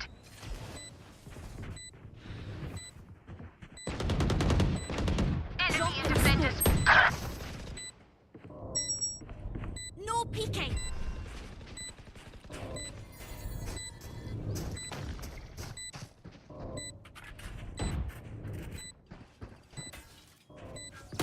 Tôi nghĩ nó lon nhờ. Nowhere to run! One enemy remaining. Garden. Be grateful I killed you quickly. Outside of this gig, immortality doesn't have as many day-to-day Does benefits anyone as have you think. funds? À đúng rồi, tai nghe châu vàng 20k một thùng. Tai nghe châu vàng 20k một thùng. Được nó một thùng tai nghe châu vàng là 20k nha. They are so dead. Coward, run!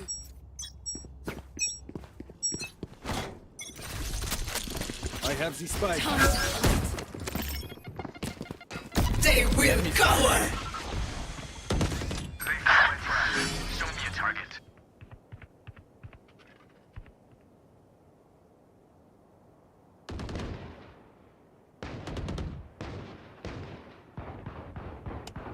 Guy, we can rotate, guy.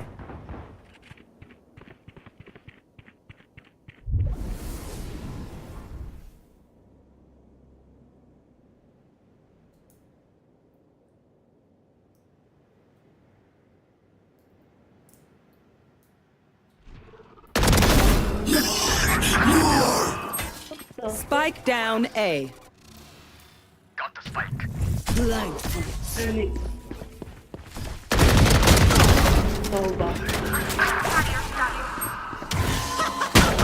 One enemy remaining.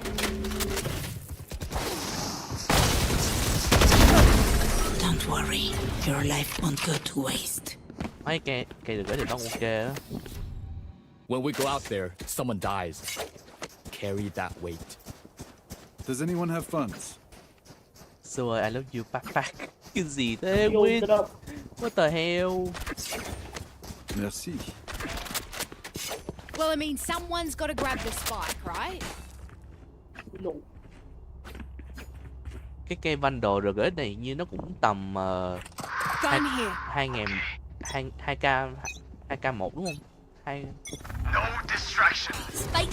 Joke's over. You're dead. 2100 á. Spike dropped. On my mark. Enemy A. At the spike. Hawk out. Enemy spotted A.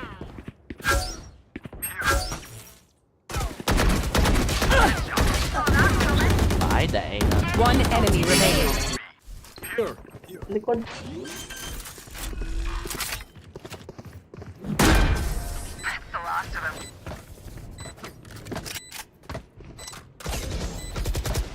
I'm ready.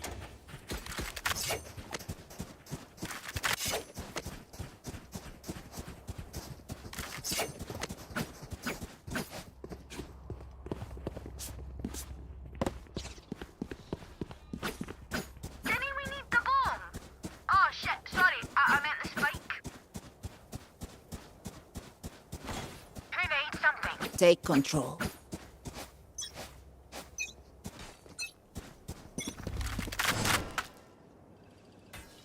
Teleport's broken. Enemy A. Prepare for hellfire. Trap destroyed.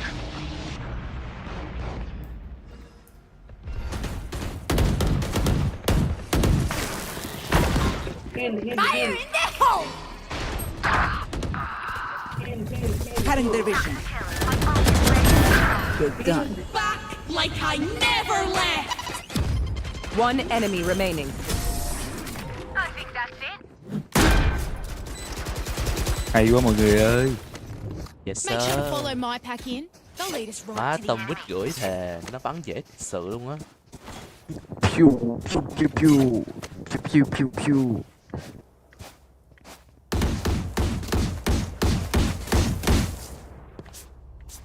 Oh Lord, this and that.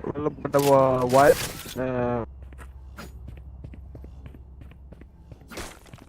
I got yous, okay?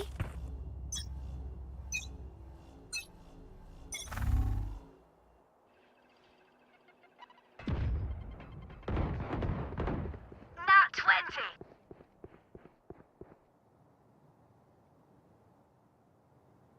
Hawk out!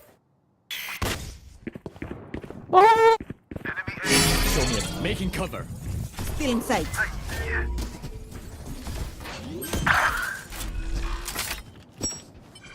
Spike planted. What the hell, nó bắn đâu vậy? Ủa mày chết gốc à? Help me.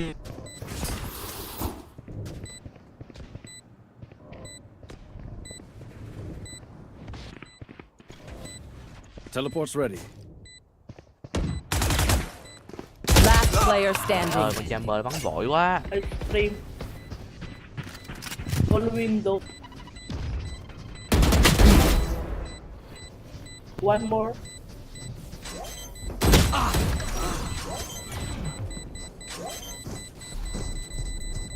Bulaga. Yeah.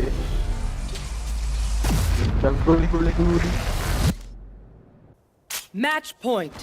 If you were Bỏ saving kia your over energy for TNT. the end, Match point.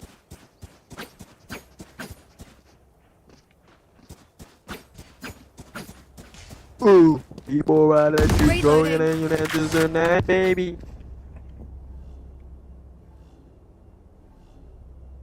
Man, you guys so loud. Why you guys so Oh, I see. Unrated. Sing song, no, it's unrated. Yeah, it's a red. They found my trap. Enemies A. Our star carrier's down.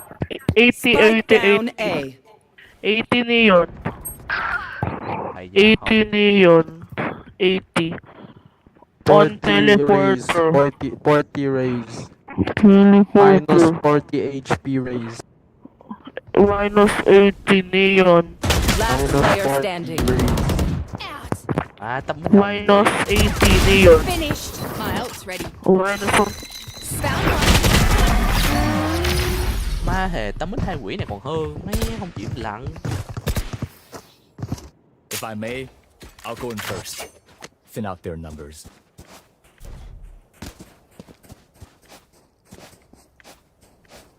Xu không biết nãy giờ thằng Bảo nó khóc đến mức nào đâu. Bảo Sidoko hả? Ừ. Khóc kiểu gì? Khóc chuyện gì vậy? Tôi đá like nó. Vai trưởng. Tại sao ông thích đi đá like Vtuber khác vậy? Who will I spot first? Kệ thôi, đấy là niềm vui nho nhỏ được kia. Thề luôn niềm vui nhỏ nhỏ.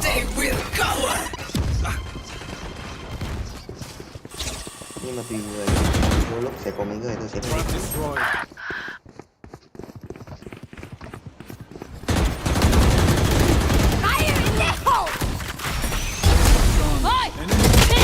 Last player standing. Chịu luôn. Strike down A. You're dead. Enemy down.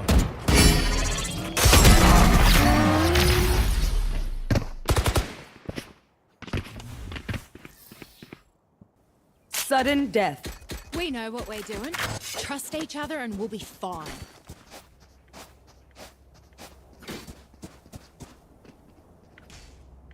Tôi bắn red hả? Ừ, đúng rồi. Nhưng mà sau trận này là off rồi.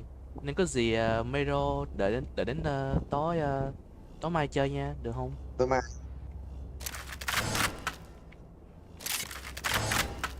Mà bắn với Mero là red đánh nhau không? Nếu như muốn chơi. Không nói ai. Can you fuck your skin mouth up? Thì tụi nó ông nó tú, nó không muốn chơi cùng. À không, bên đâu mình chơi. Chứ mai khả năng là tôi sẽ không chơi.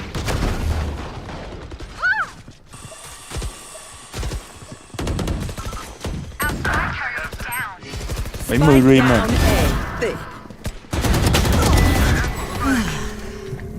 Cutting their vision. One enemy remaining. Results. My ult ready. They will cover. Tôi không biết ở đâu. Có thể không? Phải chữ.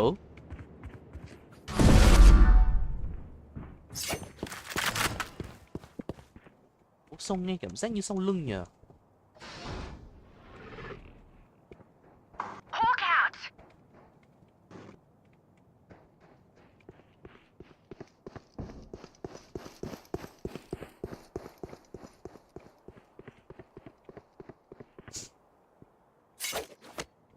Cái ông chamber này qua lại A luôn chứ.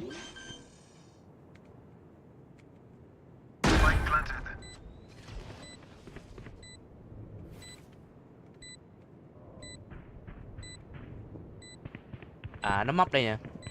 Gun here. Gun here. Chào các bạn, mình là Sang Trời. Hay nè.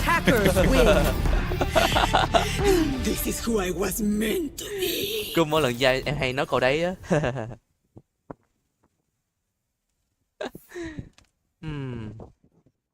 Anh Sample ơi, em hỏi này được không? Ok Su ơi. Sốc em mà ra cái cây bundle rồi thì em mượn nợ anh chút được không? À cái gì?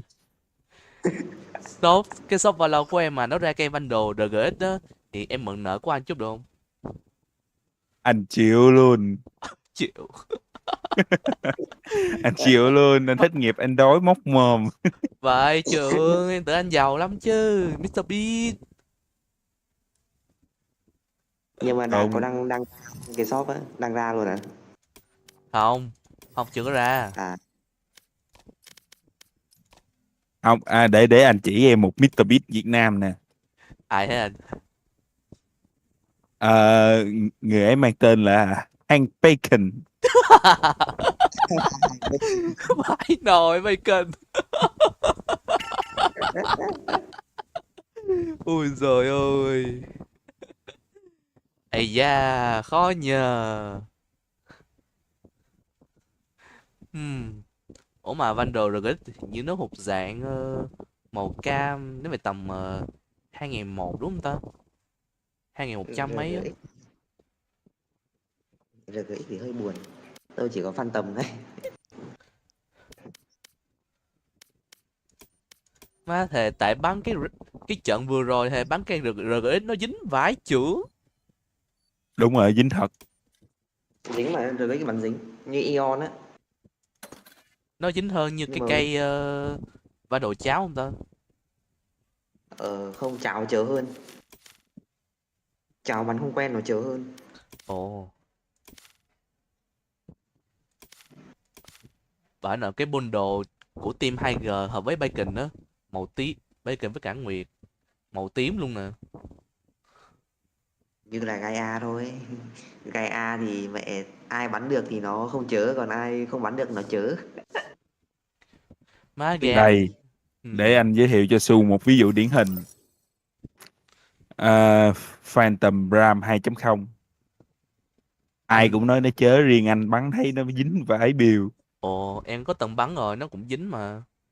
Mà anh nói mới nhớ, nó tình cờ ở trong shop của em luôn rồi nè. Ê, giống tôi á, cái Phantom Ram đấy tôi bắn dính đấy. Tại vì cái Phantom Ram nó hụt dạng màu hồng, màu đỏ hồng á, nên nó có thể ra kiểu tỷ lệ ra nó sẽ cao hơn á. Thấy Phantom Ram này bắn dính á, mẹ cứ tap và auto là một thân một đầu. Rồi cái gì? Cái Vandal Arcane nè. Arcane biết nè. Ai cũng nói nó chớ hết đó, nhưng mà không. Lúc nào tay to bắn nó dính lắm, rồi lúc nào mà trò kè thì bắn nó chớ tới đâu luôn. Vậy chắc là anh. Nhưng mà em thấy Vandal Elder nữa, Elder Frame. Khẩu đấy tôi bắn không chớ nhá. Cái Vandal rồng đó hả? Bắn ý tôi đâu chớ đâu, anh em cứ chớ thôi. Mà cái cây đấy hơi khó bắn một chút á. Tôi có từng bắn rồi. Ai bảo ông ngồi sấy? Ông nói trúng tim đen của tôi đó.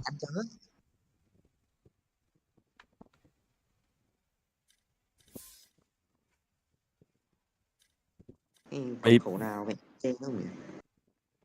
Bây giờ em Su biết em Su làm gì không? Làm gì thế anh? End stream nghỉ ngơi, mai còn đi chơi nữa. Đúng rồi, tới nấu stream này, có gì thời gian coi phim chút xíu cũng được. Đúng rồi, nghỉ ngơi đi, mai mình đi chơi chứ. Ok. Ok ban nha. Ok. Khỏi Bye lo bye em Su nha. Bye tôi bye Su khỏi lo, có gì tôi dắt theo thằng Bảo mặc đồ hầu gái trước mặt ông nhau. Thôi ông. Cái gì trời, ông ơi là ông. Tôi nói rồi, điều đấy tôi chắc chắn sẽ làm, vấn đề thời gian thôi. Bye trưởng. Ông nghĩ bao lâu ông sẽ đồng ý? Ai biết.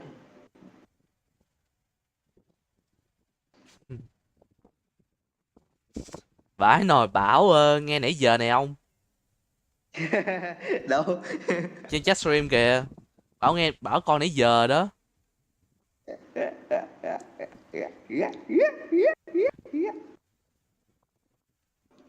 Không sao, chắc chắn thằng Bảo đồng ý thôi. Má tiếc ghê, tưởng anh tưởng anh sample giàu mà. Tao bắt bài rồi nhá. Đấy. Bắt quả tang rồi, đợi mờ tú. Thế không biết ngay mà, biết thế nào nó bắt quả tang mà Tú ơi. Sao đâu Su. Bảo thì để dành tiền đi hobby rồi. Tại bacon của Hamza nữa. Xong trận này tôi off qua chữa sau. Ok, anh cũng off. Anh cũng off thì nghỉ ngơi coi phim đây. Ok, cảm ơn kênh chat rất nhiều nha. Và kênh chat nhớ ủng hộ Su một like một subscribe nha, để giúp Su đạt được 2k sub nha. Mai đi chơi vui vẻ nha. Ok, cảm ơn anh rất nhiều nha, Sample. Bye bye anh nha. Ok, good night cái chat nha. Chúc mọi người ngủ ngon. Good night, good night. Ai. Giờ còn ten đi chọc thằng Bảo. Số tin lát nữa thằng Bảo nó qua đây nó chửi tôi không?